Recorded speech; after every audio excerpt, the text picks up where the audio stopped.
Hi, I'm Brandon, and I decided to put together an interrogation commentary marathon video for you guys. It's going to be a long one, but I put together some of my favorite interrogation videos, so let's do it. Hello everyone, this is Brandon, and I'm back this time to do a commentary on one of the lesser known predators. This is the wonderfully awesome Paul Westwood. Now, Paul's a bit different because he did not have a confrontation with Chris Hansen, but we do get to see his interrogation here, and I found it a little bit interesting, so I decided to do a commentary on it. So let's get going. That's right there. Come see right here. So right off the bat here, I gotta say that it might be kind of a stereotype, but if you had to draw a picture of what you thought a sex offender looked like, Paul Westwood would be it. This is exactly how you picture a guy who's middle-aged, balding, overweight, dresses like a slob, and he's really not helping matters by living in his sister's basement, as we'll soon find out. But yeah, this is exactly what people expect this kind of guy to look like. And I feel bad for people that look like this, but who are upstanding, honest people, because, must be a terrible life. But yeah, this, you kind of hate this guy just looking at him. And here we have the awesome Catherine Reed, I think that's her name, and then this guy, I can't remember his name, but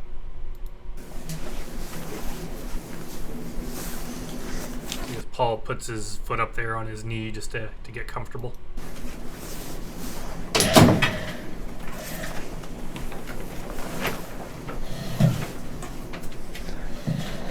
Hi, Paul. I'm Catherine Reed. I'm an agent with the Kentucky Bureau of Investigation. This is Detective Tom Nishke with the Campbell County Police Tom Nishke, that's his name. Department. And they read you your rights earlier, and you know that you're under arrest, you're in custody, you're not going home tonight. And he's got such a weird look on his face there. Like, it's hard to... It doesn't look like fear. It almost looks like a little bit of, contempt. But he's not really showing a lot of emotion. He's just kind of giving her this creepy stare. I'm sure this is probably the look that he just gives to any female or any, especially younger ones, when he's looking at him. He just gives them this indistinct, blank, creepy stare with, no facial movements or show of emotion. But we need to take care of some housekeeping issues first. He did go over your rights, correct? Mm-hmm. And you understood them? Yeah. Can I have your home address first? They block out the address here, sometimes they don't. If his sister's still living there, she probably doesn't want anyone coming over to her house looking for Paul. She probably had enough troubles of her own after this. Feel bad for her. How long have you lived there? Since January, I'm rooming with my sister right now. So is it her home? Yeah. Okay. Do you... And I don't know under what circumstances he wound up living with his sister. Because, he did, I think he says a bit later that he's divorced, or he's about to get divorced. And for whatever reason, he wasn't able to support himself as a guy in his mid-40s. For whatever reason, was not able to get his own apartment or anything. So he had to go live with his sister in her basement. And she probably was not very happy to have him living there. And then he goes and does something like this. Do you share the whole house, or do you live in a certain part of it? I share the house. I sleep in the basement. You sleep in the basement? Mm-hmm. Okay. So is that where you do most of your living? Yeah. The majority of it? Does she come into the basement where you stay? Yeah, she has a craft room down there. But is it separated? Is it one just big basement? How's that? Yeah. Now, I'm not a lawyer or anything, but I think the reason they're asking that is they know when they go to get a search warrant, if they have to get it for the entire house or just his section of the house, because there's probably rules if it was like a basement suite where it was a completely like separate entrance and everything, that would be considered only his property or like living area. But if they share the space and they have to get a search warrant for the whole house, it's something along those lines. It's Laid separated out. by a door. I have a back bedroom. Okay, so there's a wall and a door Mhm. that makes it distinct from her craft room. Yeah. Okay. We need to get a phone number for you. You bleep out the phone number too. And you said you've been there since January. Hmm. Okay. And you said you lived in a house in Monroe? Yeah. Okay. Like in a subdivision, or is it? I've never been to Monroe. I couldn't tell. It's a subdivision in Monroe. Okay. Is it like a 1-story, 2-story house, or 1-story ranch. One-story ranch. Yeah, I'm not sure why they're asking questions like that. Maybe just the more description they can get of the house, the less likely they go and knock down the door of the wrong place. Or I guess he could also be, maybe he's lying about his address, so they want to make sure that how he describes his house matches the house that they show up to.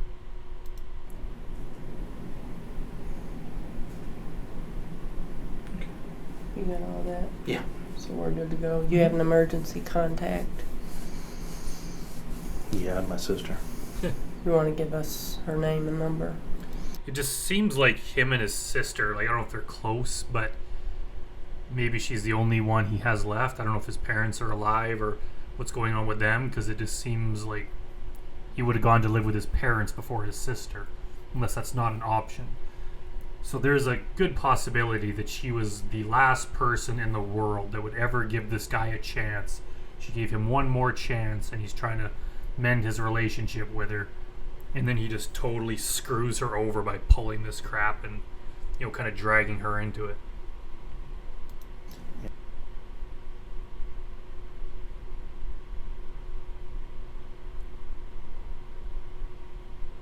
And also, what is wrong with this guy that he would ever think that some 13-year-old girl, or any girl or woman for that matter, would see him and be so interested in him that she would invite him over within a couple days of meeting him? Like, nothing about this seemed too good to be true. Like, 13-year-old girls are just dying to have this guy come over to their house.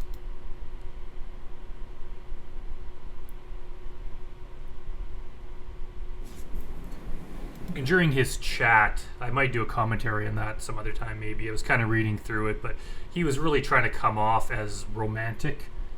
He was going on saying how pretty she was, how much he wanted to hug her and all this stuff. He's trying to be kept calling her sweetie. He was trying to be what he said he thought was romantic, but it was so creepy. So you no longer live at this on your No. driver's license. So yeah, if he's no longer living at the address on his driver's license, it probably means that the address that's on the driver's license was the house he lived in with his wife, and he has now gotten the boot and is living in his sister's basement. I wonder if he's paying his sister rent. Something tells me she probably wants him to pay rent, but he made up some excuse that he's trying to get out of debt or whatever, because he probably foolishly spends his money, so he's in debt, and he's trying to piece his life back together. And it's all his fault. Like, all the bad situations he's in and the pathetic state of his life, it's all his fault. He probably spent all his time online looking at porn and talking to underage kids, and hasn't been working. He was probably living off his wife until she had enough of him, and now he's living with his sister, doing the same thing and mooching off of her. Like, what a pathetic guy. Since the end of 2005. Okay. Pete, you know that Of course, all this stuff I'm saying about him is just my gut instinct. I could be absolutely wrong, but it's kind of the feeling I get. you're under arrest. We've already established that. And I'd like to talk to you about your situation. Mhm. I'm sure that you have a side of your story. And I know what I've seen. I know what I've read about. I've looked at the chat logs. And you came to Highland Heights to meet someone. But if you would like to talk to me about that, I would like to hear about it. But that's completely up to you. I can fill you in. Okay. When I originally decided to do that, I was having second thoughts. Yeah, bullshit, Paul. Like, it took him... It was not very far into his chat when he brought up coming over to meet her. And he used the kind of lure or trick of his dogs. He had a picture of him with his 2 dogs. And he told the decoy that, hey, I could come over to see you and bring the dogs so you could meet the dogs. That was like his trick. And that happened that was in like the first 15 minutes of them chatting. It was very, very quick. He already brought up meeting. It seemed to me, just with his romantic talk, and he was kind of, giving her all these compliments and telling her how pretty she is and how sweet she was and all this, that he kind of developed this system that he probably uses on other girls too. He's always using this same system to try to arrange a meeting. So for him to go through all that crap that he did and then say he was having second thoughts, yeah, right. And I had a feeling. Guess because I watched too many police shows. Yeah, so his second thoughts were not because he knew what he was doing was wrong. It was because he knew of the possibility that this might be a sting. Now, you said when you originally decided to do that, what are we talking about? Well, obviously, she's just trying to get him to say he was coming there to meet the young girl for sex. If she gets him to admit that, then that's what they would need for a conviction. I originally decided to make the trip around 5 or 6 this evening. So I went, I ran an errand, and I talked myself out of going, went back home, and I hooked up with her again. Online? Yeah. Hooked up with who? Kylie. Yeah. So yeah, he should have obviously trusted his gut there. He might not be in this situation if he had to listen to his instinct and, drove home and broke off contact with her. Instead, he had a second feeling, went home instead of going to her house, but instead of giving up on the whole idea, he went and talked to her again. Obviously, in his mind somewhere, he was thinking, I'm worried it's a sting, so he's going to go back and talk with her a little bit more to try to somehow prove to himself that he should do it. Like evidence of it being a sting would somehow present itself during that little bit of conversation after he chickened out the first time when they've been talking for 4 days. It's like if it was a sting, they're not going to say anything to reveal themselves. It's going to be a sting no matter what. As soon as he got that sick feeling, he should have just backed down. Instead, he went back to talk to her and then came again. And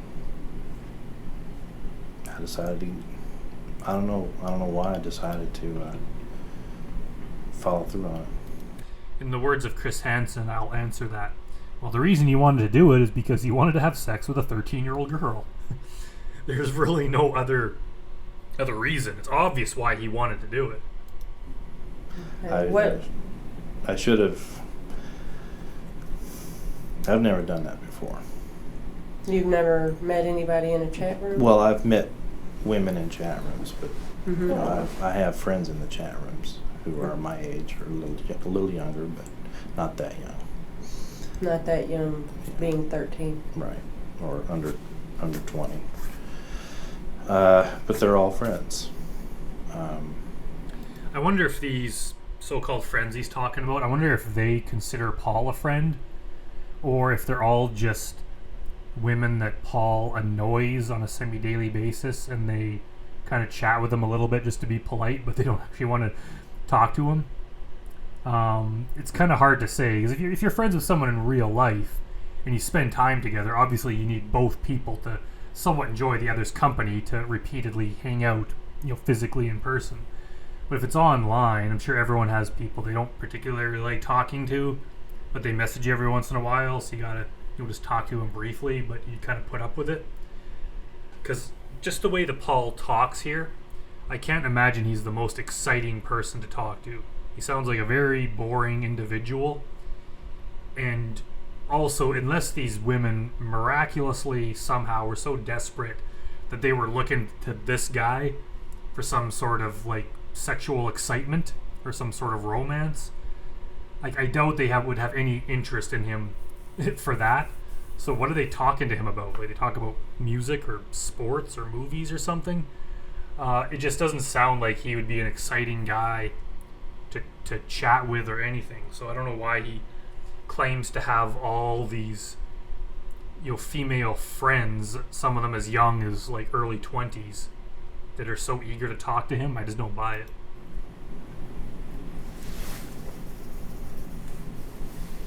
And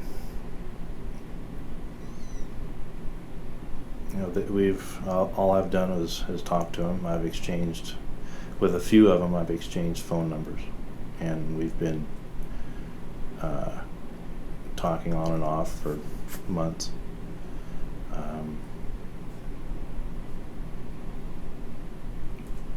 Sometimes I don't go into the chat room for a couple of days or a week because I'm busy and tired. On the weekends, sometimes I wonder what he's busy and tired from. Does this guy even have a job? I like to just relax and get on and chat with the friends of mine who are on there. So where are you when you chat? In my room. At home? Mm-hmm. The address you gave us? Yeah. In the basement? Mm-hmm. Do you have one PC, two? One. Okay. It's kind of funny how he's kind of talking about how all of this came about, where the questions they're asking is trying to get much more concrete evidence. While this was going on, what room of your house you were in? Was it in the basement? How many PCs do you own? Do you have a web camera? They want very specific information like that, where he's just kind of drooling on about how many online friends he has. You have a webcam? Mm-hmm. Anything else that you use, like a PDA or Trio, so Just that the you can stay connected? Everybody's connected these days. Just the cam and the computer. Okay. So is it a PC or a laptop? PC.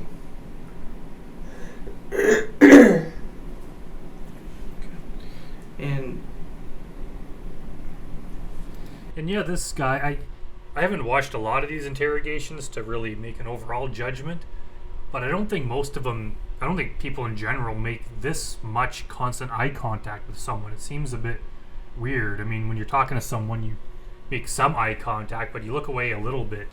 It seems like he just stares at whoever he's talking to. You think under the circumstances he'd be feeling some kind of humiliation or shame or fear, and you would want to kind of look away or look at the ground, or not be making constant eye contact with the people that are grilling you with questions. I go on a MySpace chat room. The Ohio MySpace chat room. Apparently he closes his eyes when he has to think, it looks like. That's where I've been recently. Is that where you met Kylie? Mm-hmm. Tell me how you found her. To tell you the truth, I'm not really sure. All I know is that I went into the Ohio chat room one night.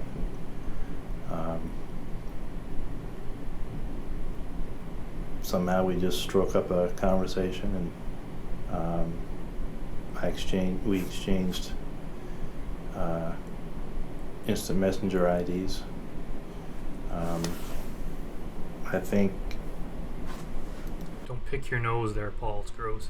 Well, we didn't chat in private until we went into the Yahoo instant messenger. And then exchanged information.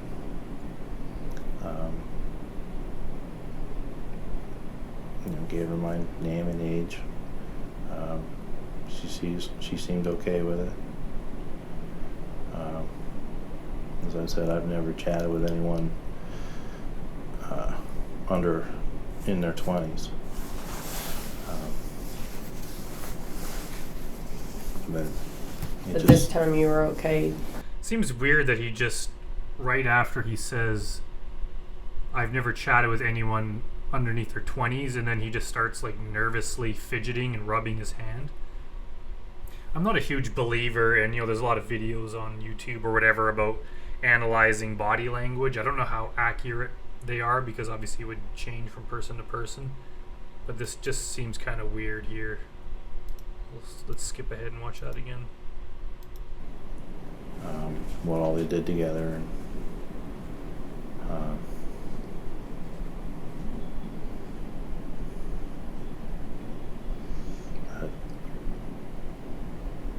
I just don't know what made me want to follow through on it. As I said, I've never chatted with anyone in their 20s. But this time you were okay with her being 13. Yeah, so I don't know if that's some kind of a tell that he's lying, but it just, now that we know what they found on his computer in terms of underage images, so we know he's quite likely lying about this. So it just seems weird that he goes from sitting there with a blank stare, hardly moving, to suddenly rubbing his hand right after he says that. First, it was regular chatting. We didn't really get how can I put that? We didn't really get involved in special chats. Mm-hmm. And just the fact that he has his own term for this, special chats, that he made up. I wonder if he got that from somewhere or if he made that up himself. It just seems weird that he would have a special name for basically having sexual chats, that there's a special name he has for it. He mentioned that she was with a boy 2 years older than she was, and told me how that went. You asked her how that went? Mm-hmm. Off the top of my head, I don't know the specifics. All I know is, I asked her how it went and how she liked it, and what all they did together. And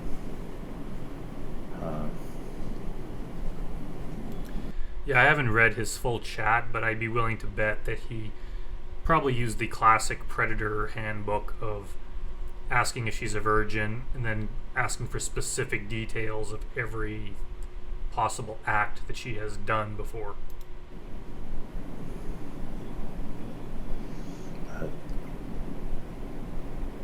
I just don't know what made me want to follow through on it. As I said, I left the house once and changed my mind. Mm-hmm. And well, then you are vindicated, Paul, because as long as you have second thoughts about it before doing it, that means that you're not guilty. No predators thought of that one before.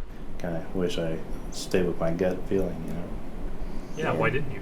So, what did you all talk about before you planned on coming over to visit? What were we all talking about? You had mentioned about special talk. Yeah. You said that you didn't really have special chat. And what's special chat? Well, what I considered special chats is cybering. Pretending? Mm-hmm. Role playing? Yeah. So did you have any of those early on? No. Just not to my knowledge. Okay. What about before you came over?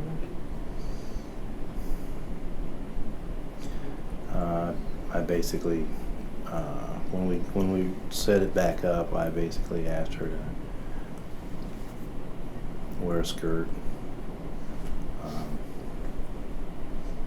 She told me when we originally decided to meet, we were going to meet at the bowling alley across the street. And she told me what she was going to wear.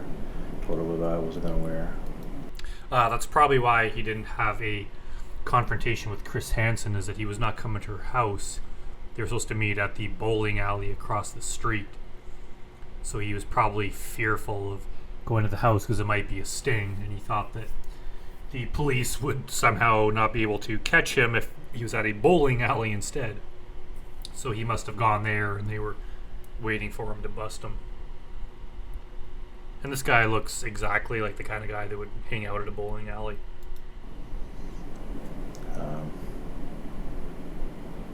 Now, there was a little more conversation than that prior to determining where you were going to meet about kissing and hugging. Yeah, I was mentioning to her that I'm romantic. I'm compassionate. This guy thinks he's romantic and compassionate. Casanova Paul Westwood. Yeah, he's nothing of the sort. And I wonder why, like, he seems like he's dead inside. Like, there's no inflection in his voice. He just seems like so dull and bored. Is that just because, like, his life has gotten to a state where he has nothing to live for and he just is basically numb inside? Or is he normally much more jovial, and just in this situation, since he's under arrest and scared, that he acts like this? But he just talks so slowly and so, like, he's so monotone. Like, couldn't imagine having to sit and have a conversation with this guy, and every time he spoke like this. That would be so boring. Maybe that's why he has to have online friends, is because in real life no one would ever want to hang out with him, so he just kind of forms these online relationships, and then he thinks that he kind of creates this persona for himself, that he's this loving, caring, compassionate, romantic guy. And then he finally shows up in person, and then the truth comes out. Or I wouldn't mind kissing her. It's something I've never done. He's never kissed anyone? Is that what he's saying? I find that hard to believe, considering he was married. Right, it went beyond that as well. Yeah. I don't remember what I said, to tell you the truth. Do you chat a lot? Do I chat a lot? Mm-hmm. Yeah, with women my own age or in the neighborhood. So you have a lot of cyber chat where you role play and you talk about sex. Yeah, with women over 25. Well, let's talk about specifically what you said to her, since you don't remember. I bet you this is the worst part for a lot of these predators, is just having all the sick things they said read back to them. That would be so humiliating. Need some some clarification. That's all we're looking for and I think you're being honest with us, and that's all we're looking for. Trying to be. And I just want to understand, where we were going with this. I don't. And if you can explain it for me, then it makes things. I'm cool with it. He's cool with it. I don't think there's any situation, anything that Paul could say here, that these detectives would be cool with it and he gets to walk free. He's already screwed. They're just trying to gather evidence. There's no way that he's not spending the night in jail and getting in some kind of trouble. Truth, I'm not saying I've never chatted before. That's a given. Yeah. But as I said, I've never chatted with anyone under, I'll say 20, to be safe. Okay. Most of the women I meet are in their 30s and 40s, and it's just. And honestly, that might be true. Like, there's a chance that it's true, because there's probably not a lot of teenage girls or any women any younger women that would be even slightly bit interested in him. So he probably has to talk to women his own age. But even if that's true, it doesn't matter, because this one time that he's under arrest for, he still did it. So the fact that you've never done it before, it's not a justification. It doesn't get you off the hook. Be like trying to say, you get arrested for robbing a bank. So you say, well, I've never robbed a bank before. It's like, well, that doesn't matter. You're not getting arrested for what you did before. You're getting arrested for what you did this specific time. So yeah, you could have only chatted with women over 30 your whole life. The one time you do it with a 13-year-old and you show up to meet her, that's what you're in trouble for. So why do these guys think it's an excuse that they've never done it before, or they had second thoughts about it? It's like, you did it this one time. It doesn't matter what you usually do. Fun chat. Well, let's talk about this real quick. What screen name do you go by? In Yahoo or in MySpace? Both. MySpace is Paul. Paul? Yeah, that's what my MySpace ID is. Paul, just Paul. Yeah. In the Yahoo chat, or in the Yahoo Instant Messenger, it's Pete with 11, but with an underscore between Pete and Wood. This here, and this chat, that's you? Yes. Okay. And this is the person you were talking with? Yes. Kylie, Kylleelee. Be funny if these two detectives just read out the chat and acted it out in front of him just to humiliate him. I would love to see that. So you recognize that? Yeah. And do you remember when you started chatting with Kylie? Originally? Yeah. Yeah, that's what started means, Paul. When did you start talking with her? Originally? Yeah, that's exactly what that means. Probably in 1 to 2 weeks.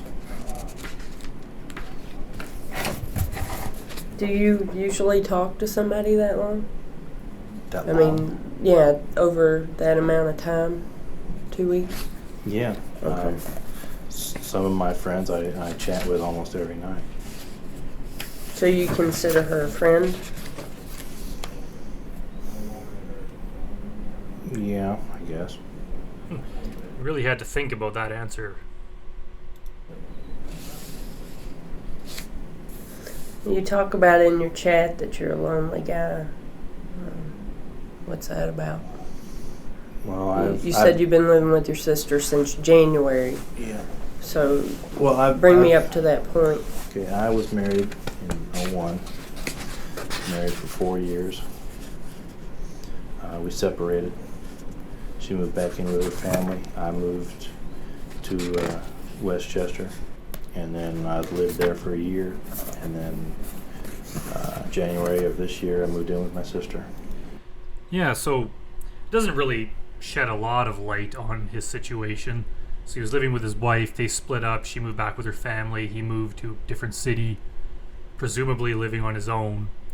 And then for whatever reason, moved in with his sister. So wherever he was living, why could he not continue living there? Was he not working or something, and he didn't have any money and couldn't continue renting his own place, so he had to move in with her?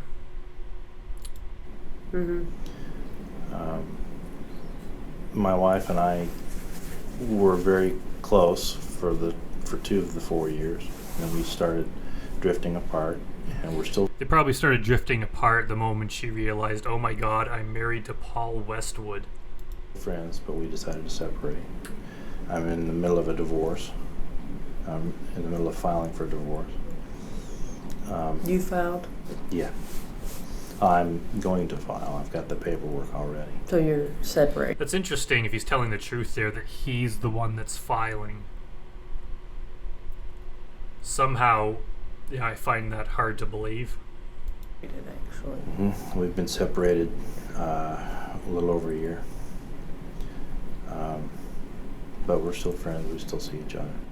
Sounds like you're in between relationships. Basically. I'm not sure if Paul has any relationships on the horizon, especially after this. It's not really going to help his situation.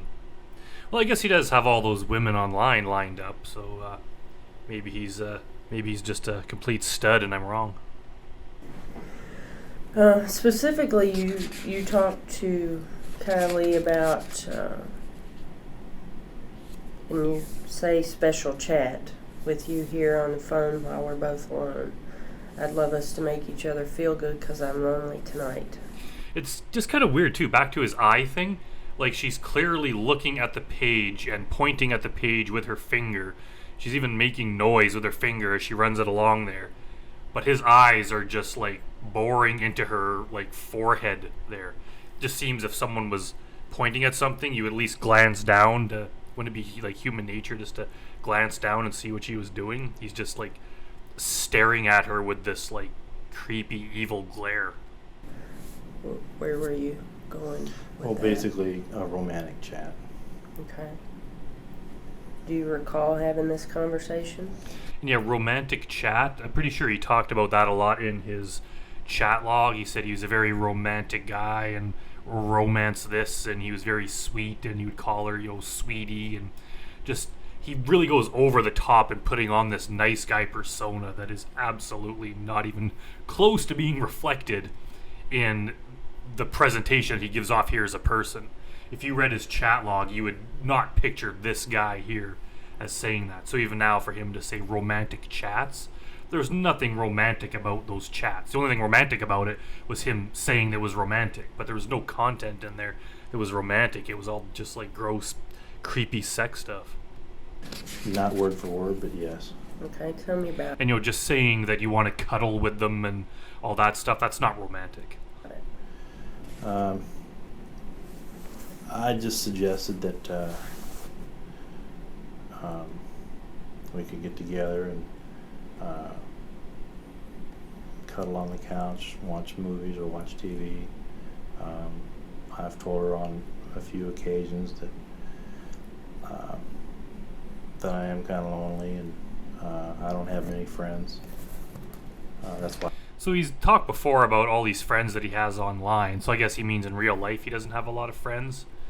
And there's just something, like, I'm not a big, obviously I use the internet like everyone else, but I don't like online friendships. I know during this time, kind of the earlier days of the internet, it was a bit more novel, where it was, texting with people was kind of cool or something, and it was meeting people online, but somehow, maybe I'm the only one that thinks this, but it just seems like you kind of it loses its appeal. And I don't like to have just like a whole bunch of anonymous people that I talk to on my phone all the time. It's like, I'll use it. I obviously use YouTube, or I'll use other social media for, entertainment, or, keeping in touch with people. But I don't like to have just long text conversations like this. I would honestly way prefer to have friends in real life and use online, to a certain extent, but obviously the relationships that you form aren't as deep. So, kind of what Paul's saying here, he has all these online friends that he talks to, but then he says right here that he's lonely and doesn't have any friends. And he's kind of right. Like, if all your friends are online, you just sit there online or on your phone or on your computer just talking to people you've never met, there's just something so shallow about it that it would make you lonely. So obviously he's probably lonely, so he goes online trying to make more friends, but it doesn't help. And then, he digs himself into a hole and finds himself in this situation. He'd be better off, like, trying to seek out people in real life and form real friendships. Which is weird, because as we find out, like, he goes to church. So he's saying there's, like, no people at his church he could hang out with. I mean, churches are known for having a lot of older people in them, so there's definitely people 40 and above at any church you would go to. Some of them are bound to be single, or there'd be maybe just other dudes there you can hang out with, just other people. So for him just to complain that he's lonely, so he goes on the internet trolling for minors just to kind of get rid of that loneliness, it's not a good thing. Like, if you're lonely, you have to form real friendships. Like, honestly, just going and sitting at a bar and pounding back a few beers and chatting with the regulars in a bar, that's honestly probably a better thing for, like, your psyche and for your loneliness than just sitting there chatting to random people on a some chat app or whatever they called them back then. That's just my thoughts on it anyway. Why go into the chat rooms? Mhm. And I thought we could keep each other company. You think you would have wanted more?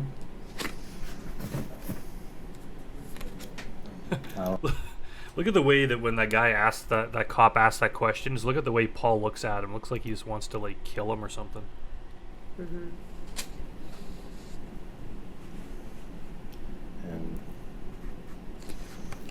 I thought we could keep each other company. You think you would have wanted more? I don't know. I mean, you're lonely, I understand. A lot of things are on your mind. Divorce, separation. Those are natural feelings. I understand. Do you think once you got up here cuddling and being together, watching movies? One positive thing that I'll say about Paul is that at least he's the kind of guy when you're talking to him, he pays attention. Like he gives you absolute undivided attention to the point of just staring at you intently. Some people you talk to them and you can tell they're just like looking elsewhere. They're looking over your shoulder at their phone, like they're just not actively listening. Paul is definitely the king of looking like he's paying attention to you. I think there could have been a point where possibly it could have went further. And he's done that before too. When he gets asked something like that, where he has to admit something that's like that's wrong, he kind of gives that that heavy sigh. I wonder if he could just be stalling for time. He just does that to give himself an extra few seconds to think of an appropriate response, or it could also be he's just kind of sighing at the realization of how far he's sunk because he knows that the answer to that question is obviously not only illegal but just morally wrong, that he's just kind of like, oh my god, I can't believe my life has ever gotten in this situation. So he gives this kind of just heavy, exasperated sigh. Well, I would try to draw the line at cuddling. And what does he mean he would try to draw the line? If that's where you choose to draw the line, that's where you draw the line. So many of these guys just have so little control over their own actions.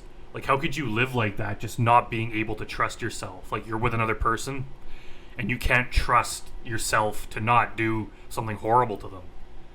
Most people, it wouldn't even cross your mind to do something horrible. And if it did, you would just be confident enough in your own act, to be able to control your own actions, that you're not going to do it. So even if you were alone with an attractive person, and say it was maybe not underage, but maybe they're an employee or someone that you're it would be an inappropriate relationship, you could be alone with them and recognize that this person's attractive, but you would still never ever try to do anything, and you wouldn't have to worry about trying to hold yourself back because you wouldn't do it. I think that's probably what the vast majority of people can do. So for Paul to say that he would try to draw the line, it's that means that it's a clear indication that he would be willing to cross the line. If he's thinking that, where there's a possibility of him going a bit further, that means he absolutely would have done it and probably intended it. You can't go somewhere and say that you would try not to steal anything when you went in the store. That just means you're a thief. Obviously, most people go in the store and not steal anything, even if they had the chance. So it's just so pathetic that he's I would try to stop there, kind of he doesn't have control over his actions. It would all be up to what the decoy wanted. Now, it would be different if it was an appropriate relationship. Say you went out with someone and it's if something happens, it happens. If it doesn't, it doesn't. Kind of see where it goes. That's fine. But to have something like this where it's wrong and you have to draw a line somewhere to there's a legal or moral barrier, for you to say that he can't control that, he would try to draw the line. That's it just shows what kind of person he is.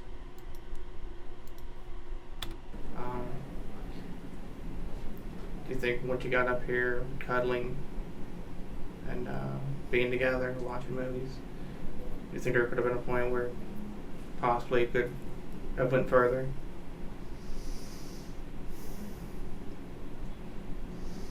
Well, I would try to draw the line at cuddling.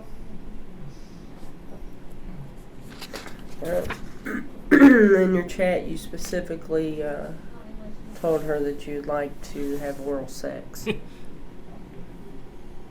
Yeah, so right there, Catherine Reed just totally blows his last statement out of the water. He says you would try to draw the line to cuddling, and she's like, well, right here it says you want to have oral sex. Let's see what he says. So I would have went a little bit further. A little bit, yeah. And you, Yeah, and right there, he just, like, does a 180 on his last statement about trying not to go beyond cuddling and says, yeah, a little bit. A little bit means a lot. If he's willing just to push the line a bit further and a bit further and a bit further, if he's willing to go from cuddling to oral sex, there is nothing holding him back from, like, there's no, you know what I mean? Like, he's not stopping at anything at that point. He's not going to say, you know what, this has gone far enough, I'm going to stop here because it's inappropriate. No, he fully went there with the intention to, there was nothing in his mind that he was trying not to do it. There could have been a part of him back in, deep in his conscience or something that was trying to tell him, like, don't do this is wrong, and maybe that's what he interprets as, well, I would have tried not to do it.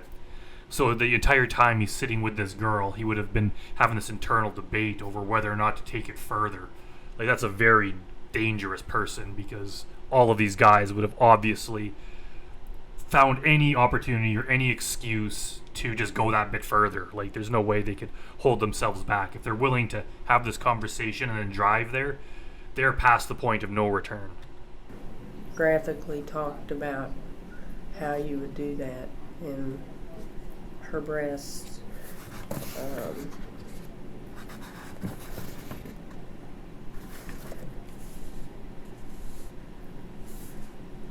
You talked about staying the night. You talked about her being sexy in her nightgown.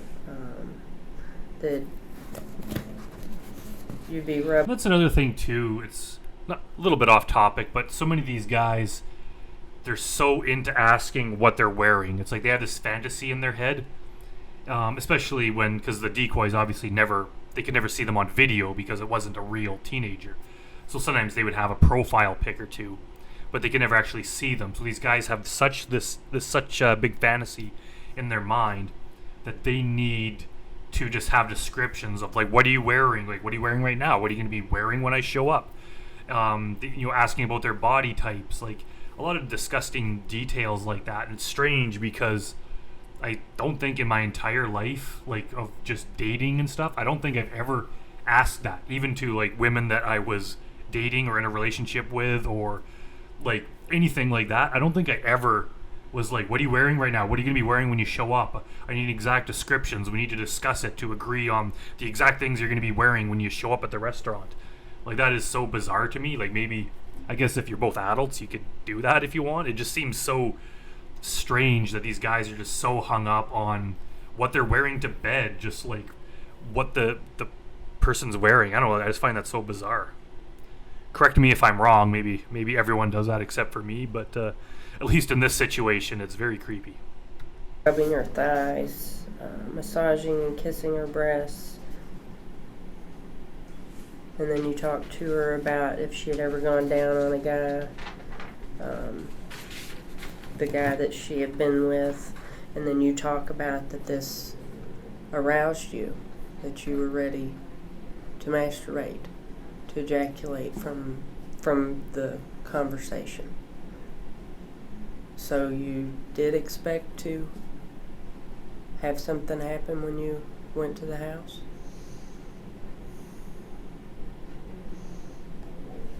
Yeah, but I don't know what would have happened.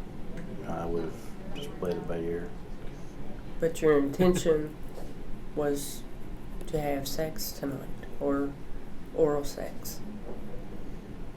If it went that far, yeah. Yeah, so, I mean, at least he admits the truth there. I'm not going to give him any brownie points for it or anything, but yeah, like, I think he just realized there's no, like, the evidence is there. There's no way he could pretend he wasn't going to do it.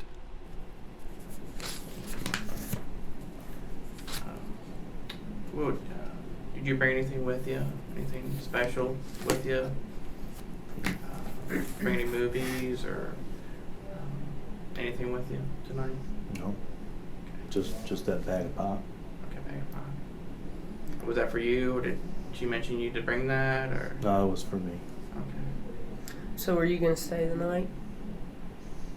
No, it wasn't.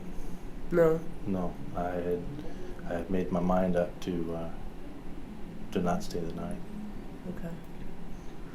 And they've said that before. I mean, it's possible because we find out that he does apparently go to church. So maybe he did change his mind and decide he wasn't going to stay the night.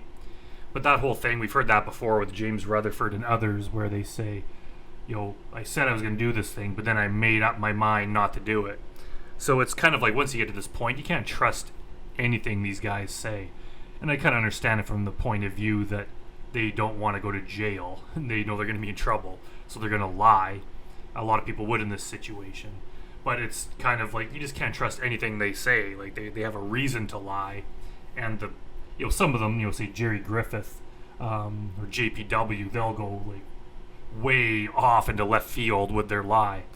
Most of them will just stick to, yeah, I said it, but I wasn't going to do it. I'd made my mind up not to do it. However, in this instance here about not spending the night, it's quite possible that he did change his mind because, for whatever reason, he values going to church. What made you change your mind about that? In the chat, you indicated that you would spend the night. Yeah. Well, I was thinking about it coming down here, and I'm actively involved in my church, and I have obligations to them. Yeah, and of course, churches get a bad rep, especially like Catholic churches with having people like this in the church. Whether or not it's justified, I don't know if, churches or priests or anything would have any more sexual offenders than any other sort of occupation or job, but it just seems like it.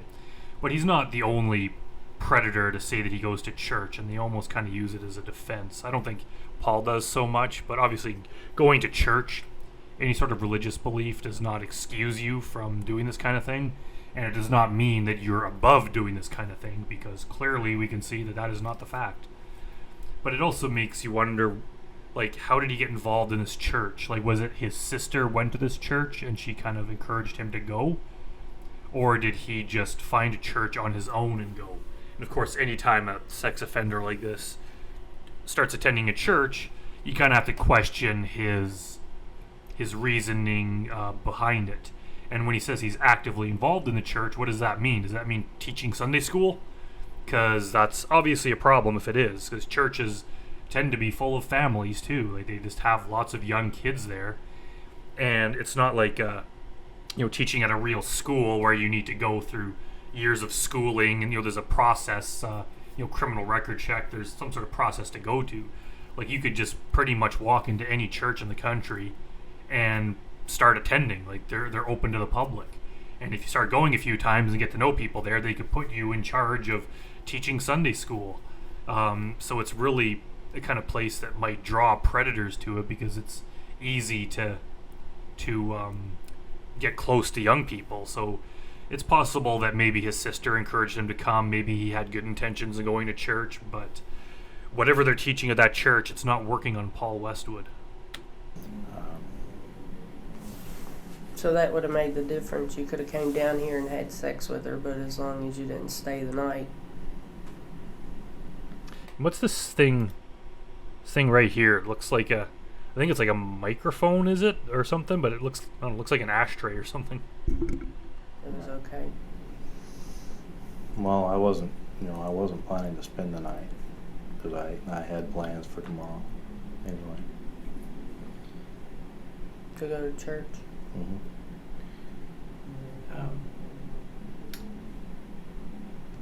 He doesn't seem to be using it as a justification or any sort of defense. Even Kevin Westerbeck, when Chris Hansen asks him, are you a religious man? And he's like, yes, I am. Or something kind of he's devout. He's kind of using that as a defense. A guy like that, obviously I would not do the kind of thing I'm being accused of. Paul doesn't seem to be using it in that way. He's more just kind of saying he had church to go to. Is there any on your computer? I know you chat a lot, and you said nobody under 20. If that was ever looked at, would there be anybody else around the age of 13, 14 on there that you chatted with? If somebody looked at it. Let's watch that again. He kind of did instead of waiting for the end to do that heavy sigh, he seemed to like give that sharp breath in between in the middle of the question. On your computer, I know you chat a lot, and you said nobody under 20. If that was ever looked at, would there be anybody else around the age of 13, 14 on there that you chatted with? If somebody looked at it. There's a few around 15. Okay. And then There's a few around 15. Ugh, that's not good. you ever tried to meet them? No. How long ago was that? How long ago did I meet him? Yeah. How long? At least a year. Okay. And what'd you guys talk about? Just normal stuff, sports, school, activities. Did you get into a little bit of the cyber too? Not with most of them. But you did with some of With them. some. So yeah, obviously he has a history of doing this kind of thing. And if you notice from his chat, like it does seem like this is a practiced thing. Like he has kind of like a system, kind of like, you know, Richard Burnham had the ridiculous thing where he had the two different characters, the older guy and the younger guy, and then he, you know, introduced the girl to the younger guy, and then the younger guy introduced him to the older guy. Like you could tell he just kind of ran this thing through. He has it like a script. Paul's kind of seemed like that, where he's just like lavish her with compliments and praise, talk about how romantic he is. Like it just seemed like he'd perfected this by running it several times with different people. Some of the Predators, I don't get that vibe. It just seems like they make it up as they go along, but his seemed like a bit more rehearsed or something. As we see here, that there's been multiple times he's done this, so he's obviously kind of thrown out different lines and kind of see what works best, and then whatever works best, he uses that when he talks to the next young person, and he's kind of just trying to like perfect this system of reeling them in. It's very sickening. It was the same type of talk that you had here with Kylie. I think that's the.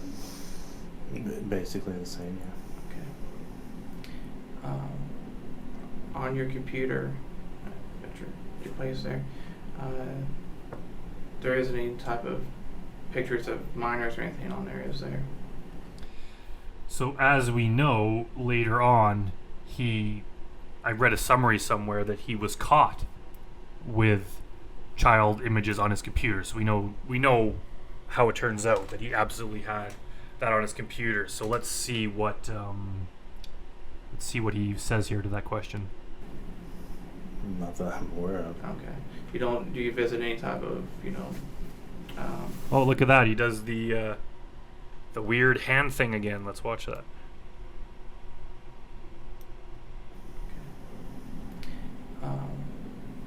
on your computer, at your place there, there isn't any type of pictures of minors or anything on there, is there? Not that I'm aware of. Okay. Do you visit any type of, fairly legal or anything like that? Wow, yeah, I'm not a big proponent of the whole analyzing body language thing. I think for the most part that's like not very accurate, but that seems like something there. I think this is the second time he's done that in this interview, where he gets asked a really hard question and then he just fidgets weirdly with his hands like that. Underage, any type of websites or anything like that you're aware of? No. Okay, so nothing like that would be on there. Mm-hmm.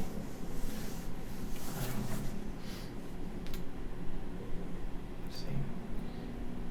What about? And it's also strange. I could see if he was fidgeting like that the entire time, but he's basically been sitting in that one position, barely moving for the entire interview. So for all of a sudden, right at that exact moment, he all of a sudden, makes weird motions with his hands and starts rubbing his wrist. It's very telling. You said you had a webcam. Have you ever exchanged any explicit photographs or any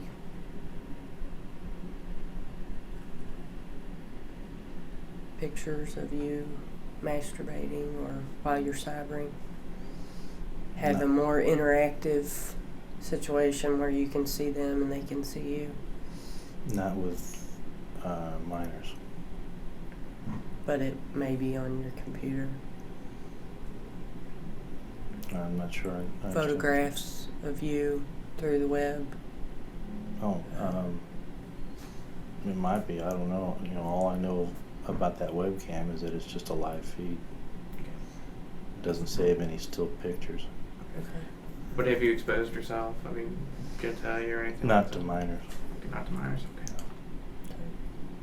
Have you ever sent any pornographic pictures to other adults?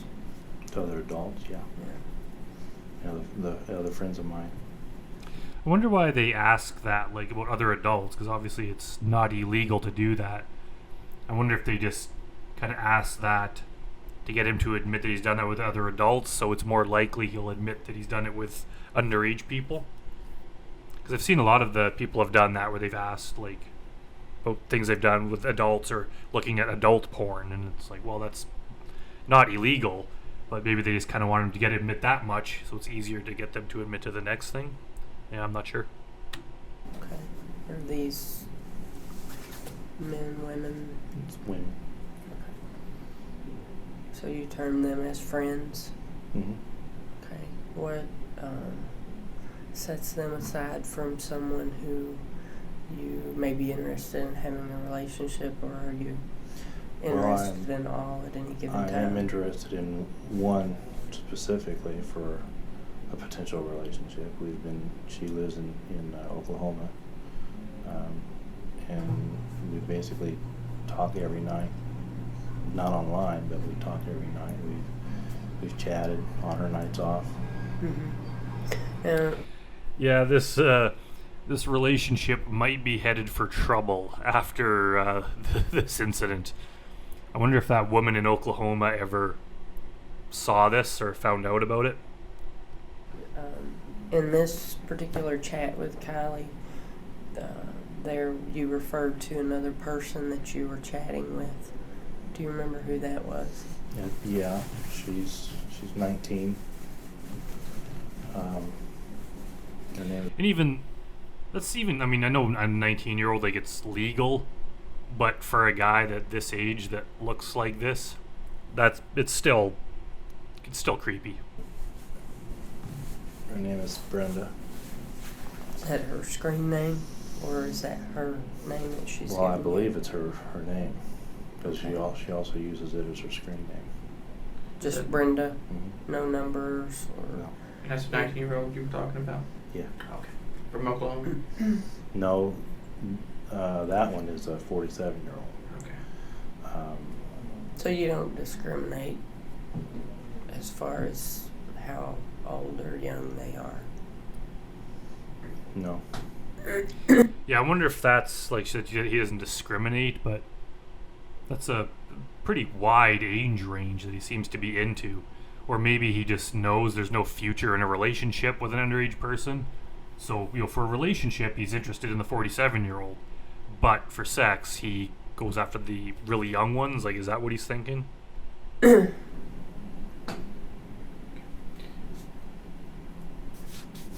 going to be right back. I'll step up for a second. I'll Yeah. be right back.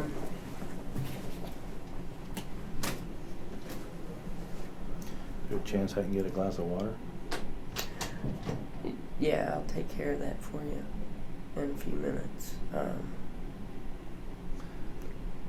Go ahead. Well, I'm just wanting to know what's going to happen from here. Well, at this point, we're going to write up your citation, and we're going to get you transported to the local jail. And then... And, yeah, when she says, transport him to the jail, he just has kind of no response. He just looks at her. Jeff Stacy was probably the biggest reaction with the, massive head sink at the mention of the word jail. Paul here, he probably just assumed it, so he's just kind of giving that same blank stare he always does. They'll process you there, and then you'll have an arraignment, and they'll set your bail. I don't know, that it may be Monday before that happens or later. It's always kind of funny how they call it processing too. Like, you will go there to be processed. Like, it sounds like you're a cattle being taken to the slaughterhouse or something, being taken there to be processed. It kind of just like seems so inhumane, but I have no sympathy for them, so it's kind of funny in a way. So you're going to be spending the night at least.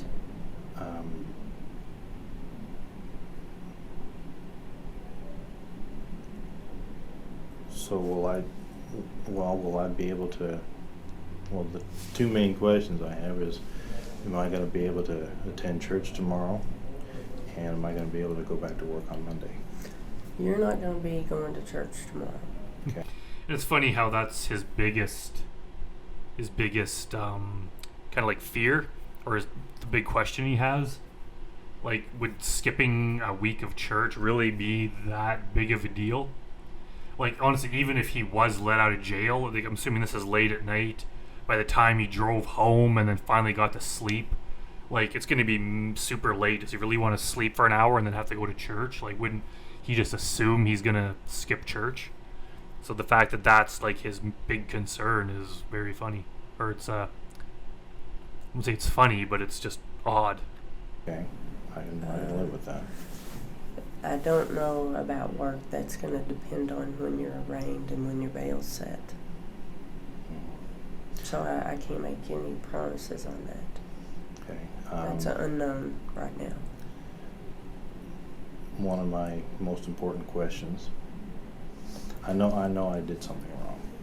Okay, I admit that. You admit that you came to see a 13-year-old and have sex with them. Yeah. I don't think Paul realized what he did there, how incriminating that was. Obviously, he's just kind of given a little bit of preamble into his next question by saying, look, I know I did something wrong, but of course, just saying that is an admission of guilt that they have on video. So Catherine's like, so you're admitting to coming here to visit a 13-year-old girl? And he says, yeah. Like, he doesn't think it's a big deal. But just that one clip there, I don't know if that'd be enough to convict him, but he just absolutely admitted to it right there in that one short statement. And I feel bad about it. I can't explain it, but I know I did something wrong. And what I'm driving at is my sister going to be notified about this? So yeah, it's kind of interesting, the whole sister thing. And I'm wondering if he gave that little preamble about, I know I did something wrong, blah, blah, blah. If he said that, hoping to kind of soften her up to maybe kind of convince her to not tell his sister. You know, if he was being a dickhead about this, they might be like, yeah, well, you know, we're going to tell your sister just to screw you over. So maybe if he feels like he admits to it and that all that, admits he did something wrong, they might have some sympathy for him and agree not to tell his sister. Like, part of him might have been thinking that. But it also makes you wonder why he's so concerned about his sister finding out. Like, is he more concerned about that than he is about going to jail? And he kind of, I think he goes into saying that, you know, he doesn't want to harm his relationship with her. I wonder if it's just because she's the last person that is willing to put up with him. Like, for whatever reason, he had nowhere else to go, and he's a grown middle-aged man living in his sister's basement. So obviously he's going through some sort of struggles that he's unable to live like a normal person and support himself. So maybe he's thinking like, oh shit, if she kicks me out of the house, like, he's got nowhere to go. No one will take him in. Because, you know, I don't know where his parents are, but he doesn't seem worried about people at church finding out. He doesn't seem worried about people at his work finding out. He's only worried about his sister finding out. And just knowing the way this guy is, I have a hard time thinking that it's in any way to benefit her or their relationship. It's maybe just there's selfish reasons for his concern, and that she's probably going to kick his ass out of the house. Not unless you tell her. Okay, so you have no reason to bring my sister into this Now, situation. we'd like to take a look at your computer. And also, why would, like, I mean, he is an adult. Like, why would they call an adult's sister, hey, guess what your brother did? You know, like, it's like, why would he be concerned about that? Like, obviously, yeah, the reason that she's going to find out is because they're going to go and search the house. But, like, why would he assume that they're going to tell his sister? But she might notice when he doesn't come home for a few days.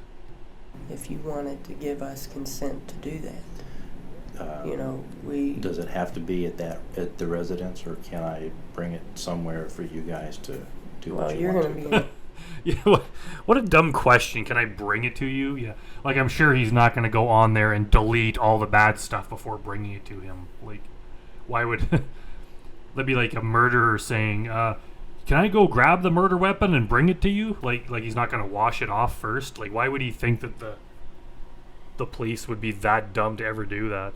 Let's listen to that bullshit question again. Not unless you tell her. Okay, so you have no reason to bring my sister into this Now, situation. we'd like to take a look at your computer.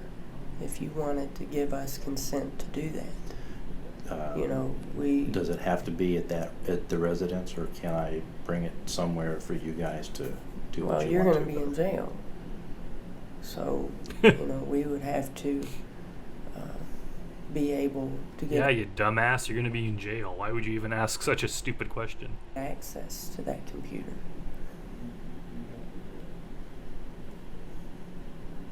Are you the only one that uses the computer, or does your sister No, use it as well? that computer is mine.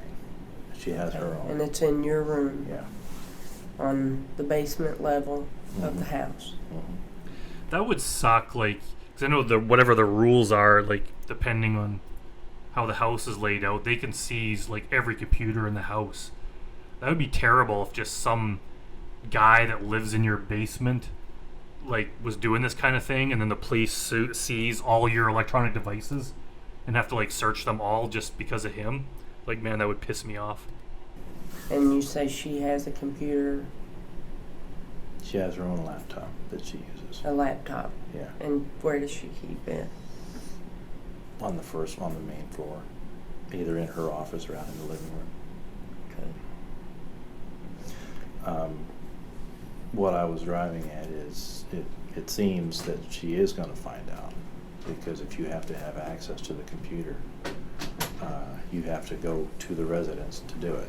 Right. Well, there's different ways to deal with this, and I mean, if you want to cooperate, and give us consent to look at your computer, we'll gladly take your consent to do so. Mhm. I'm trying to kind of build my life back again. I know this is a big setback. Yeah. Uh, Yeah, it's going to be tough for you, but you're doing the right thing. I mean, but you're facing it head on, and that's the way to deal with things. what I'm wanting not to do is have to explain any of this to my sister. I'm not trying to keep anything from her, but I'm trying to turn my life around. I'm trying to recuperate from my divorce and get on my feet financially and otherwise. Mm-hmm. Why? It's kind of, this is by far, like, the most animated he's been in the entire interview. This must be like Paul when he's very agitated, which is like 1 degree more animated than normal. But yeah, he says he doesn't want to explain it to his sister. Then he says not to keep anything from her.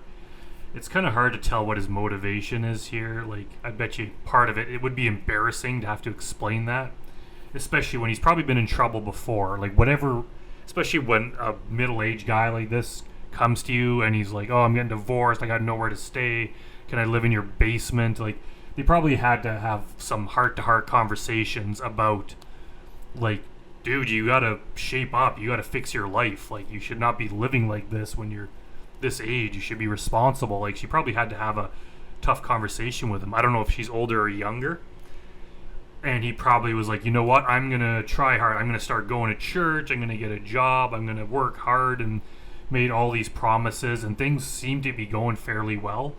So for him to be all of a sudden be caught doing this, it's just kind of like he crashes right back down to square one, and he probably doesn't want to have to look his sister in the eye and have to admit to what he got caught doing. Because not only is she going to probably freak out, kick him out of the house, cut him out of her life, and she might be the only family he has left. Just like seeing the disappointment in her eyes and having to have that insanely awkward conversation, that probably scares him more than going to jail. Why are you fearful for your sister to find out? Well, I'm trying to, I'm getting back into church, and she and I are bonding now, and we never did bond before. Mm-hmm. And we says they never did bond before, so I mean it's all speculation because we don't know what this guy's family life is like. But I don't think he's mentioned his parents yet. He's only mentioned his sister. So if their parents are maybe not alive or they're just not around, if she's the only one they had left, but how come they never bonded before? Part of me thinks that Paul, like, he just made no effort to have any sort of relationship with his sister, and it was until he needed something from her, like crash in her basement, that all of a sudden he reached out to her and was like, oh yeah, we should hang out and try to bond and stuff, and then he's got nowhere else to go. Now that he's living in the house, they start talking with each other, and he's probably like, perfect, I got a place to live now, she's letting me stay here, and so now it's potentially all going to come crashing down.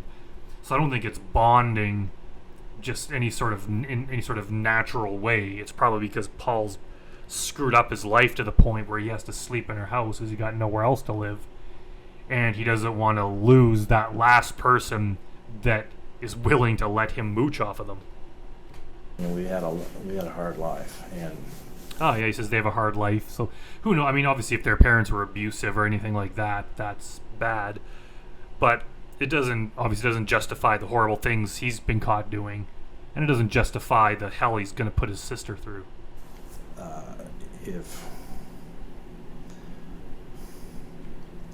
I think I'm going to lose her love and her trust if she finds out what I did. You think? Like, wouldn't that be a normal human reaction? Like, would any normal person be like, oh, that's cool, don't worry about it, no big deal, happens all the time? Like, doing something like this, you would not want a person like that living in your house, whether they're family or not. Like, this is a horrible, horrible thing to do. Like, just being associated with him, not only him living in the house, but just, whether or not they have the same last name. Like, he didn't say if the sister's married, I don't know, but, having the same last name, just being associated with him would be humiliating enough. Like, he really screwed her over in this, and it's all his fault. And why I did it. That's kind of why I was... I can't promise you that she's not going to find out. That's a part of you having to deal with moving forward and dealing with that. I can't promise you. Yeah, but like Agent Rita said early on, there's two routes you can come in here. You can sit here and tell us nothing and just be hardcore, or... Yeah, Paul's hardcore. I don't really like that other detective very much. Like, Catherine Reed seems like she's a pretty good detective. That other guy, like some of the interrogations I've seen clips of, I don't know, he kind of annoys me for some reason. We'll see if he makes any other appearances and if I do a commentary on any more interrogations, but I just don't like the way he does things. It's hard to think of specifics, but something about him I just don't like. And honestly, if Paul here was, quote, hardcore, you'd probably be better off. It's always better just to keep your mouth shut. He should have just sat there and said absolutely nothing. I don't know if that would have helped his situation a lot, because they apparently had a lot of evidence against him, but he would have at least have not admitted to it. You can take the route you've taken and say, okay, I made a mistake. I can only go up now. And that's what you're doing. You're taking, you're being open about it. And that's, to me, that means a lot. And you're heading straight forward. You're being upfront with us, and that's, a lot of times we don't get that. That speaks volumes for you. Okay. Mm-hmm. And I know you're active in the church, and I know you want to get your life around. It sounds like it looks some of it's worked for you. You got in here and said this or that. But like Agent Reed says, we can't tell you that it's not, your sister's not going to know. I mean, she's obviously gonna find out when you don't come home that something's up. Well, She's gonna have questions for you, she's right? she's busy this weekend. She's not expected home until sometime tomorrow afternoon. Yeah. Ah, I see. So his hope is that he can get all this dealt with, somehow race home to beat her back to the house, so that she won't realize that he's gone or anything's up, and he can try to keep this from her. Yeah, I don't think that's gonna work. But Do you have any kids? Did I miss that earlier? So you don't have any children. Does she? no. So, go ahead. Well, as I said, she won't be scheduled home until tomorrow afternoon. Mm-hmm.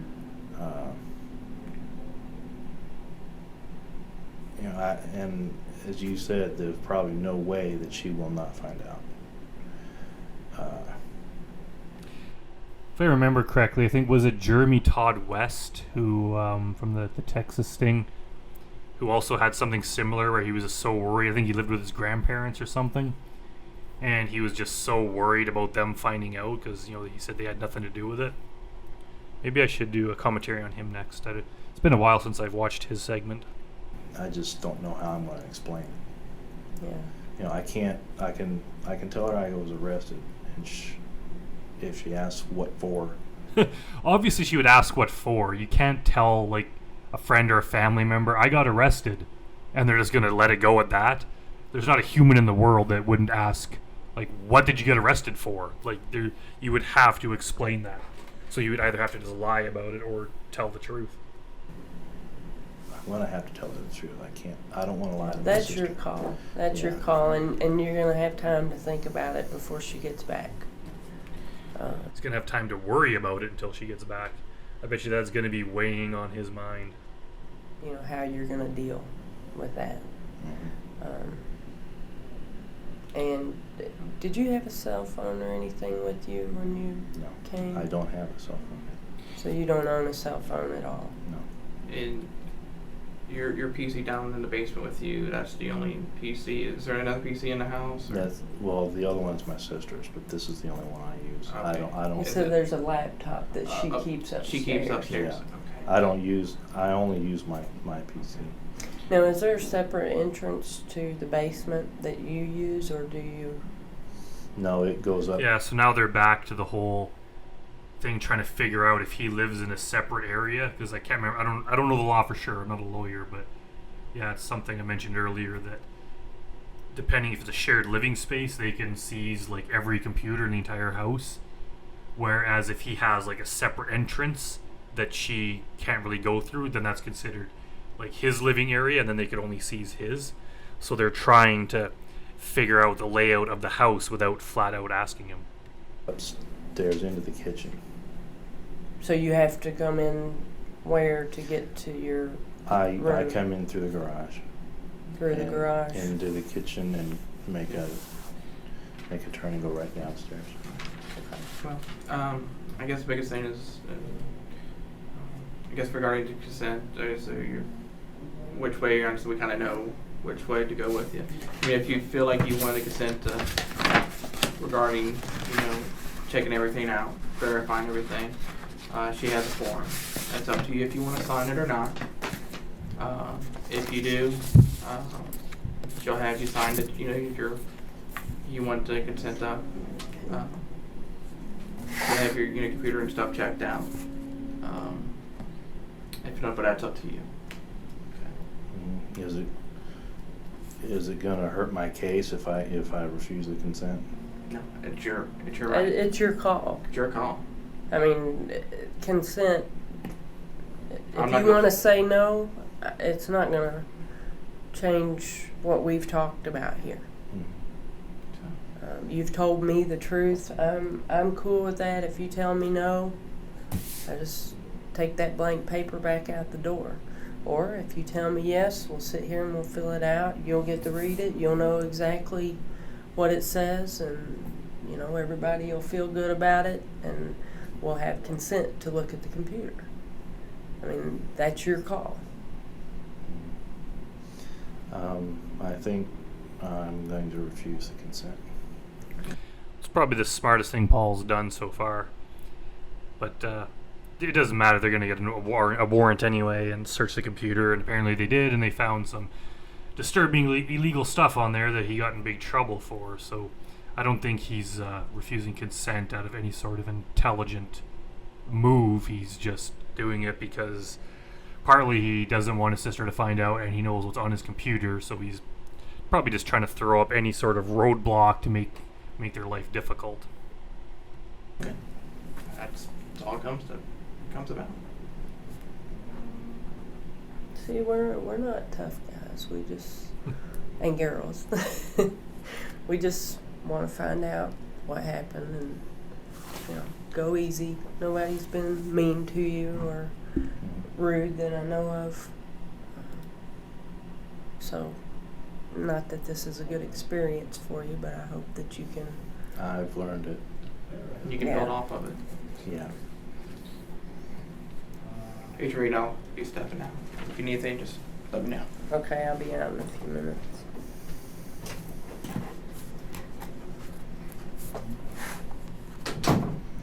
It's Westwood.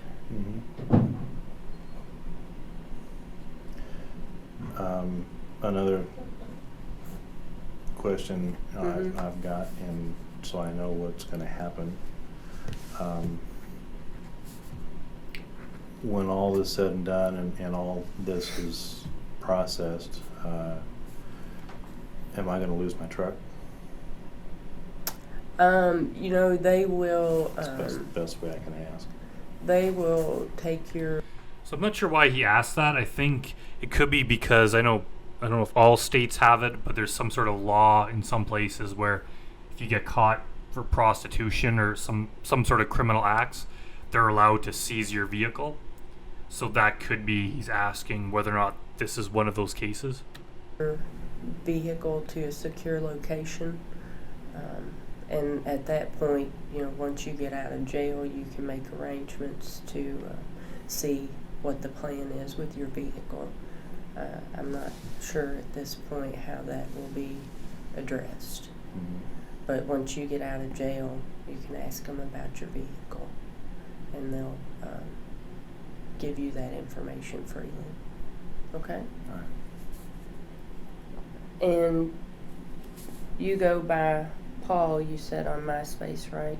Is that, do you use any other nicknames or alias? No, just Paul. Okay. And can you give me your address one more time?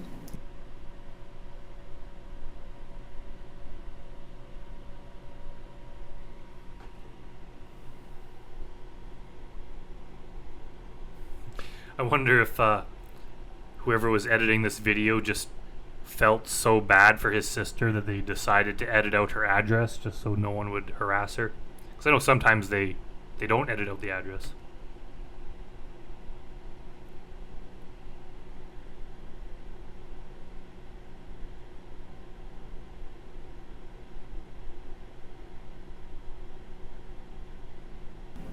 Okay, maybe that's about it. Catherine Reed basically asks him a few more questions, then she leaves and he sits here in this position for about 20 minutes or more, and then she comes back in and he asks how he goes about calling his boss, and that's pretty much all that happened. So it's nothing very interesting that's worth commenting on. So I guess we'll wrap this one up here. Yeah, this was very interesting one, and just to kind of see the differences between the character that he tried to pull off being in his chat log versus this pathetic potato sack of a man that showed up here is very interesting, and just seeing how vile and gross this guy is. And yeah, in this position he's sitting in here, like covering his face with his hand like that just absolutely sums up the state of his life right now. Like, this guy deserves everything that he's gotten, and I don't know where he is now, but at least at this time, this was a very dark hole he had dug himself in, and he did some horrible things. Hi, I'm Brandon, and I'm back to do a commentary on the infamous Jim Rouch interrogation. I've had more than a few people request this one, so let's jump into it and get it done. So you just were out driving? Just a note, I am drinking a Slurpee here. I noticed people before have pointed out if they can hear me eating or something, so if you hear any weird sounds, that's what it is. I'm just enjoying my Slurpee. No, I don't want to admit that. Okay. Did you come So it looks like we just kind of jump into it here. There's no... Sometimes they show them come in and then get the introductions and everything. I guess we kind of just jump into the middle of this thing. I've seen like clips of this, I think, but I'm not familiar with the whole thing, so this is new to me. So we're gonna be I'm gonna be exploring this for the first time. out to see somebody today? Somebody invited me to come over. Okay. Well, who was that? Someone invited you. You know, you invited yourself over, Jim. And this is pretty sure this is the same notorious cop that I was trash talking in the Timothy Kind interrogation. This terrible cop. Let's see if maybe he got reprimanded for being so bad in the last one, and he's improved his methods. Cheyenne something. How'd you meet Cheyenne? I was online and came up. Okay. When you were online, do you do that at home, or do you? I do it at home. You do it at home? Yeah, they always do that. They always try to make it look like it was no big deal. They were just online and somehow began talking to them. You know, so they're talking to a bunch of people, and this was one of them. They can't really remember. It's like, no, you specifically sought out her. You picked this particular decoy or this particular person to start speaking with and saying all this disgusting stuff to. I've read some of his chat. It's like, it's revolting. Actually, I think I listened to Fast Eddie's commentary on it. It's like, this guy was sickening to her. There's no way that he just happened to be talking to her. And you know, one thing led to another, whatever bullshit reason he has. Like, he picked her because of her age and immediately started getting into this sexual stuff. Oh, okay. Yes. Is that generally the only place you do it? Yes. Okay. What do you have your own personal computer or laptop? Yes. Is it Both. Oh, do you have both? I actually have 2 laptops. Okay, 2 laptops. Mm-hmm. Okay. You just It's my business. okay. It's your business. Okay. What type of business? I do web pages for University of Cincinnati. I have access to those. I need to have access to them in order to do the business with them. Okay. And you usually use all those computers to chat to people, or just use one specific, or Usually at home. okay, usually at home. Okay. Mhm. All right. And If I do chat, If which you I do- don't do, but that again, because of the fact of the business that I'm in, chat is a part of what I do, and chat is a part of University of Cincinnati distance learning. okay. I have a feeling that the nature of Jim's chat was not required by the University of Cincinnati. It was probably not a part of his job. If it is, that is one weird university. And I need to be able to access that in order to be able to do the business I do. And he was chatting like under his name. He wasn't some sort of a pseudonym or whatever that you call it. Like, it was his full name. Jim Rouch was what he was using to chat and say all this illegal stuff. Okay. With them. Okay. So you met Cheyenne. I didn't meet Cheyenne. She came after me. Okay, she came after you. Tell me about that. I don't know. I don't know exactly how it happened at all. She came after you, did she, Jim? This 13-year-old girl just saw your picture and couldn't control her lust. She just had to have you and reach out to you and start talking to you. You're a fucking liar, Jim. You absolutely reached out to her first. I have no recollection at all what happened for her to make contact with me. I don't know, was I on some line of some sort? I have no idea. No, you reached out to her first, just like all the predators. So you were chatting, and she came on to you while you were chatting sometime. Well, somebody did, who that Cheyenne is. Okay. Do you know how old Cheyenne was? She told me she was 13, but and I was very, very, very. I don't do that. You don't do that. Yes, you do. Obviously you do. That's why you're here. Why do these guys say they don't do that when they've literally been caught doing that? I don't want to do that. I mean, I'm not there. You're not there. No, not at all. I'd be happy, like give me an 18, 19-year-old, and I'll be happy. Oh yeah. 13-year-olds, God, it's gross. Not your thing. Yeah. He's right about that. It is gross, but it is his thing. It's absolutely his thing. And when you were talking to Cheyenne on the chat line, what'd you guys talk about?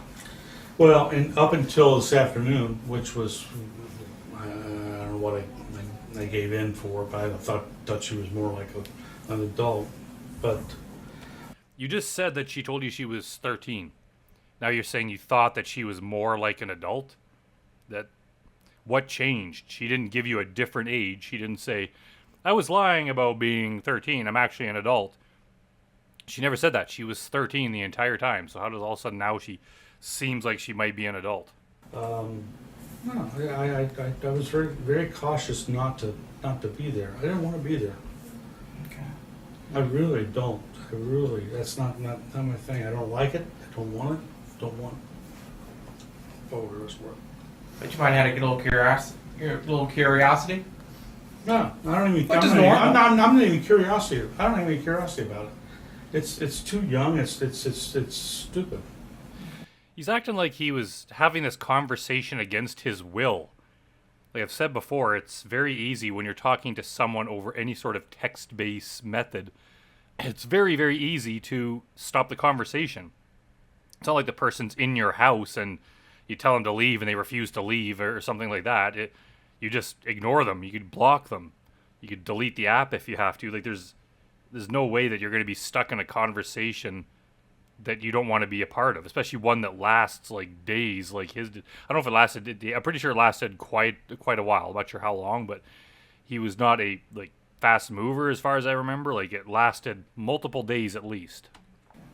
And now you can go back and look at all the records of the conversations I've had. Yeah, that's exactly what I said. It's stupid. I don't. That's not what I want to be. Okay. Maybe it's not what you want to be, but it's what you are. No. I don't even. That's not me. Is that you? No. Like, is there something going on in his brain? He's just in pure denial where he's refusing to admit what he is? Or is he just flat out lying? I'm pretty sure he's just lying. He obviously knows that he's caught, he's in trouble. He thinks if he just denies everything, maybe they'll believe him. But the thing is, they have, like, written proof of everything you said, which goes exactly against all this bullshit you're saying here. Not at all. Do you have any type of webcam or anything like that? I do have a webcam. Okay. Do you ever use it for any purposes? Or? It's available. Okay. Use it. I don't know what that means. Okay. You don't know what use it means? Are you stupid, Jim? Right. So we didn't get into what you guys talked about. What you guys talked about? I was very, very up until today, which is obviously the reason the results have come. They mainly talked about sexual stuff that he constantly brought up, and the rest of the time he was bragging about his stupid band and other stuff. I have been very, very cautious of not talking about anything. I do not want to be involved with a 13-year-old. I do not like it. I don't want it.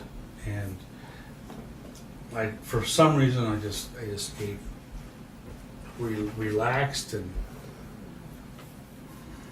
So who do you think you were talking to? another person. Another person. Really, that's perfect, and that's honest with you, for whatever worth value that is. I don't, I don't, I cannot condone the statements that I would have made this afternoon to her. Oh, now he's trying to act like this is a new thing. It didn't start off like this. It was just a little bit this afternoon. If I'm remembering correctly, he started off being a disgusting, sick bastard pretty much immediately. The entire conversation was just disgusting. Now he's trying to say, oh, it was just a little bit this afternoon. I wish I could retract him. Yeah. Not because of you guys. And, like, so what's he saying? He's saying he admitted that she said she was 13. So he's trying to say, like, right off the bat, she said she was 13, and we didn't talk about anything bad. But then this afternoon, he started seeing her as more of an adult. He said that. And then, so he started saying sex stuff to her. So you just arbitrarily, for no reason, decided that she was an adult, even though she told you she was 13 in one of the previous days. You decided that she was probably more of an adult. So you're going to be disgusting with her. Is that what he's saying?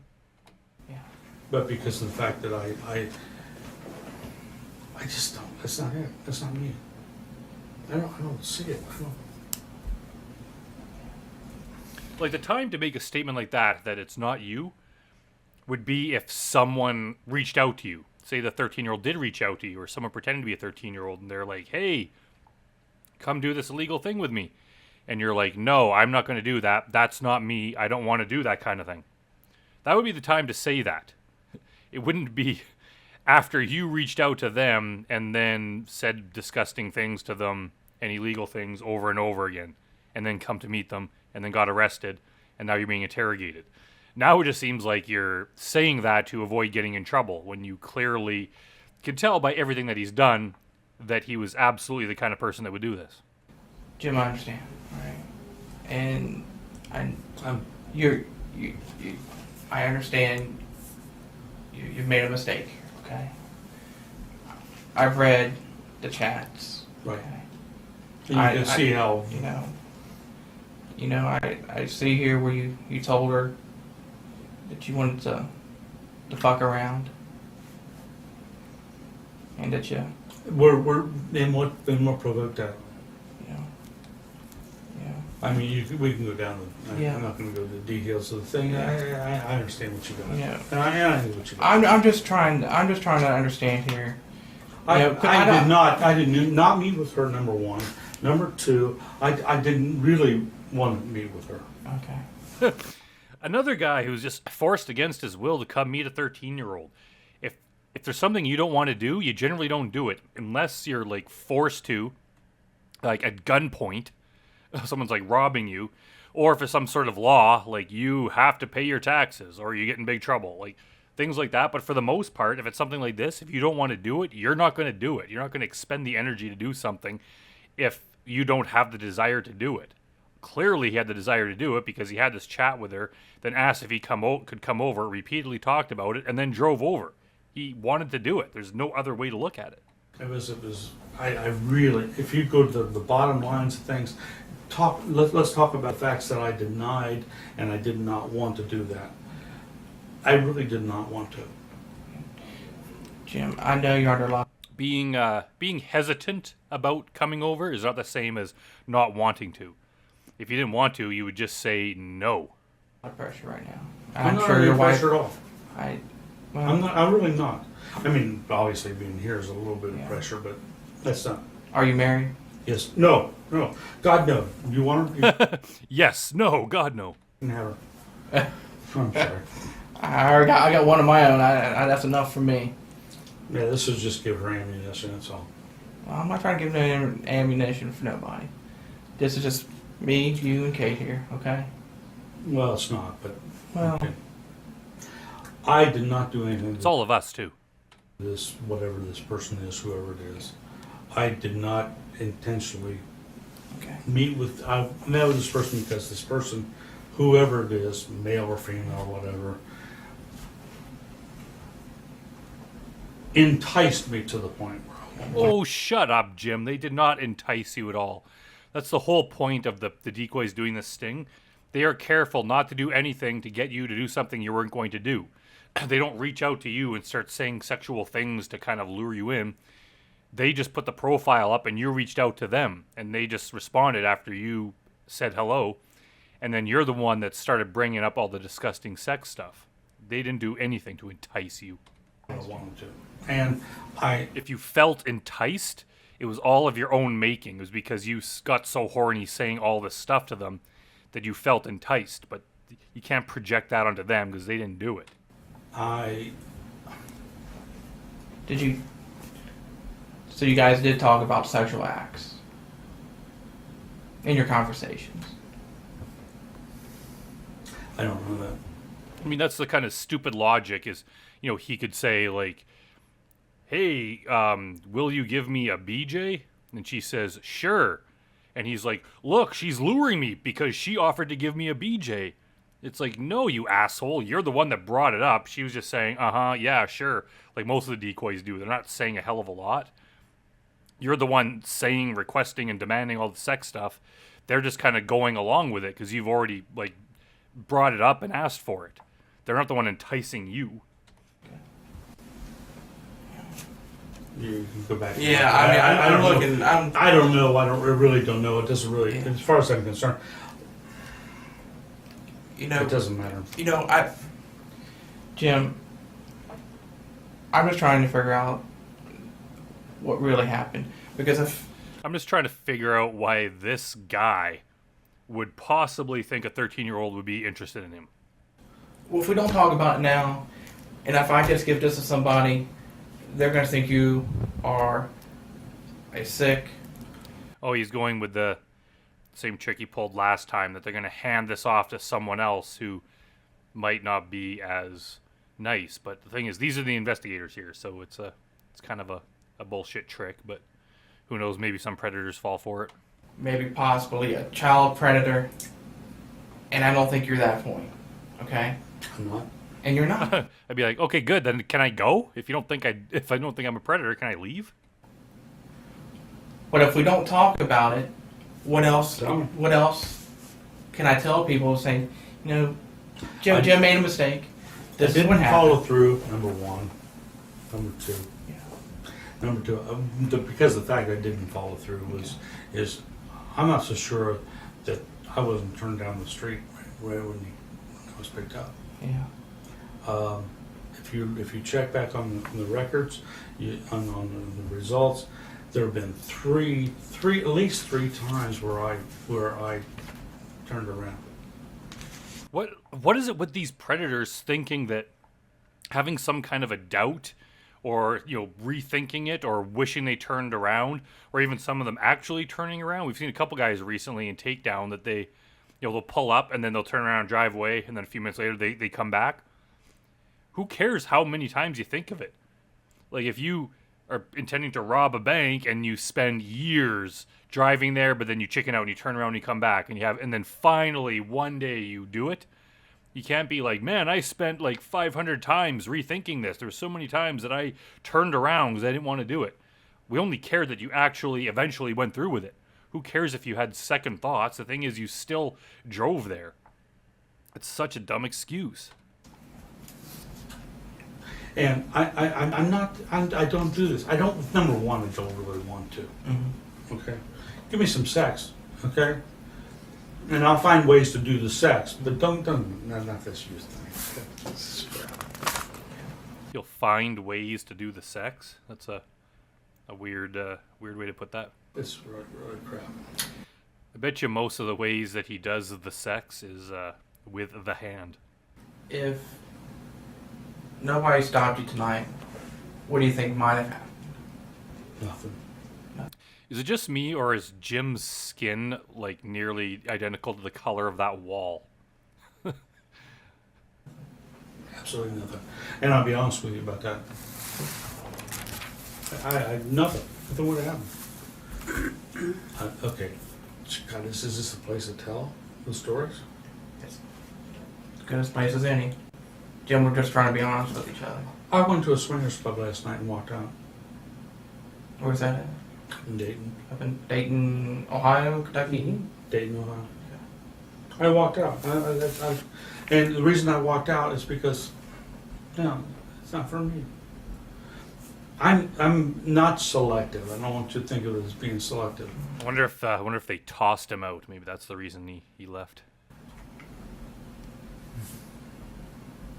I'm looking for some satisfaction from somebody. And I'm not looking. And again, my own motivation is not to just find somebody who's interested in me. Okay, not young, not old, not fat, not thin, not someone who is interested in who I am. And that's where we are. And how long have you and your wife been divorced? Or been separated? Or We've been divorced for 2000. What was it? 4 years? 2,000 years. Almost 5 years. 5 years ago. And I've had relationships with other women. It's not that. It's not a sexual thing at all. what is it? There's somebody, and I guess, and I put this out. Maybe this isn't the right place for doing it, but Cheyenne, whoever Cheyenne is, some George down the hall, talked to me. And when that person talked to me, it was a person. Now, I have other people that I talk to, and for whatever that's worth, and I don't want to Why does he keep making those stupid eye-rolling faces, like after every statement? bring them into this, but Made you feel good, didn't it? it kept me away from that loneliness that I have when I'm sitting in my house by myself, and somebody who talks to me. Nobody to talk to. Aw, poor Jim. Poor Jim was victimized by the 13-year-old girl. Just a lonely old man who was taken in by her talking with him. Just an innocent conversation he was trying to have. Yeah, poor Jim. Yeah. You feel that lonely feeling, and you know. Whatever, And- however that culminates itself. And she tried and filled that, didn't she? She fulfilled that need. Yeah, but then it turns around because of this crap, which I understand you need for doing it. I don't. So, I think so there's you a live need alone. there's a need for people out there, and Sure, if he's trying to say there's a need for people to have some sort of relationship with other people and some sort of human connection, maybe that's true. Probably is true. Yeah, just 18 and over. It's not a lot to ask for an old bastard like you. Just 18 and over. Probably 40 or 50 and over would be most appropriate for you since they'd be in your age range. You specifically selected a 13-year-old, and that is not appropriate for this type of human connection. Especially when you start blatantly involving sex into the equation. that need is fulfilled by, and the law enforcement. By the way, I'm in criminal justice. I hate to tell you that. That's the bottom line. But All right. but I am. I at UC I work for the criminal justice department. There is a need for. Maybe you should have spent more time reading some of the textbooks in that criminal justice department so you would know not to do this kind of thing. And also know not to talk to the frickin' detectives, just ask for a lawyer. For people in this society to have a connection with somebody, and I don't care. I don't want that where that connection comes from. I think is crucial, and that's where I got fucked up, But don't judge me on that. I'm not judging you. I know you're not. I know, but eventually I will be. So yeah, and I know that system how it works. But Jim, I can understand that, when you're feeling lonely and you feel like you have, your spot, you just live by yourself. Mm-hmm. Okay. And you felt that lonely when you go home every night. Yeah. You feel lonely. You talk to Cheyenne Or whoever. and whoever you're chatting to Cheyenne here. You feel like you can feel. Do you feel like you can feel open to say things? Right, and I don't, you know, and I think it's unfair of the justice systems to condemn me for talking to somebody. They're not condemning you for talking to someone. They're condemning you for talking about sex with an underage person and then coming over to her house to do those acts that you were talking about. If it's underage, I can understand that, and I know that's where you come in. My relationship was created with my relationship to Cheyenne was because of the fact that I closed that out, and I fault you guys with that because of the investigations or how you do that is that person who's making those communications starts to connect with the person, and that connection that you make is maybe with the perverted people is one it's Like you? really negative, but with a person like me, it connects. There's somebody who's talking to you, and I don't know. Just because someone's talking to you, I mean, if he's right about what he's saying, you can talk about anything other than sex, because that is a topic of conversation that's not appropriate to discuss with a 13-year-old when you're an old man. So you could just talk about anything else. You probably shouldn't be talking to her, or you shouldn't be talking to her to begin with. But if you are, talk about anything, any other subject on earth, and you would still have that same connection he's talking about. He was specifically talking about sick sex stuff.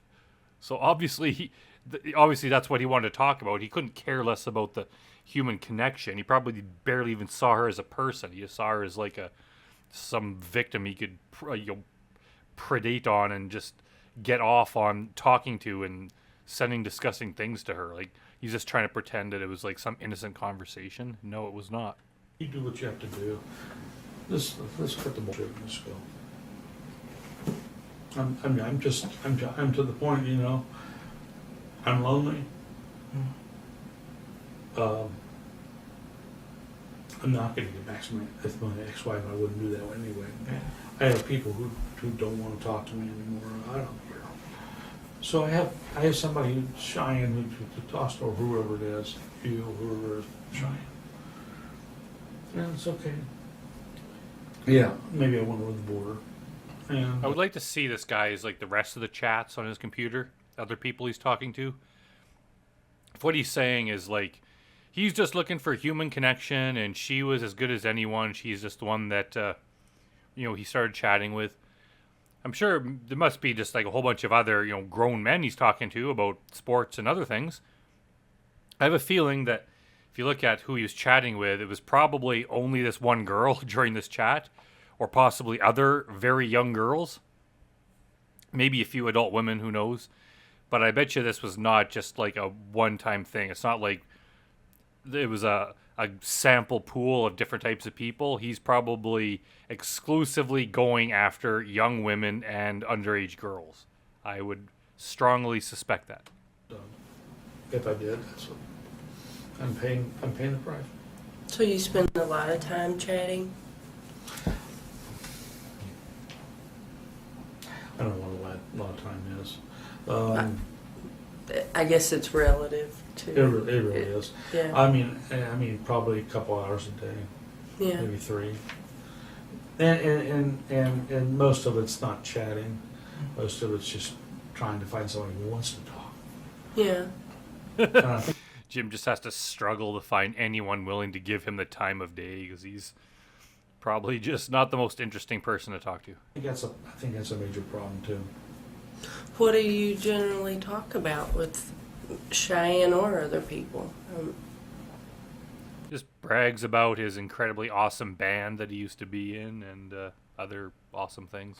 Just whatever comes up? Anything. Music.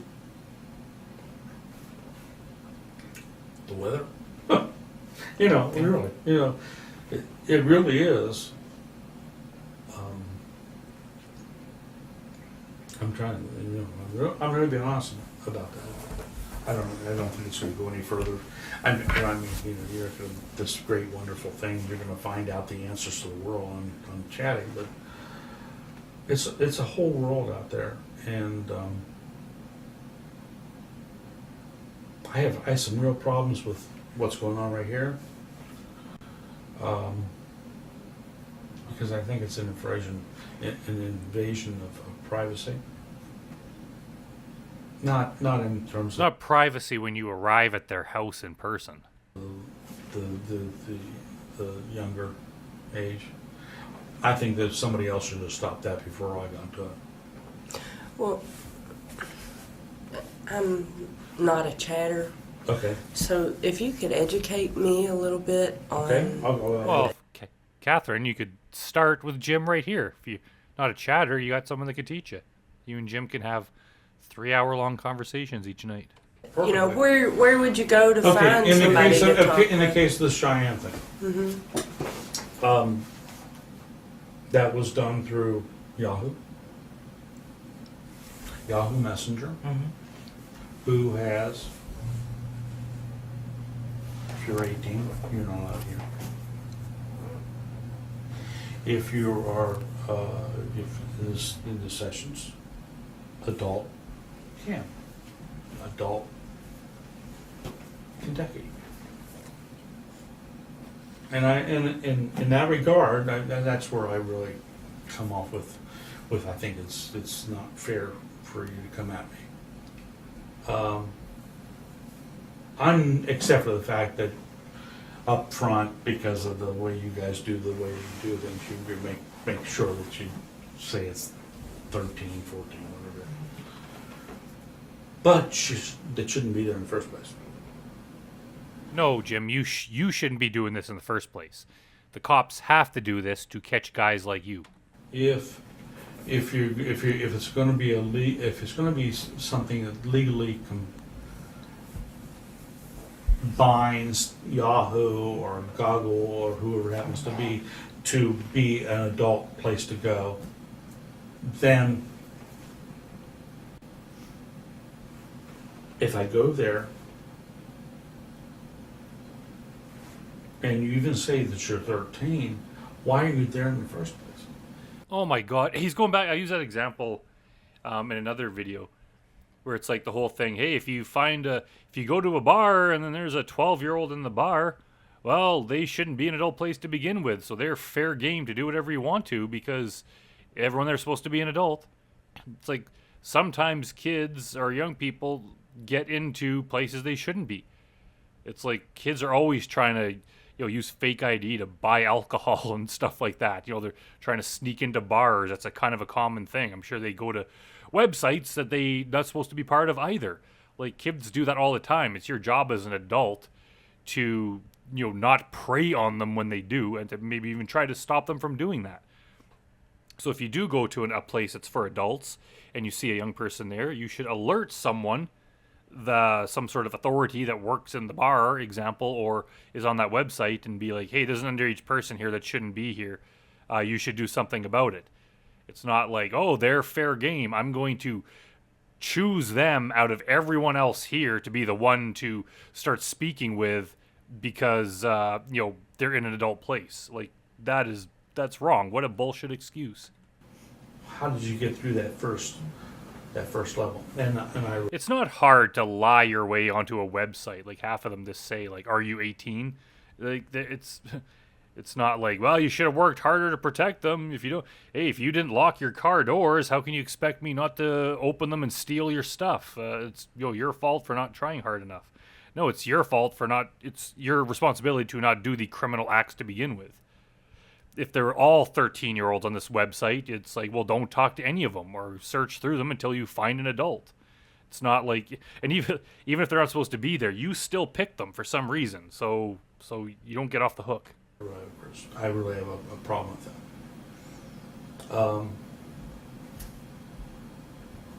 that. You guys have heard this over and over And, I'm really interested in knowing how this chat thing works and how you met Cheyenne.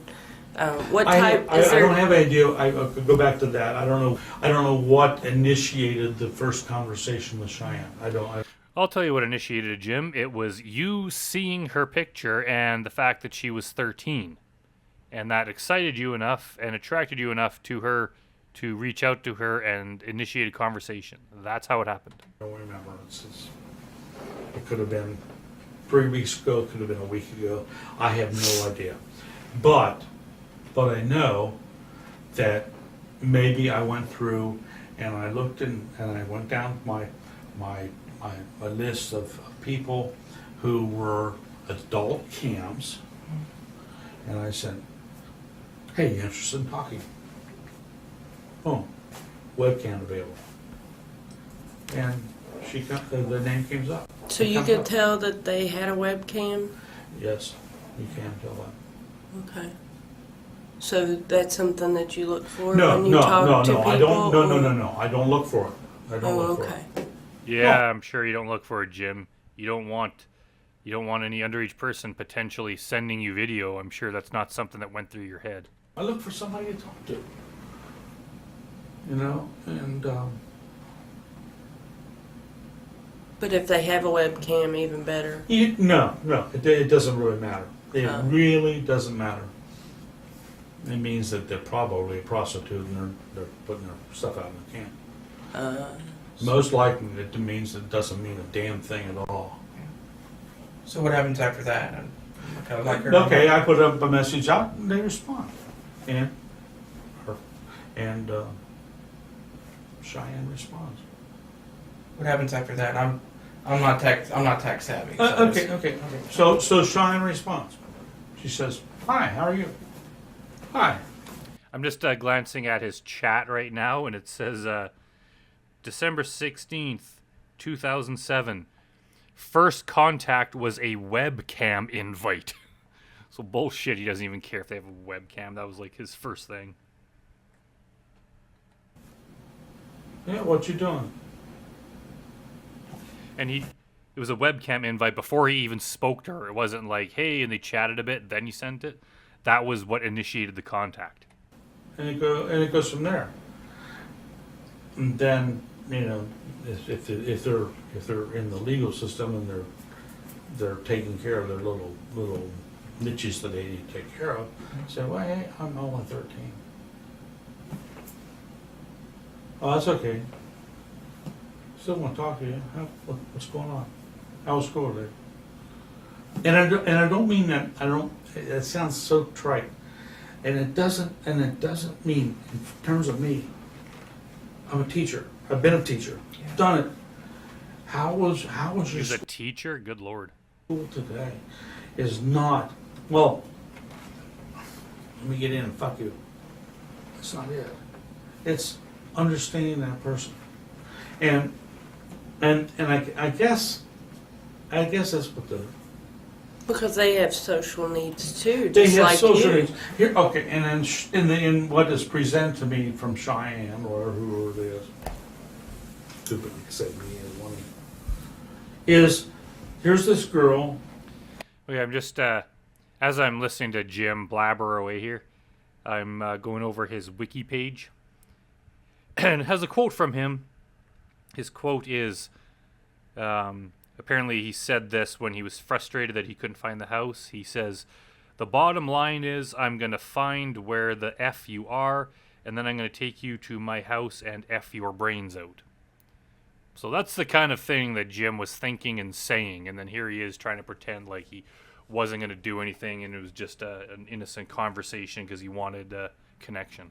Supposedly girl, who supposedly is going through a divorce, whose parents are separated, not as an opportunity for me as a predator to go after them, but as a person to try and answer questions, and then I You're just go, helping them. except for Like what are these idiots? Like we've seen this before that they're there to mentor the decoy. Like why would these kids that you don't know, that you only just met online, why would they need mentorship from some strange adult that their parents are unaware of. Like, no person in their life that actually cares about them is aware this guy exists. Like, people that are involved in your kid's life are usually teachers, people that you know you're aware of and you've approved of. Like, it's not just some random guy that you meet online who's going to be giving your kid advice. Like, who are you to give advice to anyone? For, like I said this afternoon, which I went on way over, and I only went overboard because of the fact that I personally was frustrated. But that's neither here nor there. So do you see your role as helping them through their life as well as them helping you? I'm always doing that. That's the person I am. Sounds like you've done it for many years. I mean, you've helped people, 30, 40 years.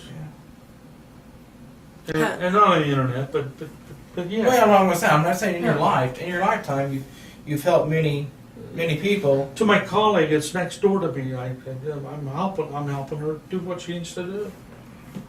I'm not a bad person. I'm really not. Other than being a sex offender, he's not a bad person. Okay. Yeah, good for you, Jim. And I didn't hurt her. I hurt whoever this Cheyenne was, which was, and I knew it. I don't know. Maybe in the back of my mind, I'm thinking, I knew this was bad. I knew this was bad. And in the back of my mind, I'm thinking, You knew what was bad. It was a setup. It was all a setup. Oh, talking with her was a setup? Yeah. And in that frame, I was hoping that it wasn't. But in the good nature that I am, He always does that, like, eyes roll back in his head, kind of like he's mocking the whole situation. Like, he just has this, like, whatever attitude. It's kind of annoying. I really wanted to help. How are you going to help her tonight? I don't know. By effing her brains out, which was your exact quote. Tonight? Mm-hmm. Talk with her. Talk with her about this divorce thing with her. You just said you chat online like 2 to 3 hours a night. You were having extensive conversations with this young woman, or this girl, and you were talking to her plenty. At no point did you mention anything like this. Why would you have to travel to meet her to have this conversation? You could have this conversation over chat. Or the telephone, which you were talking to her on the phone as well. Parents were going through. I mean, really, that was my gist.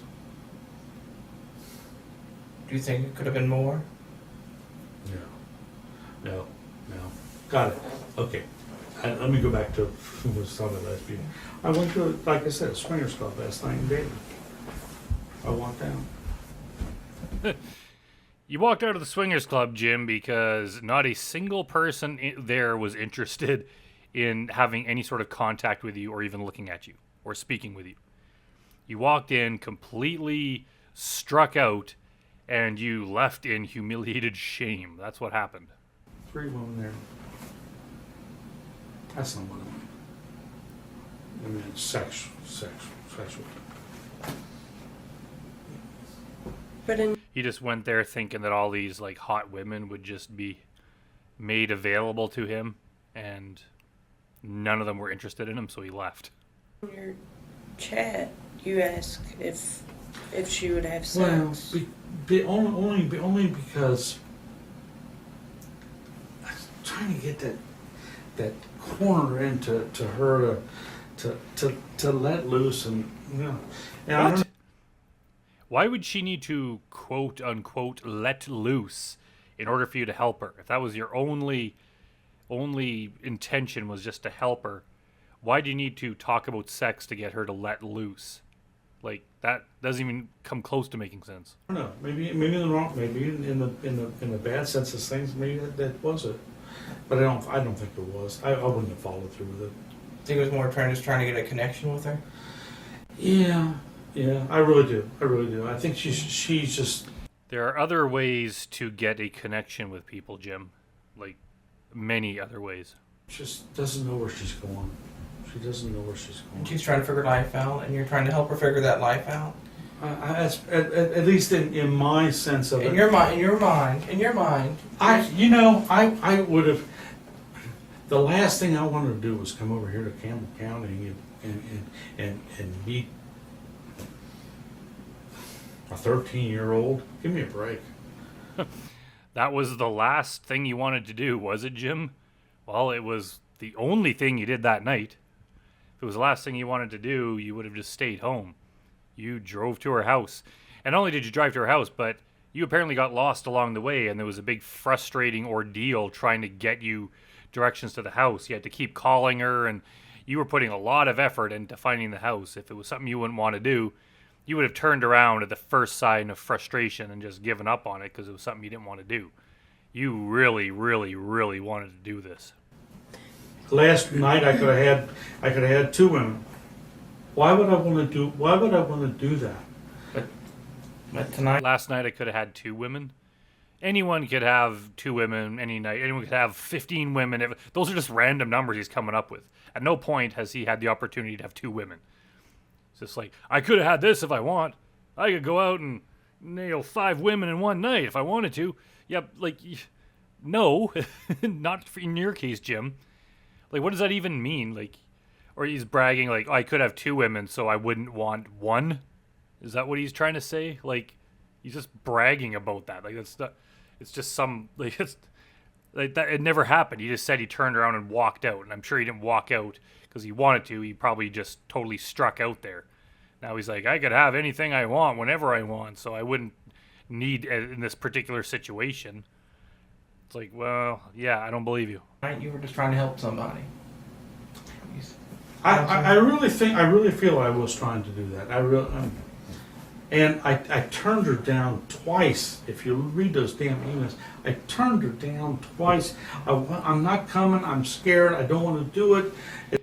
No one cares about any of that. The only thing is you eventually came. They only care about the eventual outcome.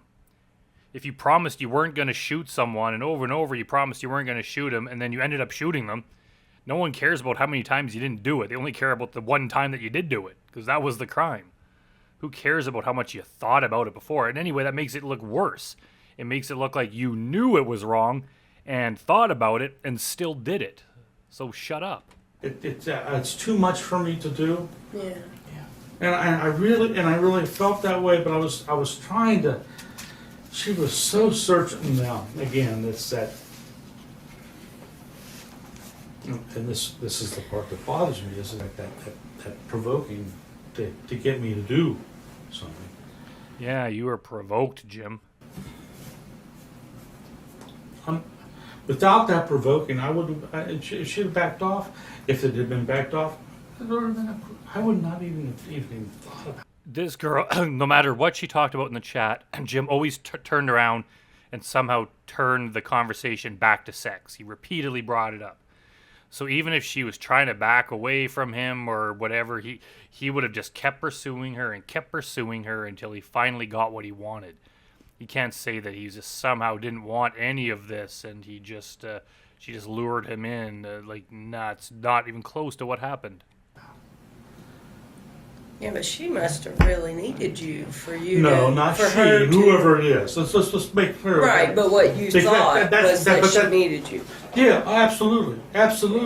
And you know what? I go back to that in relationship to the police department, the criminal justice. You gotta watch out how far you take that, because there are people who do care about other people, and I'm You're not one of them, Jim. People that care about other people do not victimize the children of our society.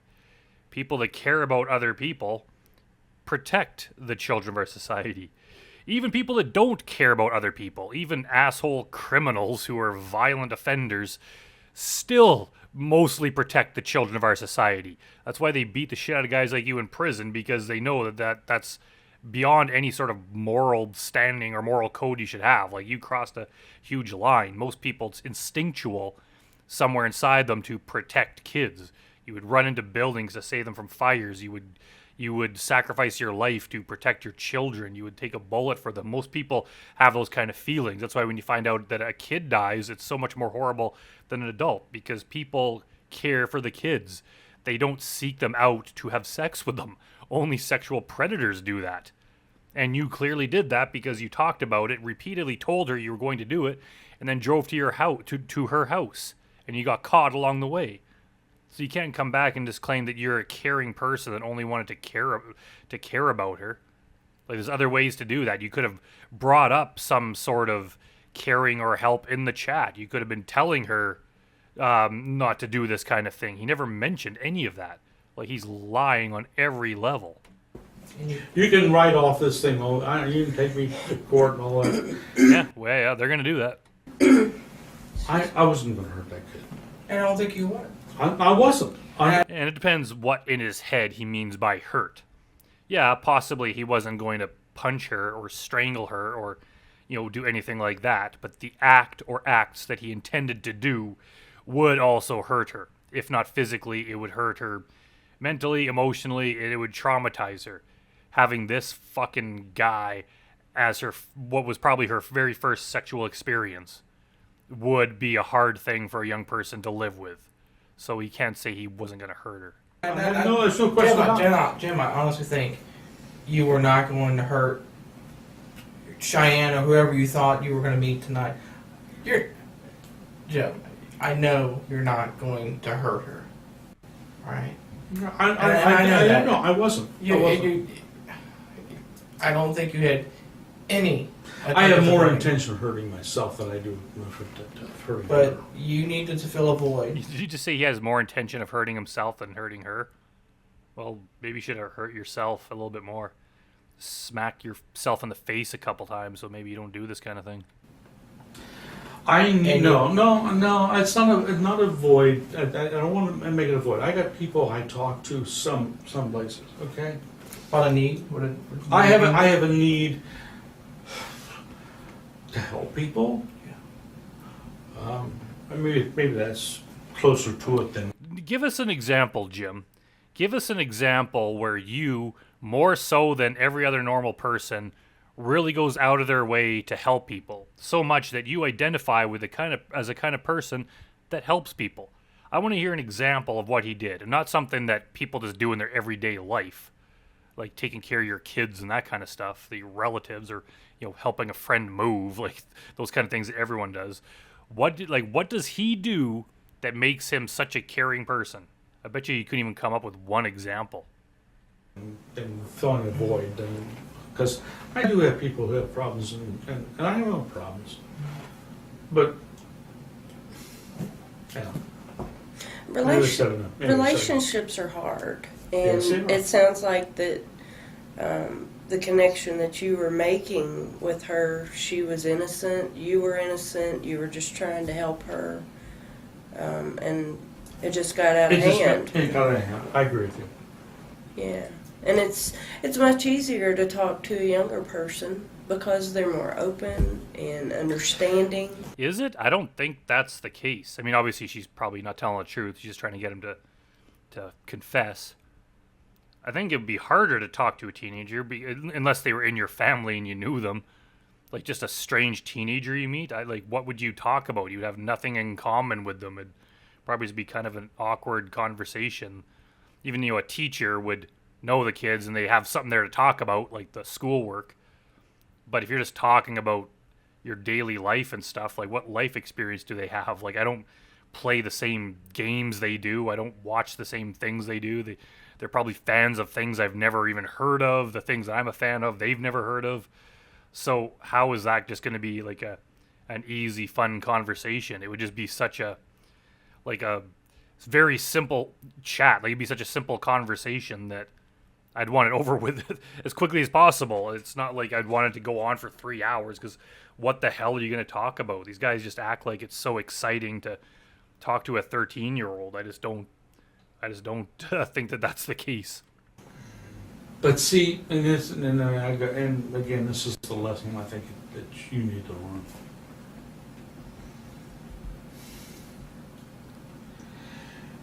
You're playing a role. or whoever's doing it, is playing the role of something that they're not. And when they play, Speaking of playing a role that they're not, there's this guy I know named Jim who pretends to be a kind, caring person when he is not. that role, they've got all this stuff behind them, all this garbage, not garbage, it's not really garbage, it's really experience. Okay, they've got that behind them, and they're manipulating that all the way through it. Mm-hmm. And with a person or a good, successful, I don't know what they call it, officer who is doing this, a good officer can remove that a little bit, so they can be innocent to bring it in. But the return on that, which is the problem, is the person from the outside who comes in.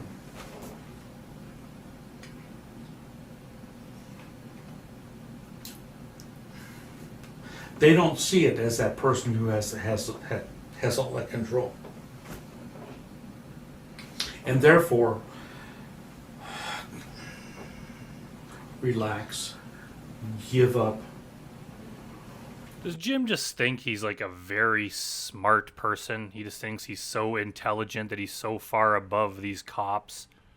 He's just talking to them like he's lecturing like young people or something. Like, I think he gives himself too much credit. I don't think he's that smart. He's just babbling away about bullshit.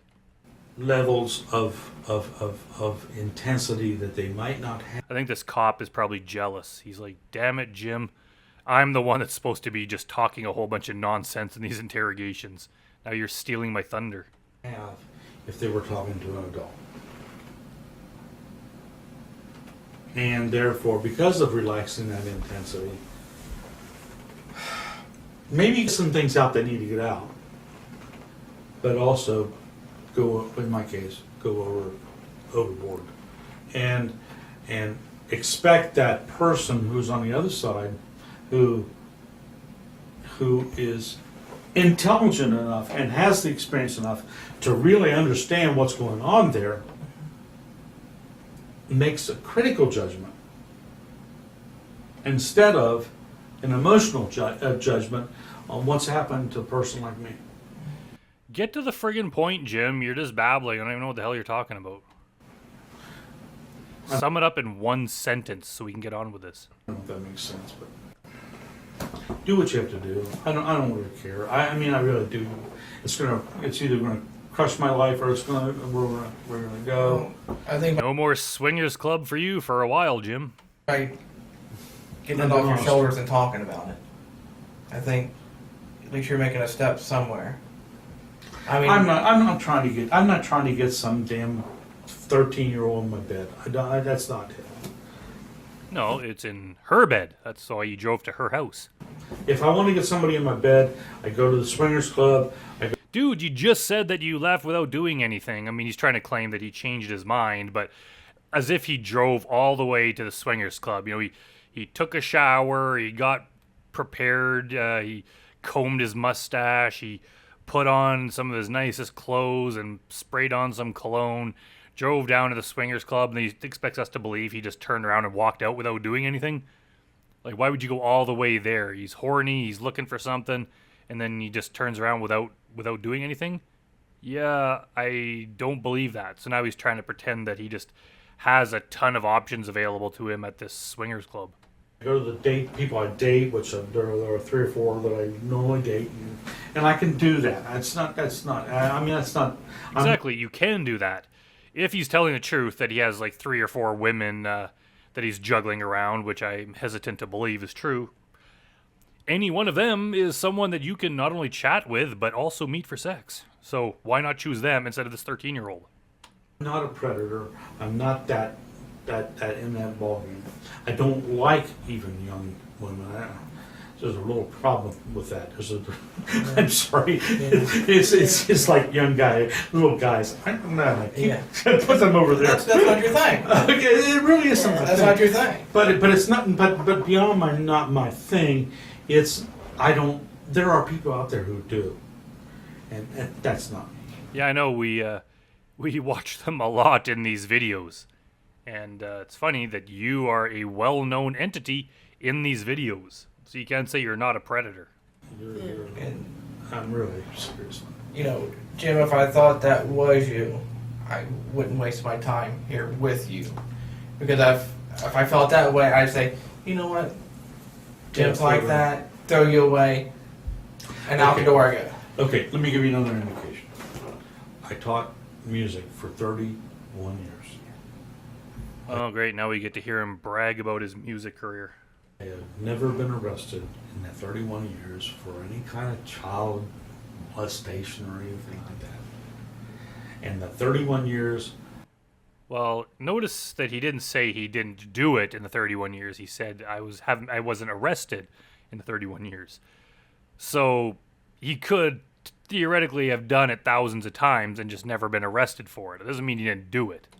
I've seen many kids go through my system, and through the systems that I work. It's the wrong ballgame. I mean, it's not me. Okay. So when you were online chatting and you felt that you felt like you were talking to somebody who possibly did understand and probably had some experiences, you felt like you could let go, right? You know, it's funny to put it in perspective over the last couple weeks in which China's been involved. I did not feel that way until tonight. And I don't know what made that difference. I have no idea what made that difference, but I felt like maybe it's a movement on the part of the people whoever did it to kind of motivate me to go that direction.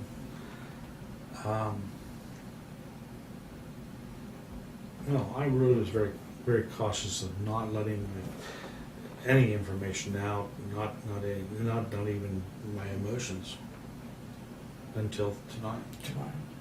Tonight you felt, that you could be. I guess I was be free. I was just looked down. I was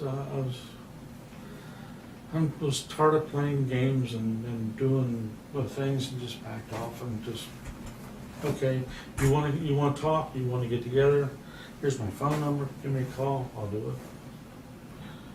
I mean, really, that's And you let your guard down. I let my guard You down. let your guard down. I let my guard down only because of the fact that I had my guard up for weeks. Yeah. And Why was your guard up for weeks? only and through that guard that I had, I thought maybe she needed some help. Maybe she needed to talk to somebody. Maybe she was moving in a direction that I could help her in some way. I don't get what he's talking about. So he's saying he had his guard up for the first few weeks of this chat with this girl. And it was after the guard came down that he started realizing that maybe she needed help. Is that what he's saying? And that's why he drove over to her house on that day? But he also said earlier that it was on that last day when he started talking sexually to her. So if he started realizing that maybe she needed help and he was a caring person, why would he pick that time to start talking about sex with her? I don't understand what he's saying. I don't think he understands what he's saying. Maybe what could have happened is that it wasn't so much of a guard, it was more of he knew it was wrong, he knew he could be caught, so he had that, quote, guard up, and then once that kind of slipped away because he was drunk or whatever reason, all of a sudden he was willing to do predatory things. Maybe that's the case. I think he's just full of shit. Really, that's the honest answer. And what did you want to talk to her about? I mean regards to I wanted to open up those channels. I don't know where she was in that regard. I wanted to open it up so she could talk to me. And she in the past she was guarded too. And she. For you talked about a lot of things. You said you talked about, different things. How was it you guys talk about? I know you said you let your guard down. Mhm. and you're feeling lonely. How many times did you guys talk about sexual things? Nothing until tonight. Okay, nothing. That I'm aware of. Are you aware? I'm like pretty sure, yeah, that the sex stuff started right away. I don't remember anything, the connotation of the, and if it was like really off the wall. Off the wall. Yeah, it wasn't like as straightforward as it was. So what do you consider straight, kind of off the wall? Just something that you remember us talked about. I don't remember specifically. You guys. Okay, here I just looked up the beginning of his chat log again. So the chat started, it looks like 7:25 p.m. and then at 7:30 p.m., which is 5 minutes later, she asks age, sex, location. He says male, 50s, horny. So the fact that he said he was horny, maybe he doesn't consider that sex talk, but that pretty much shows the direction he wants this chat to go in. And that was like, basically it started with he sent her a webcam invite. That's how he started the conversation. Then she says, "Do I know you?" And he says, "Do you want to?" Then she says, "I don't know, age, sex, location." He says, males, 50s, horny. So that was like the third thing he said. So yeah, he can't claim that it was an innocent conversation, that it wasn't until the last day he brought up sex. Like, he's lying. I mean, use off the wall things, maybe about giving a blowjob or anything like that, or Or talking about what kind of relationship do you have? What she have with her boyfriend?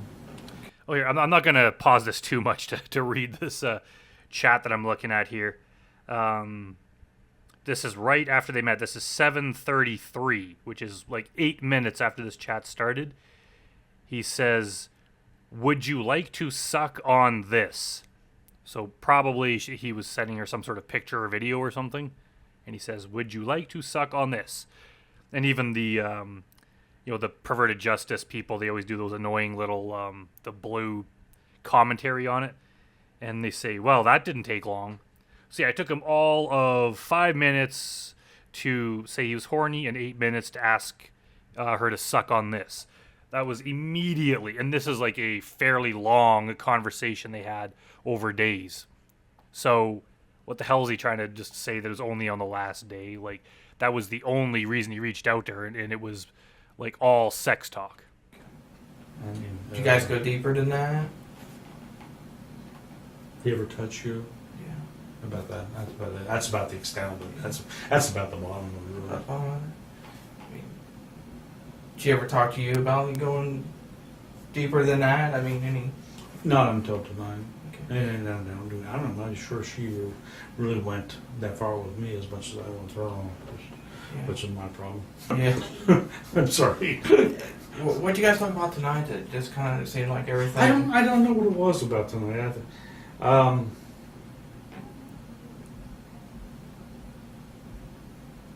don't know what provoked that.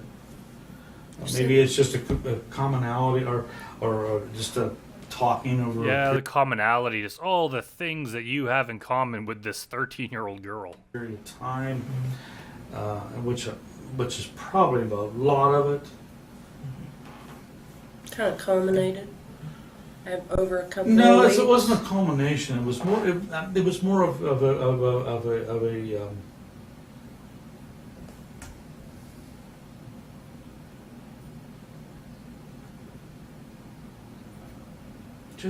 just a relaxed nature between two people. And I said. Do you really think, Jim, that she was relaxed talking to some 50-something old predator who's saying disgusting things to her? Do you think that this was just like a casual, relaxed thing where she felt comfortable with you? Like, are you that delusional? It wasn't a culmination of things. It was more of a relaxed nature of.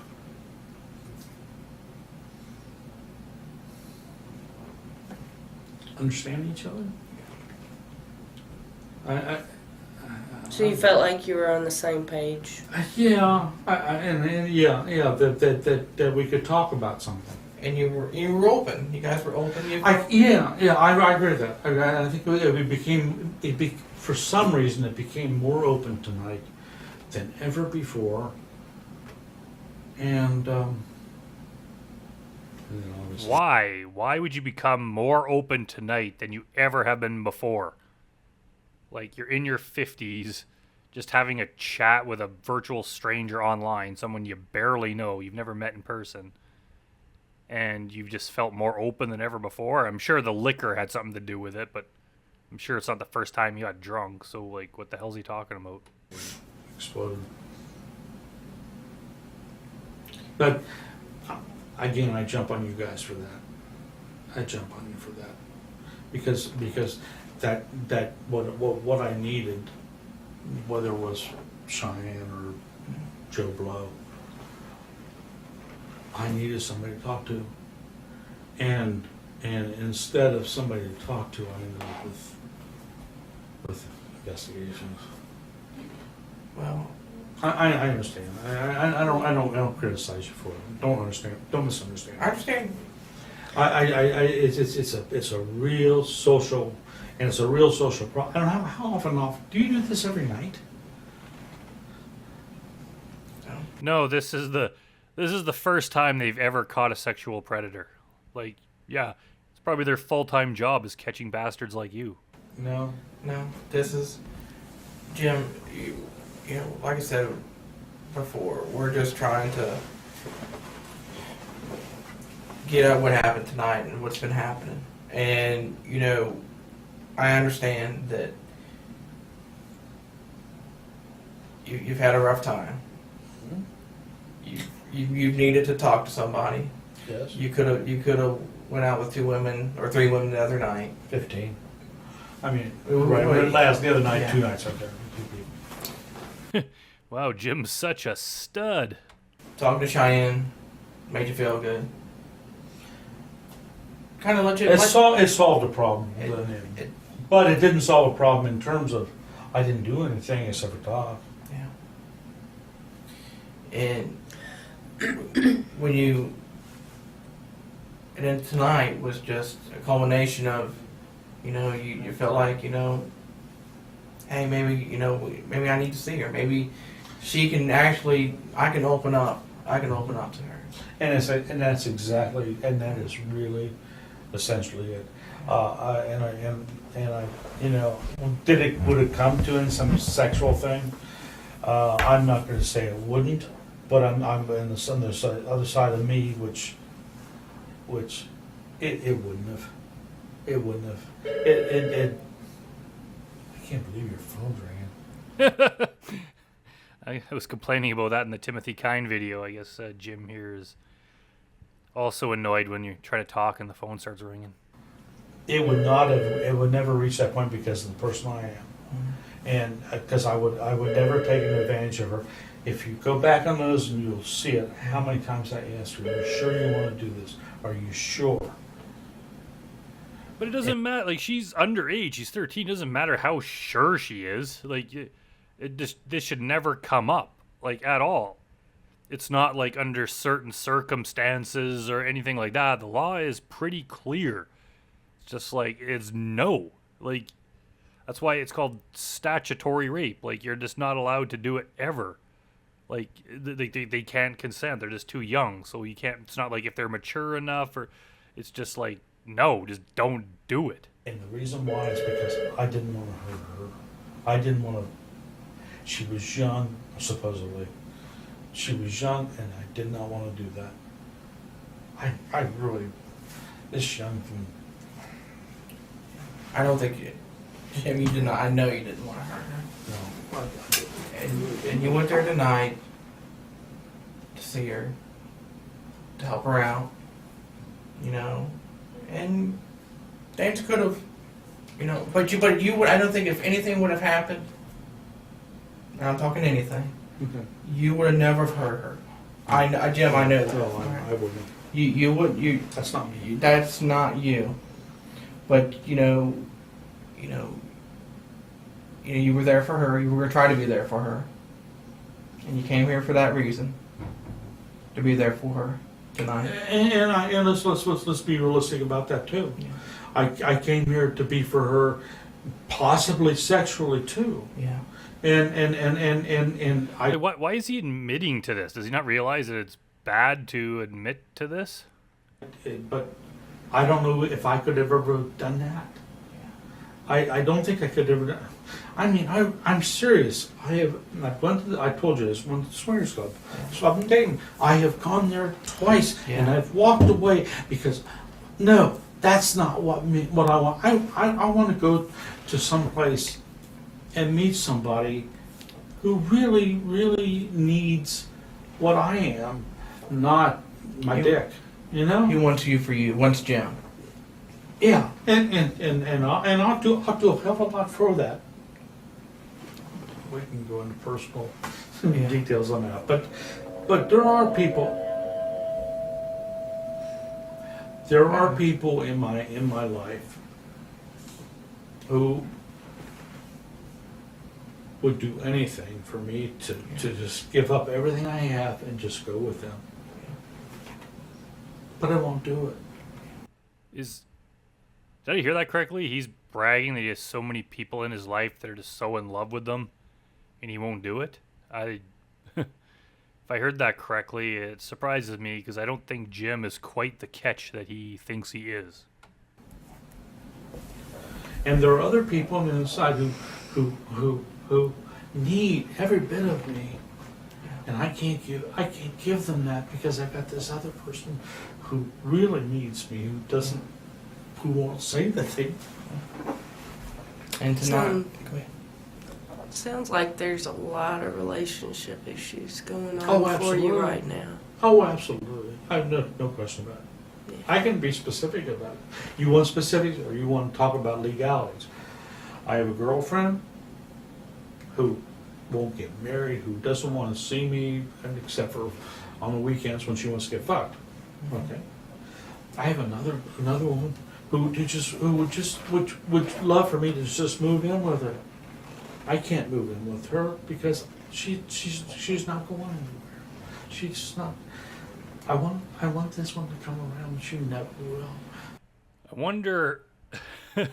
wonder how much truth there is to what he's saying. Could all be a lie, but at the very least, it's massive exaggeration. So what I do, juggle phone calls on those two. Then we add in the other emotions. He probably has a bunch of women that he's always chatting with online, and they're all kind of annoyed by him. But some of them, like the older ones, they put up with him just to humor him, just because he keeps messaging them. But I doubt that he's just as popular as he thinks.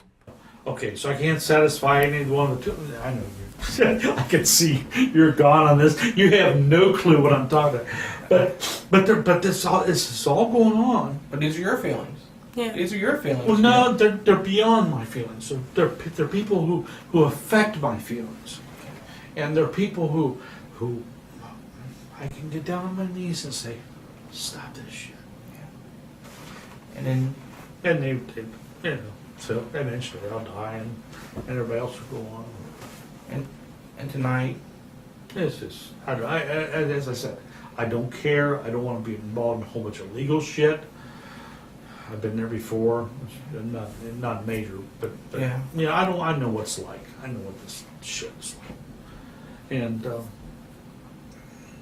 but you wouldn't be there for her tonight. I wanted to help somebody out. I wanted somebody. Her mother was not around. Her father was not around, and she didn't know what to do. And she had Emotion. emotional feelings, sexual feelings. Mm-hmm. She had a multitude of feelings. Right. And I could answer some of those by my dialogue, obviously. She was not in any way in that chat asking you for help or opening up to you about her problems.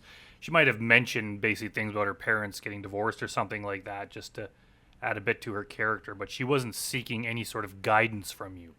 That was all in your own mind, and you weren't even really giving her any guidance. You were just talking about blatantly sexual things. And it backfired. You know, but right now, we're talking about it, and that's the main point. I mean, you could come in there and say that, you know, I still felt sabotaged. Oh, do you, Jim? Do you feel sabotaged? We'll pour you. I'm not trying to sabotage you. But I feel sabotaged. Yeah. Because of the fact that is I'm not out there fucking the 13-year-olds and Well, of course not, because you got arrested first. You wanted to, though. I'm drunk and taking them up to hotels, and as we obviously know from the news today. Mm-hmm. I'm not doing that, and I don't have a desire to do that. But you felt a connection tonight. And Tonight I was, felt she needed, and she needed you, and you, and I needed her in some sense. and I needed to be able to. I wonder in what sense Jim needed the 13-year-old. let yourself go. No. I needed to help her. There's a needy thing. To help her. I needed to fulfill a need of somebody, and I've always done it all my life. We go back to history with my school, Yeah. and it's always that, trying to find some way to help some kids. And I really felt that need. It's not bullshit. It's just the way I feel. No, it's bullshit. Bullshit. I mean, if that's the way you feel, I mean, I don't think that's bullshit. Well, I know, but on the outside of it, people look at it. They don't see it. But you have feelings. I mean, you'd be inhuman if you didn't have feelings. And tonight was about feelings. Tonight was about feelings, and tonight was about. If you're wondering what kind of feeling tonight was about, keep in mind that Jim's first words spoken to this girl were male 50s horny. So yeah, that kind of clears that up. About you trying to help someone who you thought you needed. Help them is the key word there. Yeah, And and you wanted to share. I wanted to With be. them. I wanted to be able after the discussion of the we talked about, if it's sexual or whatever it happens to be, I wanted to share that this is how I would see it. Like, why is he admitting that it might be sexual? Like that's basically just incriminating himself. That's horrible. Why is he admitting to it? He's an idiot. What do you need? Where do we go from there? How does my role change with you? Enough labor. Do what you have to do. You know, Jim, you've said several times that, you feel sabotaged. Mm-hmm. We're not here to make life harder for you. I mean, you're in the situation that you're in, and right now we have an opportunity to talk through things and maybe get you in a better situation so that you don't feel sabotaged. Okay, in that relationship, in that perspective, how do I deal? I'm going to be online, unless you guys chop up my arms and take my job away. And deal with that when I see somebody who does have a need. I don't mean searching out. I'm not talking. I'm somebody. That's a whole other thing. I never have gone to somebody on the internet who hasn't responded to me. Oh, shut up, Jim. That's a friggin' lie. This just guy, if he's on the internet all the time just trying to get hookups and get sex, like whether it's underage or not, you're telling me that every single person has been so interested that they've responded to him? That's impossible. I've been on dating apps before. I met my girlfriend on a dating app. And sometimes you reach out to someone and they just don't respond to you. for any reason. Sometimes they just don't like you, or it could be, maybe they don't check their account ever again. There's other reasons.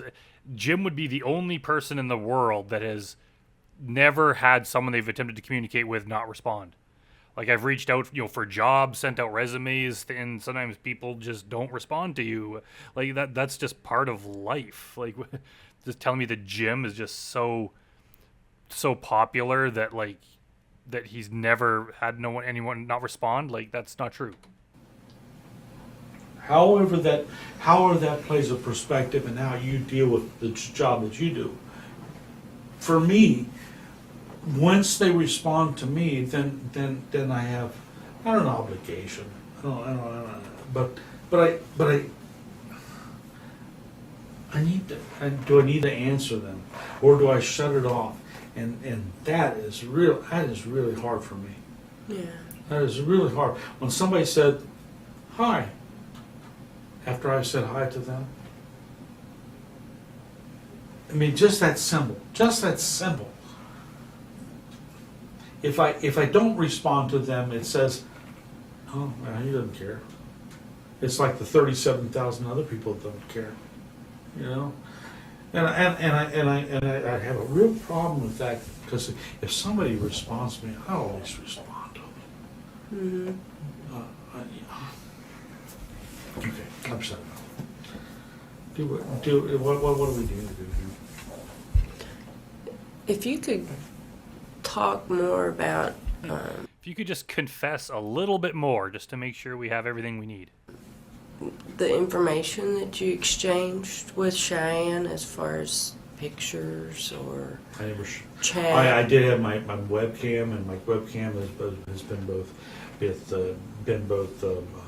visual, as obviously seeing me, and facially, genitalia. Genitalia. Yeah. How many times would you say? I would say maybe one or two times that she has accepted to see me. What does that mean? I think he was about to say that she asked for, and then he realized that was complete bullshit. So he's like, that she accepted. Yeah, anyone who's ever been sent a dick pic technically accepted it. It may not be it might be against their will. Doesn't mean they liked it. You just sent it, and she was forced to look at it. So you can't say that she accepted it. Like, shut up. And that was on Yahoo. It was on Yahoo, and it was her. I never forced it on her. She always asked to have an exception. She never asked to have it. You offered and you sent it. And even if a 13-year-old does ask for it, you say no. Have to accept it, but not. It's not always been genitalia, but that. Face, genitalia. So there's multitude. And at what part of wanting to help this young girl, about being such a caring person and you want to help her, what role did the sending pictures of your dick play? How would that help her? Yeah, but that's only, and again, only because of the fact that that's the way I was at that point. Not that I was. No, okay. Cheyenne is going to be on, so let's put it on my dick. No, it was never that. It was there. Who cares what it was or what you were thinking or what the reason was? The thing is, you did it more than once. So who cares what it was like? You just did it. Click on webcam is available. She accepted it or not accepted it. In most cases, and she didn't always accept it either. Mm-hmm. Okay. No, was this in response to the conversation you were No, having? no, or? there was usually no conversation in relationship to that. No conversation, nothing. Is this an adult cam? No, even that. It's cam is available. If you want, you can say it. If you don't, When you sent that, but that's again. But in relationship to other people other than Cheyenne, that was common practice for me. what did you hope when? If somebody wanted to look at it, they could look at it, decline, look at it, stop, go on, do their own thing. So, That was my, Yeah. and that was my.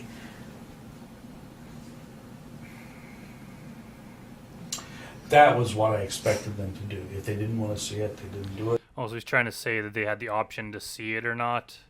While she wasn't clicking accept because she wanted to see it, it was to get that evidence against you to arrest you, because you should not have been sending pictures of your dick to a 13-year-old. If they did see it and they didn't want to look at it, they could click on. And what the hell kind of reasoning is that? That I'm just going to send out pictures of my dick to everyone I meet, and it's up to them whether or not they want it. What kind of person does that? And he's talking to an underage person. If you do that to begin with, which is strange enough, you should make an exception when you're talking to a child, and you should not just send them that.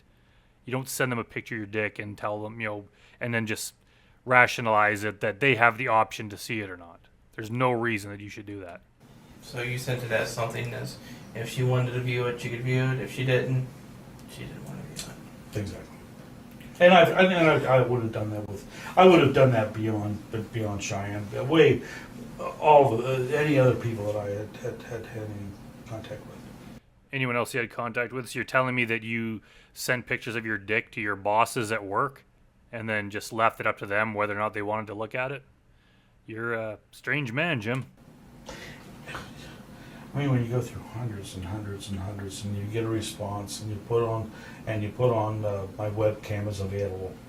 That's it, and then you get that choice.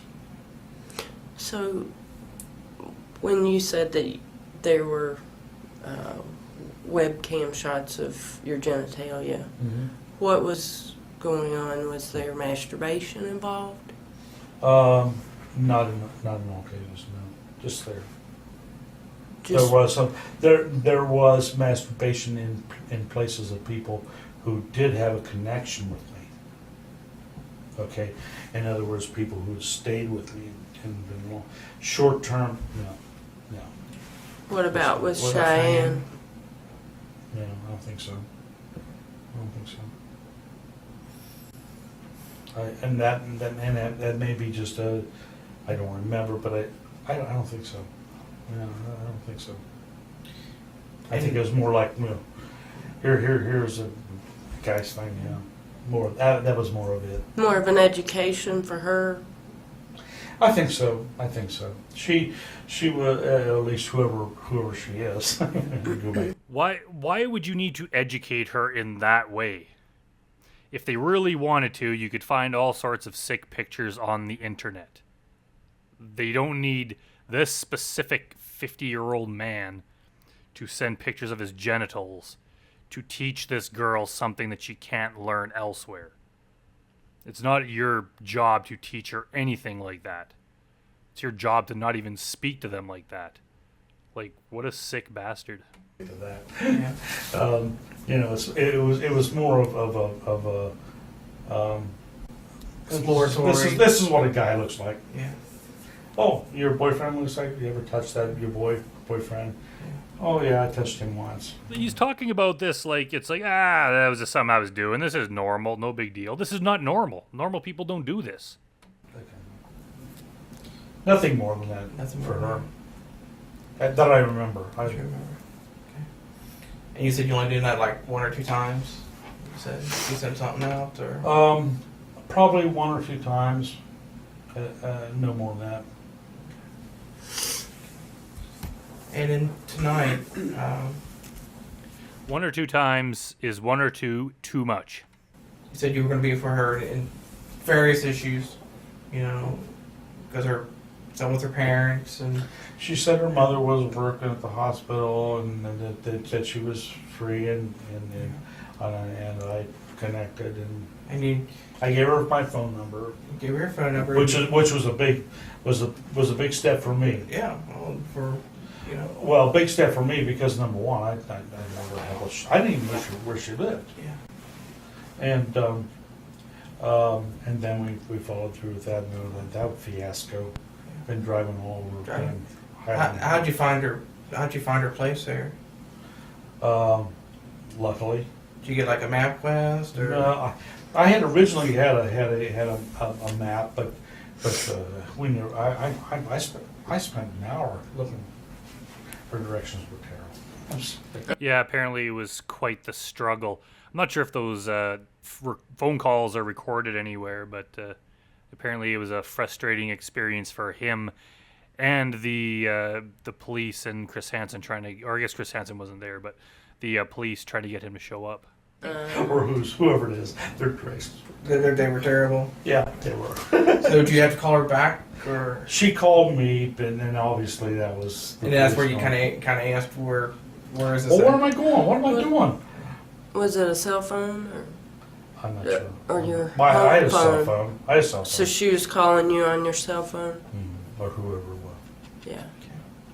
Okay. Have you ever called her on your cell phone or anything No. like that? No, never. Not till night. Okay. And tonight, I know a lot of things.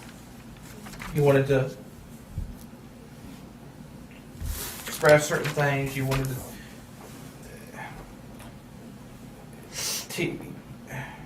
I'm trying to express your feelings, Jim. Okay, I'm trying to express your feelings, and because I want to get it right. I don't want to say something that's not right. Okay. But tonight, you know, you wanted to see how she was emotionally, sexually. Mm-hmm. Does that what kind of where the condoms come into play? Were the what? Condoms she had on you? I wanted to put them in my pocket, which I did last night also. Yeah. Maybe that should be noted. Yeah.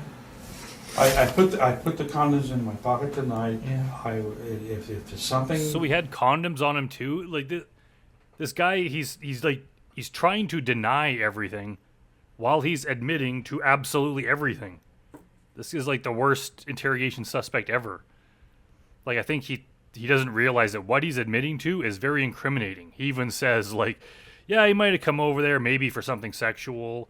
Like he says that like that's going to get him out of trouble. Like that's the thing you're arrested for. You just admitted to it. This guy's an idiot. Culminated that she it went that direction. At least You want to feel you want to be protection. safe? Okay. The same reason why I had them in my pocket last night, in case that when I went to the swingers club, I would have them in that case. And you protect yourself. Oh, you didn't need them in the swingers club, did you? Because you got rejected. No, yeah. Number one, I protect myself. Number two, I protect the person who's involved. Just like I said, you care about people. I can understand that you would want, like I said, you didn't want to hurt nobody. Exactly. That's And, exactly it. and that's, and tonight went in that direction. You were at least been prepared. I was prepared if it came to that point. Yeah. I wasn't going to do it, but I came prepared in case I did it. Which, did I really expect it to be there? No. Did you want it to be there? Oh yeah, I'd love to be there. Only in the sense that I'm frustrated as hell. Do I went up to the swingers club? Nobody there. No, I can go down. I can go down the list. Up and down, up and down. I can go down the list. It's been 2 weeks since I've had a. And yeah, I'm frustrated as hell. But expectations of it being there, not any more than anything else. Really. And it really is an aggressive nature on my part. You know. But you have feelings. I mean. Well, but what I'm thinking of is, okay, I'm gonna go over and meet her. So what happened? Whatever happens, okay, it's fine. And then I'm thinking about, okay, well, I'm gonna stop over at Rhino's over after it's over with. Maybe there's, Rhino's. Rhino's is over. It's a bar over in Eastgate. Oh, now he's going into the other excuse I've brought up a few times before where they try to pretend like this wasn't their main goal and destination for the night. He was going to go to this bar, Rhino's later. There's a bar there. That's what he was really going to do. So this is no big deal. This is just a stop on the way. Just trying to diminish the impact of what they're doing here. Rhino's is over. It's a bar over in Eastgate. And okay, so if you know, if this like doesn't happen or whatever, I'm ready. It's like he's trying to imply that he's somehow going to look better if he can prove that this wasn't that big of a deal. This wasn't the only thing he had planned that night. This was like, whatever. If it worked out, if it didn't, he was going to go to this bar anyway. So, this was just like not a big thing. It's like, it doesn't matter if you thought it was a big deal or not. It matters whether or not it was illegal to do. Ready? That's exactly where it was. And things would have went. Say things would have went differently tonight, and we were not here. Mm-hmm. Do you think you could have had a relationship with Cheyenne? Do you think there was enough of a connection there that you could have a relationship with her? I think it's too early. But you did feel connected. You did feel connected to her. I felt connected to her, but but it was too fast. Too fast. And like, are these guys just dumb? Like, what connection do you have? This is a freaking decoy. Like, this is someone whose only purpose was to catch you doing this illegal thing. So they weren't really giving you a lot to work with. Like, how boring are the people in this guy's life where this decoy above everyone seemed like he had some sort of connection with her? These guys, they think they have a connection, but it's not. It's just like they want to have sex, so they just imagine that it's a connection. They'll always say things like, "Oh, she was so interesting. She seemed very mature." It's like, they're not interesting. They don't even really say a lot. Like, you do most of the talking, and they just kind of roll with it. So, like, what kind of connection did you have? It probably would have been one of those things where we sat down, have the iced tea, and I went home. And that's what's so bad about this. 'Cause That's what's so bad about this? No, Jim. that's where I was. You know, maybe she wasn't the same same area, but or whoever it is. But for me, I really was not trying to. It's not this predator trying to. And Jim, That's exactly what it is. That's exactly what it is. we've done over that. Okay, but the point is, you still think that there's some sense of that. But Jim, if you made a mistake, I can handle. You made a mistake tonight. I did not contrive this girl into having sex with me. What I did was I tried to meet with her, to help her out. to help her out in what she needs to do. She's going through some stuff with her, if that's really true. And then I still go on with my life. And that's different. And just a little interesting tidbit here. I was reading on his wiki page for people who don't know. Apparently his dad had him when he was really young, because it says that his father was murdered by a gunshot when he was 18 years old, when a man caught Jim's dad peeping on his wife. So Jim's dad apparently had him when he was like 18 or under.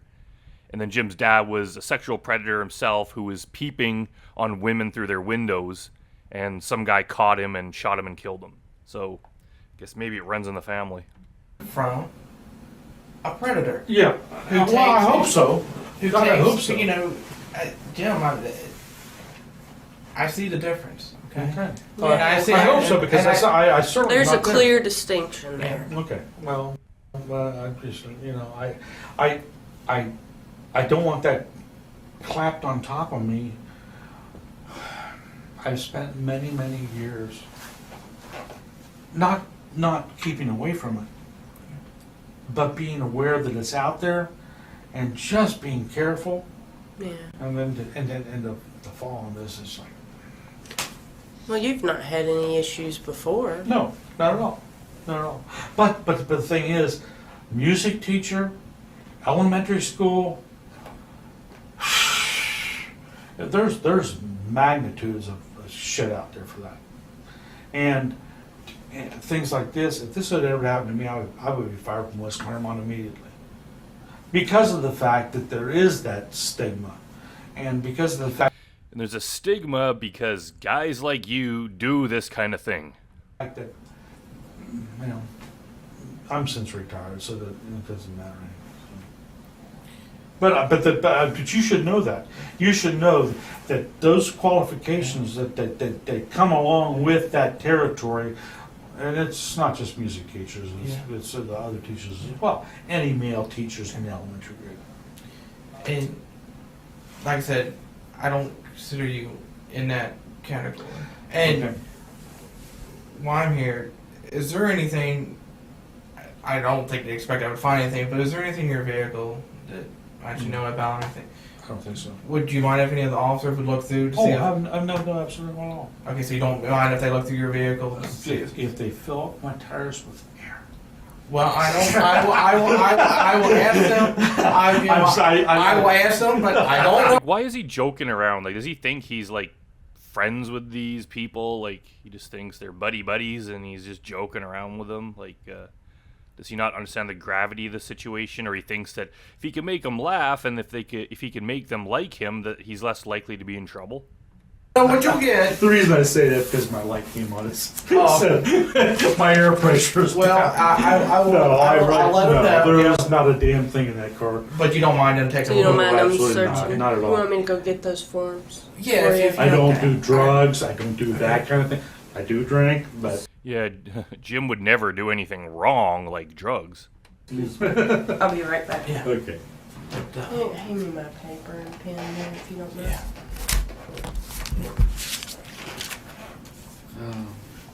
Yeah, that is just interesting how it's not the first predator we've seen. There's quite a few that they bring up, like, I don't do drugs or anything. I don't have drugs. It's like they're willing to do this kind of thing, but drugs is a big no-no to them. It's like they somehow maybe their priorities are off. Be back. Okay. Yeah, I've had my drinks and I've done that share of that shit.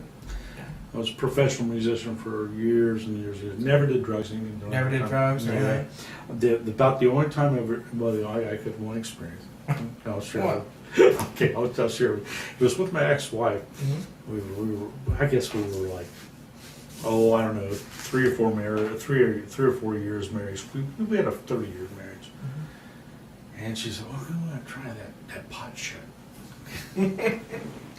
Okay, so I made arrangements to get this pot from somebody. I don't remember who it was.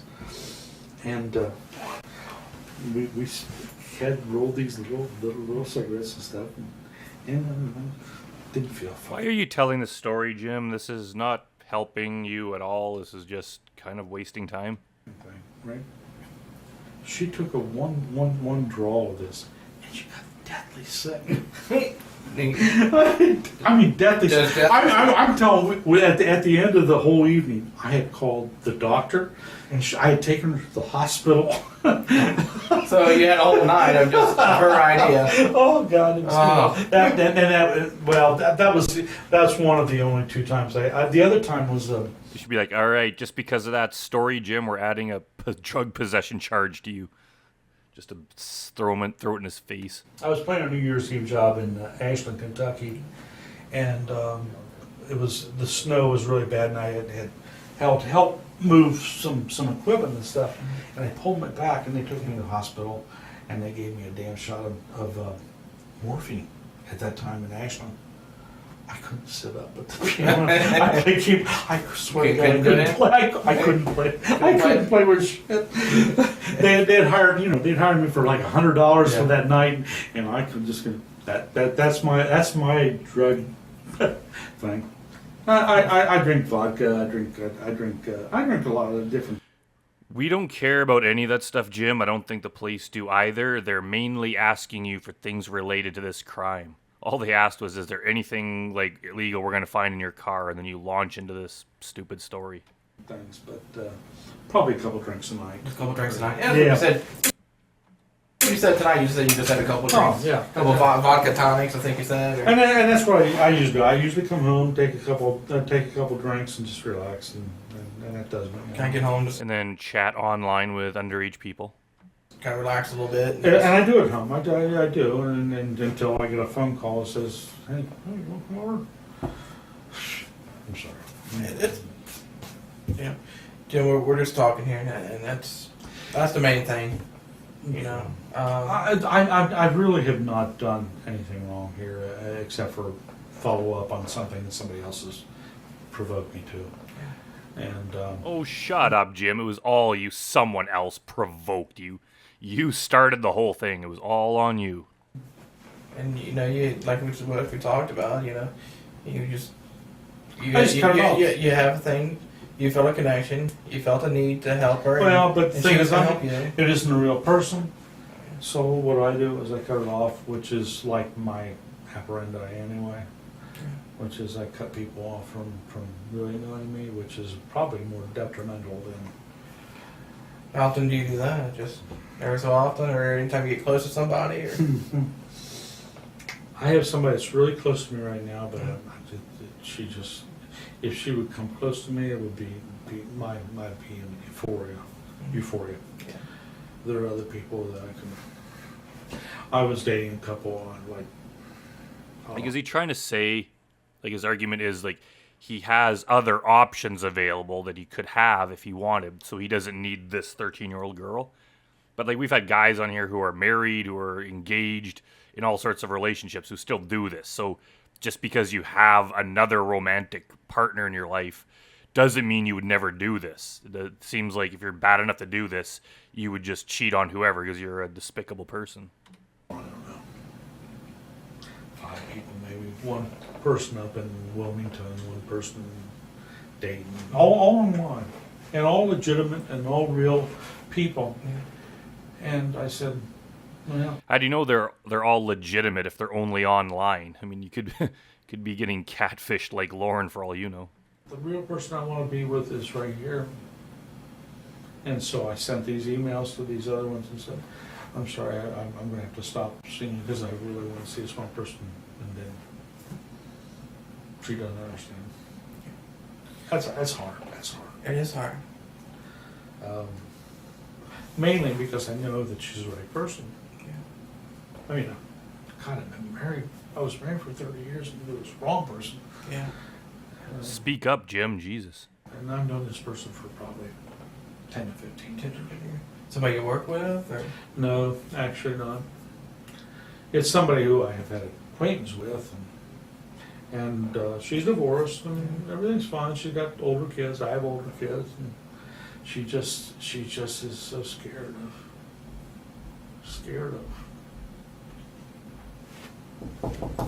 Come on in. You're the same person that left. Yeah. Can I have that chat for a minute? yeah. I'm gonna run a copy of it, so we'll have Didn't even realize she'd left. someone to look at. Okay. Actually, the person I'm talking about is, and again, this is, you can take it for her. So she's actually a social worker. Hey, can I have the folder for a minute? Give it nice- Sorry, I'm sorry that's to all interrupt right. you Don't guys. think I know anything. you're Do y'all what you are have to do. chatting, and Yeah. I'll be right back. All right. She's actually a social worker. She does with sexual abuse, and she does exactly what you guys are doing, except for on a medical aspect of it instead of a legal. Okay. This Yeah. kind of helps people out too. See. Basically, she's now a supervisor. She's working for a job in over in Ohio.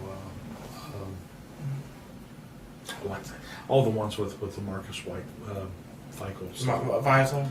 Yeah, job in I can't remember the agency. It's part of the state of Ohio. Oh, okay. Okay. Anyway, so she's working with them. She's working as a supervisor. She works with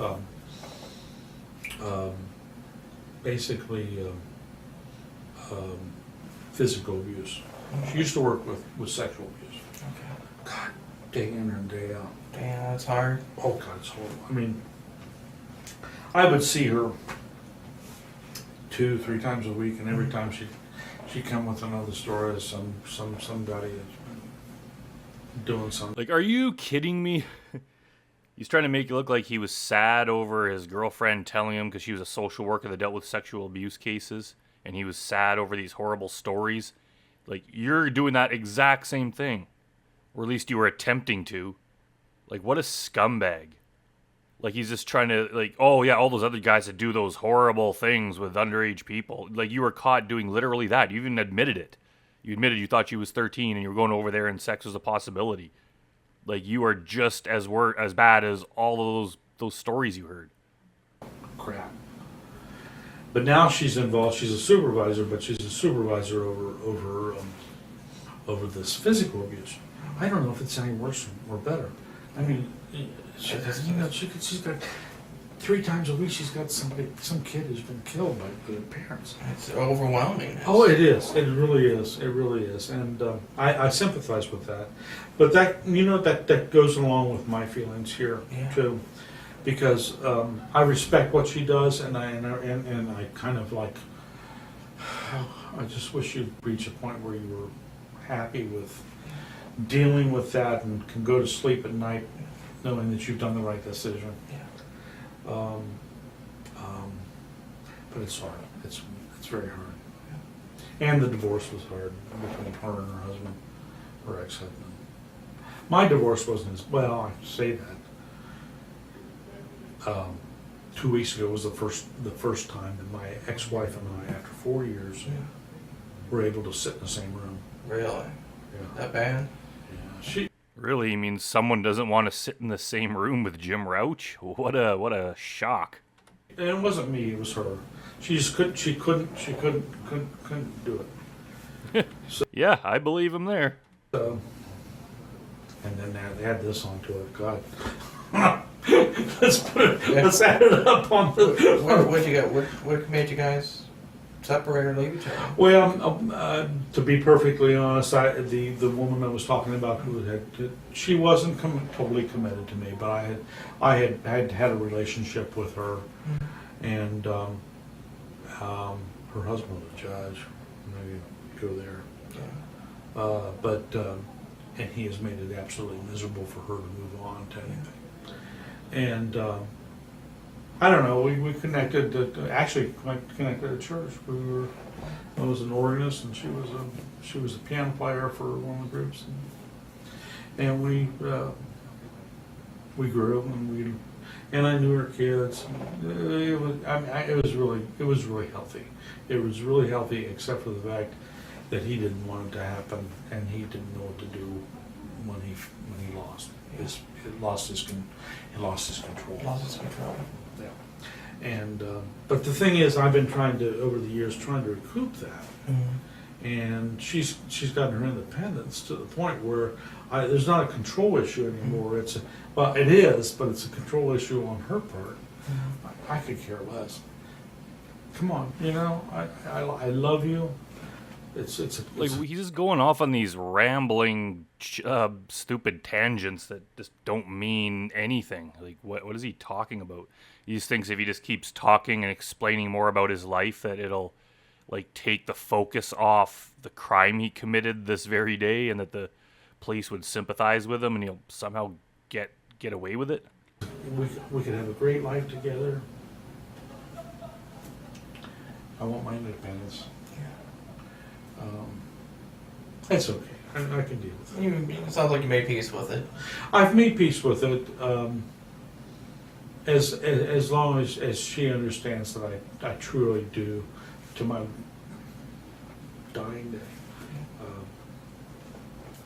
She's the one I love. I mean, I really do. It's okay. It's all right. Well, it's okay, but that and 50 cents, what does it get you? You end up being lonely because you can't see her.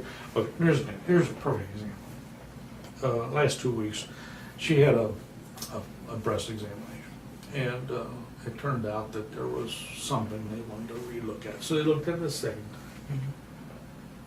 And here I am sitting over here. She can't talk to me because if her kids seeing her talking to me, it's like the plague is hit. Her ex-husband is there, and she's worried about that. Yeah. She does worry about that. And then comes down to the fact, well, not only the second examination, but we're going to have a biopsy too. I can't do anything. I can't console her. I can't go into the hospital. I can't say. I can't do anything for her, for fear that there'll be repercussions from an asshole who really doesn't have any control over it. Yeah. It doesn't, I think you're the asshole here, Jim. it doesn't make sense. You know what I'm talking about? Yeah, I know what you're saying. Okay. So I'm really frustrated in that aspect because the fact is I do care about her, and I'm thinking she's going to die. Her mother died of breast cancer, and she's got a couple places. God, and I'm just going through all this shit, and I'm thinking, Is he just telling these stories of try to make him look like a kind, caring, compassionate person? It's like, I don't buy it. Like, even if all the stuff he's saying is true, it's like, so what? You still did what you did tonight, and that's what you're going to be punished for. yeah, well, I'll sit in my house and I'll do the music, Yeah. and you'll be gone. Sounds like it does hurt. It's a lot of emotions, to deal with. It really. Oh, fuck off with the tears, Jim. What weighs I on can't do her? anything about it. Yeah. He's just so caring about people. Yeah, it weighs on you. What? What am I going to say? Well, I'm going to come to the hospital anyway. This is the guy that talked about having sex with a 13-year-old within 5 minutes of meeting her. Now he's trying to pretend like he's some sort of a hero. It just aggravates it. Yeah. So I said, do it.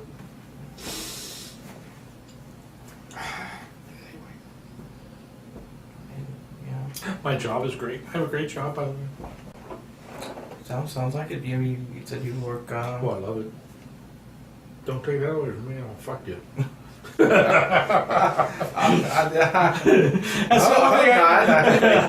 Well, I'll put sample list. I just keep it cordial. No, I really do love my job. I do web pages every day. Hey, everybody okay? No, we're just crying like shit. Yours is just trying. You missed the emotional part. Oh, well, I'm glad for Good. you and for me, right? I wonder if Jim thinks these people are his friends now. Well, I mean, he's dead now, but like after this, I wonder if he thought they were really friends. Anyway, no, I do. I really do love my job. My job is a good job. So we're gonna have to beer win. Well, we have some housekeeping stuff that we have Okay, to just take do what you care of gotta do. first. Okay. Oh, thank God that Catherine Reed arrives with the housekeeping. Always the most exciting part of an interrogation. You want to go ahead and... Yeah. First of all, I've asked you about your vehicle. You said there was nothing in there, nothing in there that we should worry about or anything. You had no problem with us looking at it. All I'm going to ask you to do, if you're willing to do, is just sign that you're okay with that. Okay. Let's see. Let's see here. As long as that's what it says. That's what it'll say. And you'll have an opportunity to read it. All night long.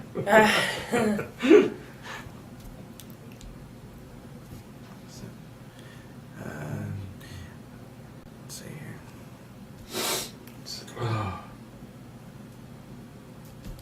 No, I really do like my job. I do web pages and I go in early. I go in at 6:30 in the morning, and I usually stay till about 2:30.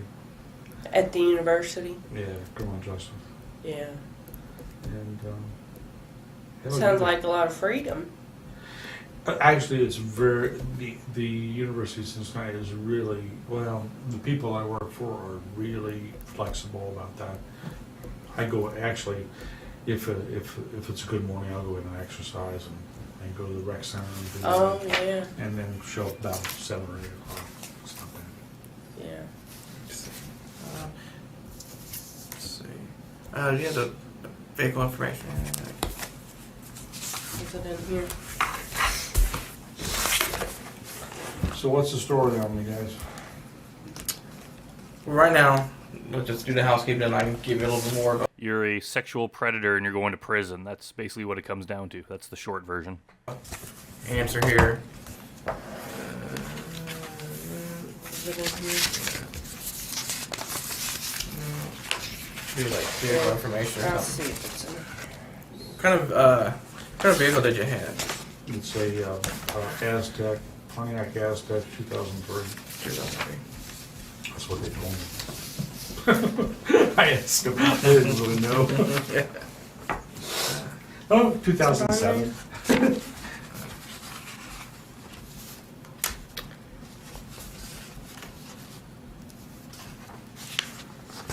You know how humiliating this is in terms of being somebody who does with web pages all the time.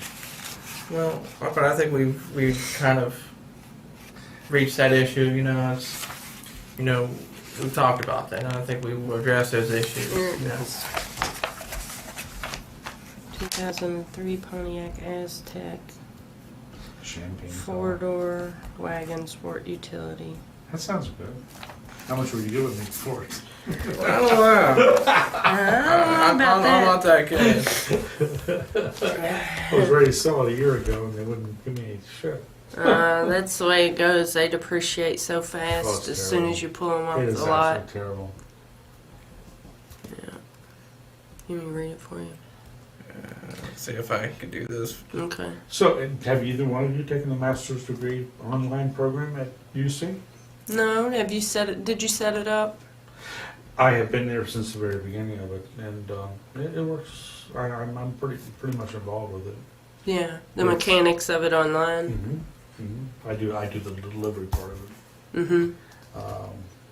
They've got top-notch people running the program. Yeah. Have to look into it. It's about $2,000 a quarter. Yeah. But you can complete it in 2 years. Master's degree. Really? Who accredited them? It's accredited by. You would ask me that.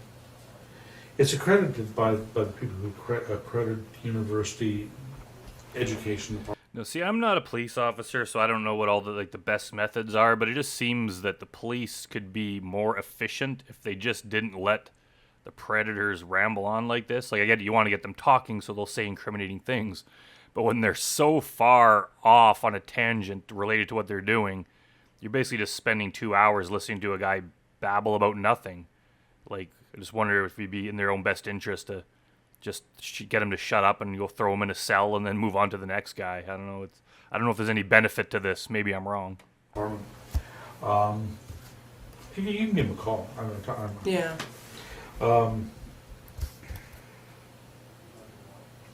Because there's no accreditation department for the criminal justice at this point in the state of Ohio. I don't know if in Kentucky where there is or not, but in the state of Ohio there isn't. For this work, Appreciate that.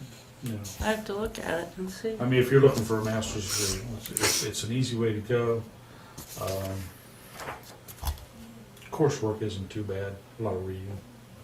Yeah. These detectives, they're probably trying to fill out all this paperwork. They're trying to think while they're writing, and then they just have this idiot sitting here just jabbering away. I work So, go ahead. I work with all the professors that do their delivery, and so whatever tests they want, whatever kind of like we call them modules. There's 5 modules. Every course is a 5-week course, and it's about, just off the top of my head, about $2,000 per quarter. So if you're talking 2 years, you're talking 16 quarters. That's about $32,000. But it gets you a master's degree in criminal justice. It's a master's degree in science, a master of science degrees. Try it again. Master of science degree in criminal justice from one of the top criminal justice programs in the country. Mm-hmm. It's right now UC's number 5 in the country, and these are top-notch. The actual professors do look at stuff. I don't know if you know any of their names or anything of your. No. But they're the people that are changing what happens. What you guys do day in day out. Yeah. Has their program been really successful? Yes. The online? The online program, we started 5 years ago with 15 students. We now have over 600. Wow. And That's phenomenal growth. well, and it brings in about $2 million a year profit. Okay, what am I signing? All right, we'll do this first one here. Okay. This is for your vehicle. I circled vehicle located at Highland Heights Police Department, Highland Heights, Kentucky, 41076, and more particularly describes a 2003 Pontiac Aztek, Ohio plate DG73LC, Good. and your VIN number. All that. Is this camera being operated by like a robot or something? As if I remember. Well, most people, some people do know. At least we get a nice shot of this cop here in the Timothy Kynes sting. You heard him talking the whole time, but you never really got to see what he looked like. So at least here we get to match a face to the voice. I grant this consent to Detective Tom Nitschke, this is me. Okay. Known to me, I marked that out, detective with the Campbell County Police Department, and to such other officers deemed necessary to assist. I know that I had a right to refuse to consent, and I have voluntarily give up that right. I know that the agent does not have to have a search warrant. But, You want to search the fucking car? well, Yeah, you need to, right? I have not been threatened or coerced in any way, and I have not been promised any favor. Is that what I just did? No. I have read this consent form, or it has been read to me, and I understand it. I understand it. Okay, Okay. well, I need you to sign your name there, print it, and put your address, and then we'll sign this witness. Okay. It's a good thing you asked me to print it. Yeah, I don't think Yeah. we could have made much out of the signature. But that is my real signature. Yeah. Sure. And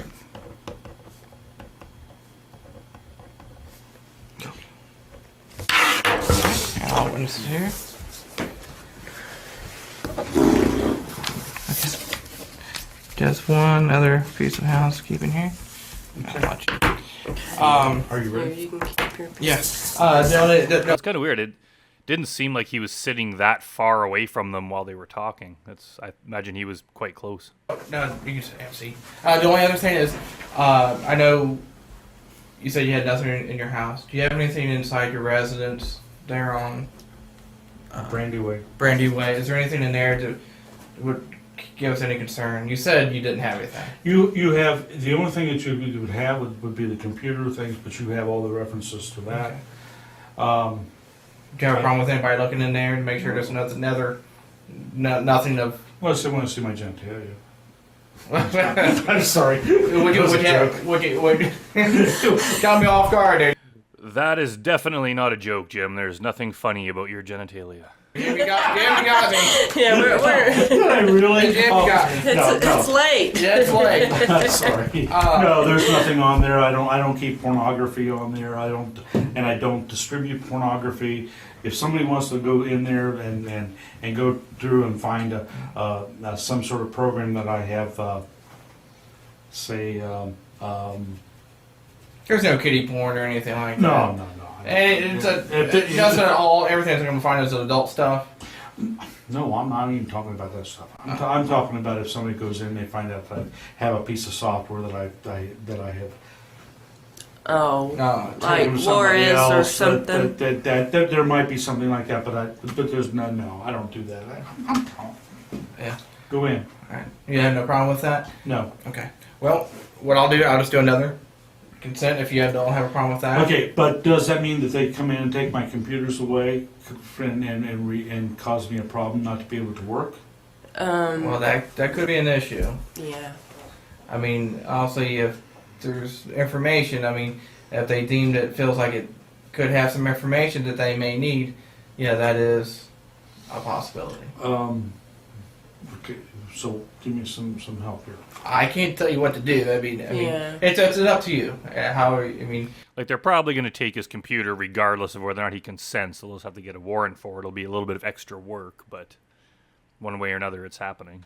I don't want to seem like I'm not cooperative because I really am cooperative Yeah. because I really don't have the kiddie porn shit on there. Yeah. If they want to do Right. that, if there's kiddie porn shit on there, somebody else has put it on there from some site or something. It was Rob Klein's brother, that bastard. But in the same regard, I need to be able to use my computer. Okay. Yeah. Well, So, it's up to you. Well, you'll be in jail, Jim. So yeah, don't worry about working for the next little bit. if you want to consent or not, I'm leaving that up to We you. can't make you any promises on Yeah, how I can't quick say you no, would we're get not- what it if I back don't or sign not. it? What happens if I don't sign it? Then you don't sign You it. don't sign it. That's okay. It's Only- completely only- your call. Okay, but in lieu of the conversation that we just had, I'm not putting you on the spot, but that is my reasoning for doing it. Okay, that's fine. I mean, I have to have access to my computer. I have to have it in order to do my job. okay. Yeah. I'm not going to force you to, sign anything that you don't feel you want, and then you understand your reasoning. That's fine. And I'll just leave it at that. I think for right now I don't have anything else. Do you want to do the statement? Yeah. Let him write his own statement. Yeah. Let's see.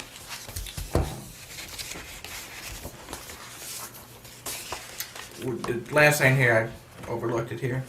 Would you be willing to write a written statement of what happened tonight, or Oh, well, I'd like to eventually have one. would you like to write it? If Jim did that, it would come out as like an 800-page novel filled with just pages and chapters full of useless, random, tangent tales. A written Oh, statement. do Your I own. write one? Your own written It statement. depends on what you're going to come across with. If you come up, so it's so negative that I'm a pervert and that I want. No, this is from you. No. This is your account of what happened. What I'm saying is what I don't know what you have there. So It's basically It's a blank statement. it's a voluntary statement. It's blank. It just lets you know your rights. it lets me know my rights. It lets you know your rights. If I don't put anything does that relinquish my rights? No, if you don't want to write anything, you don't have to. Okay. It's totally voluntary. This is not something I'm just giving you the opportunity. Okay. I'm just trying to be careful because Okay. I know the legal systems and I like Okay. to screw around with you. That You know the league. Good picture there. I paused on. But yeah, he's saying he knows the legal system, yet he just sat here for like 2 hours talking without a lawyer, saying incriminating things. Like he just screwed himself. These guys think they know the law, and then they just don't do the basic things you would do if you knew the law. that is fine. I think that's everything I have for right now. I guess what we'll do is you'll go with another officer for right now. We gotta do citation. don't we? Yeah, it just a little bit of clerical. Just And- paperwork so that whenever they get you there, they can process you quickly. Okay, we got this. You want me to grab this? Yeah, Is there anything else I need to know about before we leave? I'll hang here until you get. No, as of right now, there's nothing I can really tell you right now. Other than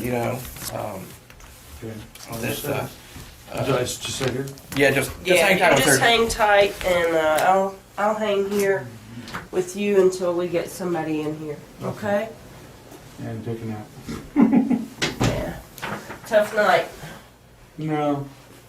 I mean, I don't want to go through this ever again, but tough.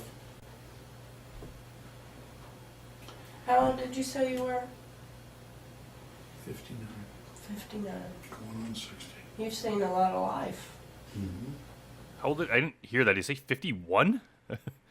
This guy looks really, really old. My father was killed when I was 2 years old. Oh. So yeah, I brought that up earlier. That I read on his wiki page about his father getting killed. So his father must have had him when he was 16. Really? He was shot in the back, and my mother was 17. Talk louder, Jim. We need to hear you. Wow. And she brought me up and went through all that. And she died a couple of years ago. Oh, really? Yep. It's kind of funny. What is? No. How my sister and my half sister and they always, they always come back with, you never know. And you don't. You never know. I'm sorry, I didn't really answer your question, but it really does. It's more intuitive than you think. Actually, my mother's said something in my history would always come back. And my mother's brother-in-law was like, Does Jim just really think that these detectives like care about these stories? Like, this is something, like, if you know someone well or you're in their family, maybe you care about just random anecdotes about family and stuff, but the cops are like, they're at work, they're doing their job. They're like, they don't care about him just going on about whatever the hell this is. the head of the Democratic Party in Claremont County, and he was corrupt as hell. I really didn't know him very well, but we'd go down. We go. I mean, we're talking about 30 years here. We'd go down and we'd have rabbit and squirrel in his house. It was that down home. And I don't know what you really want. There was something in the history, something back in the history of my family that not that she wanted to hide, but she just wanted me to always keep it low. And it is kind of telling that, Jim's here talking like he's just a friendly older guy and talking about his family and all these other things, laughing and joking around. Yet the second he's talking to someone online he thinks is 13, he goes right into the disgusting sex talk. There's no more of this friendly chit-chat. He's just pure vile. So, like, he's not a good guy that he's trying to portray himself as. No, and I always didn't do that. I was an up-front musician. I played at a country club in Cincinnati. Oh, really? Yeah, you were a musician. We get it, Jim. Yeah, I play piano, and I really have. I played it. There isn't a country club in Cincinnati I haven't played. And it's funny, I played for big people. I was thinking, just as we were talking about, thinking about the time that I played from Marge shot. It's at Cincinnati Country Club. I'm sorry, I mean, you're this bored as you, but I'm sorry. We walked in, and Marge and I walked in at the same time. And I said hello. She was a drunkard, just a total drunkard. By the time I finished my first set, they had carried her out of Cincinnati Country Club, stone drunk. Oh, goodness. And this was years before all the controversies with the Reds and all that. This is before she even had an ownership of the Reds. Oh, who else have I known over the years? Oh, I've seen Bob Taft and seen Bob Taft's wife in slippers come to a party. Oh God, another case. Oh, we've played so many jobs. Wow. So what instrument did you play? I play keyboards. Keyboard? Yeah. And I don't do too much of it anymore. I'll play a wedding reception, play just Jim and GC Coates should get together and start a band. for cocktail music, or maybe for an hour, or play the wedding. I played organ too. I played for 24 years out in Milford's Methodist Church. Played wedding after wedding after wedding. Never paid anything. No. $125 2 nights. Oh. I played over at the Christian church over here in Covington a couple weeks ago. One service, one lousy service the week before Palm Sunday. Walked in, did a rehearsal with their choir, $150. Couldn't believe it. Mm. If that's the kind of money I was making, Yeah. Let me check and see what's going on. She's like, this is unbearable sitting here with Jim. I gotta go see if we can end this. go to the bathroom pretty soon.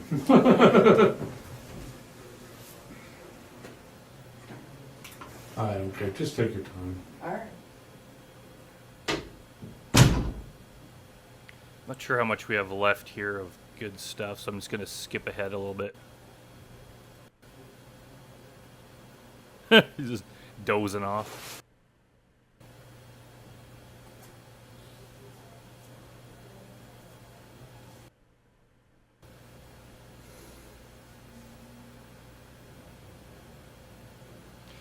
It's funny that they just trusted Jim in here alone with the camera. Or maybe there's a person behind this camera or something. It's kind of hard to tell.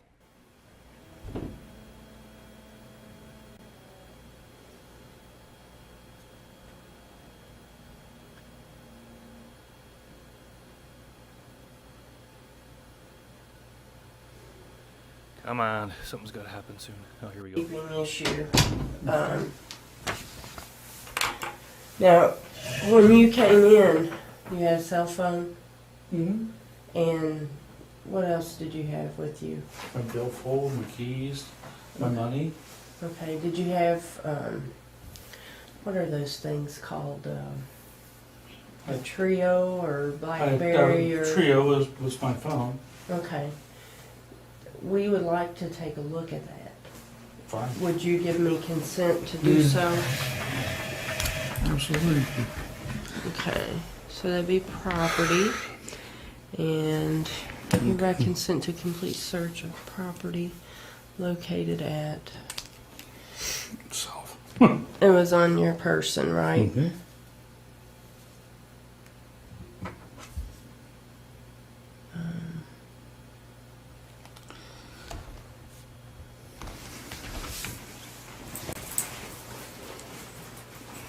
Okay, and it's a Trio? Trio, Treo. And you had a cell phone in addition to that, or it's all one thing? It's my phone. Okay. And is there anything else that I would use to describe it? No, not really. Trio, okay. I grant this consent to. It just has all my addresses and all my people on.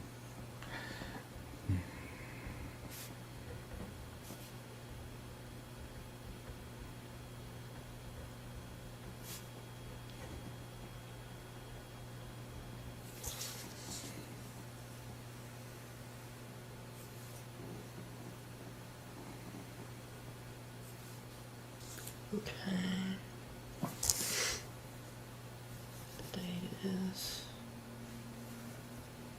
April.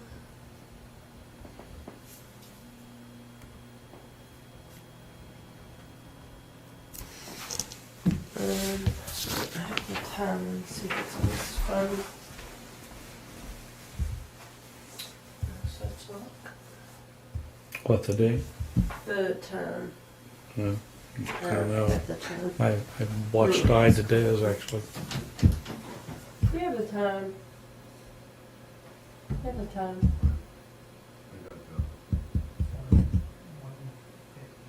$150. Thanks.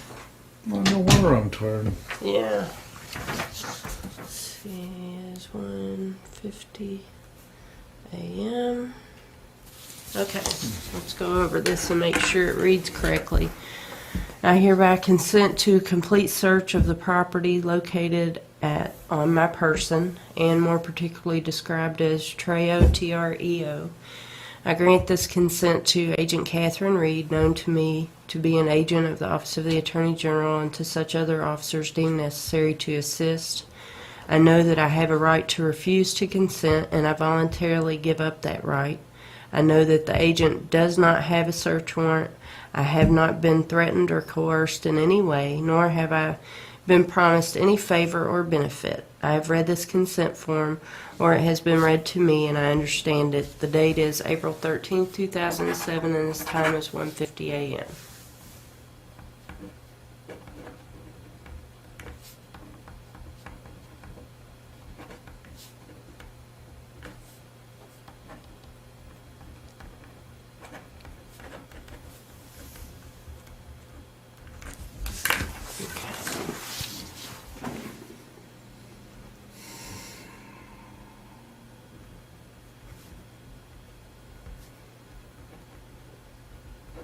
Okay.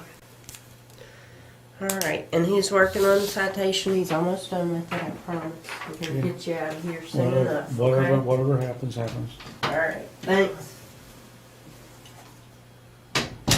All right, let's skip ahead a little bit here, see if anything else happens.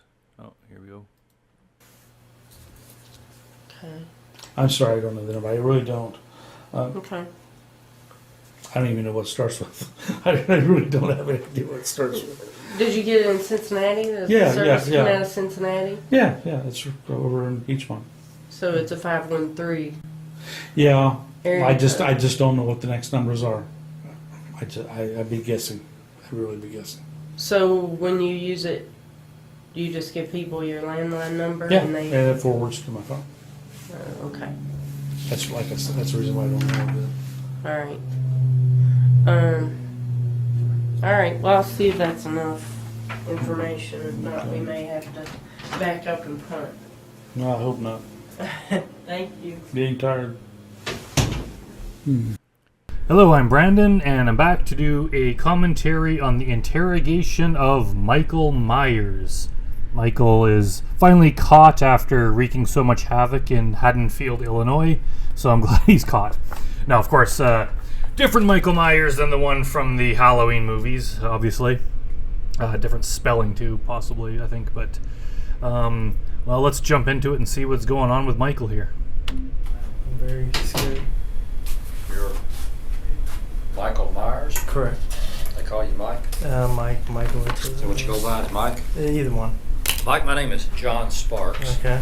I'm an investigator with the Office of Attorney General in Frankfurt. Okay. Up here today to, I've been assigned to your situation, this investigation involving you. Okay. So we'll be spending some time here for a little.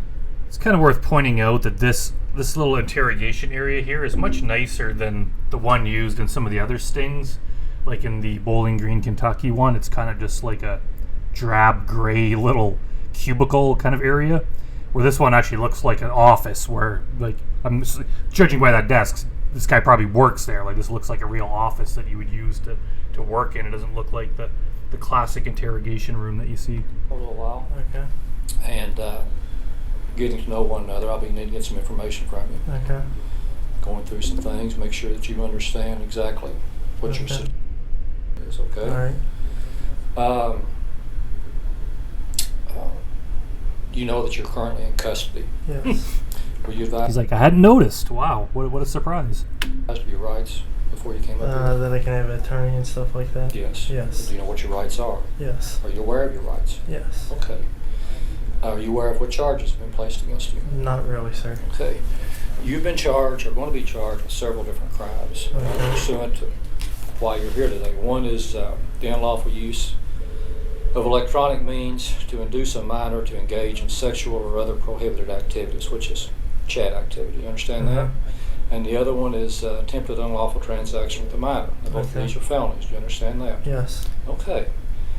I'd like to talk to you, Mike, about how you wound up here today. Okay. You want to talk to me about it? Well, I got on the computer. I hadn't had a girlfriend in a long time, and I was just looking for some fun. And that's something that comes up too frequently about maybe not necessarily not having a girlfriend, but the whole, it's kind of a variation on the whole, I was lonely kind of thing, which obviously does not excuse anything, but it's just like right off the bat, in his first statement of defense, he says, I haven't had a girlfriend in a while. Like, it somehow casts him as, feels sorry for me, I was a lonely guy. Like, he just right off the bat is trying to portray himself as a victim. Truthfully. Looking for some fun? Is this something you do, Not do very regular. often? No, sir. And I came upon and I kept chatting with her, and then we decided to meet whoever I was Okay, talking who to. was this girl? Her name was Jess. So he's kind of trying to portray it like he was just out there chatting and happened to talk to this person and it went from there, but he leaves out the very important detail that he saw her. It probably either listed her age in her profile or she immediately told him her age in the chat. Either way, he singled this person out. He picked her, knew her age, and then continued it. He just kind of glosses completely over that very important detail. Is what? Jess. Jess. When did you Jessie. begin talking to Jess? A couple days ago. couple of days ago. Now, what specifically? Let's see. I believe it was Wednesday, sir. Tuesday or Wednesday. I'm not really sure which day. I believe it was Tuesday or Wednesday. Now, did Jess go by that, or did she go by another name? She told me her friends call her Jess. That's what she told me. Okay. Would it be accurate to say you may have started talking to her back on the 7th? Which would have been about a week ago? Could that be right? So apparently Michael can't tell the difference between 2 days ago and a week ago. That's quite a big difference. That might be right. I'm Okay, not now where really sure. was this chat taking place from? Just private chat room. No, I mean from your residence. Oh, yes. And where is that again? Is that Good, they gotta who lives there besides? censor out his address so TCAP fans don't go and harass whoever happens to be living there now. You? Me, my mom, my dad, and my sister. Me, my mummy, my daddy. You, your mother, your father, and your sister. How old is your sister? She is 16 years old. And you're how? That's funny. Like, anytime any of these guys in the interrogation mention anything about like kids or young people that they're living with or involved with, the cops immediately follow up with that, and they kind of have to, because, you know, the odds that he's molesting his sister are probably pretty low. Like, I mean, that probably does happen in the world, but it's in these kind of cases, it's probably rare. But his sister would have friends over and that kind of thing, so you immediately have to think, like, is there anyone else he's victimizing? So it's kind of natural and obvious why the police ask that. Oh, 25. Well, 24. Gonna be 25 on June. okay. I don't think I've ever seen a segment of the population that gets so confused about their ages than these TCAP predators. Like, they're always either given a wrong age, or they give like an age range, or they give the wrong age, or they're confused. It just doesn't seem to happen anywhere else. Like, most people can remember how old they are. Now, you started talking to Jess about a week ago. Yeah. Did she also go by, like, you know me, whatever, something like that? Is that a... Oh, her screen name? Yeah, her screen name. I knew whatever, something like that. Like you know me, whatever, Yeah. something like that. Okay, so we're talking about the same one. Right. Were you carrying on any other chats, Mike, other than with Jess, or With my high school friend. with who? My high school friend. And who is that? Okay, but not a I female. know they delete his name too. Yeah, you won't be friends with this guy and then have your name put on record in this video. No. Were you carrying on any other conversations with any other females? One of my female friends named,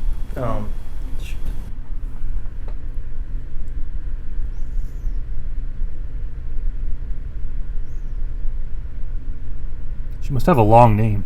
It's kind of a big silence break here.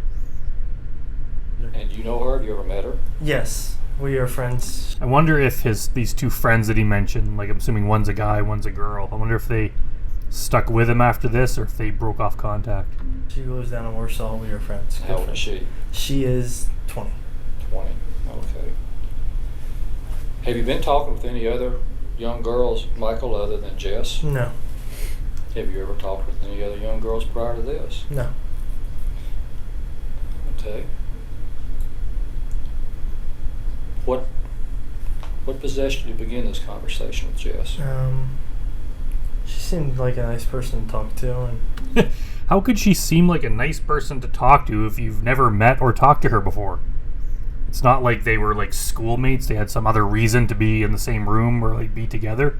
Like, she was just one name, presumably out of many, in whatever app they were using to chat, and he selected her to start chatting.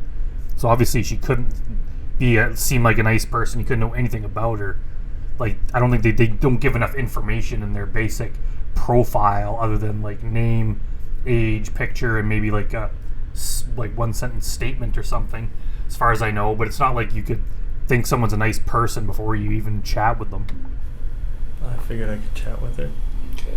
I never intended for it to go this far. What caused it to go this far, do you think? Just no. The fact that he is a sexual predator. That's probably the main reason and only reason. Girlfriend a long time. I was getting. You haven't had a girlfriend in a long time? No. Who was your last girlfriend? Kim. She She a local girl? She was over in Ohio. Ohio. Did you ever meet with her? Online romance. I met her. Okay. Yeah, we All right. dated for quite a while, about 6 months, 6 to 8 months. Did you have any girlfriends before her? Is that really quite a while? It's not a particularly long relationship. Yes, a couple. Couple. Yeah. Okay. She was your latest, your last one. Yes, my latest girlfriend, yes, was Kim. When did you and Kimberly break up? About in early January, middle January. Of 07? Yes, Okay. So you were lonely and you started chatting. yes. Had you been chatting with young girls before this? No, It's your first time. correct. Yeah, he's asked that before, and he's asked that in like several different ways. As I know, this is one type of crime where the people usually, very very frequently, have done it a bunch of times. There's a lot of times it's multiple victims, sometimes even in like the hundreds, depending on how old the predator is, and they want to get as much evidence and to convict the guy as much as possible, but also those victims would need some sort of help too. So it's kind of good that they do that, but it's like other crimes, like if it's like a shooting, I don't think they would quite ask like how many times have you done this before kind of thing. But for this type of crime, like they want to make sure that like everything they've done is laid out on the table, so like they ask over and over again in many different ways, like, have you done this before? So we're not going to find any other evidence in your computer or anything, Nope. any other evidence anywhere else to rebut that, refute that. It's important, Michael, when we talk here and find out Okay. exactly what's going on. No, I was talking to other females, but not yet any young girls. Young girls, that you be truthful, you understand that? Yes, It's in your I'm being best truthful. interest to be I'm being truthful, yeah. Okay, all right. But And this detective, he seems pretty good. He's not one of the more famous guys. He's not like a Catherine Reed. He kind of comes across as like a friendly older gentleman, kind of like your grandpa or something. Like he's being very straightforward and kind of blunt, but he's not being mean or aggressive. He's kind of got a calming voice. It's almost like being interrogated by Mr. Rogers. I was chatting with other girls, but they're all over the age. Okay. So when this girl identified herself that she was 13 years of age, what was your thoughts? Well, at first it was like, I shouldn't be doing this, and I really shouldn't have been doing it. Why did you think that? Because I've heard about this stuff on the news, and she's not even legal, and she's younger than my sister and everything else. And you told me again your sister was Yeah, high. and I mean, I hate to award Michael any points here, but he's kind of right when he says like she's younger than my sister. Because even like I have a brother that's 2 years younger than me, and now that we're older, that age difference isn't so big. But when we were like young, like say like under 18, that difference was bigger, and like I didn't want to hang out with my brother, other than just if we were at home alone. But when I was with my friends, it's like if he was around, it's like, man, I got this annoying younger brother with me, and my friends didn't really like him. Like he was just too young to kind of relate to us, and I didn't want to hang out with his friends because I thought they were annoying. So why would you, in your 20s, 30s, 40s, or beyond, purposely want to spend time with a teenager? Like it's like they're just kind of annoying to have around. Like anytime you go to your friend's house, you're hanging out with your friends, and then all of a sudden like their kid sister comes in or kid brother. It's like, oh man, now we got to hang out with them. Like it takes a special kind of deviant person to, even if it wasn't for any sexual purpose, but just to like, oh, I want to like hang out with them, and you put effort into spending time with them. It's like, why? What do you possibly have in common? So when he says, yeah, she's younger than my sister, he kind of knows like his bratty younger sister is probably annoying to have around sometimes, and this girl's even younger than that. So obviously the purpose of him doing this wasn't because she's a nice person or a good conversationalist or anything like that.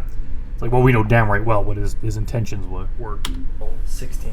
Where's the computer located in your house that you were talking about? It's on my laptop. It's in my laptop bag in my room. In your room. Is there any other computers in your house? Yes, my sister has 2 computers, and there's a home computer in the living room. So does your sister have computers in her room? Yes. And are She has a desktop and a laptop. a desktop and a laptop? She has both. And the family has one too? Yes, which is a desktop And where's it located? in the living room. In the living room? And then Yes. there's one in your room? Correct. That you said was a laptop? Yes. Okay. So you start talking with Jess. Yes. You know she's 13. You know that's trouble automatically.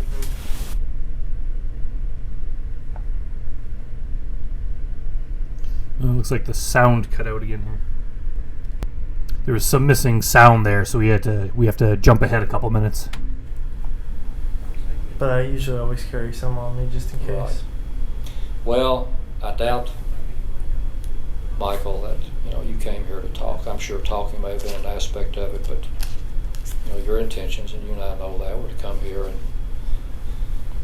engage in sexual intercourse and other types of sexual activity with a 13-year-old.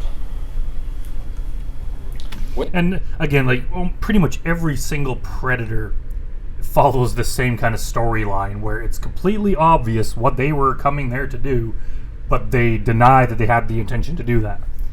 And it's like, even without the chat log, even without anything, you're going to assume the worst. If you even if you just hear some guy met a girl online, she was an adult and is going to her house, your mind is immediately going to think they're going there for sex. That's the first thing that you would assume. It's almost like you assume that until there's proven evidence otherwise. So even this, any time you hear this 25-year-old guy was going over to visit this 13-year-old girl alone, your mind isn't going to assume anything good. It's like you immediately assume the worst because there's no other plausible explanation. It would take a lot of evidence to be oh, I was wrong. I guess he was going there for some benevolent purpose. But it's we know damn right well what he's doing. And that's without any evidence. As soon as you have the chat log where it's here's all the sexual things you said about coming over and pictures you sent her. There's an overwhelming amount of evidence. And I understand that it's in their own best interest to deny it because they don't want to get in trouble. But it's we've been through this in so many of these videos that it's how could they possibly deny it? We know what you're there for. Most people know human nature. And they know if guy's going over to a girl's house, there's probably something on his mind and there's some possibility of something happening. And it's not just, going there to hang out. There's a lot of other people you can go to hang out with that are a hell of a lot more interesting than some random 13-year-old teenager that you met online. If you're going to hang out, you would not be doing that. So, it's why do they even deny it? When did this start? I don't think it started when you and your girlfriend were having trouble back in January. I think this has probably been a long-standing problem with you. Because it's the first time I've ever talked to an underage. What about any neighborhood? Which does, I guess, it kind of makes you wonder, how it led to this, because he's still fairly young at 25. It's too old to be doing this. But was it obviously when he was 13, 14, most people, you're interested in people of that age. But as you get older, your interests change and the people that you are attracted to get older as well. So did it just these guys, they didn't progress with a normal person? They just kept being interested in that same age as they got older? Or is it something happened because this cop's right. Even Chris Hansen said all of a sudden you just decided to do this? You never had interest in teenagers until one day in your 20s or 30s something clicked? It's I don't believe that. It had to have been, I don't know what the psychological reason is behind it. I'm not a professional in that area, but it's there's no way he just thought of this now. This had to be something that has been with him for a long time. Kids or anything like that? Have you ever had any No. contact with them? Nope. Inappropriate contact? Molestation? No, sir. Were you ever molested? No, I was not. Did you grow up in a pretty good family? Yeah. Both your parents were together? Yes, they are. Been married ever since? Since 1980. Okay. 27 years, I believe. Well, let's go over a few of these comments that you got on your chat here, Michael, because I want some responses to what your thoughts were. And I guess that, about him saying how, he has a normal family, his parents are together, he's never been abused, comes from a good family. It just makes you wonder what would make someone turn out like this. It's obviously not, the whole nature versus nurture debate. Was he born like this, or did his circumstances couldn't have led to it because nothing really bad has happened to him. And I still don't quite believe that having some traumatic event in your childhood would directly lead to this. Maybe it's one possible factor, but it just kind of makes you wonder, like, what would be going on in his mind that would make him do this. When she tells you that she's 13, you mentioned that you're kind of young and Yeah. basically you're jailbait. So you Right. knew right off front that this was trouble. Correct. And you also stated first time you had contact with her that you were looking for sex. You Uh-huh. weren't looking for conversation. You were looking for sex Right. first, and probably conversation second, right? Yes, sir. Okay. I think that's probably fair. Yeah, funny how he completely glossed over that when he was claiming she seemed like an interesting person and he was just going there to talk. And then he has it written down that he stated his sexual intention. Accurate assessment of what your thoughts were. And you're concerned about going to jail. Uh-huh. You're also asked if she was a virgin. Was that something that was probably important to you? No, not really. It wasn't really important. I was just asking. But you were curious. Yes. Probably heightened the excitement level a little bit, though, didn't it? A little bit. Sure. Is it okay if I take your sweatshirt off, sir? Sure. Okay.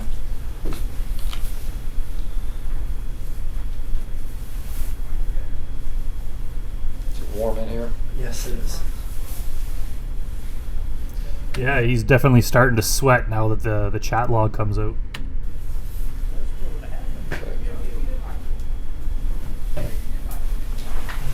And you asked her that same day that you initiated contact with her if she wanted to have sex with you. Mm-hmm.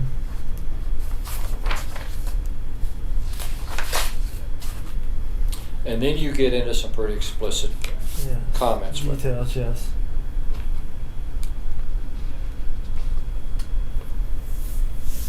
You can see your progression here. Yeah. You got a pretty good thought pattern, pretty good game plan lined out. Looks like he's doing some self-soothing there with rubbing his hand and rubbing his forearm. All right. Did you have that lined out before you began talking with her? No.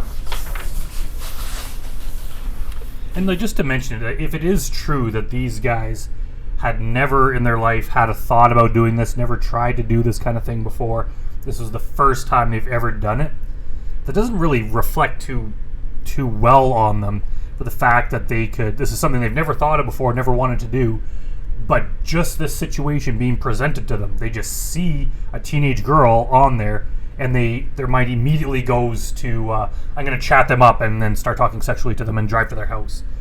Like, that their will is like so weak that if a situation like this is in front of them, their mind will immediately go there and they'll go for it. Like, that's almost more horrifying than it's just something that's been offensive that's been built up in their mind. Like, it's not a defense that, like, they can't say they've never, like, this is something brand new to them, because it's like that's even worse. Like, it's like if you never plan to do drugs, but someone's like, hey, you want to try these? And you immediately say yes. Like, most people would be like, I don't think so. I've never done this before. This seems weird to me. I don't want to do it. Like, most people would never even think to get involved in something like this.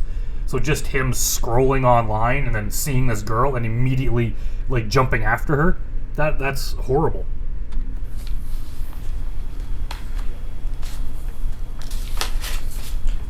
Mike, I find it hard to believe that probably this is your first time you've had any online chat with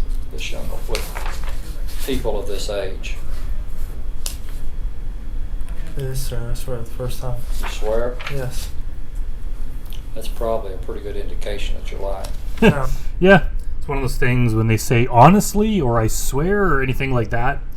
If you're being honest, you just tell the truth. You don't need to tell the people you're telling the truth, because you just are. I'm telling the truth. I've never talked. How did you get into the chat? How did you hook up with this girl on the computer? That's just a local chat room. You can get in. It's a what? Local chat room. Local chat room? Yeah, Ohio chat. That's where you found her? Uh huh. Okay. Because a lot of my friends hang out in that room. Chat friends that I've never. I think you had a cam set up and you were sending her some pictures. Do you have a webcam? No. You don't have a webcam? Crappy one, but I've never got on it before. Okay. Did she send you any pictures of her? She had some on her profile, but none. She never sent me any. Not on a webcam? No. He says, I thought about this a lot. This was the next day after your initial conversation. Mm-hmm. I thought about this a lot. and I want to meet you and have sex with you if you're okay with that. Like, how could he? I don't think there's a more incriminating statement that he could say. Like, that is just laying it all out on the table. Like, that one sentence is probably enough to get him put in prison. Like, why would he say that? And furthermore, like, not just saying it, but saying, I've really been thinking about this. Kind of like, I'm very determined about this. Like, what an idiot.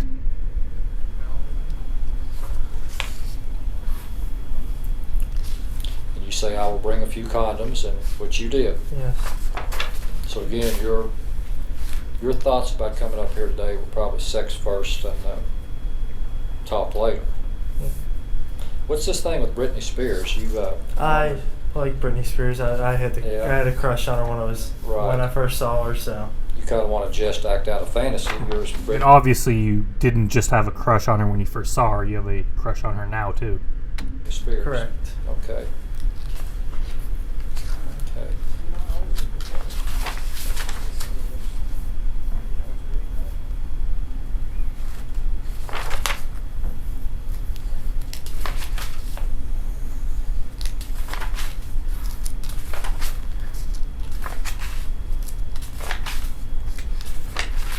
Kind of a side note, but I do like these interrogations in this office here. It's a very nice shot because you see the predator and then you see the guy on the other side. Like some of the other ones in like Bowling Green, it's kind of a crappy shot from overhead and you can't quite see the interrogators. Like it just doesn't look like it was set up to get a nice shot. So I'm glad here that it's a much nicer video. How did you get off work today, Mike? 5 o'clock, sir. Did you come straight from work or did you go home first? I went home and changed clothes. Changed clothes. Yes, because we have kind of a uniform that we have to wear. Oh, They yeah. like us to wear like a T-shirt that says Tate and a sweatshirt that says Tate and How steel do you toe think boots. your parents and your sister are going to feel about the situation you found yourself in today? They'll probably kill me. Are they going to be surprised? Yes, they're gonna.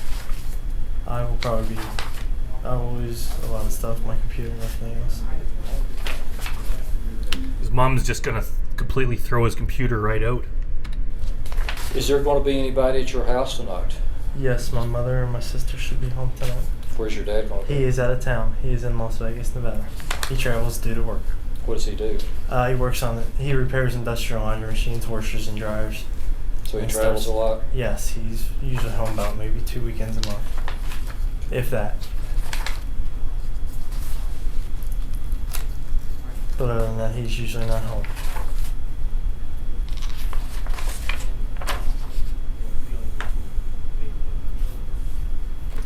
Well, Mom and Sister are gonna get a surprise knock at the door tonight.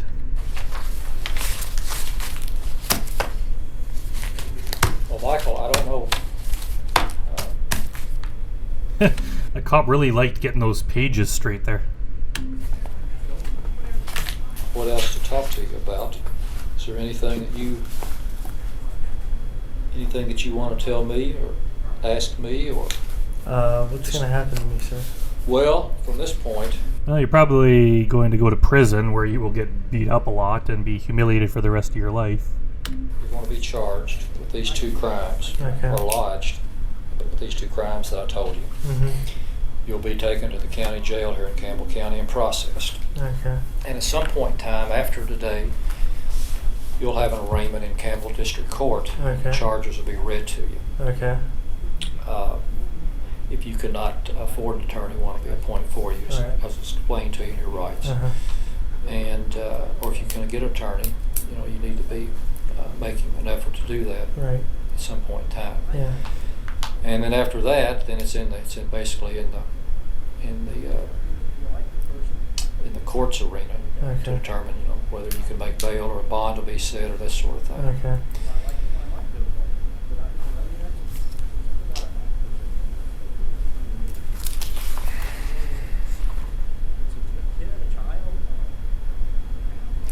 And you're certain, Michael, that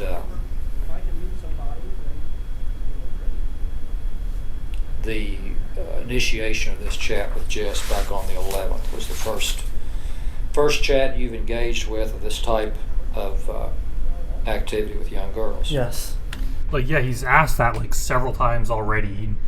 I think it's probably just like so many of these guys lie about it, and it's so important that they find other victims that he's just not going to drop it. And obviously, you can't believe these guys. Even though I've said it before in other commentaries, I think a lot of these guys are telling the truth. They probably wanted to do this kind of thing before. They probably tried. But it's probably the first time they've actually gone through with it and drove to someone's house. But yeah, I don't believe that he has never chatted with them before. Like, I just don't believe that. So the cop just can't, and obviously you can't believe these guys, you can't trust them. They have every reason to lie about it. And they're not only for their own like self-preservation, but also because they're just horrible human beings. So this cop's just not going to let it go. He's going to ask again until he gets a satisfactory answer. All the other girls I've talked to are over the age of 18. Did you engage in sexual talk with these other girls over 18 in the same manner that you talked to Jess? Some. Did you? Yeah, just a couple. Now Kim, I didn't, because we planned on meeting and seeing if we could date or whatever, which we Okay, did. but you've never met Kim. Yeah, I met Kim. Okay, you met Yeah, Kim I've dated Kim twice. twice. Yes, And where does she live? Cincinnati, Ohio. Okay. What does that mean? He dated Kim twice. Does that mean that like? Because usually when you date someone, it's like over a period of time involving several or many, dates or spending time together. Does he mean that they went on 2 dates, or does he mean they dated twice? As in they dated for a while, broke up, and then started dating again? I guess it doesn't matter, but. So your activity with Kim, was it along the same lines as this activity with Jess? Not really, because we dated. went No, I out, mean before you dated her, before you met her. Yeah. Was your content of your conversation along the same lines as this? No, we just talked as friends. Just Okay. like, hi, how you doing? How was your day? Which I guess is kind of weird that he talks like a disgusting creep to the 13-year-old girl he's talking to, but when he's talking to the adult woman that he was dating and intended to date, he doesn't talk about anything sexual. I think that kind of gives you a clear idea of what kind of person he's interested in. That's what I'm asking. Even girls over 18, was the content of your conversation with anyone over 18 prior to meeting them along the same lines as with Jess? No, not really. Well, it doesn't make sense to me, Michael, that all of a sudden you start getting on a chat and talking to 13-year-old girls in this manner. This is pretty strong language, It was a big mistake. and I don't need to go over all of it. Like it would mean, obviously, no matter the circumstances, doing that is wrong. But it would seem to make more sense that he talks like that with everyone. He's just always talking about sexual things with anyone of any age, and then he treats this teenager no differently. But it just seems bizarre that he would talk properly to adult women and not be sexual, but only would with a teenager. Like that's just extra gross. Right. But it's pretty strong stuff. Yeah, it's a big mistake. Probably the biggest one I've ever made in my life. So I'm trying to help you here and understand Right. why all of a sudden on April the 11th you get down and dirty, so to speak, with a 13-year-old. And the content from the very beginning is, I want to have sex, let's have sex, how can we accomplish that? And let me tell you what I'm going to do when we hook up.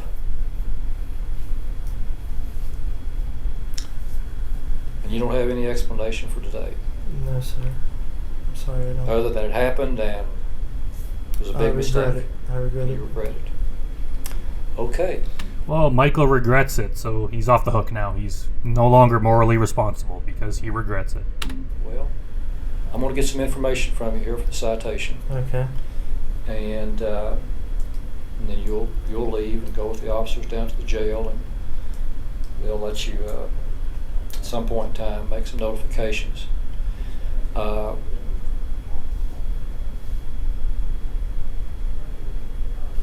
I'm going to speak with some people here in a minute about. Okay. We're going to have to go to your house and get your computer. Okay. And we may need to get all the computers. I don't know yet. Okay. Probably will.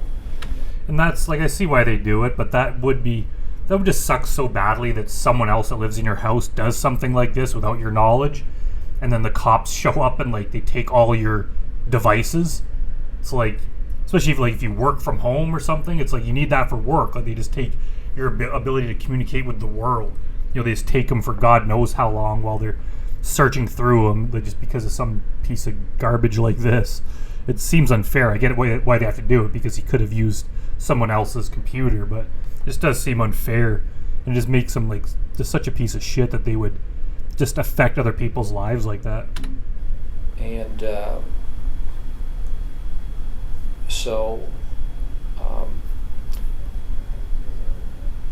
let me ask you one other question. Okay, sir. Have you ever sent or received any pornography? Yeah.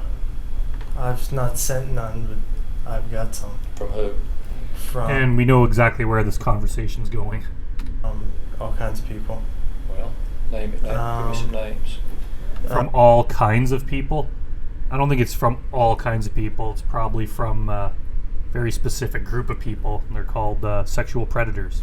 Or at least, the very least, huge pervs. There's a girl named Becky who's over the age. This guy sent me these pictures at one time of these underage girls. I don't know who he was, but he sent me some.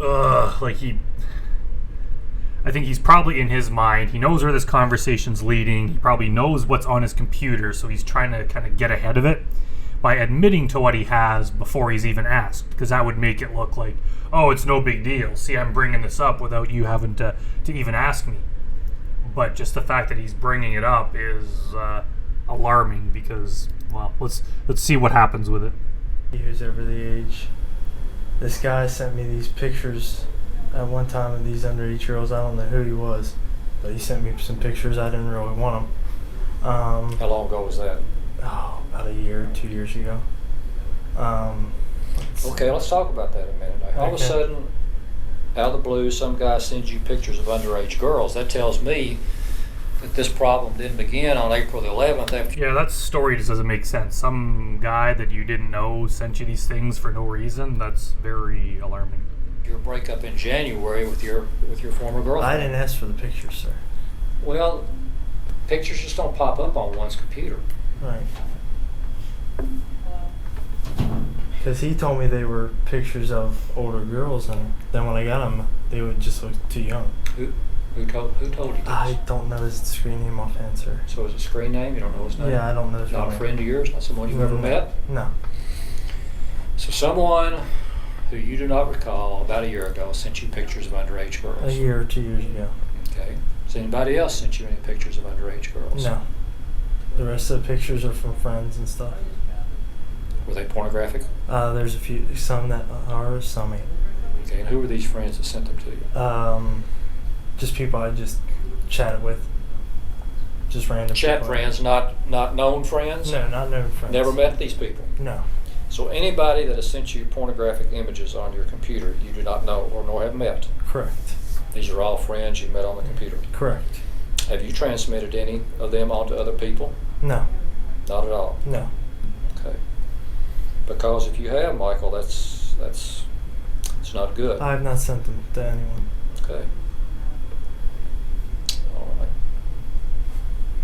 Okay. Can I get a drink of water or something? Sure. Hang on a minute. We'll get, no, you sit right here. We'll get you a Okay. glass of water. Okay, thank you. Yeah, we're not letting you get up to go get your own glass.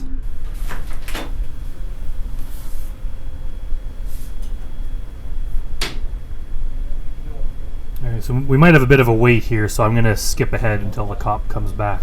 Alright, so we jumped ahead a few minutes. They got this cop standing in the doorway there. This headless police officer is just standing there waiting to watch this guy.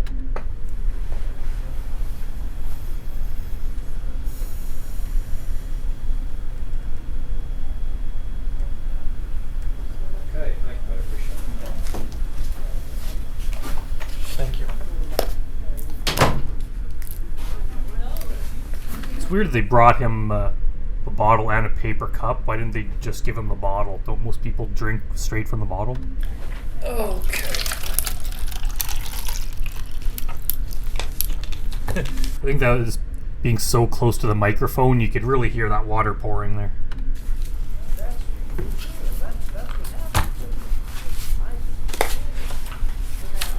Michael, thank you for your time talking with me. I hope you were honest. What's sir?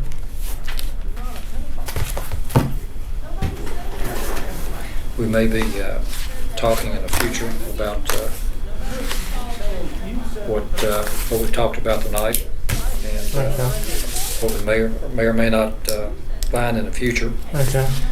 So if you want to sit tight here just a minute, I'll be right back with you. You'll be on Okay. your way. All right.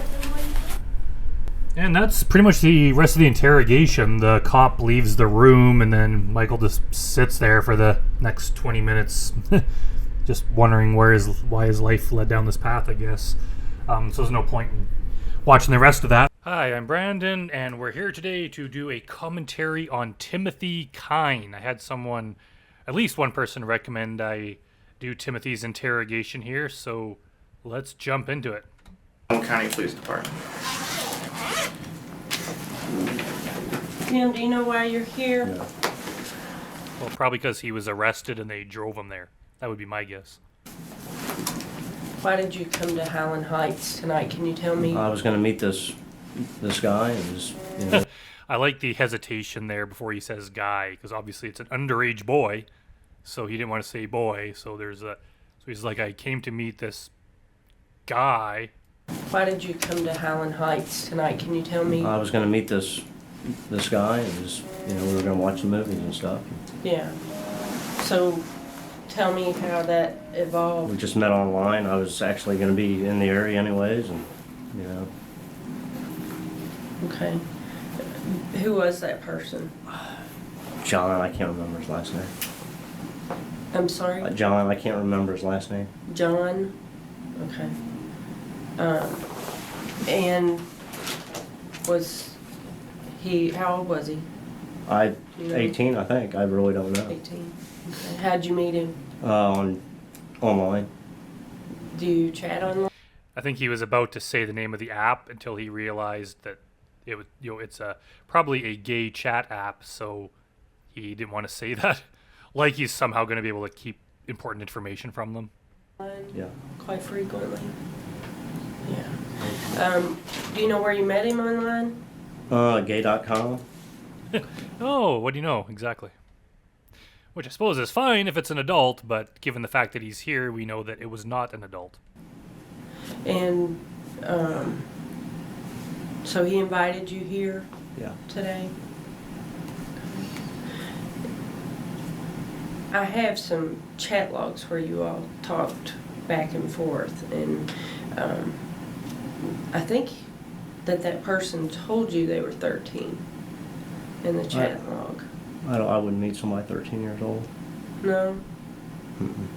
So And that's too, you know, that's too young. Yeah. Well, Yes, Timothy, it is. what were you gonna do? Just, once I you brought got some here? movies and that was about it, really. Yeah, what kind of movies? Just some, like, army flicks and, you know. Yeah. And how old are you? I'm 42. 42. Okay. Now, where do you live? Indianapolis. Indianapolis. Mhm. So you came from Indianapolis. Right, well, I was here? going to go see my parents, so. I was living in Dayton.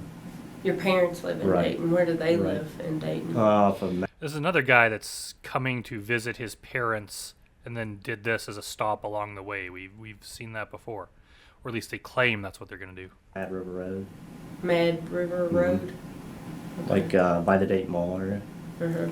And do you chat from home or do you chat from somewhere else? Home.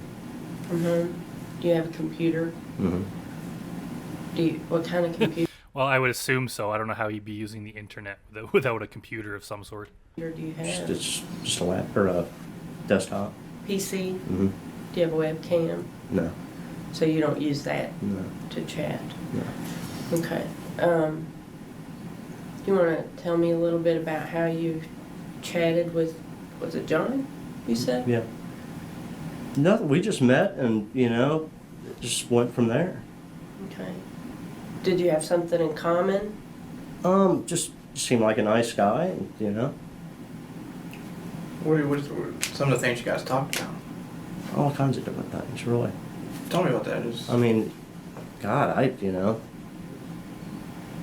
we just talked, you know, about watching TV, you know, what kind of stuff, you know, sports and stuff like that, and, you know. So you had such a superficial conversation with this person that you only talked about sports and movies, and other kind of things like that, but you somehow felt the need to travel a far distance to go there, even if they were 18 or over, like you're claiming. Yeah, it doesn't seem normal. Seems like there's more to your story, Timothy. Pretty much about it. Did you guys Nothing from there. talk about anything else? Besides about the No. TV or anything like that? I mean, not really. Not that I can recall. Like I've talked, I don't like online chatting a lot. I kind of really dislike it, but it's just, it's a very popular form of communication. So I frequently wind up just, on social media or whatever in a conversation with someone about generic topics like movies, sports, whatever. I've never felt the need that only based on that conversation to want to go and meet them. Like it needs to develop more till you get to the point, and for a longer period of time, where you want to meet them in person. If it's just some random stranger and you just happen to have a fairly brief talk about mundane subjects, I've never felt the need to drive to their house just to hang out with them. And again, that's just me. Maybe other people have different experiences. What about John's family or anything like that? Did you discuss? No. I think he said that he lived with his parents and his mom was going to be away, and said come over. I said, well, I'd like to meet you. Yeah, he's really trying to brush this off. Like, this is no big deal. I was just coming to meet. Nothing out of the ordinary. I'm sure we're going to get into it pretty quickly here and find out that there might be more to this than meets the eye. So how did you find the location? He gave me an address. Gave you an address, and then did you do a map, or did you know how to get here already? MapQuest. Right. It's pretty handy. Yeah. Yeah. So you chat online quite often? Off and on, What's often? Do you tend to talk to a lot of people? Not really. I mean, if I find somebody interesting, I'll talk to them, and What kind of things do you chat about? just whatever, really, No, I really don't. I mean, I don't know, just talk and go from there. Why do you use the chat? Is it a chat room that you go to? Yeah, I guess so. To meet people? Yeah. I'm not a chatter, so I don't really understand it. Can you help me understand why you use that medium? Just to meet people, I mean, really. Okay. Is there a particular type of person you're looking for? Not really. Just not really. I think there's a kind of person, they probably have to have two main qualities that he's looking for. One, male. Two, underage. Yeah. Okay. I've read a little bit of the chat that you had, and there were some underlying issues of maybe homosexuality. Well, I mean, they did meet on gay.com, so that's not a surprise. And was that maybe the reason for your contact with John? Could be, but if he's And the take age, if my that's what you said, that's that would never happen. Because I think if I remember right, God, when I met him, I can't remember the name. The name on it, because it said like a date 74 or something like that. Okay. So Is he trying to hint he's trying to pull the whole confusion over the age thing, where it's like, well, his thing said 1974, so I thought he was old. It's like, it doesn't matter what anything says. All that matters is what he said. If he states his age, you can't be like, well, this other place listed his age as this. That might have been a mistake. He gave you his age. he was homosexual? Is that I don't know. you don't? Well, if you're willing to go to gay.com and meet people on there, it's probably likely that you are a homosexual person. No. How did it? I mean, I don't know. Unless you meet somebody, you know what I mean? Mm-hmm. I mean, I won't. do any of that. I'd like to meet somebody and go from there. Mm-hmm. So, but you were interested in him because he was a boy or a man? Personality and so forth. Personality. Friends. Yeah, I'm sure you just loved his personality. Okay. Is it Tim? Yeah, that's fine. I had a little chance to read the chats too, okay? And, I think looking at the chats, I think there was something a little more was going to happen up here, okay? And, we've looked at it, we've read them, okay? There's a difference between someone who comes up here and, I'm not saying a mistake or anything. And there's a difference between somebody who actually goes out and looks for kids, okay? You don't take me as a guy right now. You don't take me as a guy that goes out, 6 little kids. No. Okay. The guy's not a very good detective because Timothy strikes me as exactly the kind of guy who does that, seeing as he's here in an interrogation room being questioned after being arrested for doing that exact thing. You're not Not that at guy. all. You're No. not that guy. No. But I No. think what happened is you met, what's his name again? I'm sorry. Online. John. You said it earlier. Who did the John? guy you met? Was it John? I don't know I don't know who it is now. I don't know anything Okay. anymore. Well, the guy you were chatting online with gave you the address up here in Yes. Heights. Okay. I think you guys both were thinking about something a little bit more. Okay. Would that be the truth? Until I don't know. Talking to somebody online and meeting somebody is, it's Will someone answer the phone? totally different things. Would you- I'm always looking for friends. If we can come out and talk about the truth here, okay? Because you came up here, the way you were talking, I think there was a little bit more. I can understand that, other than, if I give this to somebody else, I can just easily hand this to them and say, okay, this guy was out to find a 13-year-old or 14-year-old, whatever. That technique he's using here, I don't know how effective it is, but he's basically saying that, dealing with me, I'm willing to be understanding. However, if you lie to me, I'm going to hand off this case file to a different person, and they might look at it differently. That's the kind of the technique he's using. It reminds me, I worked very, very briefly years ago for a collection agency where basically you had to call people who owed money, and it was a horrible job. But that was one of the techniques that we were taught, is that you call and be like, hey, you owe this amount of money. We're giving you a chance to pay it right now. But if you don't, I have to hand this off to we call it the senior collection department, which didn't actually exist. But we're going to hand this to someone else. And we never quite said what the results would be, but the implication was that you're going to be in more trouble. So it's like, do it now before the trouble escalates, even though there was no escalation. So it's kind of what they're doing here, is that he's saying we're going to hand this off to someone else. But no, he's not, because they're the detectives on the case.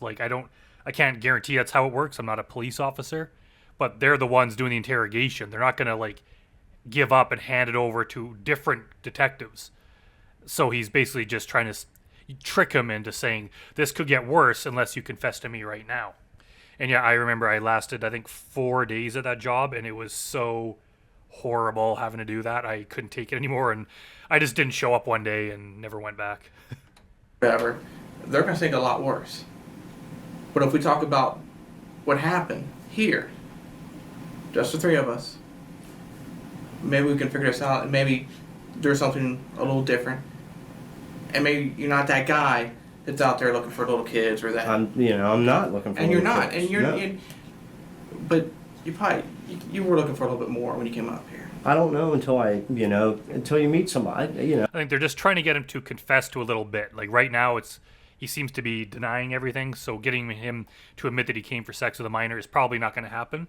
But if they could get, now that he's saying that the person's 18, if they could get him to admit that he was there for a little bit more than just, hanging out, watching sports or whatever, like he said, that's the next piece. And after that, they'd have to get him to admit that it's a minor. But right now, they're just trying to get him to admit to the next step. No, I don't know. So And once again, just for clarification, I am not a professional in this area. This is only my personal speculation. your intentions were to come here and And my intentions were to come here and, get to know somebody and, see how it goes. But if, Would 13 years old, is that what you're saying? 13, 14, would that That would not have interested me at all. would have been a possibility No, if you felt a connection? no. Not at 13 years old. I could have sworn the guy said he was 18 years old. And he was still in school. in college. I don't know. We didn't even get that. I didn't think he asked. Or I asked. I think everybody was being upfront, okay? We don't pick and choose sometimes, okay? And I understand that, sometimes emotions way more than over other things, age, other things, okay? And you came up here, and I'm thinking, probably, we're going to want a little bit more. Possibly something sexual, okay? All right? Am I on the right track? No.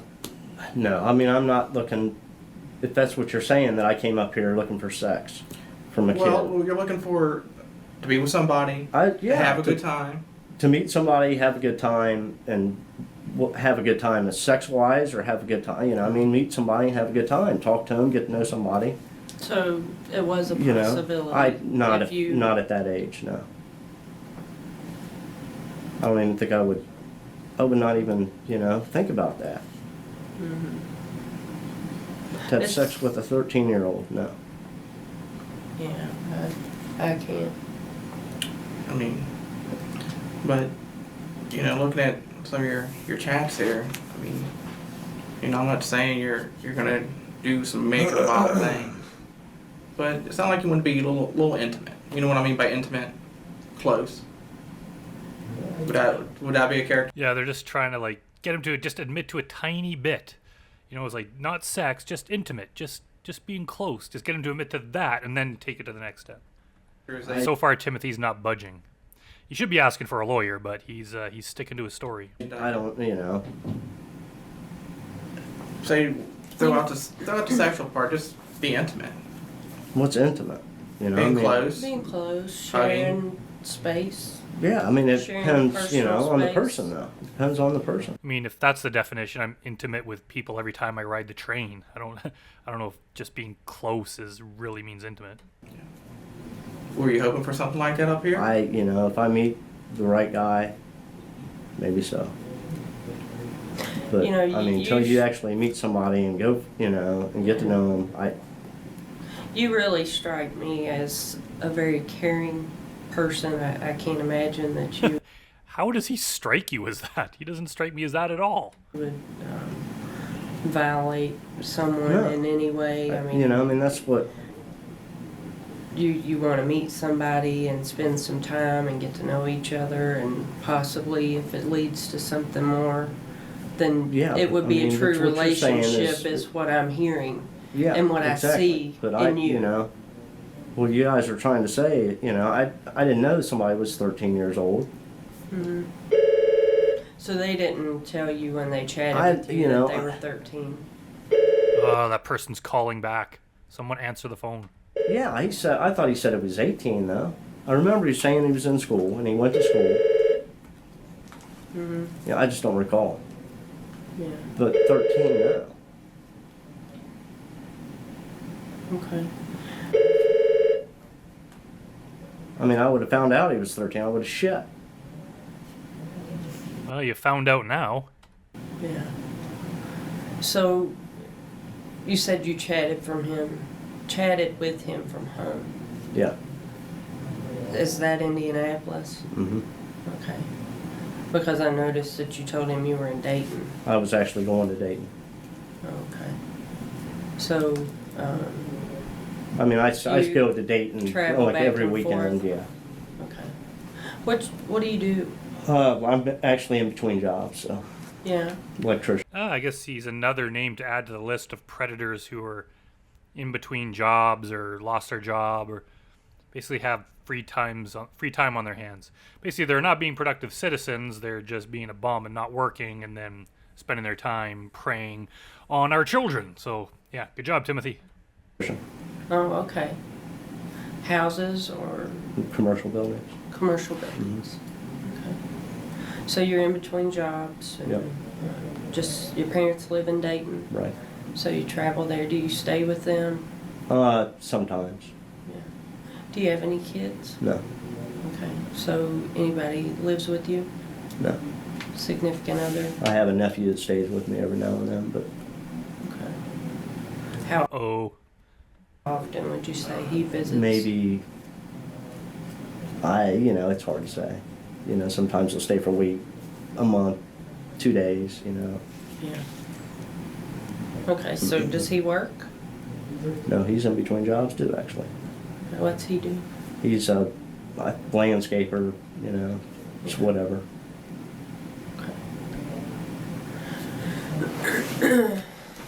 In your chat, there were discussions about relationships with other people. I understood that you had a boyfriend who left and went to Florida. Mm-hmm. Is that true? Okay.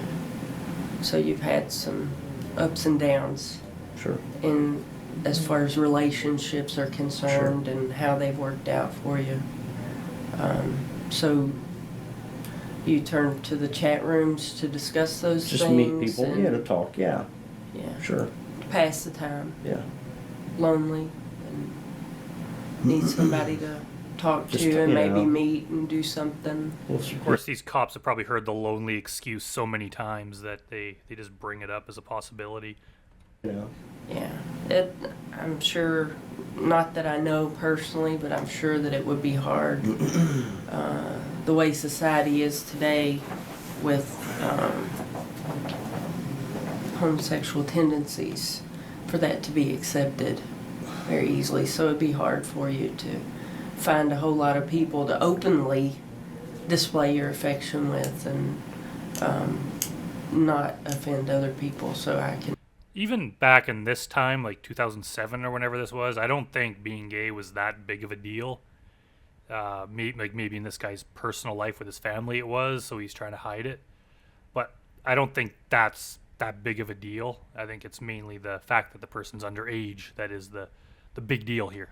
Can see where you would go to a chat room to express yourself and find out who you are as well as who other people are. Do you think John was having those issues? I don't know, Oh, okay, now I get what I think she's trying to get him to admit that he was trying to help the boy or something. Did you I connect don't, with I him never in that met manner? I never met a guy, so I don't know how somebody actually is until you meet somebody. Yeah, but on your chat, I mean, you obviously came here because you felt some connection. I mean, I don't see you being the Sure. kind of person that would just, yeah, or I wouldn't.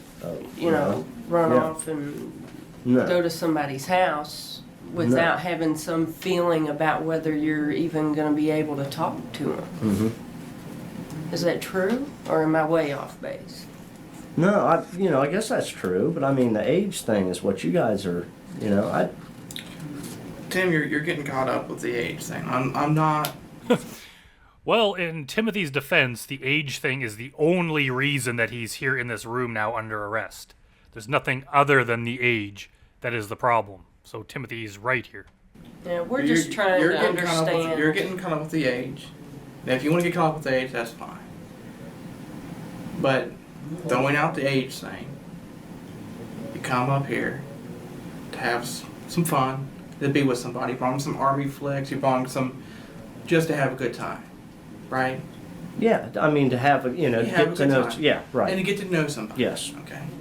And a lot of times, when you chat and you talk about certain things, you both have things you have in common. Okay. It sounds like he's a little lonely. You're a little lonely. Both meeting online, right? Both a little lonely. Okay. You know, it's normal. I mean, those are normal feelings. If it wasn't, you know, you'd be cold-hearted or whatever. But you came up here looking for something, okay? And when you came up here, I'm not saying this was gonna be some type of crazy wild night. I'm not saying that, okay? You're getting caught up in that too. But what I'm saying is, That's what it seemed like you were insinuating. well, that, I'm you not, know, I'm I not, mean, Tim, I'm not trying to insinuate anything, okay? But I know certain things. Things that, you come up here to have a good time, Get to the point, cop. You're kind of starting to piss me off. meet somebody you thought was a nice person, okay? And you came up here to sit and watch the movies, and if things happened, they happened. You know, that's all it was gonna be. Not this wild, crazy, Everybody else in the room too. sure. You know, so we're here, we want to hear what was going on, you know. AKA, we want to hear a confession right now, please, so we can go home. What you intended to see happen once you got here. I didn't You know, were you intend going to to see go to the anything happen, bowling alley you know? and go bowling? Were you going to go Maybe, out to you the know? movie Sure, theater? maybe. Yeah. And I mean, that's what we're here You know, for. that's how you get to know somebody, you know, spend time, you The know. only way to get to know someone is to go bowling. Sure. Yeah. So, how did you feel about John when you were? I don't know until you actually meet somebody. You know what I mean? I mean, you don't know how somebody is talking on a computer. Well, it was obviously enough to get you to come Sure. here. Tell me about that. Tell me about that connection that you felt. Well, I don't, sure, but anybody lies, everybody lies. Oh, online. Well, I guess, Did you say everyone lies? No, not really. It's usually only liars. evidently something happened. Yeah. So, what do you think he lied about? Well, I don't know. I never met anybody. I know I walked into a room and Like, if some of these guys claim that, like, everything's a lie online, so you can't believe what anyone says. I think they're just maybe running with the wrong crowd. If you're just meeting up and always conversing with people who just lie about everything, especially the kind of things that could wind you up in jail, you should find a better crowd of people to hang out with. I was on the ground. but so I mean, if I, meeting somebody, if I like them, that's fine. But you just you had enough connection online. sure. So, hey, to let come- me yeah, go come check it down out. here. And Yeah. that's what all you do. You're just going to check it out and see if there could be more. Yeah, exactly. And that's normal. I can see people, if you see something and it piques your interest and, you're going to want to check it out. And I can understand that. And while you were there, if you didn't like him, you left, right? If you got there and you didn't like him, That's what would have happened. yeah, if you didn't like him, but if you did like him, maybe, hey, you got to talk a little bit and everything. He's tying his other shoe now. It could have led to more, a good friendship, and would that be the truth? Yeah, I guess. It could be. But And if anything else progressed, that could have blossomed. Tim, we're just, like I said, we're just trying to figure out everything. Okay, I don't want people to look at you as Tim the other way, because I don't think you want to be looked at as that way. No, not at all, and that's not- And that's what you're not about. You're a hardworking guy. You're an electrician, right? Or you're like Well, a he can't be journeyman, that hardworking of a guy if he's unemployed at the moment. or Yeah. what? You're a journeyman. Mhm. Okay. My dad's an electrician too. Okay. I grew up around the trade. All right. You work hard. That's a hard job. That's why I don't do it. Okay. it's a real hard job. It's a real hard job. Did he just say that's a hard job, so that's why I don't do it? Like, this guy's that lazy, he'd became a cop just so he didn't have to work hard? Dad's got bad knees. I understand. You know, it broke my dad down. Okay. You know, and you work hard. You're going through a lot of transition right now. Did you get Holy shit, man. Just shut up and get on with this. Like, Timothy, just ask for a lawyer now so this guy will shut up and he can end it. Did you get laid off? Or did- Fired. Okay. What'd you? And then I went for another company and they couldn't pay me. The payroll check bounced and shit like that. So Which happens. it's time to go. Yeah. Happens all the time. Mhm. Getting laid off. They have too many people to let you go. That happens. I mean, Tim. I mean, I can understand coming up here. You got a lot on your mind. You're in transition. Was there a possibility you might have to move back in with your parents? No, I mean, I was thinking about moving back to the area, but, you know, You got a lot on I your can mind. move anywhere, you know, I mean, but So a combination of Like, now he's back to tying the first shoe. Like, you're telling me that his shoe became untied in the course of this conversation? you got all this on your mind. You're lonely. Alright. You're just needing more. Which is normal. And don't feel that it's not normal, because it is normal. You know? I mean, I can see these things. You know, but you just need, you know, I know. Get to the freaking point, dude. Holy cow. This guy's just mumbling and going on and on about nothing. Like, there's no... His sentences just ramble. He doesn't get to a point. You were lonely, you came up here, you wanted to find somebody new. And, I mean, I always look for friends. yeah. You know, I mean, that's, you know, it's a great thing. My friends are wonderful. Yeah, you know, Everybody needs friends. sure. So, you know, once you got up here, okay, and let's just totally be honest with you, because I want to be honest with you if you want to be honest with me, okay? I've been And- honest with and- you. and I I- don't know what you, And trust me, Tim, I Yeah. will walk you through whatever we need to talk about. If you need help, I will walk you through the exact things you need to say so we can get evidence to convict you.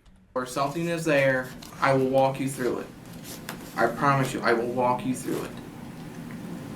We can walk this together, or you can walk it alone. You want to walk with me, Tim? I don't know what you want from me. I mean, Yeah, what the hell are you talking about? Do you want to walk with me? Like, those are just like cliche bullshit that he's saying. Like, he's not making sense. I just answer want all of your questions. You're asking me to, you know, This is like one of the few times like I'm actually siding with the predator here. I actually see him as the better one in the situation. Not quite, but like this is very frustrating. I don't know what you I'm want. just trying to. You came up here for a reason, I gave you the reason. okay?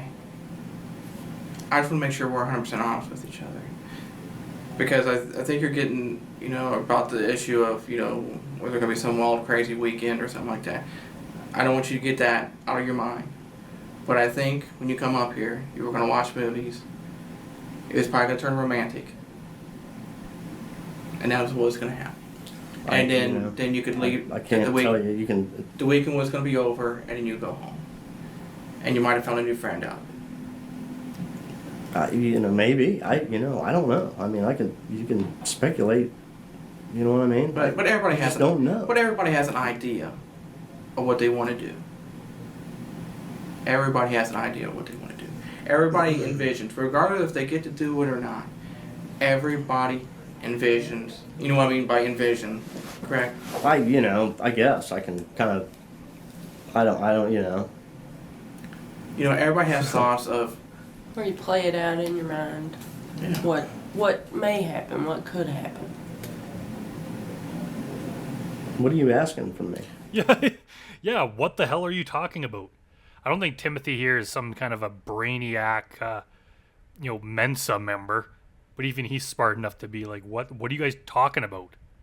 What do you think? What were you hoping for to happen? You know, like I said, you know, I was going to meet the guy, go from there. If we liked each other, you know, that's fine. You know, but Would it have went farther? I don't know. You know, I don't know. You know, I mean, if you like a person, okay. And if you like him, you would go farther. If I liked him, I might go farther. But I mean, there's a whole lot of factors in this though too. I mean, you know what I mean? Yeah. If it's a kid, a child, no. I'm not talking about the kid, You know, child. but- I'm talking about the person. You know, I'm talking about- if I can meet somebody, then, great. and I think you found that when you wanted to come up here. I think you were hoping for that. Sure. Okay. You know, I'm looking for friends, sure. I mean, I would always look for friends. Ken, I'm gonna step out just for a brief moment. Okay. I bet you Catherine Reed's like, thank God he's gone. Now maybe we can make some progress on this thing. I don't know. I'll be right. It's all right. You know,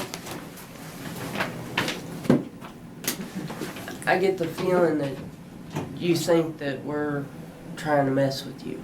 That's not the case at all. Well, when someone's trying to put you in prison, I guess that could be defined as trying to mess with you, yes. We're here to find out what this situation was so that we can explain it. That's And the without your that is help. the situation. I mean, that's You the understand situation. me though?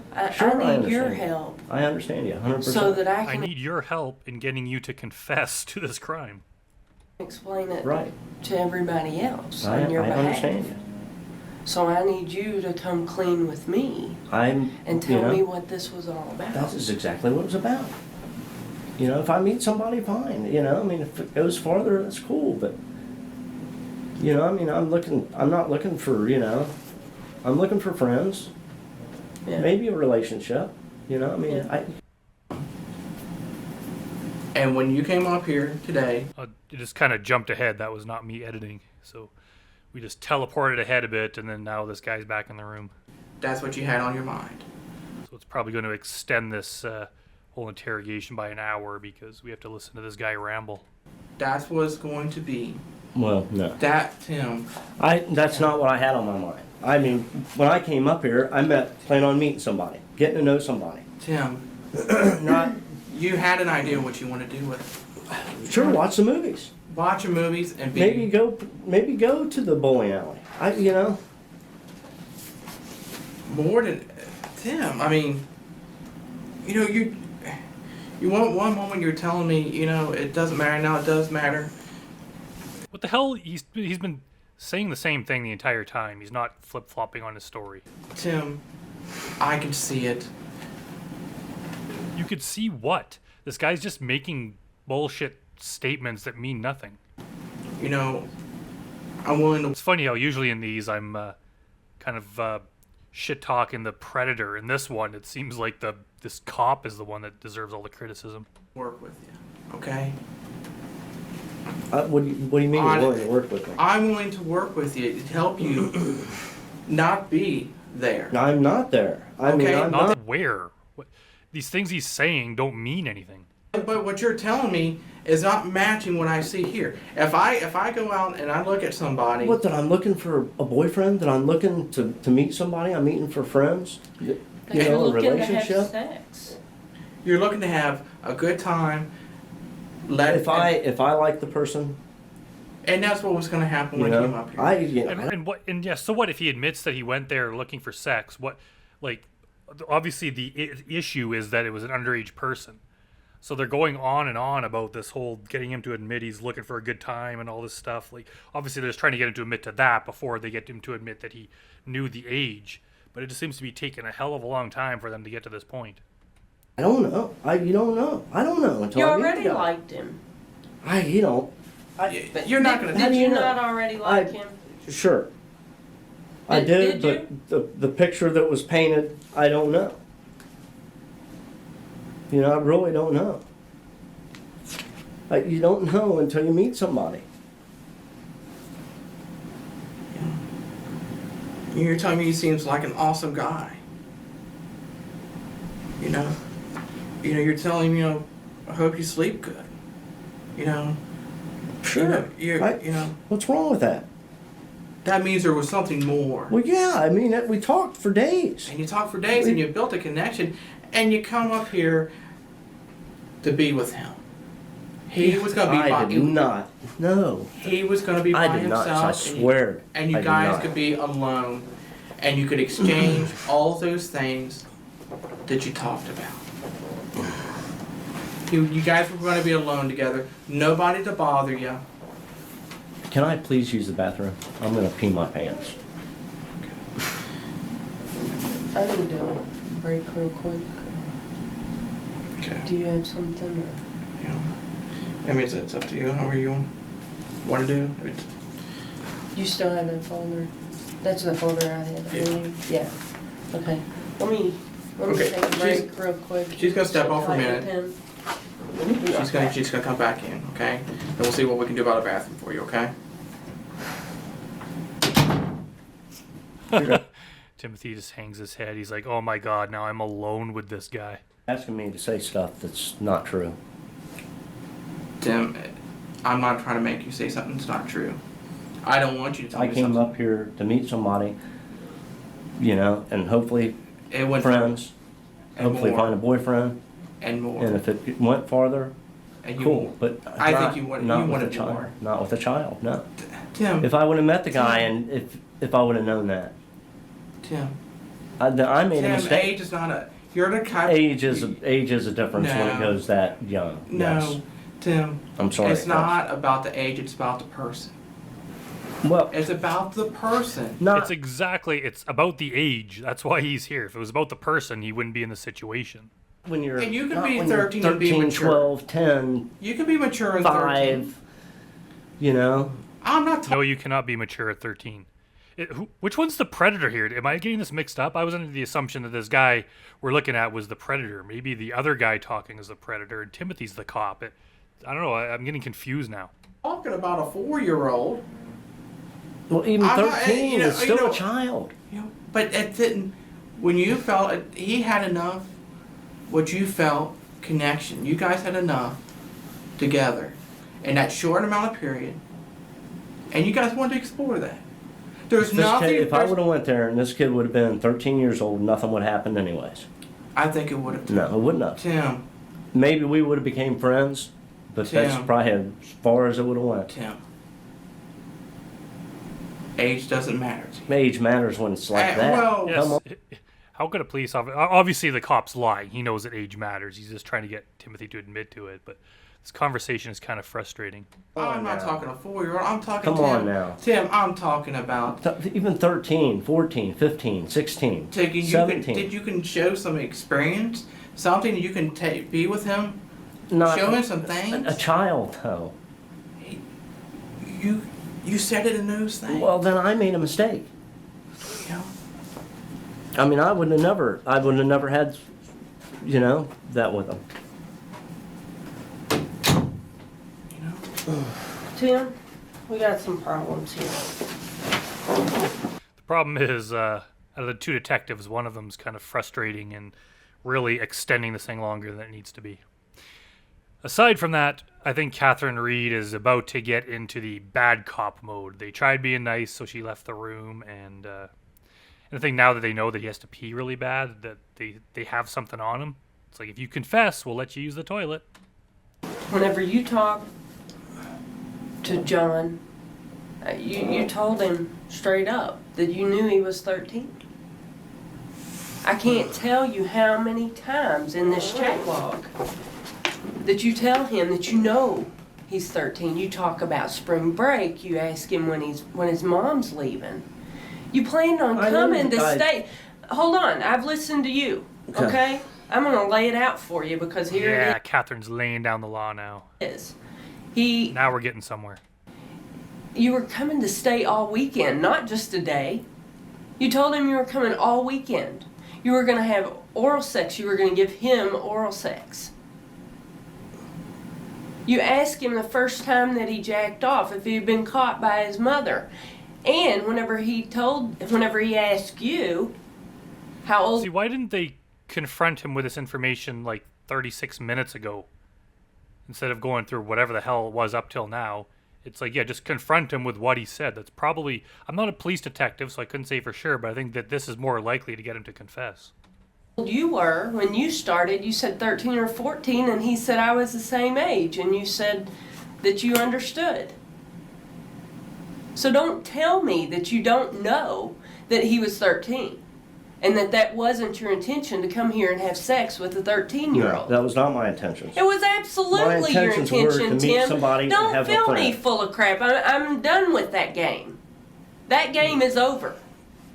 Now, do we want to talk about what your I intention? think this is why Catherine Reed seems to be respected in the TCAP community for stuff like this. Like, she's a way better detective than that other guy.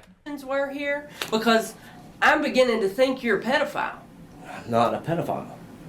What do you want to know from me? What do you I want to know about the I chats. have told you. I've told you if I was coming here to meet him. And Okay. do what? Friends. Be Maybe a honest with boyfriend. yourself. You wanted to have sex with him. He was 13 years old. You wanted to help him explore. I'm sorry. No. No. No. No. It You would not can have sit happened. there It would not and have happened. honestly be It would not true have to happened. yourself and say no. Yes. It You're would a not have liar. happened. It would not have happened. You are a liar. I'm sorry. An absolute liar. I would not have had sex with a 13-year-old. You would have and you will if you got the chance. No. I'm Yeah, sorry. that's why you were coming here. No. I came here to try to meet a friend.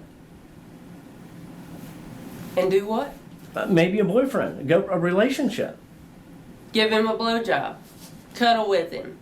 Lay with him in bed all weekend long. No.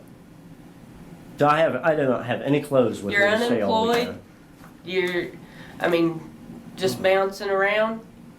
Why not? Mom's gone, go stay with the 13-year-old. It's like, he's not going to kick you to the curb like your boyfriend did for another woman. Is he?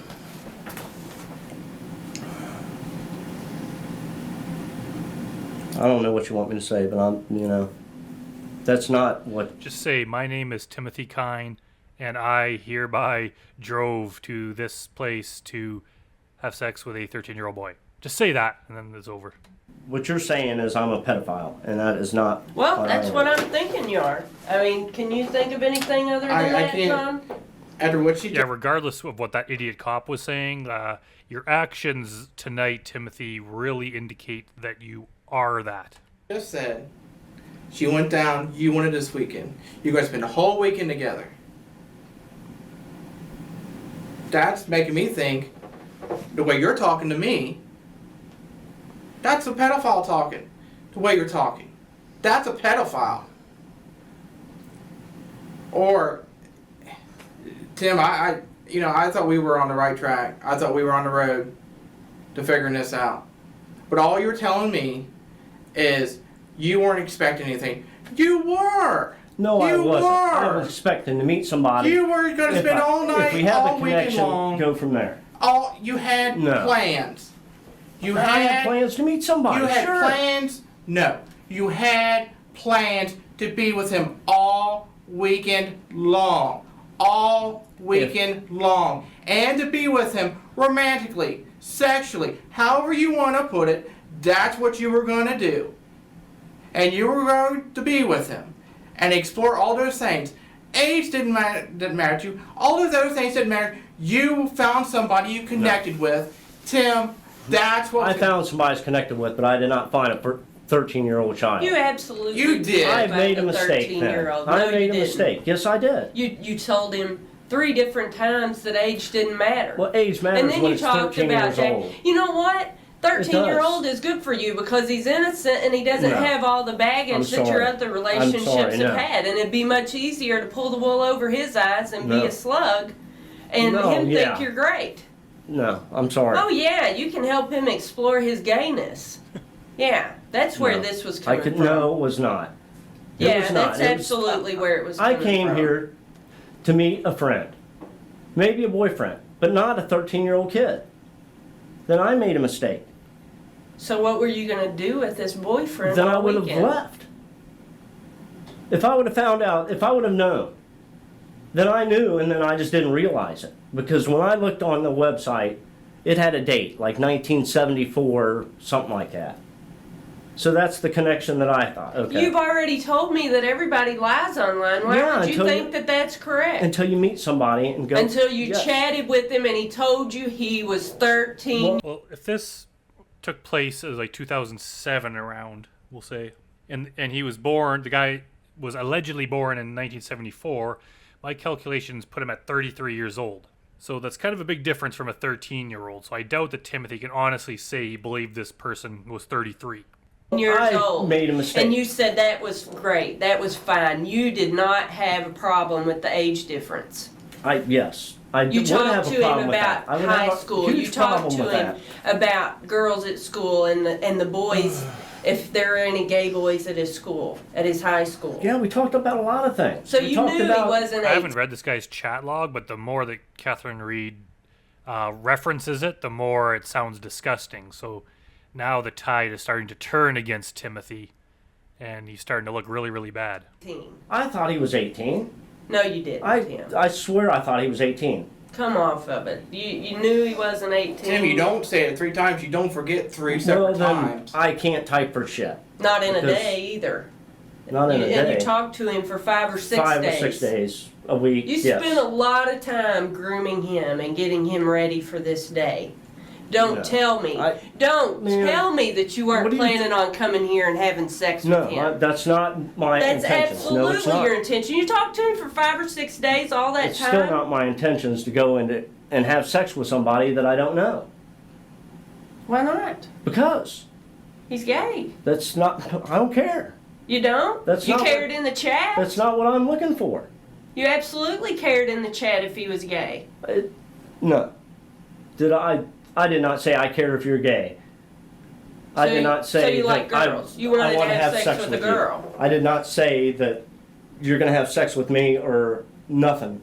That's not what I'm Yes, looking you for. did. No. Yes, you No, I did, did talk not. to him about it. Let's see. I did not say that you're going to have sex with me for nothing. You're lying, Tim. Let's talk about what you said. Go ahead, Tony. You talked about it. You know, Tim, we can be over here or you can be here. Like, I wish this guy would shut up with his over here or this guy over there. That's meaningless. Like, he has the worst way of putting things. It's like completely meaningless. Which is it? You need to make a decision. I cannot you- say that. You to wanted to be up here. You know, I'm not- you wanted to be. I'm just stretching, please. It's just like, oh shit, he's getting up. I've really got to go to the bathroom Just have a bad. seat. We're almost done here. I don't know what you want me to say to you, and I'm not going to sit there and say something that's not true. I don't want you to tell me something that's not true. I don't want you to tell me That's what anything you're that's not asking true. me. Because that's not fair to you and that's not fair No, to me. it's not. And you know, but I'm telling you, I am telling you right now, is you come up here to be with him for the weekend and to have sex and do other things. I'm not saying it's just all one big sex exploit. You come up to do other things and you guys are going to have sex. That was the plan. That was what's going on. That's where we're at. Okay? Alright? If you want to be up here and everybody thinking you're that other person, go right ahead. Okay? I'm sure I can find a jury somewhere to say, oh yeah, that's the way Tim is. Okay? Tim, you come up here. You gotta get it, Tim, you gotta get this off your shoulders. If you don't get it off your shoulders, it's And I'm not going to be able to get home till late, and I'll miss dinner. gonna Be able eat to you, move it's gonna forward. eat you alive. What do you want me to say to you? What do you Well, want what me you, to when say you to came you? up here, and no, cut the bullshit out of it. I came up here. You come up here. I came up here. Go ahead. I want you to cut the bullshit. I That's all I'm came. I getting. came up here to meet somebody. You came up Okay. here to have sex I did not- with a child. No, I did not. You absolutely I came up did. here to meet somebody. Hopefully, we had a connection. And you wanted more. That was the weekend was planned If about. I found a boyfriend, maybe, but I did not come You up here found to that find. boyfriend in John. I did not find a 13-year-old boyfriend. You did. I did not. No. John, let's be honest with each other. I am. You know, if you, I can't get you over the hump, or we're going to be over there. What is with this guy and over here, over there? What does that mean? I don't. You keep saying over there. What? The pedophile. Yeah. See, Timothy is calling this guy out on his bullshit. This guy's a bad cop. The guy that everybody creeps everybody out. The one that you're worried about. You know, did you make a mistake and you felt there was a connection? Yeah, I made a mistake. I thought there was a connection. And you come up here to be with John romantically for the weekend and have a weekend to get away from all your troubles, all the things that have been bothering you, being fired from your job, having to, you know, with everything going downhill. You had one weekend where all those things could be away. No, you're saying that. No, that's not what I'm looking for. That's not what I was looking for. Then what is it? You're That's saying what that I they're came up saying. here to have sex. You came That's up it. here to have sex. No. You were going to stay all weekend. You said, I'll come over after work Friday if you want. We'll probably want to spend all weekend with you. If- You were going to continue that grooming process No, I mean- right on from the chat room, and you were going to have sex with this boy and give him oral sex over and over and over all weekend long. I'm sorry. No. She's getting mad. She's standing now. Yes, If I you was were. came up here to meet somebody, okay. If we liked each other, okay. If you liked each other, Okay, that's what? fine. Maybe it'll go to a friendship, boyfriend. Maybe. I'm not looking for one night stand. I'm not, that's not what I was looking for. But then why would you tell him all this? What, that I'm looking for one night stand? No, why would you tell him what all these things about a blowjob and taking I showers don't know. together? Why would you tell him? I don't know. I don't know. We Told talked him about you all like different to give kinds of head. stuff. We talked about all kinds of different things. You asked him if he had done that before. And you told him you like to jack off a lot. And you said You told him you like to jack off a lot. you would give him head if he wanted you to. How often do you jack off? You got me hard now. Truthfully, I'm thinking about jacking off. These are your words, not mine. I'm not making these up. These are yours. Yeah, it's kind of funny. Like, yeah, this stuff is horrible. Like, this guy's obviously guilty. But it's funny, I just seem to have a bit more sympathy for him because of how incompetent that one cop is. Like, he's just so bad at interrogating that it's making Timothy look good. I was actually starting to, like, question whether or not he's actually a sexual pervert, basically. But now that Catherine's reading all this, it's like, oh, he's actually just as bad as the rest of them. It's just a bad interrogation. But yeah, this guy is, hopefully he's convicted. How old were you? 13 or 14? Oh, so my age. You remember that, I'm sure. Those are all really. your words. Black and white, right here. Can't deny them. But still, you're saying that I came up here for one reason and one reason only. And that is not true. To have sex. No, that's not true. With a 13-year-old. That's not true. That's not the reason I came It up. doesn't matter if it's one reason only. If that reason was any part of what you intended to do, it's illegal and wrong. Just because you wanted to do, yeah, maybe you would watch TV and watch movies and watch sports and go bowling. But if you have sex at any time during that or intended to, since the boy was 13, that is illegal and wrong. Up here. John, we can't help her. I don't know what else you want me to say. I'm not going to lie there's- to you, and I'm not, that's not what I You came up here have for. lied. You've lied to me for over an hour now. You know, I'm tired of being lied to. Granted, that other cop wasted about half of that with his bullshit talking.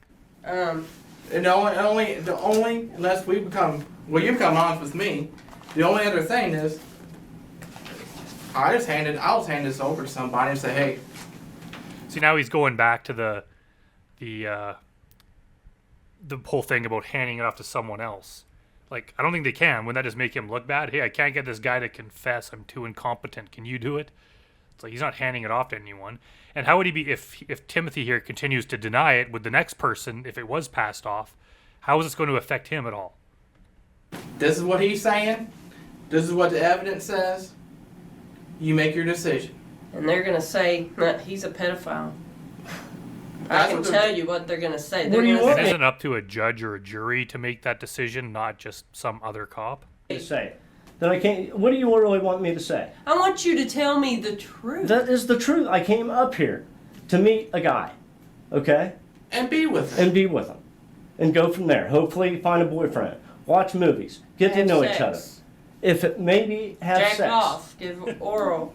maybe, but No, not the age no. thing. That's what you were going to do. Not. I don't. You can't say that's what I was going to do because I'd never met. That's what the you person. wanted to do. You never met the person. You wanted That's to do what that. you wanted to do, You know. wasn't it? I don't know. Wasn't Until it, I meet. Tim? No. That's what you I wanted did not, to do. I did You not said sit it there. in the chat. I did not sit there and fantasize. That's what you wanted because to I do, did not Tim. know the person. You wanted to have oral sex with him. You wanted to masturbate. I did not With know him. him, so I could not say You that. wanted to I mean, have sex. over the chat. You knew him on the chat. Over the chat. You out- were coming to know more about him, to have oral sex, I was coming to know more about him, to get to know him better, to masturbate. to maybe go with see a him movie, because go he watch made movies, you hard. go maybe bowling or something. Yeah, and that's how you groom somebody. Well, I don't To know do about that. that. I don't know about that. Oh, I think you know a lot No. more than you pretend to know. No. You're 42 years old. Yeah. I'm not 13. Okay. I'm not falling for it. I don't know. That's not what I came up here for, and I'm not going to tell you that's what I came up here for. Yeah, he's really sticking to his story. So I guess we'll just have to pass this off and Yeah, they'll I mean, Tim, I mean, I'm see sorry. what they I'm see not and gonna- they'll Yeah. think what they think. And you know, I think we've given you every chance to lay it on the line. Like, it doesn't make sense what they're saying. They're saying that, like, we're going to pass this off to someone else and they're going to think that you're, like, a sex offender. But the thing is, if they get him to confess to it, they're definitely going to think that. So, like, I could see, like, obviously they're just using tactics to get him to confess, and he's clearly the bad guy here, but it just seems like their tactics are a little foolish. And you know, I've tried every which way to understand. What? I'm looking for a boyfriend? No, I've been trying to I mean- understand. Tim, I've tried to understand everything you've told me. And we went from nothing kind of happened to something that will happen. Maybe what could have happened. And then we're at this point. And I've tried to understand, but every moment, every time I talk, every time we question answer, Every time you talk, you annoy everyone who's watching this. it's like you're stalling. What am I stalling for? I don't know. You know? You know, if we can't be honest with each other.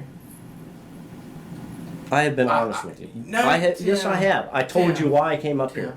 That is the reason I came up here. Tim, I'm being straight up with you, okay? If you want to look like a pedophile, that's fine. Nothing I can do about that. Okay. Well, how is him confessing to it not going to make him look like that? It's going to make it look worse.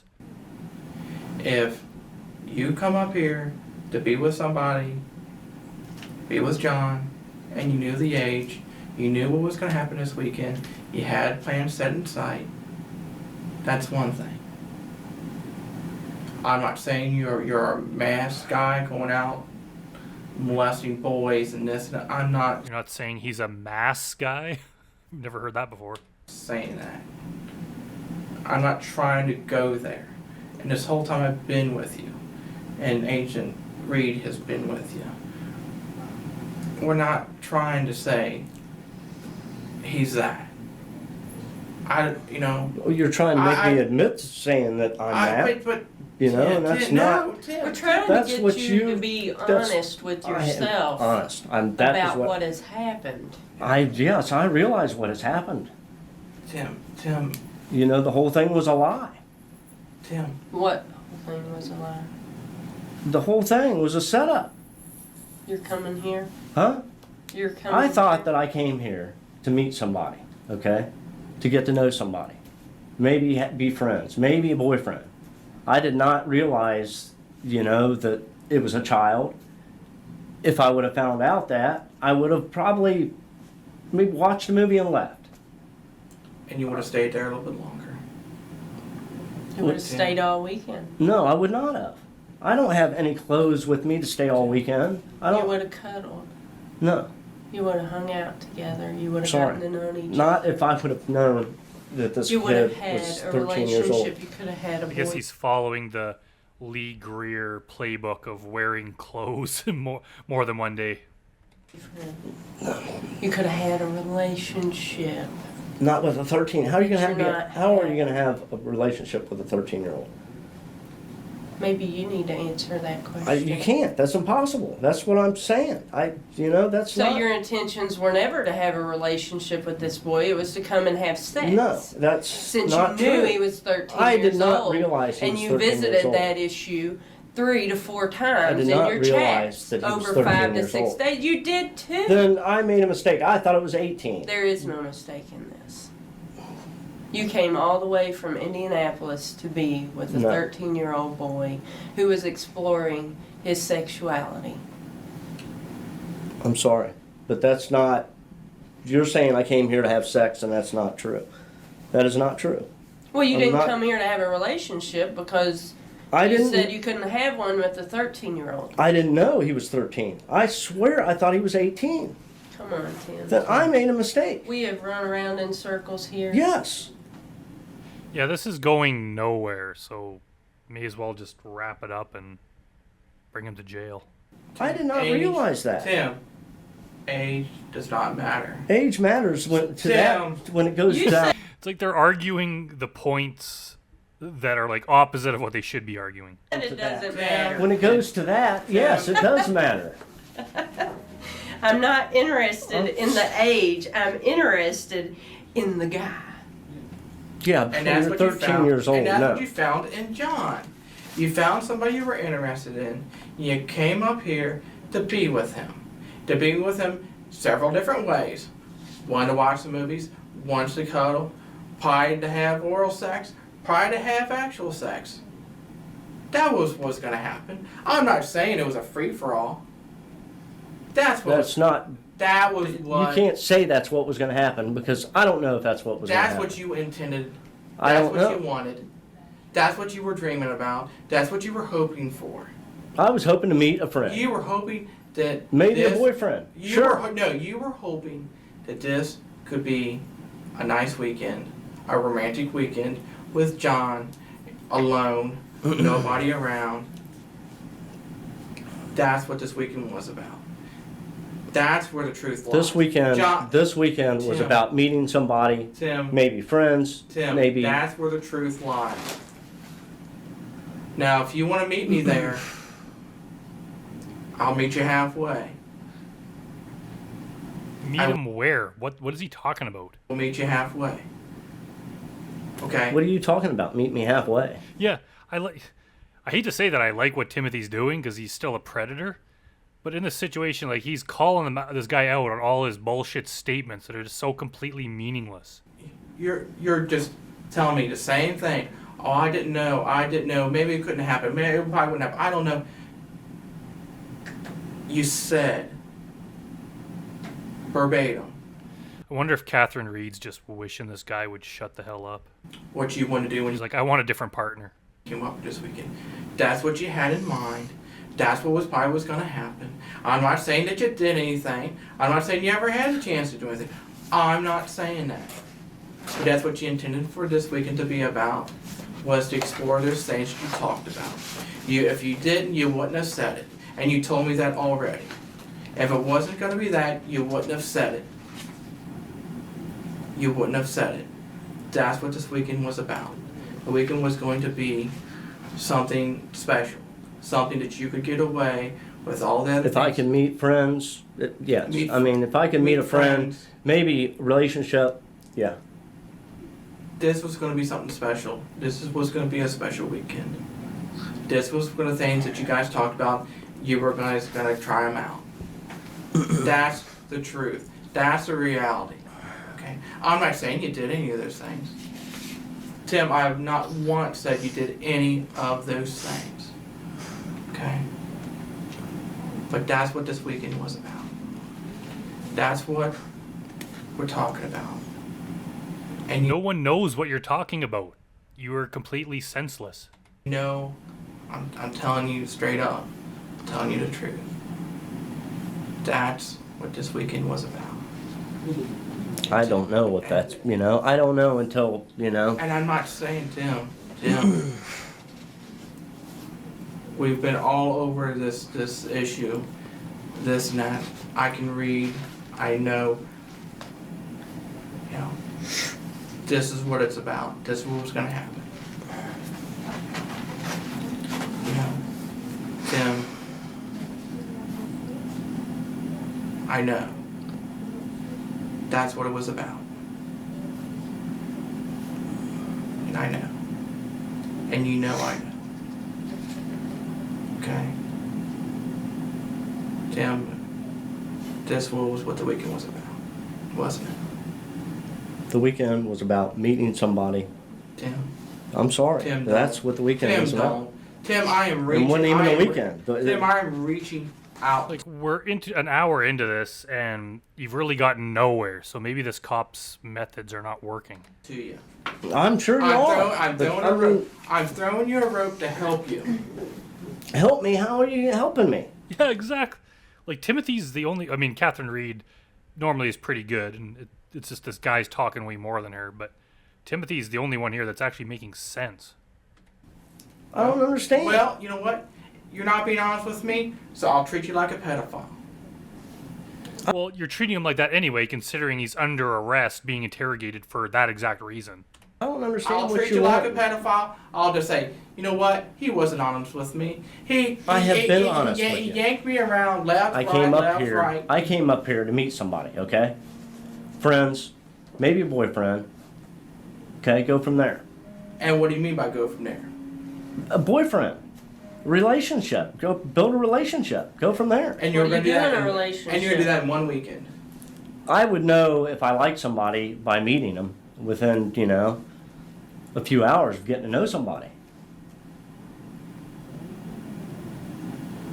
Tim, I'm reached. I- All I can tell him is he wasn't honest with me. He wasn't honest with me. What I don't Fine, then go tell whoever them is and get the hell out of the room. know And what he you just want he me to wanted to tell go you. to things. I mean, And I'll let people think what they want to think. And I'm giving you every last option to be there. But you're giving me no other option other to say, he wasn't honest with me. I know what was going to happen this weekend. I don't know what was going to happen. I know what you I wanted don't to- know what was going to happen. I don't know. You I mean, you chatted with him. I chatted with him. I talked And to you- him. We talked about all different. We talked and all about different going things. bowling. We talked about watching movies. We talked about sex. We talked about school. We talked about work. We talked about life. Okay. We talked about everything. and I then mean, this from week- and this one thing weekend- to the other. And then this weekend was going to be special. Did I say it was going to be special? I think I mean, as much as you talk to him, I think it's going to be special. It's going to be a fun weekend. I don't know. You Sir. hoped it was going to be You know, fun. nobody's going to come there. Oh, gee, I hope I have a miserable time. I hope nothing happens. You don't go into something like that with that time of. I don't hope something's going to happen. I mean, unless I like somebody, I'm not going to go and And you have like- and sex you- with and you- somebody I and you don't like know. John. Or if it's 13 years old, nothing would have happened. And I'm sorry. And you like John. And you like. I did like him. I And- liked the how he portrayed, but it was all a and setup. that was going. And this weekend was about the next step. That's what this weekend was about. It was the next This step. weekend was about getting to know somebody. See, like, Catherine Reed left the office for a minute and then came back, and then she started grilling him hard, confronting him with the exact words that this Timothy guy said. It seemed like she was actually making some progress there. But then somehow this other cop just started talking way more again, and now they're back to just talking in circles and getting nowhere. And it's like cop's fault. Like, Catherine was probably on the right track there. That would have been more productive than whatever this guy's yakking about. A little better The next step. and going from there, not having sex with him. I'm sorry, it's not what it was about. It was having a good time. I'll give you that. It was about having a good time. What's a good time? Good time watching Cuddling, movies. watching movies, You know, making out. Like, who's interrogating who here? It's like Timothy's asking questions and the cops answering it. I don't know. You know, that's a good time. That is a good time. Cuddling, making out, watching Sure. movies, holding each other. That's a good time. I mean, And it- nothing would have happened though because of the age. I'll guarantee that. Tim, I'm It sorry. would have. I have never, just I have when never you- went after a child And where I when- never just will. like when you were 13 and 14 and you explored for the first time, you were going to be there with him. No matter the age, no matter the time, that was your and his moment. That's what we did. That was your, You know, that I mean- was your, no matter, your first time 13, 14. That's a special age. Yeah, but it's still And a you- child, and no, and I'm you not know going to what? do that And- with a child. And you were going to be there. Would you rather have somebody that didn't know what they were doing, or have somebody who could be there and be caring and be gentle and be I'm not saying a teacher, but be someone to showing. No. I'm sorry. It's like, who's the sex offender here? Like, Timothy's just denying everything. Like, this is a very strange interrogation. Damn, No. that you were going to be there for him. Not at You- that, no. I mean, And I would have it met the was- guy. I would have met the guy fine. We would have watched movies fine. You experienced. If I would have found out, if I would have realized you the age. and that But wouldn't have Tim, been. you keep saying that, but I did not really you were going to realize it. protect him from his mom, so that she wouldn't find out. That you wouldn't No. let anything happen to him. You knew he See, just right there, Catherine Reed brought up something from the chat log that proves that he's lying. She's made more progress in the last 6 seconds than this other guy's been in the last 20 minutes. was a child. I didn't know he was 13 years old. Then why? Then if he was 18, why would you say don't tell your mom? Because a lot of Because people he- live with their mom at 18 years At old 18 and flip out. Tim, when you turn 18, you're an adult. Yes, you are, but, And you know what? you know, Nobody's. You don't tell an 18-year-old, oh, don't tell your mom. when you talk Yeah, about but- something like that, yeah, you do. Well, that's normally I mean, most people that are 18 have that control that they don't tell their moms what they do. You've been 18, I've been 18, and Ancient Reed's been 18. We've Yes, all been right. 18. Right. When I was 18, I didn't need somebody to tell me, oh, don't tell mom that we're doing this. Agent Reed I at don't 18. know. I know people like that at 18. Tim. I've known people You like don't- that that are 35 and 40 and still live at home with mom and dad. Oh wow. But You know? Yeah, but granted, you wouldn't have to tell someone who's 35 or 40 to, like, not tell their mom something. you know what? It's pretty sad. But you know what? But they're not telling. Those people are not telling. Oh, don't tell nobody. I think most people would get the hint at that age. Don't they understand that? But you knew the age. You knew that didn't matter because That This would have have mattered. I'm sorry. it wouldn't have Yes, mattered. it would have. Yes, it would have. It would have mattered. There's no way. There's no way.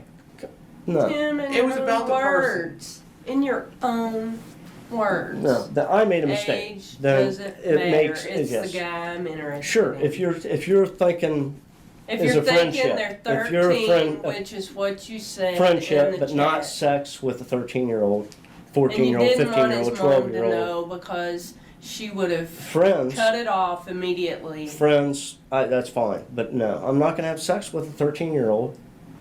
That's not what I came down here for. Then I why don't care would you what hide? was Why wouldn't said. you come and visit him when his mother was home if you're not I don't afraid? know because it was the only weekend I had. Because you're 42 years old, and his mother I would thought he not was- have looked kindly on him having a stranger that he doesn't even know come to his house and that's talked to him about sex online. Well, talking and having it is different. I mean, I would not have had sex with him. I'm sorry. You wouldn't have come if his mom was home either, would you? I don't know. I probably wouldn't have met him. I'm sure I would have met him. Somewhere else. 18 years old, yes, I would have came to his house If his mother was home. if his mother was home.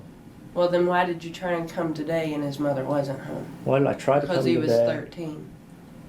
See, that's where I didn't realize it. I mean, I made a mistake. Oh, Tim. Then I You're did just it. lying to Then I said yourself it, over and and over and over. No, she's lying to. He's lying to you. He's not lying to himself. Then I made a mistake. You can call it that. Yeah, I read that on his picture, the date, and I just okay. No. Tim, you didn't read that. Yes, I did. No, You didn't. You didn't read Yes, that. I did. I'm sorry, Tim, but even then, I still would not have had sex with a 13-year-old kid. Tim, it didn't matter. I never about have, the- and I never will. It's not about the age. It's not. It's about the person. It is about You- the age. That's what this no, whole it's thing is about. It's the age. And the screen went dark here for a second. Let's skip ahead. Take care of some paperwork.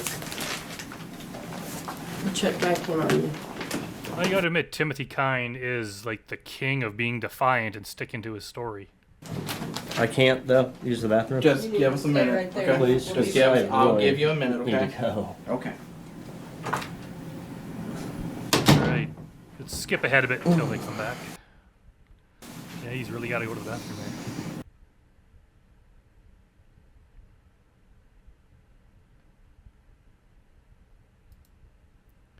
Alright, looks like Catherine came back and now she's on her own. She probably had to go to her boss and it's like, can we get rid of this other guy? He's totally ruining this interrogation. But I need you to talk to me. We're looking 5 to 10 years prison time for what's happened here tonight. And you know how this works. You know, if you actually talk about your issues, your problems, all people have them, then, you know, a judge is going to want to hear that as opposed to, oh, I didn't know.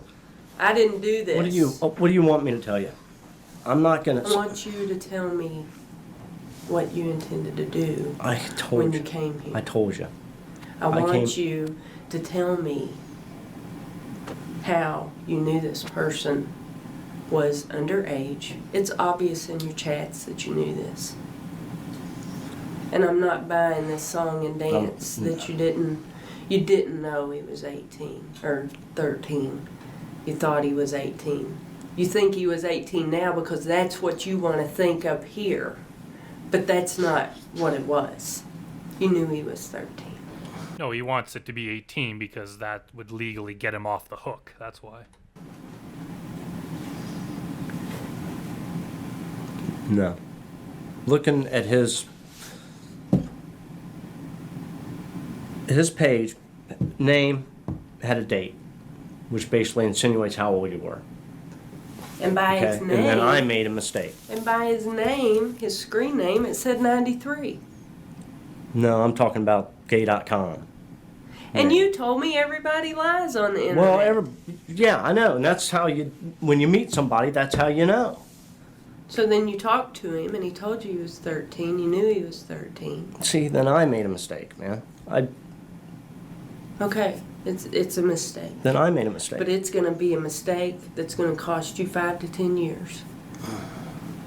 Unless you deal with it here and now. I don't understand what you want me to tell you. You just want me to tell you something that isn't true or incriminate myself so you can put me in jail. Incriminate yourself. Exactly. Yeah, because that's what I'm not asking you to incriminate yourself. you're telling me. Why? I'm asking you to tell I'm not me gonna- what you were doing. I told you, I came here to meet somebody, okay? Friends, maybe a relationship, okay. I did not come here to have sex with somebody, and that's it. That's not what I was looking for. That's not what I was looking for. Well, you know you're going to jail For what? for what you've done tonight. You drove all the way down here to see an underage child. You talked about sex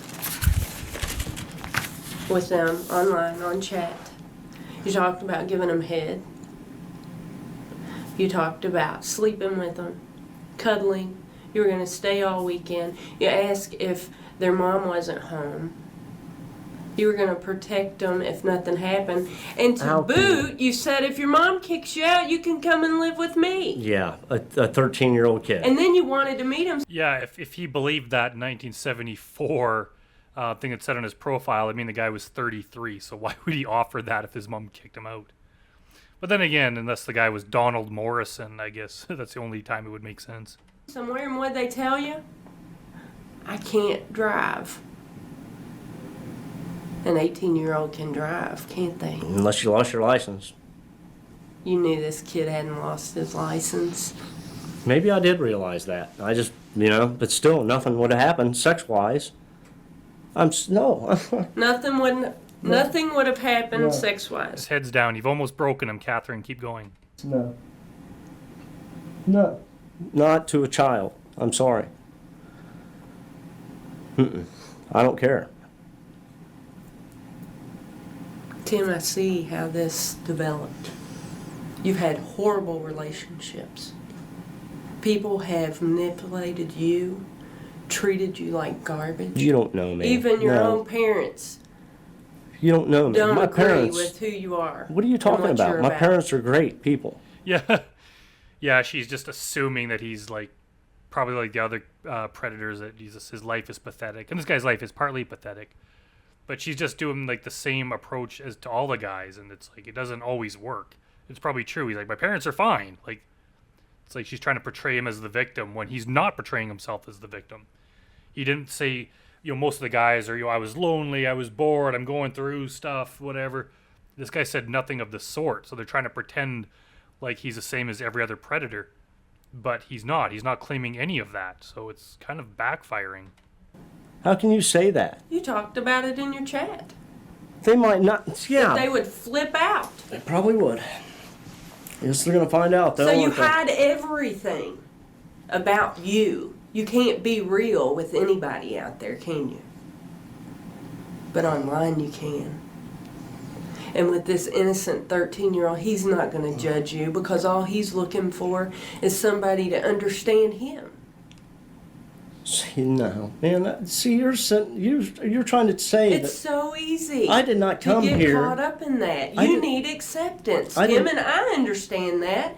But until you understand that, we're not going to get anywhere with this process. But you're telling me that I came up here to have sex with a 13-year-old kid, and that is not what I came up here for. But that's all you did in the chat was talk about how you were going to come and see him. You spent 5 and 6 days talking to this kid. You already told me that you hoped to have more than just a friend relationship. Maybe a boyfriend, to have but not with a boyfriend, 13-year-old But then kid. you told me with boyfriends that you have more than just a friendship, that you have an intimate relationship, and sometimes you get head or have sex. But not with a child. But you told me you already realized that this was a child. Tim, I would not have had sex with a child. I'm sorry. I did not come up here to meet a That's child not something you need to apologize for, Timothy. to have sex with a child. Tim, you talked to him about the Easter Bunny. And Yeah, that's kind of incriminating. I mean, as a grown man, I don't frequently talk with other men about the Easter Bunny. It's a odd topic of conversation. Easter basket. God, everybody, I got an Easter basket. You asked him if he still believed in the Easter Bunny. Don't tell me. That's the most damning piece of evidence I've heard yet. They should have started with that. That probably would get him to confess. He's trying to say he was going to ask a 30-year-old man if he still believed in the Easter Bunny. You thought Come he was on. 18 I did years not ask old. somebody if they. You absolutely asked him. No. Do you still believe in Easter Bunny? Oh, yeah. No. Oh, yeah. And it's in black and white. Now come off of it. Any judge is going to see that. Any jury is going to see that, and they're going to say, this guy is absolutely a pedophile. Well, he then I needs guess to it's be going to have to go that locked far. away. It's going to have to go that. They should probably not enter this interrogation as evidence because it might work counterproductive to your goals. because everything she read from the chat, it's like, yeah, this guy's guilty as hell. But listening to this whole thing, it almost makes me side with him. Like, I know he's guilty and it's horrible, but pretty much every other commentary I've done, like, the guy just looks absolutely guilty. And this one, it's like, I don't know, it's such a bad interrogation. This is probably the worst one I've heard. That far then, because I'm not a pedophile. I'm not after, that's not what I was after. What were you after, Tim? Huh? You were after a I told you, I relationship was with after- a 13-year-old. I did not realize he was 13 years old. There's no way. Do you generally talk to 18-year-olds about the Easter Bunny? Sure. Yeah. But Yeah, bullshit. You don't talk to anyone about the Easter Bunny. I And got you an talk Easter to him basket, for about God's sakes. Going to high school, and you talk Did that Easter basket come from the Easter Bunny, or did a human buy it for you? to them about their friends and if they're gay and what it's Yeah. like to be 13 I or was 14. 18. I was still in high school. But you tell an 18-year-old that you know what it's like to be 13. When I first had sex at 13, I did not realize this. You had sex at 13? I had sex when I first lost my virginity was probably at 13, 14, right around there. What was the circumstance? What do you mean? Did you seek it out, or did No, I don't. someone It was just approach you it was just a mutual thing with who? in high school. With a friend? Mhm. With an older I person? don't want to go there. With, I don't want to go there. well, I mean, you brought it up. I'm just I trying know, to help I you brought out. it up, I but mean, that's, you're trying to help me understand, and I think you brought it up for a reason. What? That I had sex when I was 13 years old? Yeah. That's probably when I lost my virginity. Did somebody molest you? No. So you had sex willingly? Mhm. Was it with someone your age or someone older? My age. How did that relationship turn out? Friends. So, were you exploring your homosexuality at that time? Actually, it was not. It was with a girl. It was with a My girl. first time, yes. So, is that when you figured out that you weren't interested in girls? I don't know. I thought off and on, I had girlfriends in high school. I don't know.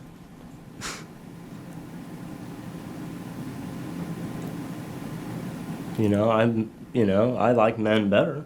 Sure. I do believe so. I still young think, men better? I don't like children. I'm not looking for, I didn't that's say not children, what, I I'm said not, young men. that's not what that's not even right. What's not right? For underage, that's not right to have sex with somebody underage. It's not right. And that's not why there's me. laws, Yeah, and and that's not that's me. why we're I didn't talking do it. about and that's- 5 That's why you're under arrest. to 10 years. Well, I didn't do it. I wouldn't do it. That's not right. That's not right. You chatted with a child online. Now, I didn't realize that, though. I did not realize you that did realize it, and I have it in the chat. And you also, Well, I didn't realize it. I might have said it. I just, it just didn't click, I guess.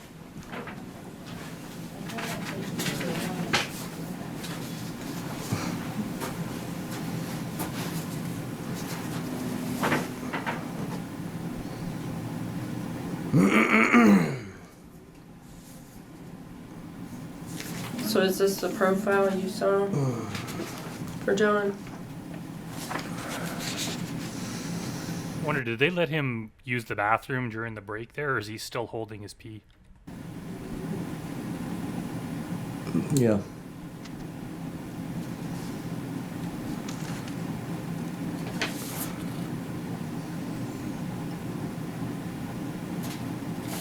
Okay. And can you show me where on here you thought that he was 18? I can't. Because it's not there and it never was. Here it says Yeah. he's 73. Yeah, but then on his, Yeah. Yahoo. See, I've it says he's 13. never looked at that. Which you But all, just seeing a random number 73 does not mean that that was the age the person was born in, especially if they told you otherwise. also went there. Location.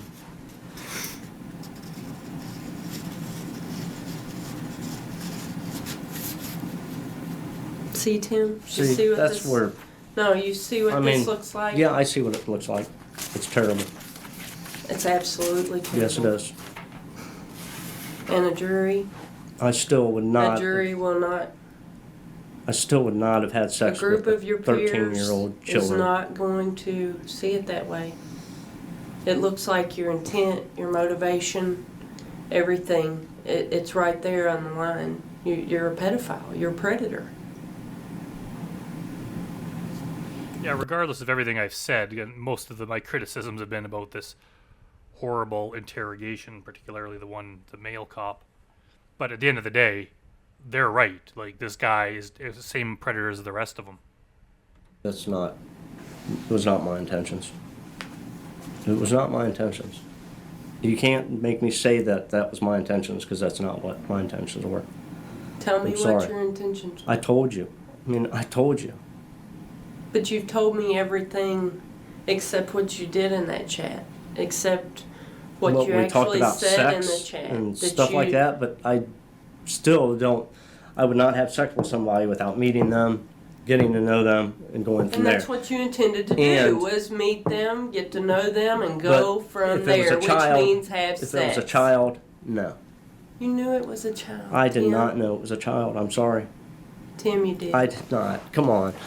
You knew it was a child. Look, That's I'm not going to take anything from you. Come on, man.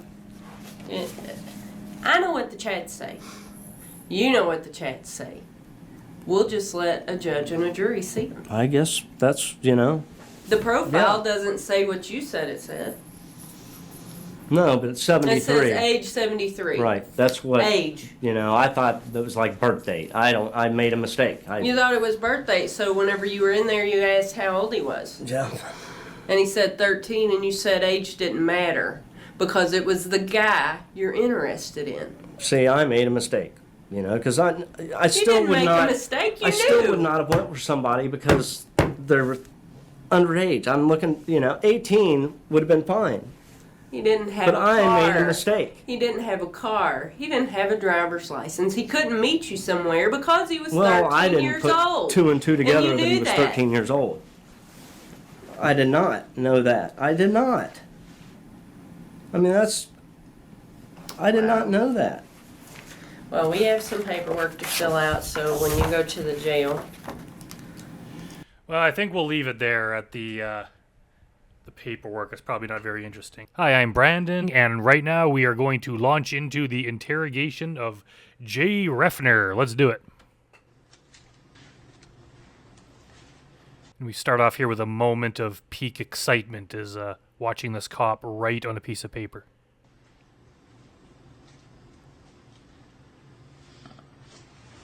Who were you coming to visit today? What was her real name?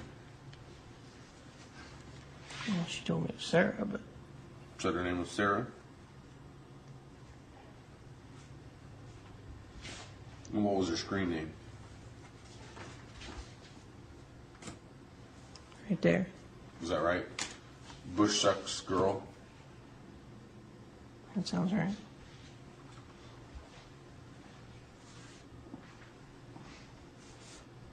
Damn, they got to get these guys like a laptop or something so they can speed this process up.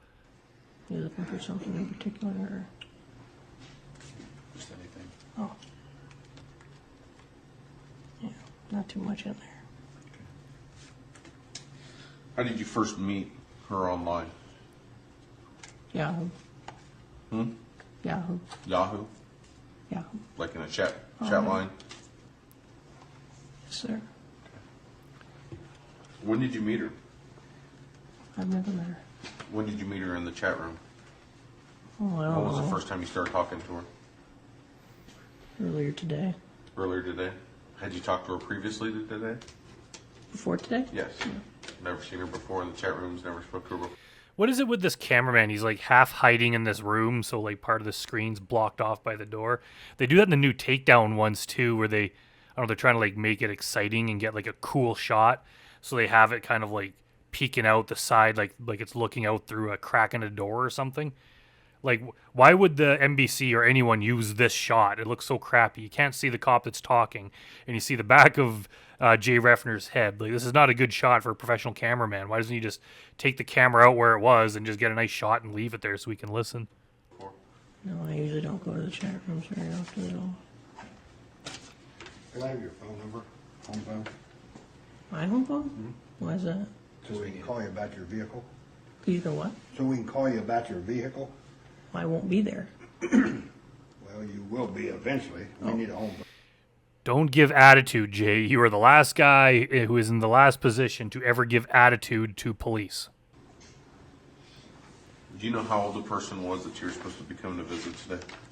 Didn't we already go over that?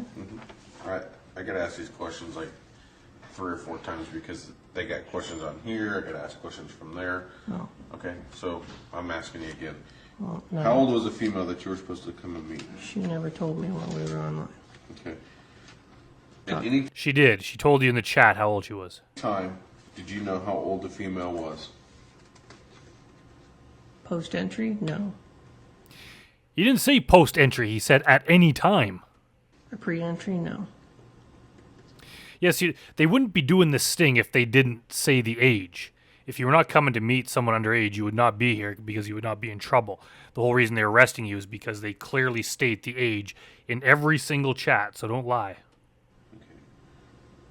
At any time, did you know how old the female was that was inside? No, not until I entered the house. And then she had indicated that she was turning 16. I am speaking English, right? At any time. Any time. Do you know how old she is now? Well, So she said behind the wall that she was turning 15. Okay. Did you ever view her profile? Behind what wall? Is he talking like in the house behind the wall? Because it doesn't if someone says their age, it doesn't matter where they say it. Did you ever take a look at her profile? On the Yahoo profile? Yeah, on her Yahoo profile? Did it indicate on there what her age was? Did you look Yes, at that? but that's kind of worthless. It really doesn't mean anything. What did it say? That is not kind of worthless because you're sitting here in handcuffs after being arrested and you're going to go to prison for this. Stop. I hate when these guys just claim that like whatever they said online is meaningless. It doesn't count. It absolutely does count. None of these guys get away with this crime for saying that. How could they possibly believe that? So you believed her address, you believed all the stuff you were going to do, you believed everything else. All that was meaningful, but the age of the person, that is meaningless. Say on there. I've never seen it. Her age? Yeah. It said she was 15. It said she was 15 on the profile. When did you notice that? Well, a little bit before. I don't know. When she was behind a wall. I mean, Half hour before I came or left or whatever. oh, so it was today? I mean, you didn't notice it Today when you was the first started? first time I spoke with her. So you Okay. knew that she was possibly 15 Oh, chatted before you with her, left your house excuse me. today, is that right? That really holds no credibility or weight when you sign up for those profiles. Anybody, you can put any false information. People say they're 130 on there. It really is irrelevant. It is not irrelevant, and no one says they're 130. Like, stop trying to make it look like age is meaningless. You wouldn't go to meet someone unless you confirmed what their age was. And especially back in the days of these chats, they frequently begin it with ASL, age, sex, location. So you say your age, and they say their age. If age was not important, and if everyone lied and it wasn't a big deal, it was completely meaningless, you wouldn't ask for that up front. Things like age, sex, and location, especially if you're looking for some sort of sexual hookup, is very, very important. You're not going to go if it might be a guy, it might be a girl. No, you're going to go only if it's the one that you prefer. And you should only go if it's an adult. So stop trying to say like anyone could put anything in, it's meaningless. But why would you come to somebody's house that is telling you that they're 15 years old? She didn't tell me that. The When profile told you that she was 15 years old. she didn't say that online. I'm just saying that the profile said that. Okay, the profile on her, If the profile said that, that still counts. Yahoo chat. Right. And Said she was 15. And as far as the integrity goes of that, it's meaningless because people say that there can be 130 or whatever. So it really doesn't mean anything. So if this girl said she was 6, you would have come out here too? The thing is, yeah, if this woman had have said that she was, say, 55 years old, he would not have come. The only reason he came is because she said she was 15, so he can't say it was meaningless. Come on. No. Okay. Kind of hard to have a conversation with a 6-year-old. Well, no, it's not.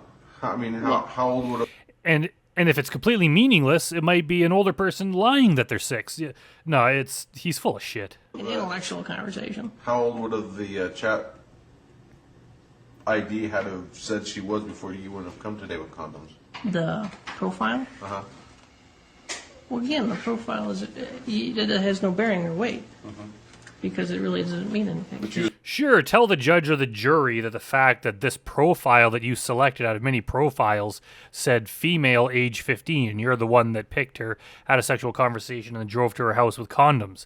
Yeah, try telling that judge or the jury that, that number 15, that had absolutely no weight. You can put whatever you she want. was 15 years old, right? You assume Isn't that that she was... when I left? Did you have to assume that she... No adult person, I've said this before, no adult person is ever going to lie that they are underage. If you're an adult, you have special privileges. That's why underage people lie about their age to get into bars and that kind of thing to buy alcohol, because you get special privileges. Once you reach that age of 18 or 21 or whatever it is where you get more privileges, you're not going to lie about being younger. Like, older people might lie just because they think it makes them look more attractive. You know, if you're middle-aged, you might knock 10, 20 years off like some of these idiots do, just so they can appear younger and they think it makes them more attractive. But no one who's, like, especially a younger woman who's, like, say, early 20s kind of thing, or even, like, early 30s, is going to lie about being a teenager just for no reason other than the fact that people could put whatever they want on there. There would be no benefit of it. It's more likely they would get in trouble if they're trying to use this profile to meet people. They would get in trouble for being underage. So you can't say that it's meaningless, and no one would ever lie. She was 15 years old if you didn't ask her any questions? I didn't have any idea how old she was when I left. And just the fact that she did say 15, wouldn't you want to confirm that before you went over there, just in case she was telling the truth? Be like, hey, I noticed that your profile said you're 15. You were just joking about that, right? Can I get your real age? Like, something along those lines, something that shows that you actually thought the bullshit that you're saying here. But he didn't. He just came over and figured however old she was. But she might have been. She might have also been 14 or 16 or 17 or 50. If what he's saying is true, like, you wouldn't go over there to meet someone unless you had a rough idea of their age. You had an idea. You had an idea that she might be 15 years old. Possibly. She could have been 80 for all I know. And if she was 80, you would not have gone over there. Like, shut up, Jay. But her chat line said 15. Or what? Her chat ID said 15, correct? What's a chat ID? No, her chat ID is Bush, whatever. You know what he's saying. Stop being a smartass. Her profile. Her profile? Her chat ID, however you want to speak, said Her profile that says. she's 15, correct? Yes, it does say that. Okay. Well, you could go look for yourself. But, They did. They did. They have it there. It's called evidence, Jay. again, it doesn't mean anything. Is this guy just like a mouthy little smartass because he's arrogant because of who his mom was? She was like a district attorney or something, and he just grew up being like, my mom could put your mom in jail, so you can't tell me what to do. And that just kind of carried over into adulthood where he's just like mouthy. This guy has no reason to be mouthy. He's literally in handcuffs, having been arrested for committing a horrible crime, and he's just like a dumpy, dopey-looking guy. He doesn't get to mouth off to anyone. So you're making sexual advances to this female whose profile says she's 15. What were you thinking? I never made any sexual advances to her. And you mean online? Have you ever received oral? Where else would you have done it? You only talked online, then you drove to the house and got busted. You guys never met before. Of course he means online. Online? Yeah, that was just play, sir. If you would like, I'd love to take your hand and show you. I'm sorry, take your hand and show you. Show him what? Come on. Don't keep me in suspense.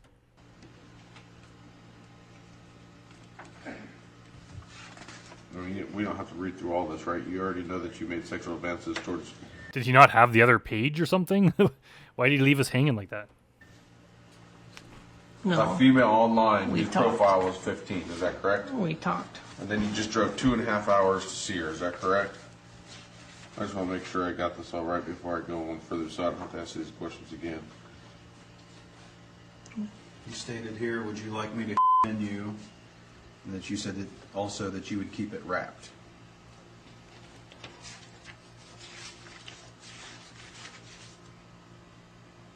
And you also stated here, somewhere along in the dialogue up here, you had believed that she was a virgin, and you had indicated that you would be honored to be considered the candidate for her first. Yeah, if he thought that she was a virgin, obviously he must have had some idea of her age, because grown women who are his age generally are not virgins. So you can't say that she might have been 80. No, he knew exactly what she was. She told you that she didn't want to get preggers. You said that you didn't want that either. Why do everyone in these chats always use that word preggers? It's kind of disgusting language. You asked her if she's ever received oral. You told her that she's really missing out. If you would like, I'd love to take your hand and show you.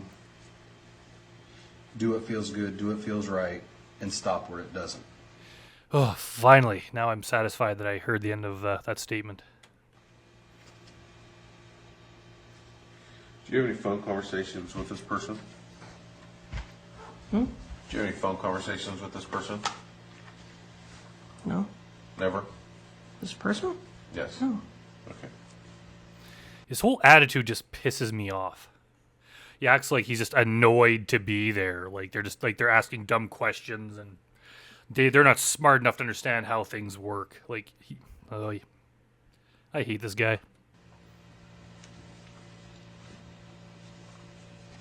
Where's the computer located that you were using to communicate with this person today? Oh, At home? Is it a laptop or is it a regular personal computer? it's a laptop.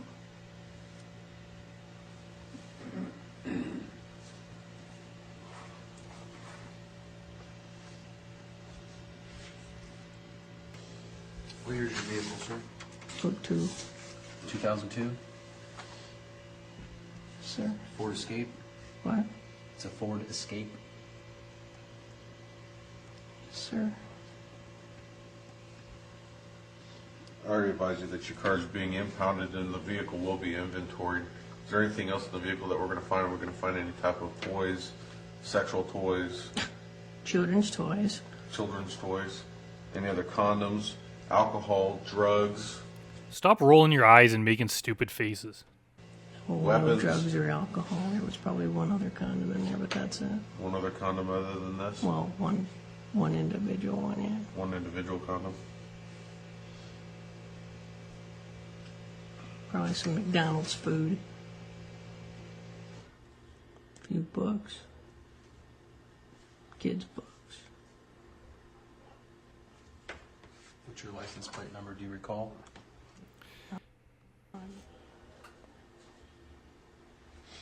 At home, do you have any explicit pictures of child pornography or anything like that on your computer? Nope. Never. It's not my thing. Just come into the house to do it. That's your thing.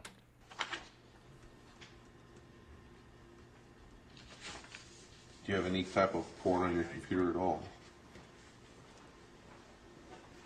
Adult. Adult?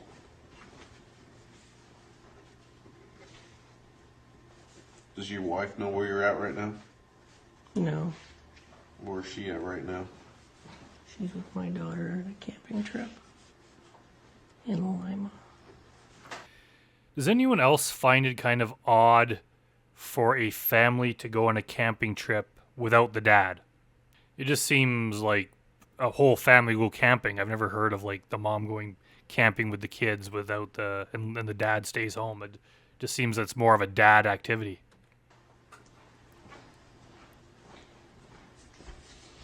Do your wife have a cell phone? Yes. Is there a way to contact her? What's her phone number?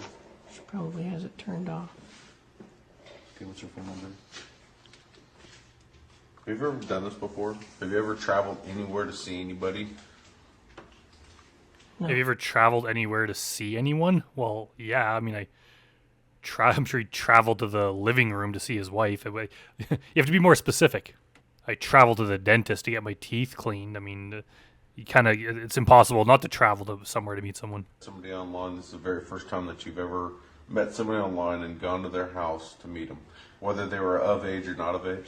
No, I met a lady, had lunch with her. This was about a year ago. And how old was she? Is it just the time of this where it was more rare to meet someone online? Because I'd say probably like 6 times a week I meet someone online to meet through my business, or just if they're friends, like, hey, you want to hang out? Okay, sure. And then you go meet somewhere, or just business contacts. Everyone does that, right? It seems weird to think there's a chance that someone's gone their whole life without ever meeting someone online and then going to meet them. Like, that's kind of how the world operates. So either these cops are dumb, or maybe it's just the era that this happened in that was more rare. 32 at the time. 32 at the time? Mm, Have you ever met any juveniles online? Never. Do you chat online with juveniles regularly? Never. I rarely chat. You rarely ever chat? Yeah. This is the first time that you ever got on your computer and chatted with a person that was underage, and you drove 2.5 hours to come to see her tonight. I have a friend. Excuse me. Sure. I have a friend that she's 28 that we talk a lot. She lives down in southern Ohio, but we just talk, and other than that, I really don't chat much, in all honesty. Well, your batting average for doing this is pretty horrible. If you rarely ever do this and then you do it this time and get arrested for it, it's not looking good for you. You should probably just stop because you're no good at it. Why did you choose Dark County? Choose what? To come here. Why did you choose to come to Dark County? That's the county here? Mm-hmm. Why did you choose to come here? I mean, what was it that, for the very first time in your life, you decided, you know what, I'm gonna take a chance. I'm gonna go down here. Yeah, just random circumstance, I guess. I didn't choose to come down here per se. I mean, just came to talk to. Yeah, like I'm not defending anything Jay says, but it is kind of a dumb question. Like, why did you come to Dark County? Well, obviously to meet this person. He wasn't going there just because he wanted to go to that particular county. He was going there just to meet that particular person, and he would have gone to meet her regardless of which county it was. So it's not like he just had it in for that place. So the way they phrase the question is kind of odd. To her, Sarah, whatever her name really is, but it really had nothing to do with Dark County, if you will. Is that what you're asking? Yeah. I mean, was there any reason why you came here? Not at all. I don't know. Why would that be? Stop scrunching up your face, Jay. I just gave you your defense for you. I just said that the question's dumb. You don't need to follow it up with more attitude. I don't know. I'm asking you. No, I've never been here in my life, actually. Did you tell anyone that you were coming here today? No. Nobody that you know, anybody, knows that you've come here today. Is that right? Like friends or family or whatever? Yeah. No. Friends, family, people that you know, other than law enforcement and Dateline, nobody knows that you're That's here. for sure. No. No one. Okay.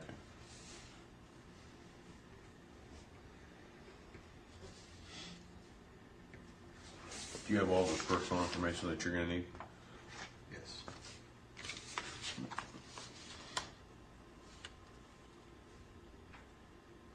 Have you ever had sex with anybody under the age of 18? No. Just me and my wife. What is your job at the University of Findlay? Data communications. Data communications? Are you a teacher?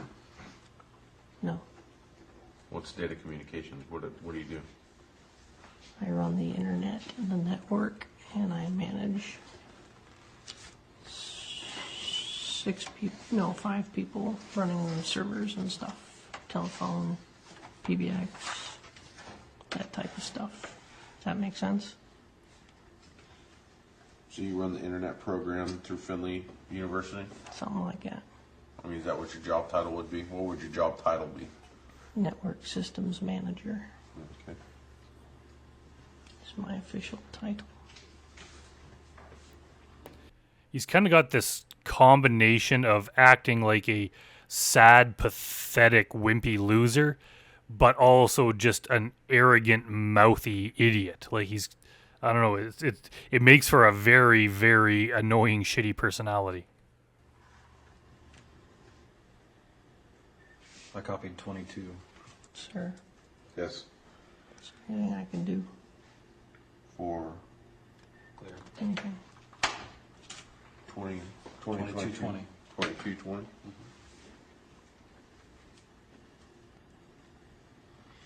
Nope. What I'm going to have him do is unhandcuff you. I'm going to read this form to you real quick. It's basically a permission to search your vehicle. Obviously, we're going to go through it and impound it, but we're getting everybody to sign a permission to search if you agree, okay? The undersigned residing at your address, 417 Nevada Lane, Findlay, Ohio, 45840, does voluntarily authorize Detective Haynes, which is myself, and other officers which he may designate to assist him to search my computer, which is located at your residence, and my motor vehicle, namely 2002 Ford Escape, bearing license plate number, which we don't know, Ohio. Beautiful shot of the condoms there, camera guy. Which is the sheriff's office. So I don't have a problem with you searching the car at all, but the computer, I don't have a problem with you searching the computer, but because of the fact of my position at my work, you know, I've got a lot of security sensitive information, which is pertinent to that job, you know, to my job. So because of that, you know, how do we go about handling that, maintaining the integrity of that stuff? Well, basically, what's going to happen is the court's going to want to probably seize your computer to find out what type of pornographic material you have on there. Obviously, you know, there's an issue like that, so we're going to check it, probably check your chat logs with, you know, against this stuff, but your computer's not here right now, so the court's going to probably, you know, try to have it seized, you know, through you. Through me? Right. Try to contact you, get it seized, because we're not going to drive up there and seize your computer tonight. Well, obviously. Okay, well, I'm just concerned about that information for work at all, is all, that's all. Right. We're not interested in what you do for work unless what you do for work is illegal, okay? Are you right or left-handed? Me? Right. Okay.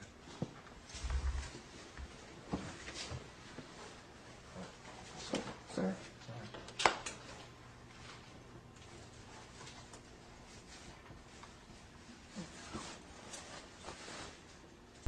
Hey everyone, this is Brandon. I'm back again to continue on with the saga of Jeff Stacy.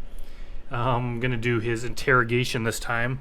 I don't think I've ever watched his full interrogation, so I'm not sure how much I'll really have to say about it. So I may not be talking as much as I normally do. We'll see. But we'll just kind of run through it and see what happens. Here we go. You know, Luke?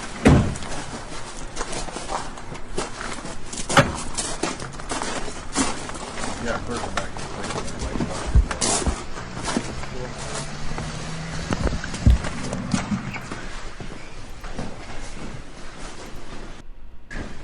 Yeah, this footage is very poor quality, but I mean, you can see enough of it to understand what's happening.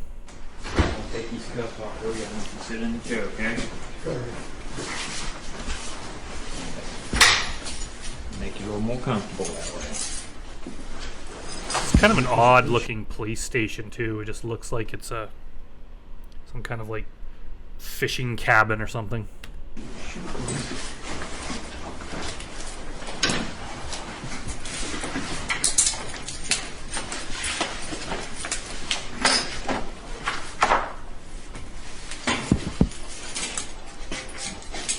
Take a seat in the chair.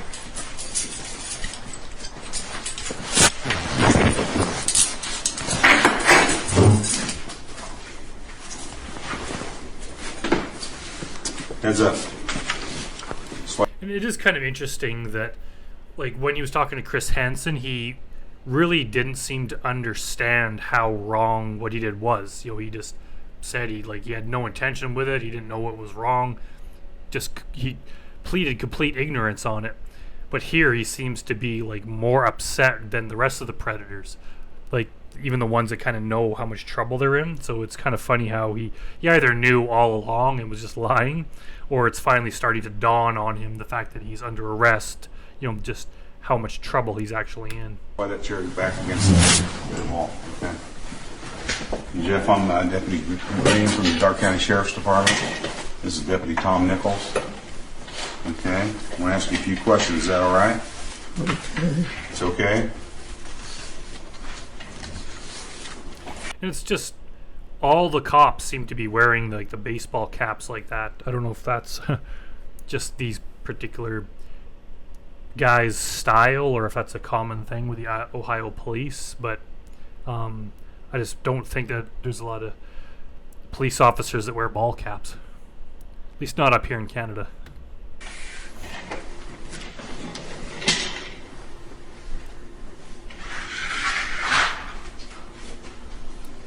Come on, cameraman, get settled. Jeffrey Douglas Stacy.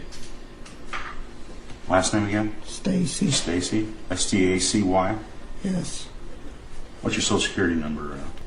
What's your date of birth? 3879. Are you under the influence of any drugs or alcohol tonight? No. No. What's the highest grade of school that you finished? College. College? How far in college did you go? 2-year technical school.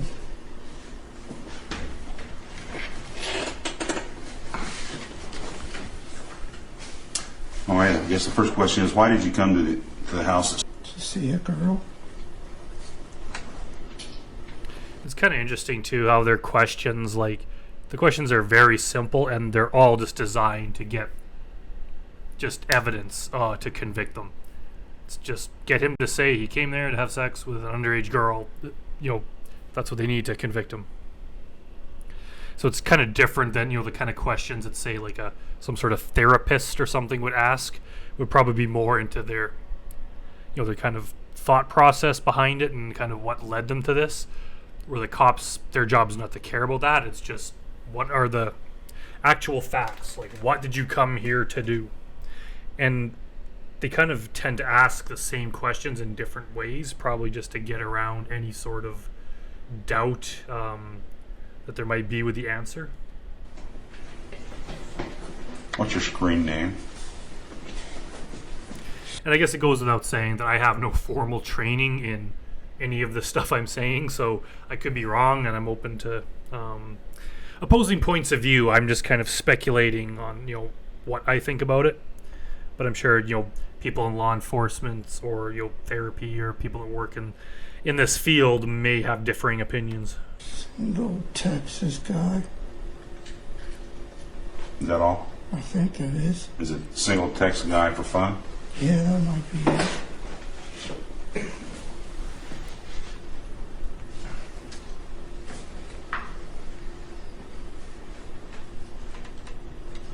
Who are you coming to see today? What was her name? Guess it's Sandy's what I was told. Do you know her text name? Her name you chatted with her on the internet with? How did you first meet this Sandy? In the chat room. Sadie. When was this? Last night, I think.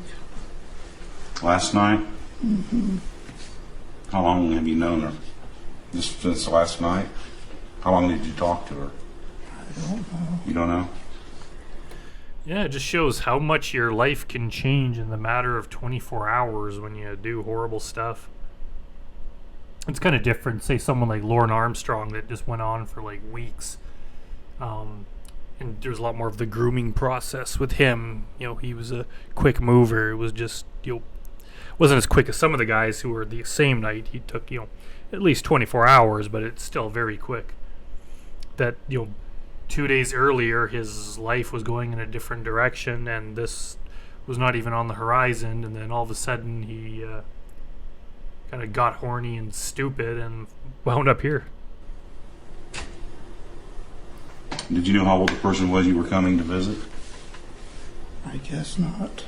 You didn't? I didn't pay attention. You didn't pay attention. And I know I've said this kind of before about like how, especially someone in any sort of dating or sexual scenario, their age is a very, very important thing, just like their gender would be, right? Like that's something if you're going to meet someone, you would definitely make sure you know that before meeting them. Because, for someone that's like in their mid-20s, obviously if they're underage, that's bad, or if they're, 72, that's bad. You don't want that either. So you're going to make sure you know their rough age and, what they look like, and that they're, the gender you're attracted to, all that kind of stuff. So for him to say that he wasn't paying attention, it's like, yeah, had to be a little bit. And it also goes against what he said with Chris Hansen, that he thought she was 18. So I guess he could argue that he just, by 18, he meant he assumed that she was an adult over the age of 18. But still, like, I don't know. He's probably the only predator where I could almost believe him that he wasn't paying attention, and that, because he's just that dumb. But nah, just the fact that he asked whether she was a cop proves that, he knew she was under 18.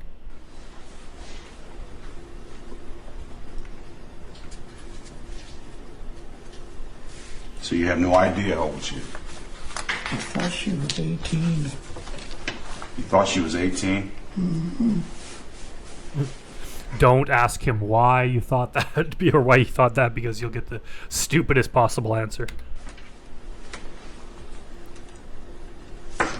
Because I thought she was 18.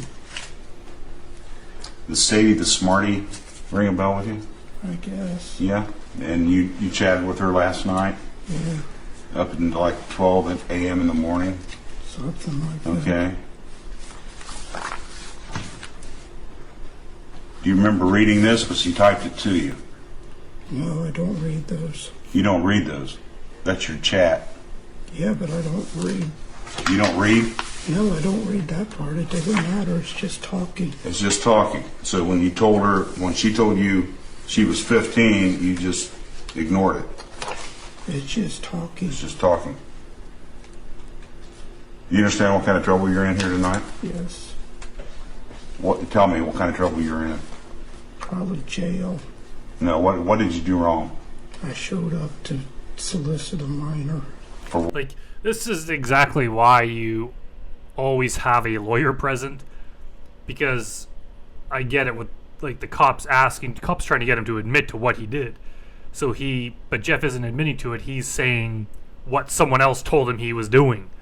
Apparently I came to solicit a minor. But it sounds like he's admitting to it. Like, if a lawyer was there, they'd be like, dude, shut up. Don't say that. It sounds incriminating. What? I guess sex. Sex. What was your plans tonight when you arrived? And there's even, if I remember correctly, there's some miscommunication over that coming right up when the cops, like, a minute ago you said you came there for sex. And it's like, no, Jeff wasn't admitting to it. He was saying that apparently that's what Chris Hansen told him he was there doing. So someone like this that's dumb, it's like, even if you're smart, just don't say anything.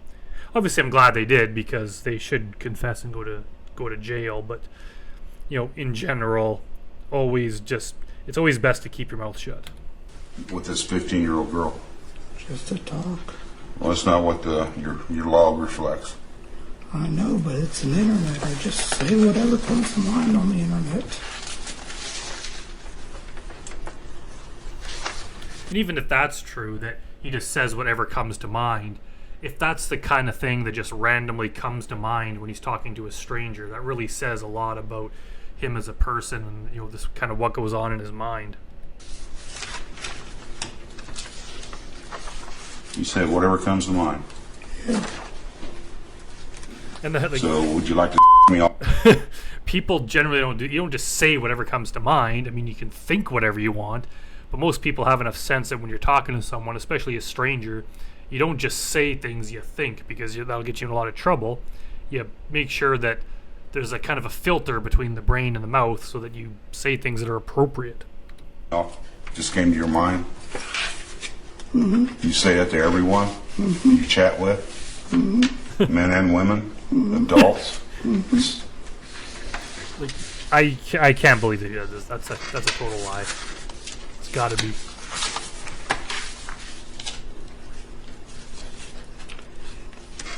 I would just like to see Jeff Stacy's, chats that he had, just with his buddies and his, male coworkers, and it's all just full of, "Hey, do you do anal? Do you want to suck me off?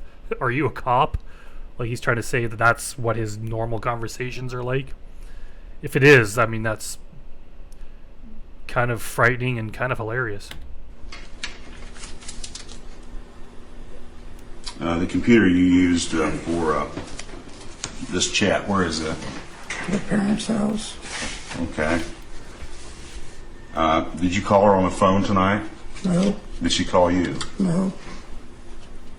How did you know?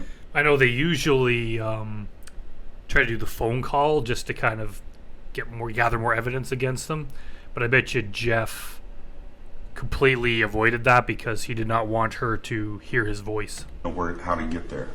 She gave it to me over the internet. Over the internet? You never called her on the phone? No. Do you have a cell phone? No. You get that CCH? I wish I was dead. So you had no intention of having sex with this girl? I'm calling in now. Is that what you're saying? No. I'm calling in now, Kevin. But you just said you came to that house to solicit the 15-year-old for sex, did you not? Did you just say that? That's what they told me I was doing when I walked I asked you what you were doing at the house. I was just coming to meet, and what happens, happens. That's the way I look at it. Yeah, and that's why, already that confusion there. The guy thought that Jeff was admitting to it. So that's really not the kind of thing you want happening when you're, charged with a crime. And it looks very incriminating when you admit to it, but there's some confusion over it. Okay, so there was a possibility that could have happened. Could have? Could have. If the opportunity would have arose, she would have been there, and no one else had been home. That could have happened then. Yeah, someone could have been home too. Okay. Did you send these pictures to her? Yes. Are those pictures of you? No. Did you say? I like how his, after he says no, his eyes kind of dart up from the pictures to the guy for a second. I wonder if he was thinking, are you serious? You think there's a chance that those might be me? Did she believe when you sent them, did you represent them to be you? Yes.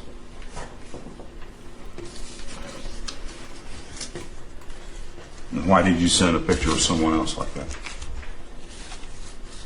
Because it's just fun and games. It's fun and game. I guess I did something wrong. What is it you did wrong? I guess I showed up to talk to a minor. Stop saying you guess you did something. Stop telling them things that apparently you did because someone else told you did that. Just his stupidity is just beyond all comprehension. Okay. Your transcript of your chat log indicates you asked a lot of sexual questions and stuff like that. Okay. You agree with that? Yes. Okay. Not to speculate here. I mean, I don't want to be too mean, but I wonder if it came out. I wonder if Jeff is a virgin at this point. I mean, he's either 25 or 27 or something, so it would seem kind of unlikely. But at the same time, under what circumstances would he have ever, attracted a mate of any kind? I don't know. It's kind of a mean way to say it, but he's probably just, constantly watching porn by himself. So I don't see him dating a lot. I don't see women being attracted to him. Yeah, so it just, maybe he is, maybe he isn't, maybe it doesn't matter, but it's just something I thought of. Also, in the transcript, she shows or tells you she's 15, and then you say, "Do you like older guys?" So you had to read that she was 15 to type to her, "Oh, do you like older guys?" Is that true? Yeah, so right there we kind of have the evidence that settles that argument. He would have had to have known that she was underage, or at least younger than him, because he would not have asked that otherwise. True. Would you say that was true? I guess so.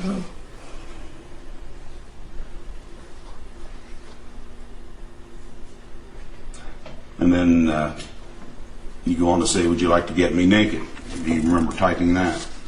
Yeah, but that's just normal things. Then she says to It's you, not normal, "You mean Jeff. for real?" And you can go, "Yeah, it could be fun." Remember typing that? Yeah.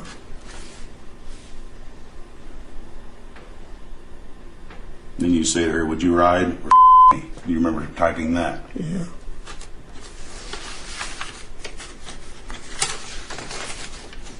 Okay. Anything else? You got any questions for us, Jeff? What's going to happen to me? You're going to be taken to Dark County Jail. Please, God. You're going to be charged with attempted unlawful sexual conduct with a minor. Okay? It's a felony 5. Please don't. I'm sorry. I didn't know. And yeah, I guess now he's just trying to go all in, just going for the pity kind of defense. Just whining and trying to be pitiful, which kind of just makes you hate him even more. I'm not a child molester. Well, evidently you were going to molest a child because everything indicates that. You understand? She said she was 15, and you knew she was 15. You went to the house to solicit sex with a 15-year-old, did you I not? did not know. Right here it is. You had to know. Oh, I don't pay attention. That doesn't get it, okay? I really didn't know that she was 15. That doesn't float, all right? I'm sorry, I didn't know. You got a phone number on? Now, what's your home phone number? In a different world, Jeff might have had a good career as a voiceover artist for cartoons. Jeff. 932-3657. I'm just going to kill myself. We can work this out, all right? No. Yeah, and obviously, I don't think he's serious here. He's just trying to, garner sympathy by claiming he's going to kill himself because he wants the cops to, feel bad for him, to tell him, "Don't worry, it's going to be okay. It's not that bad." He thinks maybe this is a way to get out of it, to portray himself as the victim, like he's being railroaded here, and it's all just a ploy. But it's very wrong because there are people that suffer with that kind of thing, and it's a horrible thing. So for him to just fake it to cause drama shows that he's a horrible person. I really am just going to slit my throat. Relax, all right? No, I'm just going to kill myself. Put me in jail and I'll hang myself. I don't care. Oh, you got to take his picture. I need that phone number again. Stand up against the wall there. Look at me. 932-3656. After the area code. I'm just going to kill myself. Let me take his picture. Jeff, what's your area code? 513. 513. I'm just going to kill myself. Jeff, what's your area code? Cops just go about their business. I wonder how many people actually try to do this. They claim they're going to kill themselves. I'm just going to shoot myself. Kill Hang on, myself. Call in the TCAP we don't have back yet. I don't think he's going to have one. You ever been arrested before, Jeff? For anything? Been in any other trouble? No, No? I didn't know. Okay. Now I did something horrible and I'm just going to kill myself. Well, you don't want to do that. Yes, I am. As soon as I'm out of jail, I'm going to kill myself. Split my butt. Put it on TV. I don't care because I'll die before it hits the air. I don't even care anymore. I did something so wrong that I don't even want to be alive. He says he did something so wrong he doesn't even want to be alive. It seems like he doesn't even understand the full extent of what he did, or let alone like why it was wrong. Steve, you got a time of arrest anywhere? No. I'm just gonna kill myself. Huh? Kill myself. No, you won't. Yes, I am. No, you won't. Yes, I will. You still live with your parents? Doesn't matter. I want to kill myself. I want to kill myself and watch myself die. Yeah, we get You the know point. what? It's not worth it. I want to kill myself. Death. That's all I have. That's all I need. That's all. Sounds like some kind of dark poetry that like a 16-year-old goth kid would write or something. I want. Let me kill myself. Put a bullet right in my head.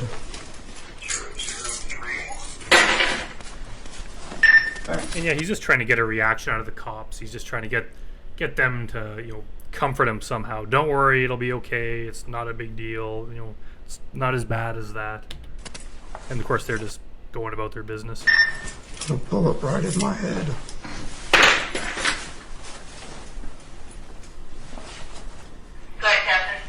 Can you tell me again why you got so many keys? What's it matter? I'm gonna be dead by tomorrow. There is. Let's see if it's sexual in nature. Yeah, the Dungeon Master, you know, key chain of Jeff Stacy. Wonder why, you know, that cop just had to ask, why do you have so many keys? I wonder if that cop is like retired now and he's just like, it's bothered him his entire career. He's just like, I have to know, why did Jeff Stacy have so many keys? Let's see, like, you know, one for your car, one for work, maybe two for your car back then, one for work, one for your house, one for your mailbox. You know, it's got a lot more than that there. I guess it's one of those things that we'll never know. Put a bullet right in my head. What is it? Hang myself, something.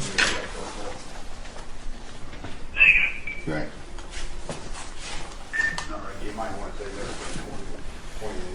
Unless, you know, maybe delis just have a unusually high number of doors you have to get through to get in. I don't know. Just want to die. Okay, take a seat. Death is all I want. This will just be put in all your personal property at the jail. Okay? We're not going to keep I any don't of this even want it. I'm gonna be dead. for evidence. I'm gonna be dead. I don't even care anymore. Life's not worth it. What I did was horrible. And I just want to die. And, you know, as far as I remember, these Ohio guys got much less jail time than some of the other states. So this is a complete overreaction to the, you know, the amount of punishment that he actually got. I can see if you were facing, you know, a life sentence, this might be bad, but, you know, when you're looking at 30 days in jail, it's probably not worth killing yourself over.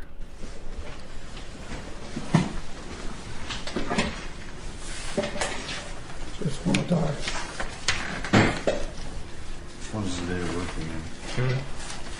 3879. Make sure you tell Put a bullet right in my head. We will. We will. Put a bullet right in my head.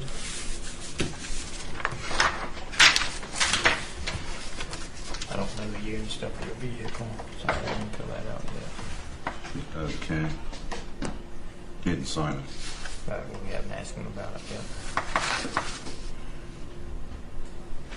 Okay. Jeff, do you mind, would you allow us to search your vehicle? Give us What? permission, just to see what's in it. I guess. You will? Okay, go ahead and sign it. You just put a bullet in my head. You right-handed or left-handed, Jeff? Right. I'm gonna take that right handcuff off so you can sign your name. We all know what's coming up here. Piece of paper, okay? Can you kill me?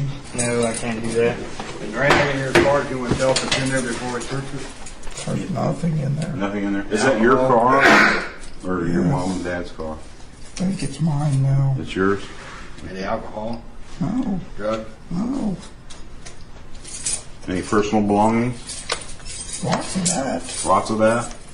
Pornography of any sort? No. And right there.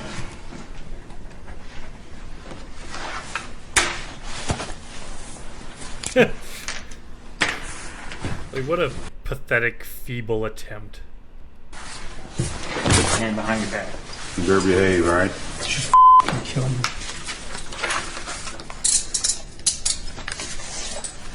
Did he really think this would get him off the hook somehow? Like, he would just threaten to kill himself and they would feel bad for him. I bet you he's the kind of guy that, you know, if he got into a fight with his girlfriend or something and then she threatened to, like, break up with him, he would, you know, threaten suicide just to have her not leave. He's probably that kind of guy. I just want to die. Why'd you change them? Huh? Why'd you change the way they're on? Cause you wasn't, He was acting up. I just put them on as quick as I could. Let's go. We got about 5 minutes away. Hi, I'm Brandon, and I'm back to do a commentary on James Rutherford. Watch your knees, your head coming out. Yeah. No, I didn't grab a jacket. You just see that tortured, pained look on his face there. It's not the greatest quality footage, but you could definitely see that he's not taking this well, as he should not.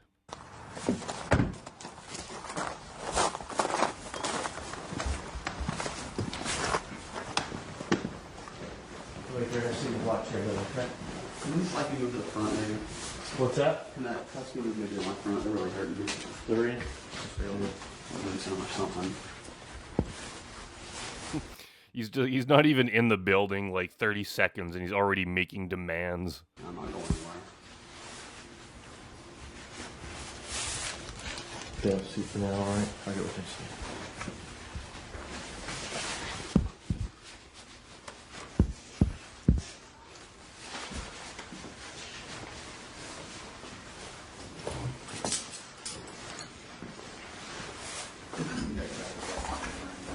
What's that?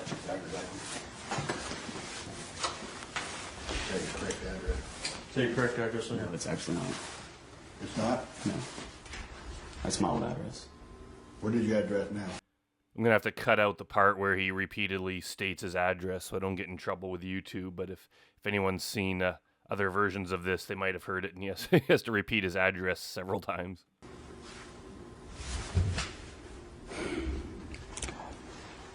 So you just like so used to watching his students, do that kind of things, put their head on the table, that he just has to copy them.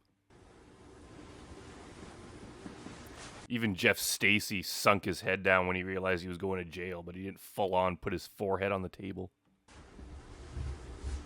Can I have your phone number?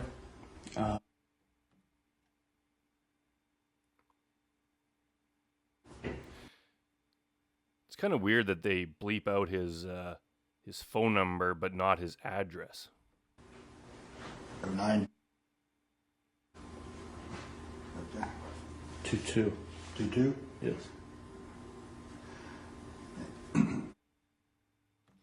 Just this, something about his face there looks kind of scary. Like, I know he's in shock and everything, but I don't know, he just sometimes like he comes across as like a normal guy, and sometimes it's not so much. And I'm very loose usage of the word normal, because obviously he's far from normal, but I don't think you would know this guy's a predator just, casually meeting him once or something. Okay. The name of the road, spell that for me again. Millbank, Millbank. Oh, B-A-N-K, okay. Yeah, we Can they just give him a pen so he can write it down? They don't have to keep asking him how to spell his address. Okay, we just started. Yeah. Thank you.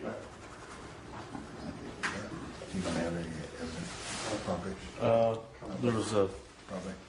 Alright, James, is that correct? James Rutherford? Okay. Just look how big these guys look compared to him. You know, these like two enormous men, and then this like cowering little weasel sitting there. He just looks like he's Kevin Westerbeck's size. He's just hunched over and hands handcuffed behind his back. I'm Sergeant Sean Trissel. This is Deputy Scott Mullen, Dark County Sheriff's Office here, okay? You've been read your rights out at the scene when you was arrested, okay? And you understand those rights, correct? Okay, and you understand that those rights are still in effect at this time while we're talking to you, okay?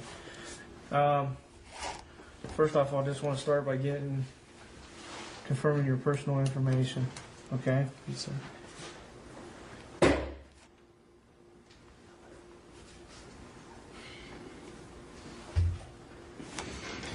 It's James M. Rutherford, is that correct? Okay, can you answer me yes or no? Yes, Instead sir. of a nod? Thank you.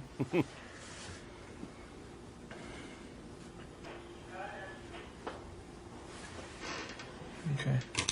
You work anywhere? He was born on Valentine's Day. Where do you work at? St. Margaret of York School.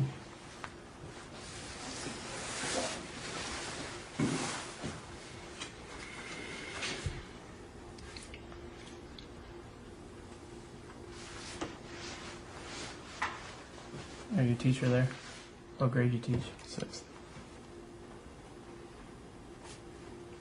I think that's part of what made this guy so famous is that he's a teacher. Like the teacher predators tend to get more attention just because of the fact that they like actually work with children, which just makes you question everything they do. And obviously, if there's more victims and that kind of thing, but also like his insanely long talk with Chris when that got released. I guess that just kind of drew even more attention to him.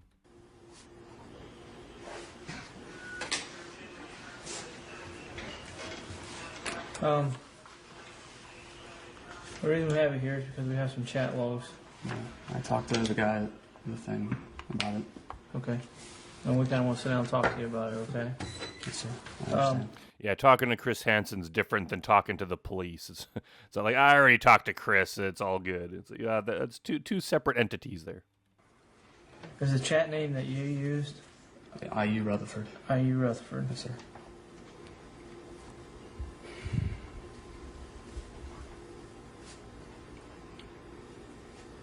Can I ask if I'm being charged? Is that fair? What do you think, James? What do you think they arrested you and brought you down here for? Just to get some personal information from you and then let you go so you can keep this whole thing a secret and carry on as business as usual? Yes, you're going to be looking at charges. What charges? Right now, till once we talk and we go through everything, just depending on what your belief was, what was actually said, and everything else, and what actually occurred. Okay. As soon as we get done here, I'll let you know the exact charges against you. Okay. Okay. What was the screen name of the person you was talking to? Do you remember? I really actually don't know. I'd say. So funny. A lot of the guys say that they say that or they pretend they don't know whether or not they actually forgot. I kind of don't think that they actually forgot. I'm sure they know exactly what it is, but maybe they're just trying to make it look like, oh, this is so not a big deal that I can't even remember their name. You know, this is not something I really paid a lot of attention to. Just trying to downplay it. Because this conversation went on for a long time. It was a pretty long chat. How could he just not even know what her screen name is? Princess Danica. Yeah, Does that sound familiar? That's it.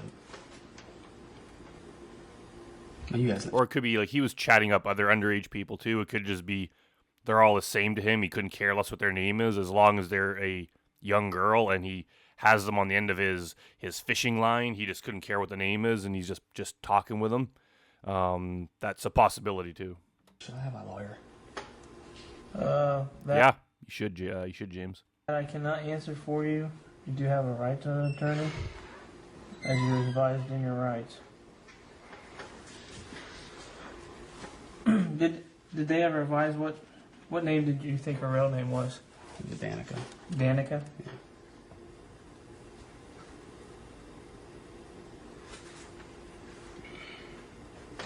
Okay. How old did you believe this female to be? I think she said 13 or 14. I couldn't remember. Okay. And there's been a few guys that have said that when the girl's 13, they say 13 or 14, kind of just going back to like every guy, a little bit of confusion over the age. Does it really matter if she's 13 or 14? Like how much worse is it for her to be 13 rather than 14? Like 0.001% worse. It's still really, really bad. So they're trying to make it look like, oh, I can't remember, something within that age range. But it's if it was like 28, 29, yeah, okay, well, yeah, then both of those are okay. When it's 13, 14, it's they're both bad, James.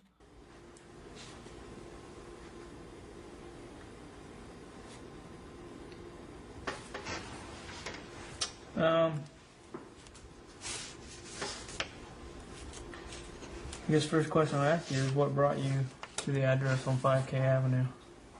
I don't know.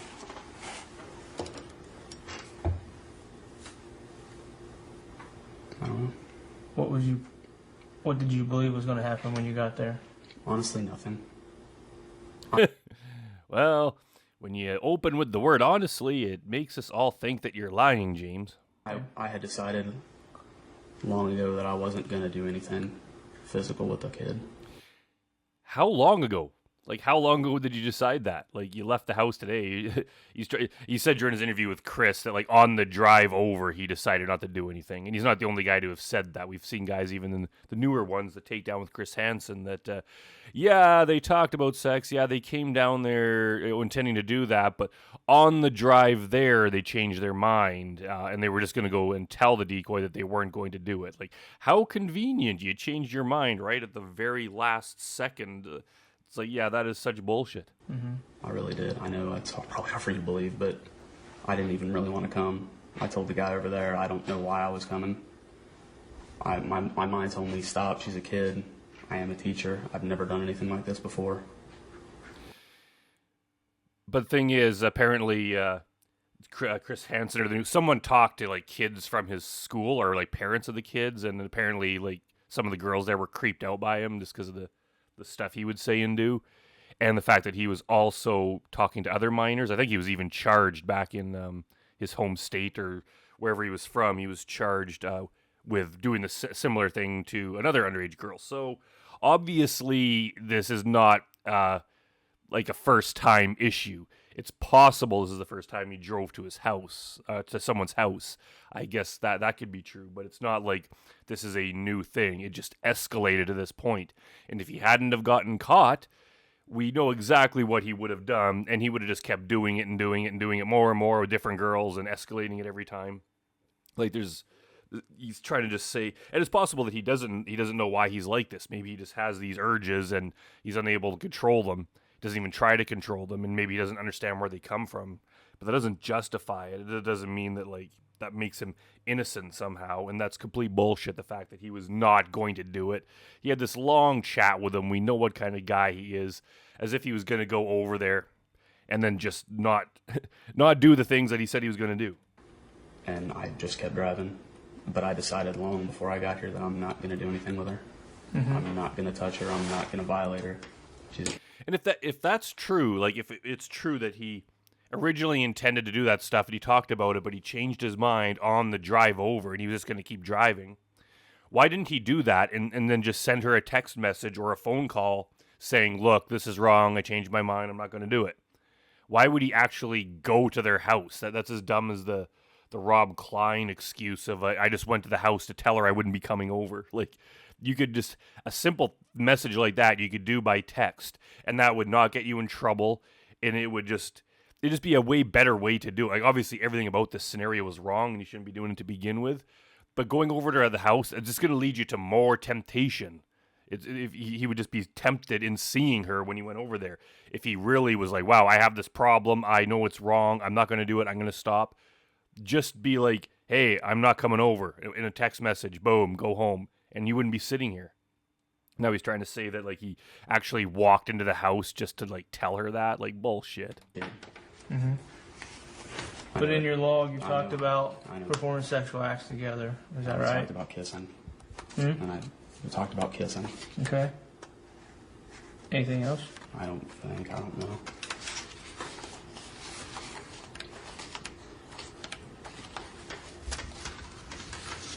I know I You talked about her dressing slutty and that she was a virgin. Is that right? Did I? Yeah. Yeah, you did, James. Did I? What? I'm being accused here of something I didn't do. It's like, yeah, they have it written down in front of them. Like, you know exactly what you said, James. We're asking that, honestly. You told her that you'd show her your butt. Is that correct? I really don't remember, sir. Okay. How could you not remember that? Like, is it possible that he's just talking to so many girls online that he can't remember exactly what he said to each one? But he knows the kind of stuff he did. He was like showing off his body on camera and just saying all this stuff to her, like as if he just can't even slightly remember the kind of stuff he says. He knows damn right well what he said.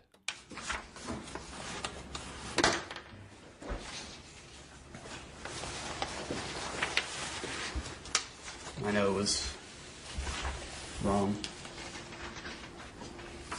You know it was wrong, but you did it anyway.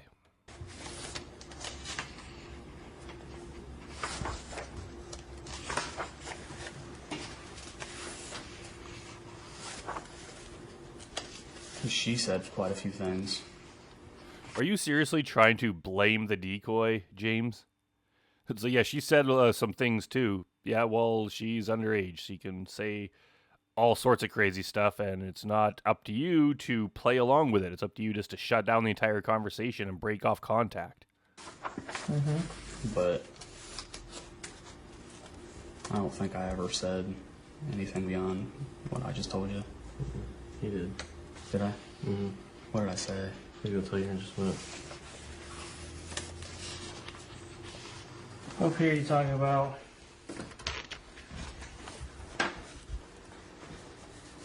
you asked her if she'd make you take your shirt off. Yeah. And that you said you wanted to take hers off. And that you would get to see her with her shirt off. Yeah, I'm pretty sure I read this guy's entire chat log, like way back when I did the first version of this, and it is pathetic. It's a pathetic chat log. Like, this guy is so frustrating. Like, it may not be as disgustingly sexually graphic as some of the other guys, but he's just like, he's got this kind of weird combination where he's kind of like a little bit of a braggart, but he's also like so completely needy. He's just like, oh, it's just his level of neediness from a 13-year-old is just disturbing. And then you asked her if she would want you to take anything else off. And then you asked her once she had you naked, what would she do with you? And she said she didn't know she'd never been naked with a man before. And you said, haha, would you take anything off but your shirt? And she said, yeah. And you said, what? She said, her bra. And then you asked if she would let you kiss her boobs and her tummy.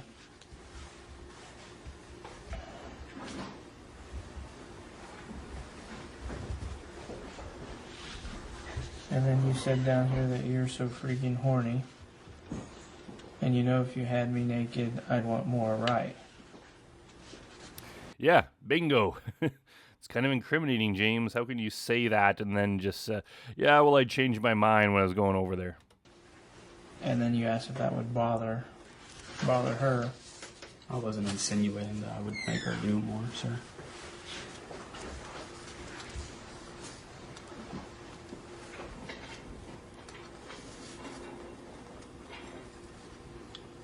And then you asked her if she means to have sex, and she said yes. Yeah, she started that, though. I believe, sir. She did not start that, you liar. You started that.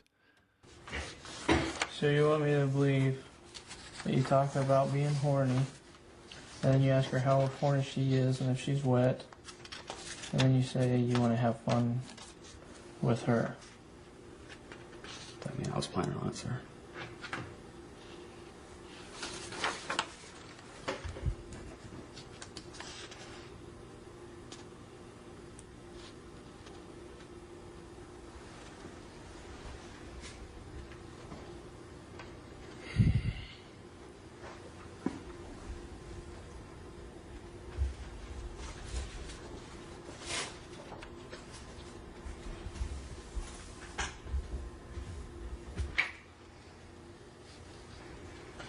When you talked to her about letting her see more on your cam, that you thought about sending more, that you was going to be naughty.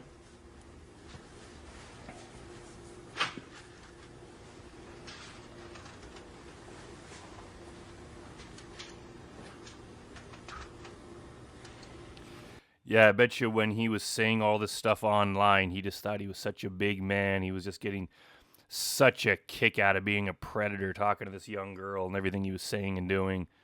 And now he's just sitting here in shame as it's all being read back to him. He just thought he would get away with it forever. And then down here you asked what she was wearing. She says jean and tank tops. You said cute. And then you asked anything else, and she said socks. And you laughed out loud.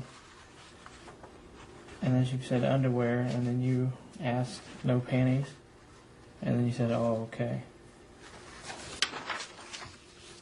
So you're wondering what kind of clothes this 13-year-old kid's wearing. Asking her if she's horny. Telling her that you're horny.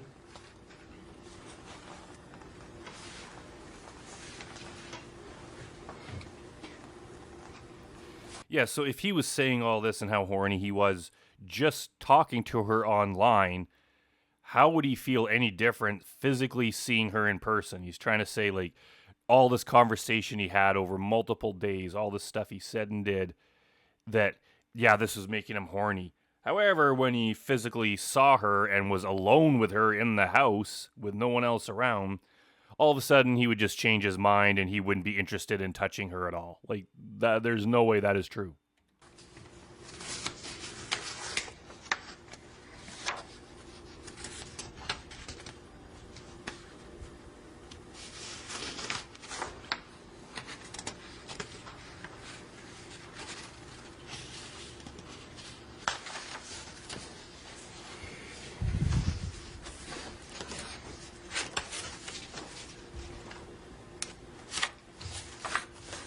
I guess my question to you is, throughout this whole thing and the talking,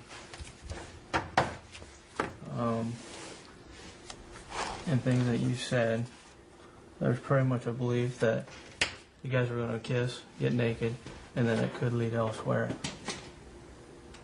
Not really. Not really? What do you mean, not really? He just read you all of that. You're telling me after all of that, you still say not really? Really? You didn't take that by what you put in here?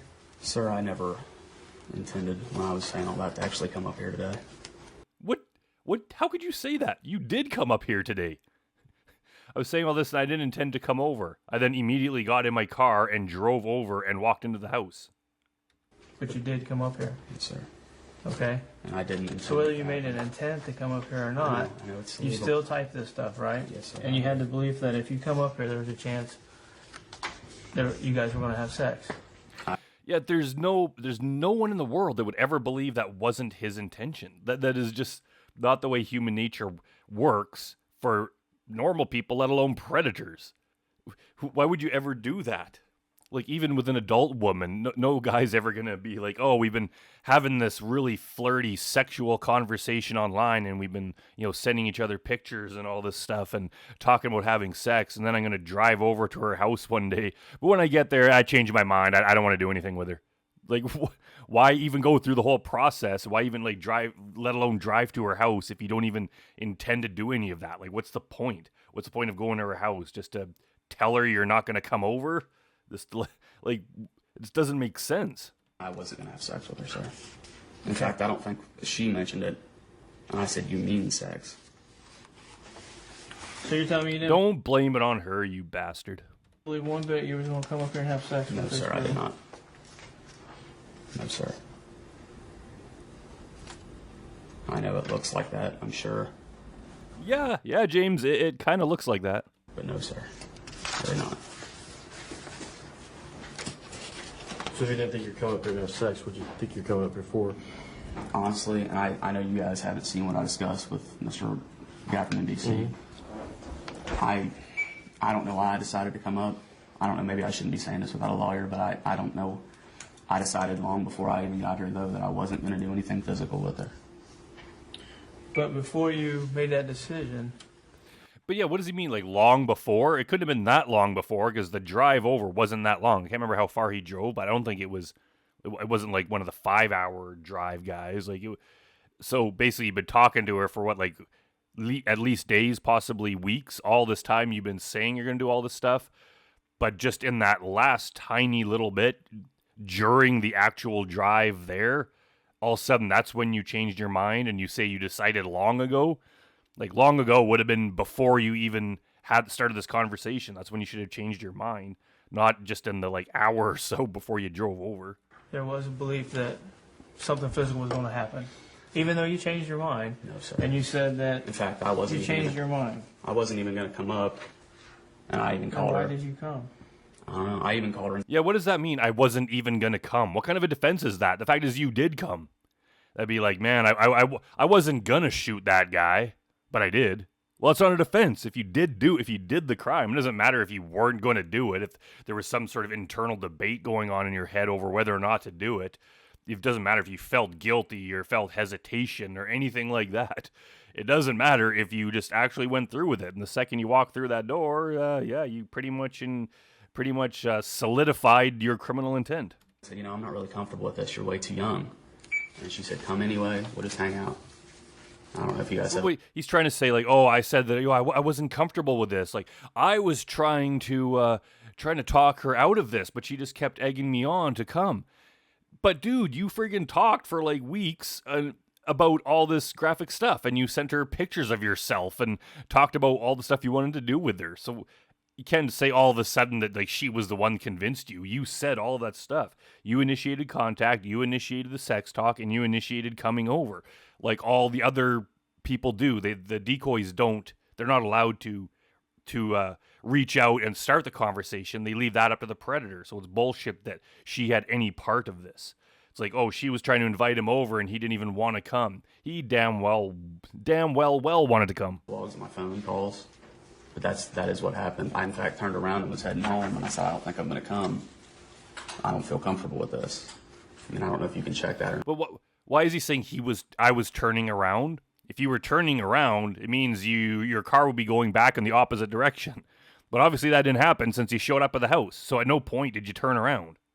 I mean, I believe that possibly in his mind he knew like oh, I shouldn't be doing this kind of thing, and he probably did have hesitation, but it wasn't because this is wrong, it was because this might be a sting, he might get caught. That's what the hesitation was about. And she said, no, come up, we'll have fun, I was just looking forward to hanging out, whatever.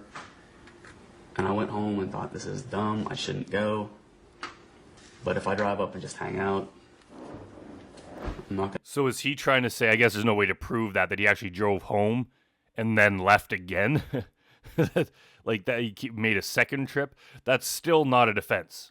That's still that's just as wrong as if you only made one trip.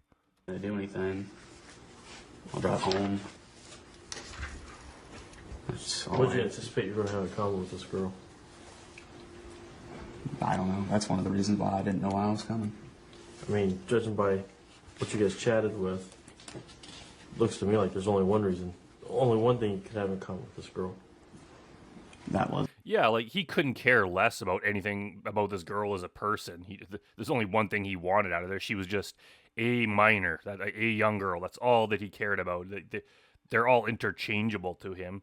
Like it's not like he cares about this specific one or he wanted to hang out with her because she was so interesting. Like there's nothing interesting about her. Like they're not even like real people. They're just like characters made up by perverted justice decoys, or in the newer case by the police. Like they have no personality to them. They're just flat people that are basically just an image and an age. So how could he say like, oh, she was so interesting that he just wanted to come over and hang out with her? Like why? Well, we know why. There's only one possible reason. I mean, we didn't start off, at least, I don't even know when I met that girl. It was just randomly in an Ohio adult room. Mm-hmm. It was not just randomly. You saw her. I don't know if the age was shown in the profile, but I think they usually were. You just saw her and started talking to her. That means that of all the people there, male and female, of all different ages, and supposed to be set in adult chat rooms, so they're supposed to be adults, you saw this one that was not an adult, clicked on it, and started chatting with her. And then you very quickly brought up sexual talk. So how could he say he was just talking to her randomly? It's not like you were talking to other people and this conversation just kind of fell into your lap. No, you chose it. You specifically chose her to speak with, James. I even said, I'm a lot older than you. Yeah, you're literally twice her age.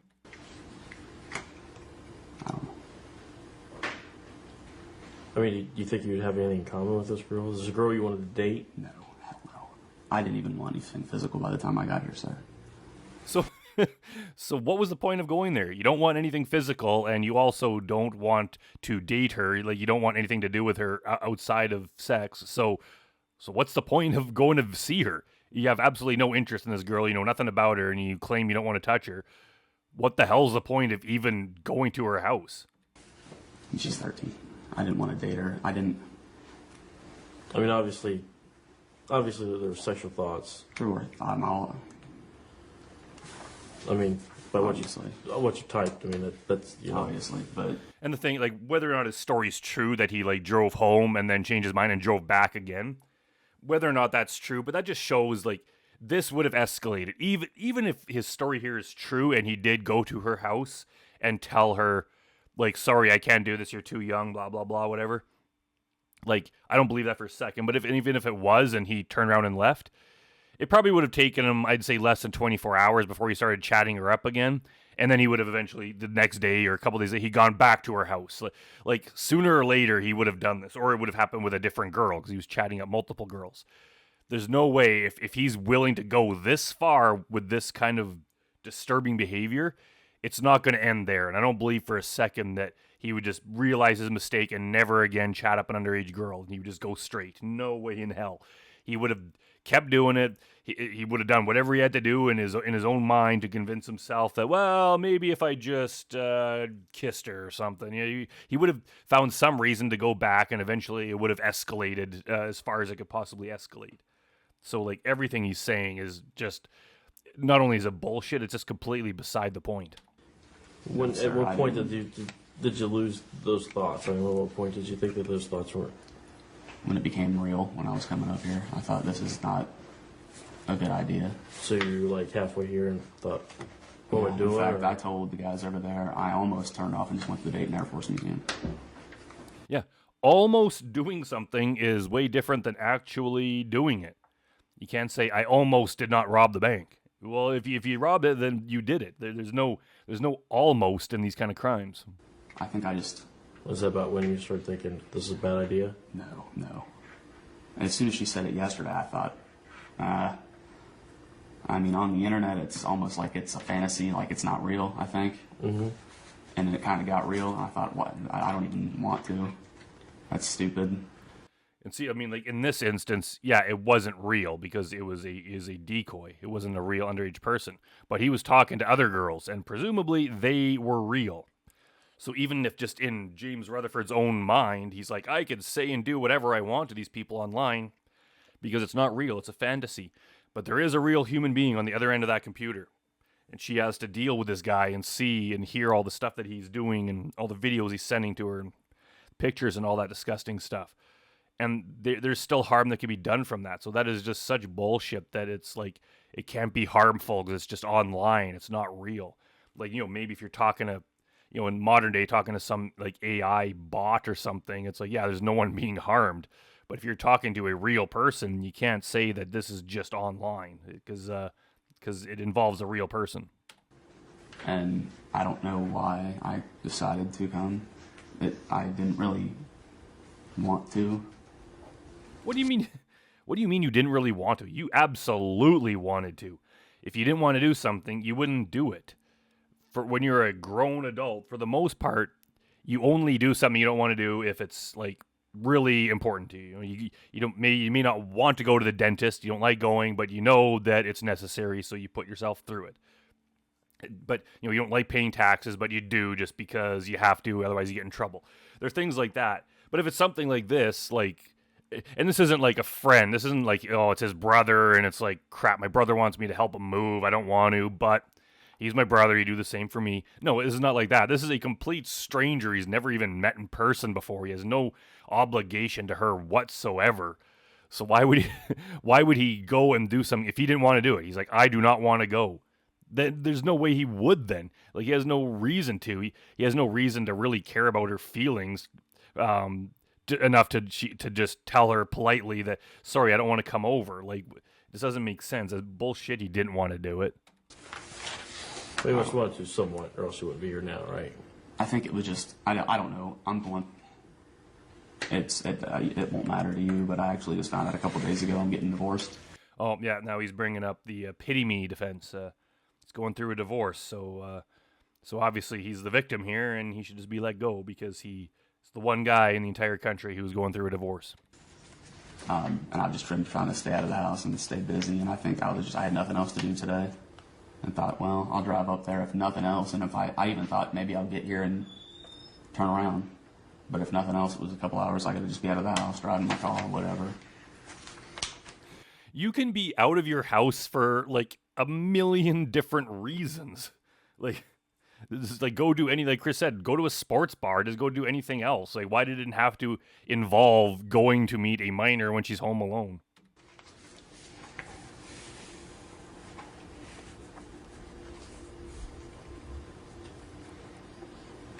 And here you talk about that you'd love to see her and like. And the thing is, like, his job involves seeing people of her age like every single weekday. That's what his job is. He sees kids all day long. He can talk to them, interact with them, all this stuff like that. So why would he need to go and physically see this one girl and then claim that it wasn't for anything physical? It's like if it was just talk and he just wanted to, the company or whatever, like, he's around them all day. He spends his whole day with other teachers that are adults and also with the kids. He has all these people around him, but no, he goes to visit this one girl after having an inappropriate conversation with her when she's home alone, and then claims he wasn't going to do anything. It was some sort of special situation. Like, yeah, I know it's kind of ridiculous to even analyze it because of how full of shit he is, but I'm going to do it anyway. Bra and panties. Yeah, I remember saying that. I remember saying that. Okay. I think I said even something about her laying on top of me. Yep. You said you But like like I her laying said, on top of you, kissing you. That was and like kind of grinding. That was like an online fantasy. I never really intended for it to happen. Yes, you did. You did, James. Like, they're trying to pretend, like the whole the whole Jeff Stacy thing about, the internet and real life are two different things. Like, they're trying to be like, hey, everything I said on there, that's a completely different situation than me actually being here. When it's not, they're definitely connected. You said you were going to come over to do all this stuff, then you came over. You cannot just draw a line in between and be like, well, everything I said online doesn't matter. It does matter. I know you're Did you have fantasies that there was sex with this? Not sex, no sir. 13-year-old? No sir. I never said let's have sex, sir. Maybe you did not say it in that specific phrasing, but you said in 100 other ways exactly that. And the thing is, this guy, he was worried about it being a sting, and I think he's obviously he's not that smart, otherwise he wouldn't be here, but I think he has enough intelligence to know to not get too graphic in the chat, just out of fear of getting caught. He probably just didn't want her parents to find out or that kind of thing, so maybe he didn't get as graphic as some of the other guys. Mike Manzi did the same thing. We don't forgive him for it. He's still as much of a scumbag as everyone else. So he can't just use that as an excuse. Well, I guess I don't understand why a gentleman, how old are you? 26, sir. 26, school teacher, would even have any thought of wanting to meet a 13-year-old girl. You know what? And go hang out. You know what? I don't either. I told those guys over there. Why a 26-year-old male would type the things he typed to a 13-year-old girl, asking her... I don't know, sir. Listen to me a minute. Asking her what she was wearing, if she's wet. Talking about her wearing her bra, or laying on... Yeah, like, how could he say all of that stuff and then be like, hey, I never specifically said I wanted sex, so, like that, somehow, it's like, oh, okay, never mind then. I guess you're all good to continue chatting like that with her. Like, no, it's disgusting. Top of you guys grinding. Just things that a 26-year-old male does not say to a 13-year-old kid. Unless you have ideas or thoughts. that sexual acts could happen. Sir, I'll be honest with you. I mean, I am Okay, a with teacher. you hearing everything I told you, would you believe that the thought was? Oh, I know. If I was in your shoes, hell no, I wouldn't believe a word I'm saying. You would believe that. So what he's saying is that every other guy out there that does this kind of thing is lying and they're scumbags. However, in James Rutherford's specific instance, this one time, he is completely innocent because he is different than every other man caught on this show. It's like, dude, you're one of like friggin' 30 or 40 guys busted in the sting. Like, there's a whole bunch of them in this television show. You were just like one of a bunch. It's not like you're some special situation where you're different. You are such a honest, upstanding citizen that you wouldn't do this kind of thing, and you're different from all the other guys. If you were in any way honest or even normal, you would not have even gone down this path. You wouldn't have started chatting up a 13-year-old, let alone drive to their house. So how could you be like, well, hey, I know it might look like I'm lying, but I'm telling the truth here. I'm innocent.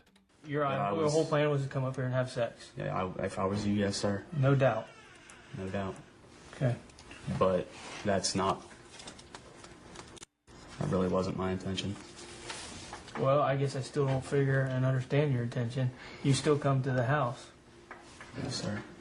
You didn't turn around. You didn't drive away. I don't know why. You came I to the wanted house to, anyway. I should have. And I didn't. I don't know why. I wasn't going to have sex. I wasn't even going to touch her. So what was your intention when you got here? What was you going to do? I mean, I called her and she's like, I'm just going to watch a movie. I was like, oh, whatever, I'll watch a movie with her. I mean, up until that point, I still hadn't decided if I was in it. And you knew she was home alone. Is that correct? Yeah, I think she said that, so. Yeah, I think she said it. You knew damn right well she was home alone. If there was any sort of parents or other adult there, you would not have gone over. You knew damn right well she was alone. Okay. So all this put together, I mean, you just... I know it doesn't look You good. expect me to believe that nothing was going to happen, or you didn't want anything Do I to expect happen? you to believe it? You believe what you want, frankly. Did you have any remote belief or fantasy that something would happen? Sir, I'm around You kids. did earlier, prior. Sir, online, it doesn't seem real. It's like I'm talking to people that aren't real. But online, you still know that That doesn't make it right. That just makes you an idiot for thinking that this isn't real. It's absolutely real. she's a 13-year-old female. Like I said, So sir, why, even if it's not real, would you say those things to a 13-year-old female? Because I'm up in the head, apparently. Not apparently. You just are. That's the only explanation I can give you, is that Have you ever talked to a minor before on the internet? I'd rather not answer that, sir. Well, you kind of just answered by saying that exact statement. If the answer was no, he would not have said that. Obviously, the answer is yes. Have you ever had any prior charges of No, anything? sir. No, sir. And I've never done this before. Okay. I've never met a minor. Yeah, he's been chatting them up and having these disgusting, inappropriate conversations with them. Perhaps he's just never actually driven over to their house. However, given the fact that he is a teacher, he's not only a teacher, but he's also like some sort of gym coach or something. He's around young people all the time. So, yeah, he's that is very, very alarming. So for him to say he's never done this before, if what he's saying is he's never actually followed through and driven, actually gone to meet them, he's been riding right up to that line for a long time, and it's only a matter of time before he crossed the line. So yeah, he's a liar. I don't know. Have you chatted with a minor before?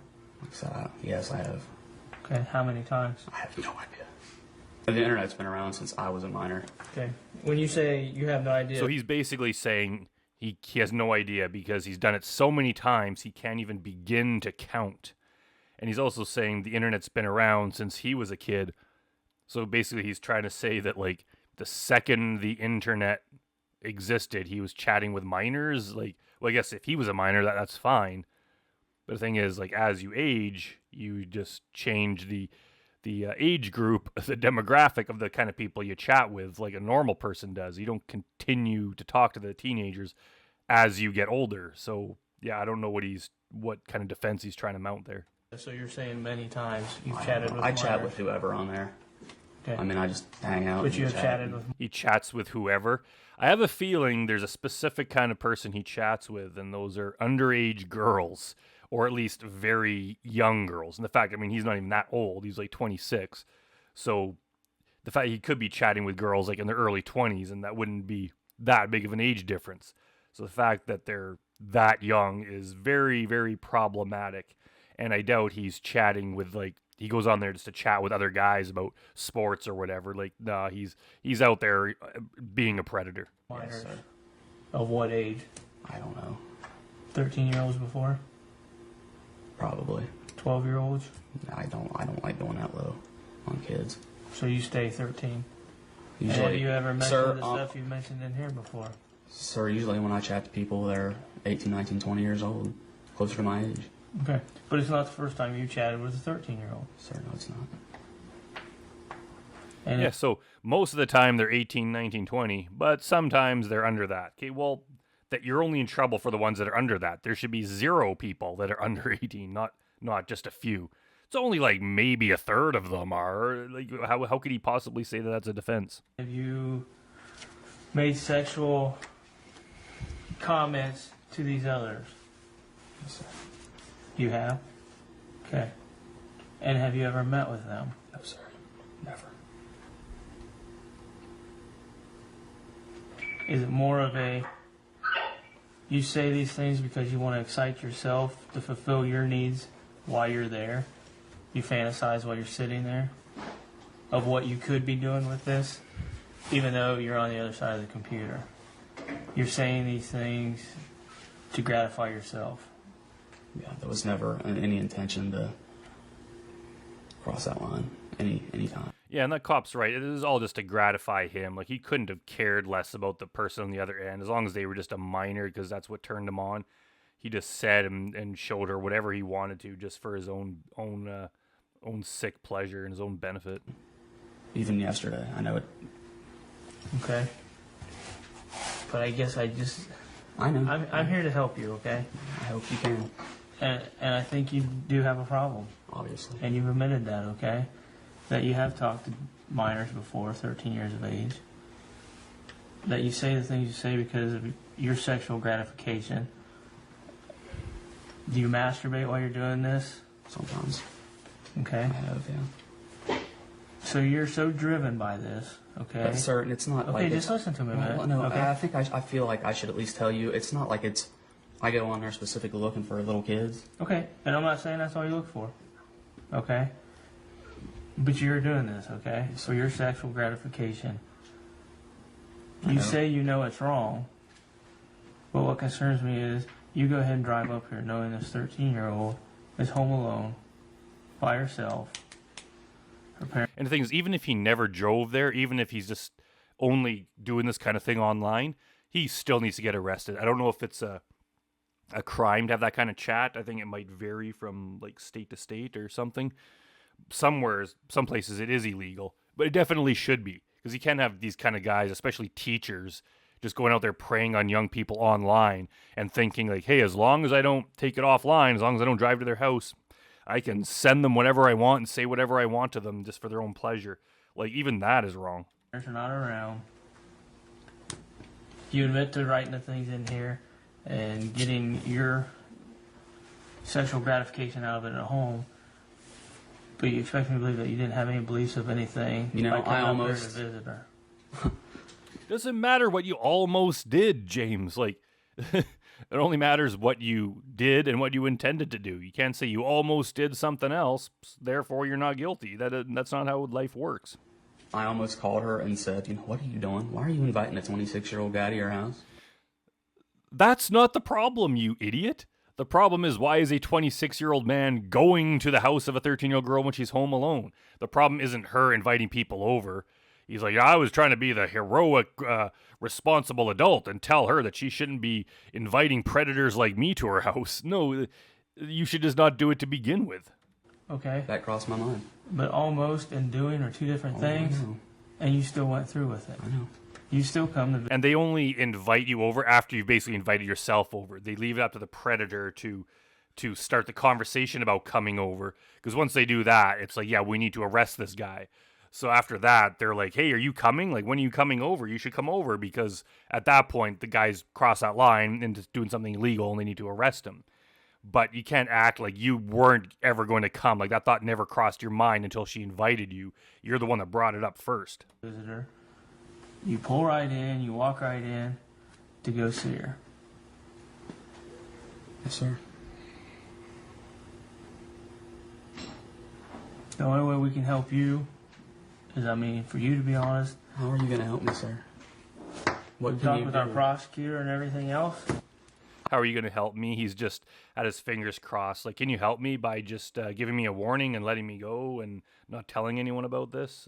That doesn't work like that, James. I know what Even I was though doing. you're pretty much doing everything and saying the things you're saying for your gratification at home. Exactly. I know there's things that I shouldn't have done in the past on the internet.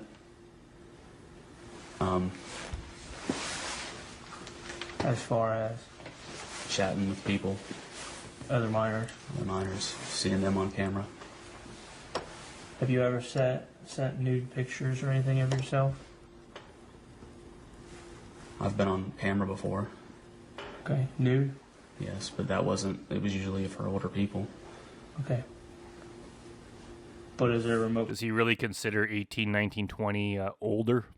possibility you've ever sent a nude picture to a minor? It's possible. Some people might lie about their age too. Okay. When I know her, I think she saw me with my shirt off and stuff. Mm-hmm. It wasn't that she never saw me naked.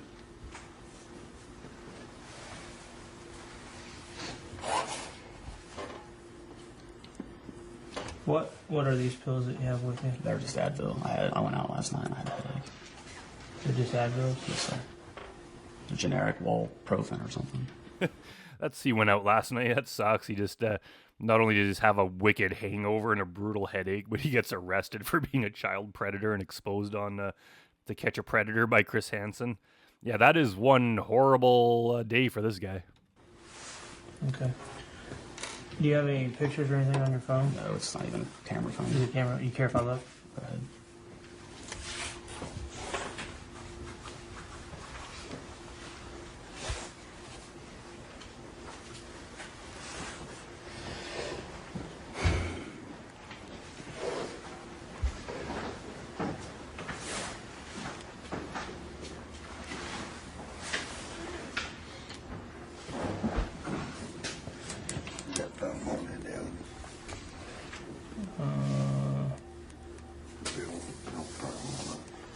No.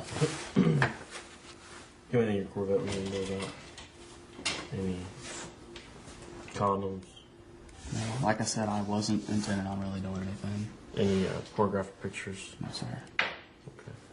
You mind if we take a look through that then? Go ahead, you search my car, that's fine. Say it's a 98. Yes, sir. Did anybody else know that you were coming up here today? Just you. And have you ever had any phone conversation with who you believe Danica? Just today was the first time I ever talked to her. Today on your way up here? No, even before that, this morning, I called her and said, I don't know if I'm going to come or not. I don't really think it's, like I said, I even turned around once and called her and said, I don't really feel comfortable with this. But you still come? Well, she said, well, come and we'll just hang out. I thought, well, if we're just hanging out. Do you think it's right for a 26-year-old to hang out with a 13-year-old child? Even if it's just sitting Just and hanging out, watching a movie? No, probably not. And you came from? Mainville. Cincinnati. Down by Cincinnati. So, do you feel that's odd? A 26-year-old man drives all the way from Cincinnati up here to sit and watch a movie with a 13-year-old? Oh, yeah. I do. I'm not saying I don't need help. I'm not saying there's not something wrong with me. What do you think's wrong? Yeah, he's pulling the I need help defense. You know, I have a sickness. I'm not predatory. I'm not evil. I just need help. I'm the victim here. No, you're a predator, James. With you. I don't know. I don't know why I did that. I don't know why I've done that stuff. I've thought about getting help in the past, and I honestly just never thought I could open up to a stranger, a psychiatrist. And that's the thing is, for these guys, if he actually knows he needs help, he knows there's something wrong with him, he knows he needs help, he's thought about getting help, that means that this problem must be pretty extreme. Because I think most of these guys, they don't even realize that this is a problem. It's just something they do, and they probably haven't even thought about it. Or maybe they just haven't been doing it long enough for it to really affect their life in any sort of way. So for him to actually know, like, hey, I need help, that must mean that this problem is a lot harder or a lot more progressed than he's letting on. It's probably gone a lot farther than that. He probably feels like addicted to it. Like he's even kind of hinted at it that he doesn't know why he does this kind of thing. He's probably basically addicted, and he just can't help himself from constantly chatting up these underage girls and progressing it further and further and further. And he knows like this is wrong, and I can't stop doing it, and it's going to lead to me getting caught eventually. So just the fact that he knows it's a problem means it's probably worse than it is. It's like with alcoholics. Usually they don't realize they have a problem until the problem is much further down the line and is actually way worse than they thought it was. Like it's hard to judge your own behavior because you just see it like from the inside. Sometimes you need someone else to look at it from the outside, like say us, to be like, holy shit, dude, like everything you're saying and doing is way more horrible than you're letting on. So how long have you been doing this? Well, like I said, I mean, the internet's been around since I was 12, 13. I've always chatted on there. But how long have you think you've been... So the problem isn't the internet. Because, yeah, you could chat all you want on there. The problem isn't the internet. The problem is the fact that you're a predator. So as soon as you had this new tool available to reach out to young people, you jumped all over it. But even if the internet didn't exist, he would have just found some other way to be predatory. Chatting with minors. I can't give you specifics. I guess since I was no longer a minor. I mean, I've always chatted to people. It wasn't always minors. Right. I don't know. I can't give you any specific dates. Honestly, I'm not gonna lie. And yes, you are gonna lie, and you've been lying all along. Do you enjoy talking to the minor though, for your gratification? It wasn't just the minors. It was just girls in general. Okay. But if there's no difference, if he's just saying it's girls in general, and there's no difference between the minors and the adults, if he gets the same pleasure talking to either of them, why not just specifically talk to the adults so you don't get arrested and go to prison? Like, if you get the same pleasure from both of them, what's the point of even talking to the teenagers, since they'd be less interesting to speak with anyway? So yeah, I don't believe him. He likes, I don't know if he just likes the fact that they're more vulnerable. Like, I don't know what specific aspect about it that he gets off on, but regardless of what it is, he does for some reason. So he can't claim that he just sees them as like, oh, whether they're kids or adults, I talk to everyone. It's like, no, you single out the young people. So either it's a minor or a female, but it's to get your gratification. Basically, that's all it was for, sir. It was personal. It wasn't that I wanted anything else, ever. Okay. What does that mean? It was just personal. I didn't want anything else. I don't even know what the hell that means. But the concern we have is that you come all the way from Cincinnati. I know. After everything you said for your gratification. I know it doesn't look good. You've come all the way up here and you've met or tried to meet with a 13-year-old female. The thing is, this guy was going on and on to Chris about how his life is terrible. He's going through a divorce, and he just doesn't want anything else because his life is so bad right now. Well, now he's exposed on To Catch a Predator, and he's going to get fired. So he's going to not only get divorced, he's going to lose his livelihood because he no longer has an income because he's fired as a teacher.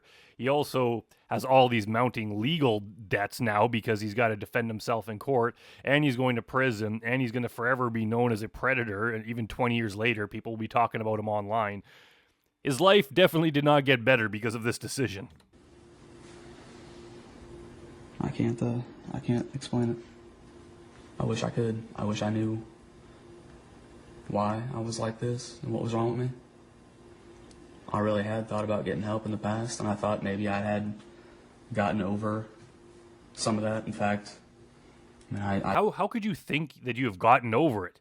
You were actually in the days leading up to this chatting with underage people, and you drove to one of their houses.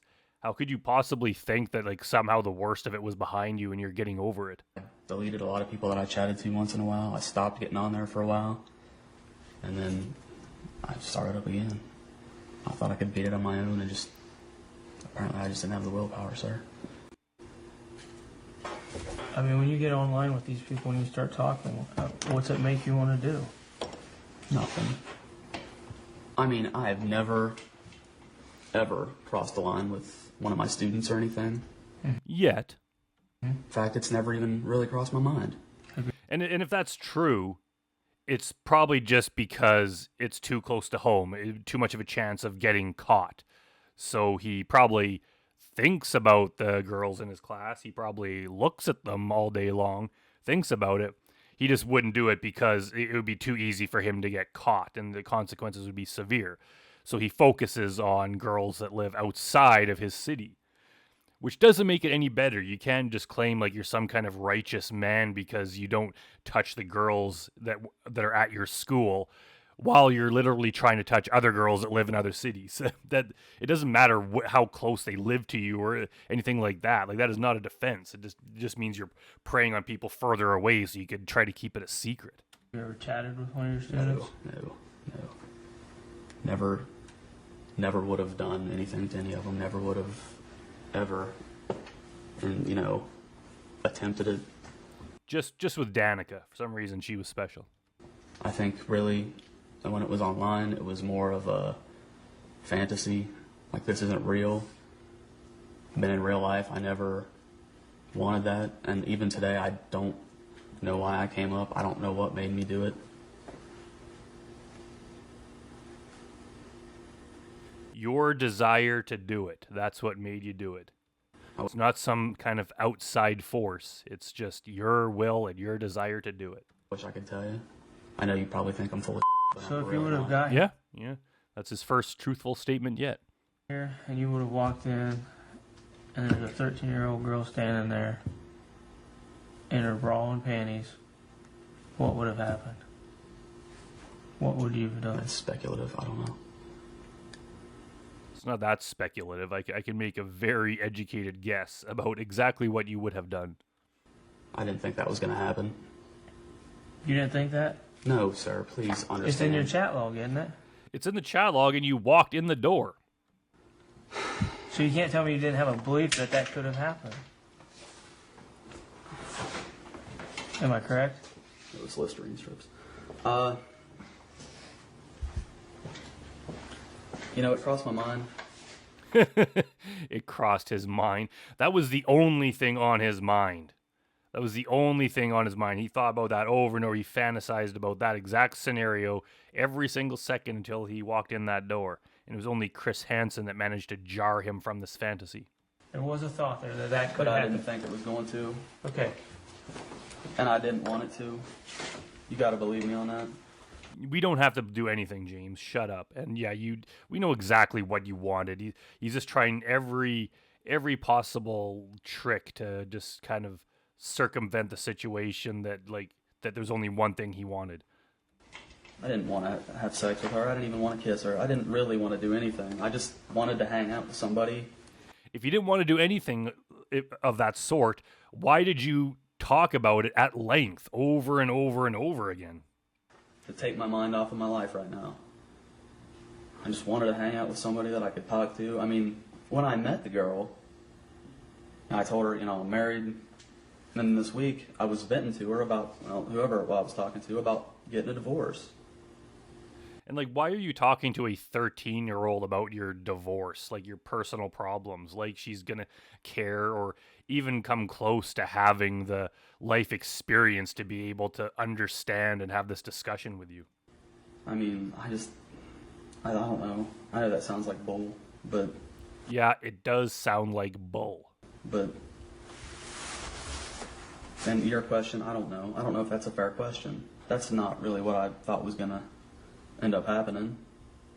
But my question to you is, what if you come up here and we weren't here and they weren't doing what they were doing and there was actually a 13-year-old girl in that house that was waiting on you and just... Yeah, and I was just looking it up on his wiki page, and apparently the I think it was in Indiana, the other underage person he was talking to was actually a separate decoy operation.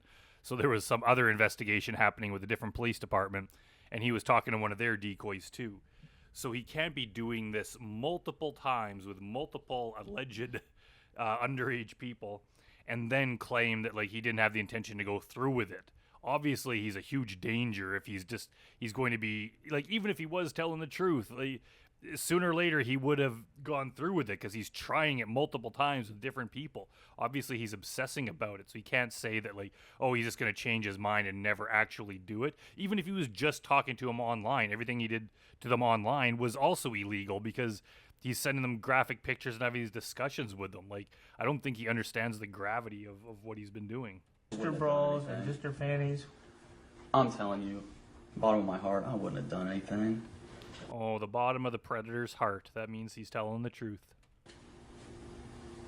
I've never done something like that with a kid.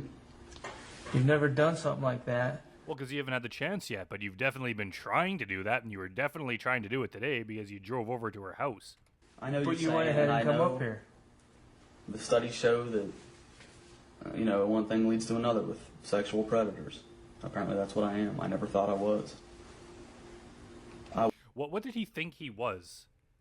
Like, judging, like, looking at his actions, judging that objectively, did he just, in his own mind, make up some sort of excuse where he's saying, like, if any other guy was doing this kind of thing, he would be a sexual predator, but I'm doing it myself, but I am not a sexual predator. Why? Because he's going through a divorce? Just because he thinks he's a good guy? Like, what's the difference between other people and you? What's the difference between a sexual predator and what you're doing? They do the exact same things. I wouldn't know. Like I said, I don't know why I'm here.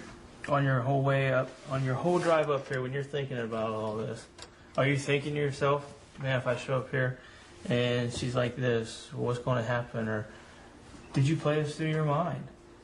I mean, you're telling yourself, I didn't want to do this. I'm telling myself. But by knowing this, you know what? You listen to me. You know what you're saying to her, and you know what she's saying to you. You can't tell me that's not going through your mind the whole way up here from Cincinnati. Yes, sir, it was. Lots of different things went through my mind. What was going through your mind? And the conclusion I always came to was, I am not gonna touch this kid. Okay, but what else? What does he mean when he says the conclusion I always came to? Wouldn't you just need to come to that conclusion once? Wouldn't that be like, the conclusion I came to was I shouldn't do this, so I turned around and went home? It sounds like if it happened multiple times, he went back and forth on it. He was like, maybe I should, maybe I shouldn't, and he apparently, if he's telling the truth, actually drove home, but then left again, had this internal debate going on the whole time. So he probably would have gone into her house, and that debate still would have been going on. He would have been like, maybe I should, maybe I shouldn't. I know I shouldn't do it, but I really want to. And who knows what we know what would have happened. But obviously that's a danger. You're just going into the house where you're with them alone, where you're just debating whether or not to actually do this, regardless of how many times you come to the conclusion that you shouldn't. Obviously, once he came to that conclusion, part of him said, well, maybe I should just do it anyway. That's why you kept on driving to the point where you actually walked into the house. So what does he mean he keeps coming to that conclusion? It's something that should only have to happen once. What's going through your mind? What do you mean? I mean, what else? You're thinking about what she told you, how she's going to be dressed, or things you're going to do? Tell me what. Actually, I guess she did, but I wasn't going to. There's a belief that she could have been in her bras and panties. Am I correct? She never said she was going to greet me in her underwear. Okay. But you talk about getting on top of each other, not having shirts on. Yeah, he tries to act all defensive. Hey, she never said she was going to be in her underwear. Like that one thing, if he never actually said that, would somehow make the entire thing look better. It's like, okay, maybe you didn't say that one thing, but you did say all the rest of it.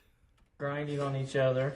That was on there. That wasn't what I was going to do in real life. Okay, but there's that chance. You said you were going to do it, and then you drove over there. How could we not believe that you at least had some part of you that was intending to do the things you said you were intending to do? That could have happened, right? No. No. I know you're looking at me and thinking I'm full of it. But if you showed up and walked through that door... We're all looking at you that way, James. A 13-year-old like that. No. There wouldn't have never been a chance for that to happen. Sir, no. I'm telling you right now. You're asking me. Don't try to make me tell you something that's not true. No. The whole way up here, I thought, if something she tries, I'm not going to do it. It's not right. It's real life, and it's not going to... Everything he did... There is no real life. You were talking to a real life person. it was a decoy, but it was still a human decoy, and it could very well have been a real-life underage person. And you were talking to multiple of them, multiple different people. So you were actually trying to do this. Even talking to someone on the internet is real life. Like, you're talking to someone on the other end. If you're sending threats to someone or doing any other illegal stuff, it still affects someone in real life. It's not like they don't exist just because, like, he's just selfish and looking at it from his point of view. Like, it's just me talking on a computer. What's wrong with that? There's a real human on the other end, you son of a bitch. Like, you're just thinking about himself. Happen. I know you don't believe me, but no, I'm sorry, no. So what you were writing in there, was that right? Oh, hell no, obviously not. But you did that anyway, Yes. and then you're on your way up here. So you came halfway on that one. I wasn't to gonna make do the it. trip up here. You see what I'm saying? Yeah. So why even put yourself in that situation? Why did you even drive all the way up here?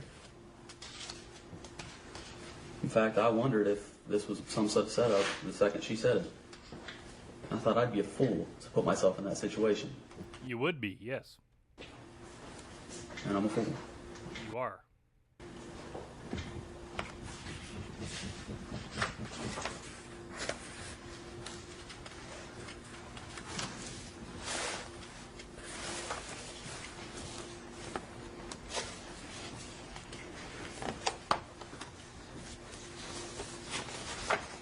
All right. Was there anything else you think you need to tell us or let us know about? Like what? Where's the computer at that you were using to chat back and forth? In my house. Okay. And right now you live there by yourself? Yeah, my wife moved out. Okay. Why? Why do I want to know where your computer's at? I'm just asking where you was at the time. Why do you think, James, you've been doing this internet is not real life thing that you have going on, and you're saying you're doing all this stuff on the internet, but it doesn't count as real life? It does, and they want to know what you've been doing on the internet. When you was doing this. I don't think we're going to take this. There ain't nothing on there as far as pictures. So I don't need that. Okay. And now what? Huh? Now what? You're not taking these home? Why not? Huh? Why not? There's just one call and then no pictures, nothing. What do you have in computer at your house? They've been taking them all away. What do you mean? Is there any pictures of anybody It's up to underage? you, I don't care. Underage? Go ahead and take that. Probably. That way we have it. There is? Probably. Nude pictures? I don't think so. There's no nude pictures of anybody underage? Honestly, I don't. Did you talk to? He has to really think about that. If you have to think about it, the answer is probably yes. A couple of people on there, I mean, they might be in underwear or something. I don't think there's any nude. I could be wrong. I don't think I've ever had anything or kept anything like that. Okay. Have you received? Did you say he's never kept anything like that? Is he hinting that he's looked at it, he's just never like saved it? That? On like People have sent it, and I always just said no, delete it. Okay. And even any. Who's sending it to you? Like, who are you talking to that they would feel the need to send you that?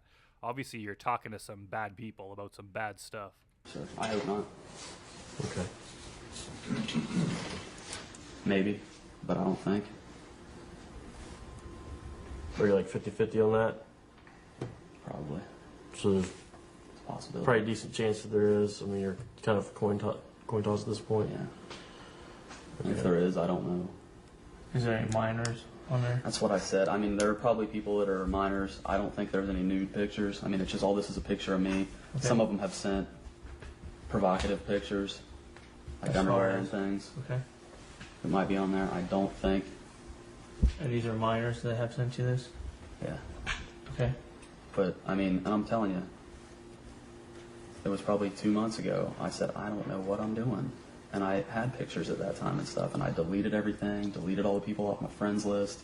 Said, I've got to quit doing this. I'm hurting myself. And Like, again, he's going the whole thing with, I decided I was going to do this, but then he did it again anyway. Like, he's acting like this is a defense. I decided a couple months ago not to do this, and I deleted everything. Yeah, but then he started doing it again, to the point where he went over to someone's house and got arrested. So it's not a defense.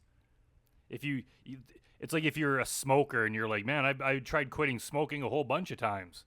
Well, you're still smoking right now, so that makes you a smoker. It doesn't mean that you're not a smoker anymore. It doesn't make you better than the other smokers. And obviously smoking is maybe a bad habit, but it's nothing compared to this. So it's like, yeah, I've heard other people say that they, they deleted everything on their computer and they tried to stop doing this, but then, the urges came back and they just couldn't stop. Well, you're just as bad as someone who never quit. Like, you should just never do this to begin with. And if for some reason you start to go down that path, you just need to cut it out immediately. Do whatever it takes to stop doing that. You can't just claim, hey, a couple months ago I tried to stop this, so obviously I'm a good guy. No. I'm gonna hurt somebody else. I just wasn't strong enough to not do it. How many minors have you been talking with here? I don't know. When you deleted everything? Isn't that scary? There's a guy who's an elementary school teacher, and he's not strong enough to stop himself from having sexual conversations with minors. Like, that is horrible. Hey, how many minors were you talking to at that time? I don't know. 5, 10, 15? I don't know. More? I don't know. Like, it's crazy that it's so many that he can't even begin to ballpark it. I mean, usually I only talk to a person once or twice and then never talk to them again. Mm-hmm. So I think what he's meaning is that he's trying to start up this kind of relationship with any minor he possibly could. Most of them won't give him the time of day, so it'll be like a couple messages and peter out because they're not interested in him. But he's hitting every single one of them up until he finds one to begin his grooming process and trying to get a longer conversation going on, and then eventually lead that longer conversation into eventually meeting up with them. Fortunately for us, unfortunately for him, the only one that he actually had the opportunity to go over to their house, it was because it was a sting and he got arrested. Thank God. It wasn't like I had ongoing relationships with anybody except a couple of people that I've talked to for years. Mm-hmm. But is there anything in your vehicle we need to know about? no, sir, nothing. You don't have anything hidden in there anywhere or anything like that? No, sir. Okay. And you're going to give us consent to search that? Is that correct? Yes, sir.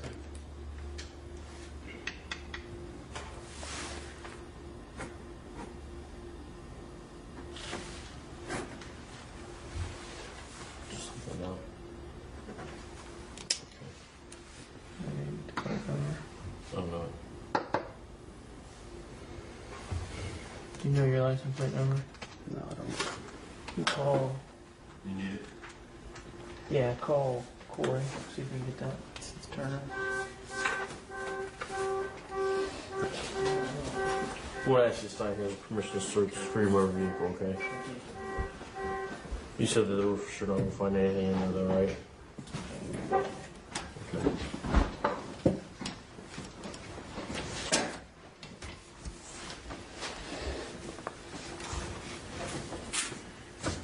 Did your wife know that you had this problem? Did she know that you talked to minors or anything? And that's quite likely that she doesn't know because he would have kept it a secret, but I bet you it was a main catalyst in the breakup of their relationship. He was probably on the internet all the freaking time, and he'd just be off in his room or his office or whatever in the house and ignoring her, and it started to affect their relationship and would lead to arguments, and to the point where eventually she wanted to divorce him because he spent all his time online. No, this had nothing to do with the divorce or anything. Okay. That's why I wanted to stop. It's for her. Aw, what a good guy. You wanted to stop for her, but you didn't, and now you're under arrest and getting divorced. Well, Your life isn't going very well, James. biggest So reason. you're making it sound like, and I'm not trying to say you're a bad person, but that I'm a bad person, sir. Yeah. I'm glad we agree on something, James. this has been happening for a good while now. Because you have concerns about Myself. what's going on or what's driving you. Is there concerns of where's this leading me to? That was kind of. I mean, I really never, honestly, even today, didn't intend anything to happen. But that was one of the things I thought I'll quit doing it on my own, and I thought I should maybe get some help. But I never thought I could talk to somebody about it. But with your actions and what keeps going and you keep doing more and more, I mean, is there a concern there that That's why I was thinking about getting help. that this is going to lead to more? That it's going to get more serious? I really never thought it would. I really never thought it would. What's your thought now? I still don't think it would have. But you're still coming and you're visiting a 13-year-old girl. Sir, I know. I know. The one that's on the bottom of that one page. But I don't think I would have done it. Deep down in my heart. I think I did All right, what we'll do is read this to you here. Okay? And then I will cuff you and let you sign it. The undersigned is hereby voluntarily authorized Deputy J.S. Mullen and other officers he may designate to assist him to search, and I've crossed this out, your residence, okay? To search my motor vehicle, namely my 98 Chevrolet Corvette, bearing license plate number DHX2176 of the state of Ohio, presently parked at the Dark County impound lot, okay? And I further authorize said officers to remove from my... I'll cross that out. I think we're beyond the meat of the interrogation here. We're probably just getting into all the kind of more dull stuff. But I'm going to sit through it anyway. So if you want to stick with me, then let's continue. And that out. Remove from my motor vehicle whatever documents or items of property whatsoever which they deem pertinent to their investigation, with the understanding that said officers will give me a receipt for whatever is removed. And I've given this written permission to these officers freely and voluntarily without any threats or promises having been made, and after having been informed by said officer that I have a right to refuse the search and or seizure. Okay? Sir, it's fine. Okay.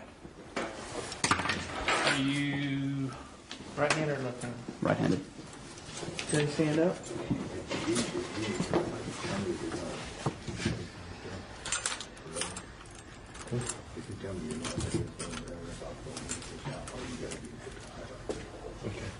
Okay, just pull your hand out. There you go.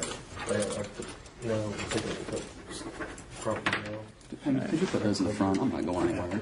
Yeah, I don't believe you are, and we got these loose. Our policy, I need to put them back here. I'm sorry. Especially since we're in a vehicle without a cage. Okay. Now what?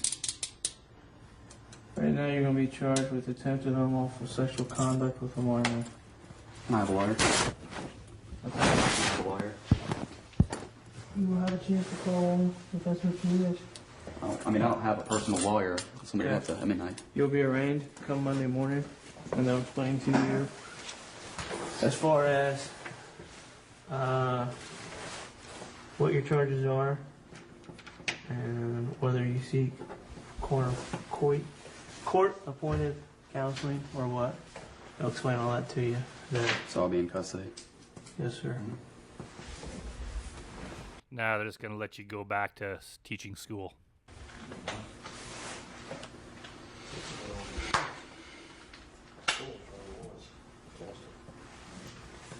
Yeah, according to the wiki page, as soon as this happened, the police notified his school and he was immediately fired.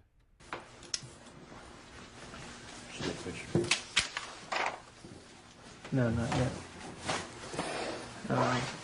Take a quick picture of you here, and then we'll get out of here, all right?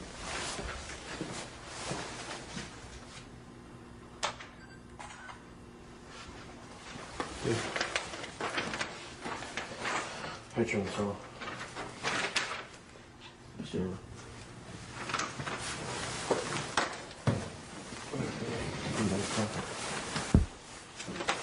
Yeah, you don't need that anymore, do you?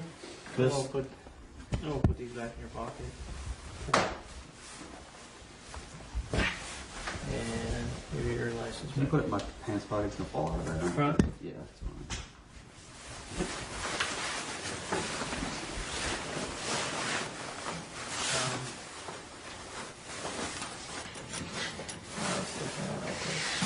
All right, step over to this one.